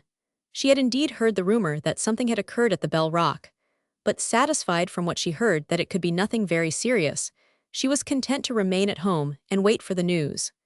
To say truth, she was too much taken up with her own sorrows and anxieties to care as much for public matters as she had been wont to do. When the uproarious procession drew near, she was sitting at Widow Brand's feet, comforting her in her usual way. Before the procession turned the corner of the street leading to his mother's cottage, Ruby made a desperate effort to address the crowd, and succeeded in arresting their attention. "Friends, friends," he cried, "it's very good of you, very kind, but my mother is old and feeble. She might be hurt if we were to come on her in this fashion. We must go in quietly." "True, true," said those who bore him, letting him down. "So, good day, lad, good day. A shake o' your flipper, give us your hand. Glad you're back, Ruby. Good luck to boy." Such were the words, followed by 3 cheers, with which his friends parted from him and left him alone with the captain. "We must break it to her, Neffy," said the captain, as they moved towards the cottage. "Still so gently o'er me stealin'. Memory will bring back the feelin'. It won't do to go slap into her, as a British frigate does into a French lino battle ship. I'll go in and do the break-in business, and send out Minnie to you." Ruby was quite satisfied with the captain's arrangement, so, when the latter went in to perform his part of this delicate business, the former remained at the doorpost, expectant. "Minnie, lass, I want to speak to my sister," said the captain. "Leave us a bit, and there's somebody wants to see you outside." "Me uncle. Aye, you look alive now." Minnie went out in some surprise, and had barely crossed the threshold when she found herself pinioned in a strong man's arms. A cry escaped her as she struggled, for one instant, to free herself, but a glance was sufficient to tell who it was that held her. Dropping her head on Ruby's breast, the load of sorrow fell from her heart. Ruby pressed his lips upon her forehead, and they both rested there. It was one of those preeminently sweet resting places, which are vouchsafed to some, though not to all, of the pilgrims of earth, in their toilsome journey through the wilderness towards that eternal rest, in the blessedness of which all minor resting places shall be forgotten, whether missed or enjoyed by the way. Their rest, however, was not of long duration, for in a few minutes the captain rushed out, and exclaiming, "She's swounded, lad," grasped Ruby by the coat and dragged him into the cottage, where he found his mother lying in a state of insensibility on the floor. Seating himself by her side on the floor, he raised her gently, and placing her in a half-sitting, half-reclining position in his lap, laid her head tenderly on his breast. While in this position Minnie administered restoratives, and the widow ere long opened her eyes and looked up. She did not speak at first, but twining her arms round Ruby's neck, gazed steadfastly into his face. Then, drawing him closer to her heart, she fervently exclaimed, "Thank God!" and laid her head down again with a deep sigh. She too had found a resting place, by the way, on that day of her pilgrimage. Now, reader, we feel bound to tell you in confidence that there are few things more difficult than drawing a story to a close. Our tale is done, for Ruby is married to Minnie, and the Bell Rock Lighthouse is finished, and most of those who built it are scattered beyond the possibility of reunion. Yet we are loath to shake hands with them and to bid you farewell. Nevertheless, so it must be, for if we were to continue the narrative of the after-careers of our friends of the Bell Rock, the books that should be written would certainly suffice to build a new lighthouse. But we cannot make our bow without a parting word or two. Ruby and Minnie, as we have said, were married. They lived in the cottage with their mother, and managed to make it sufficiently large to hold them all by banishing the captain into the scullery. Do not suppose that this was done heartlessly and without the captain's consent. By no means. That worthy son of Neptune assisted at his own banishment. In fact, he was himself the chief cause of it, for when a consultation was held after the honeymoon, as to what was to be done now, he waved his hand, commanded silence, and delivered himself as follows. "Now, shipmates all, give ear to me, and don't venture to interrupt. It's natural and proper, Ruby, that you and Minnie and your mother should wish to live together. As the old song says, birds of a feather flock together, and the old song's right. And as the thing ought to be, and you all want it to be, so it shall be. There's only one little difficulty in the way, which is, that the ship's too small to hold us, by reason of the after-cabin bane, occupied by an old seaman of the name of Ogilvy. Now then, not bane pigs, the question is, what's to be done? I will answer that question. The seaman of the name of Ogilvy shall change his quarters." Observing at this point that both Ruby and his bride opened their mouths to speak, the captain held up a threatening finger, and sternly said, "Silence." Then he proceeded. I speak authoritatively on this point, having conversed with the seaman Ogilvy, and discovered his sentiments. That seaman intends to resign the cabin to the young couple, and to hoist his flag for the future in the forecastle.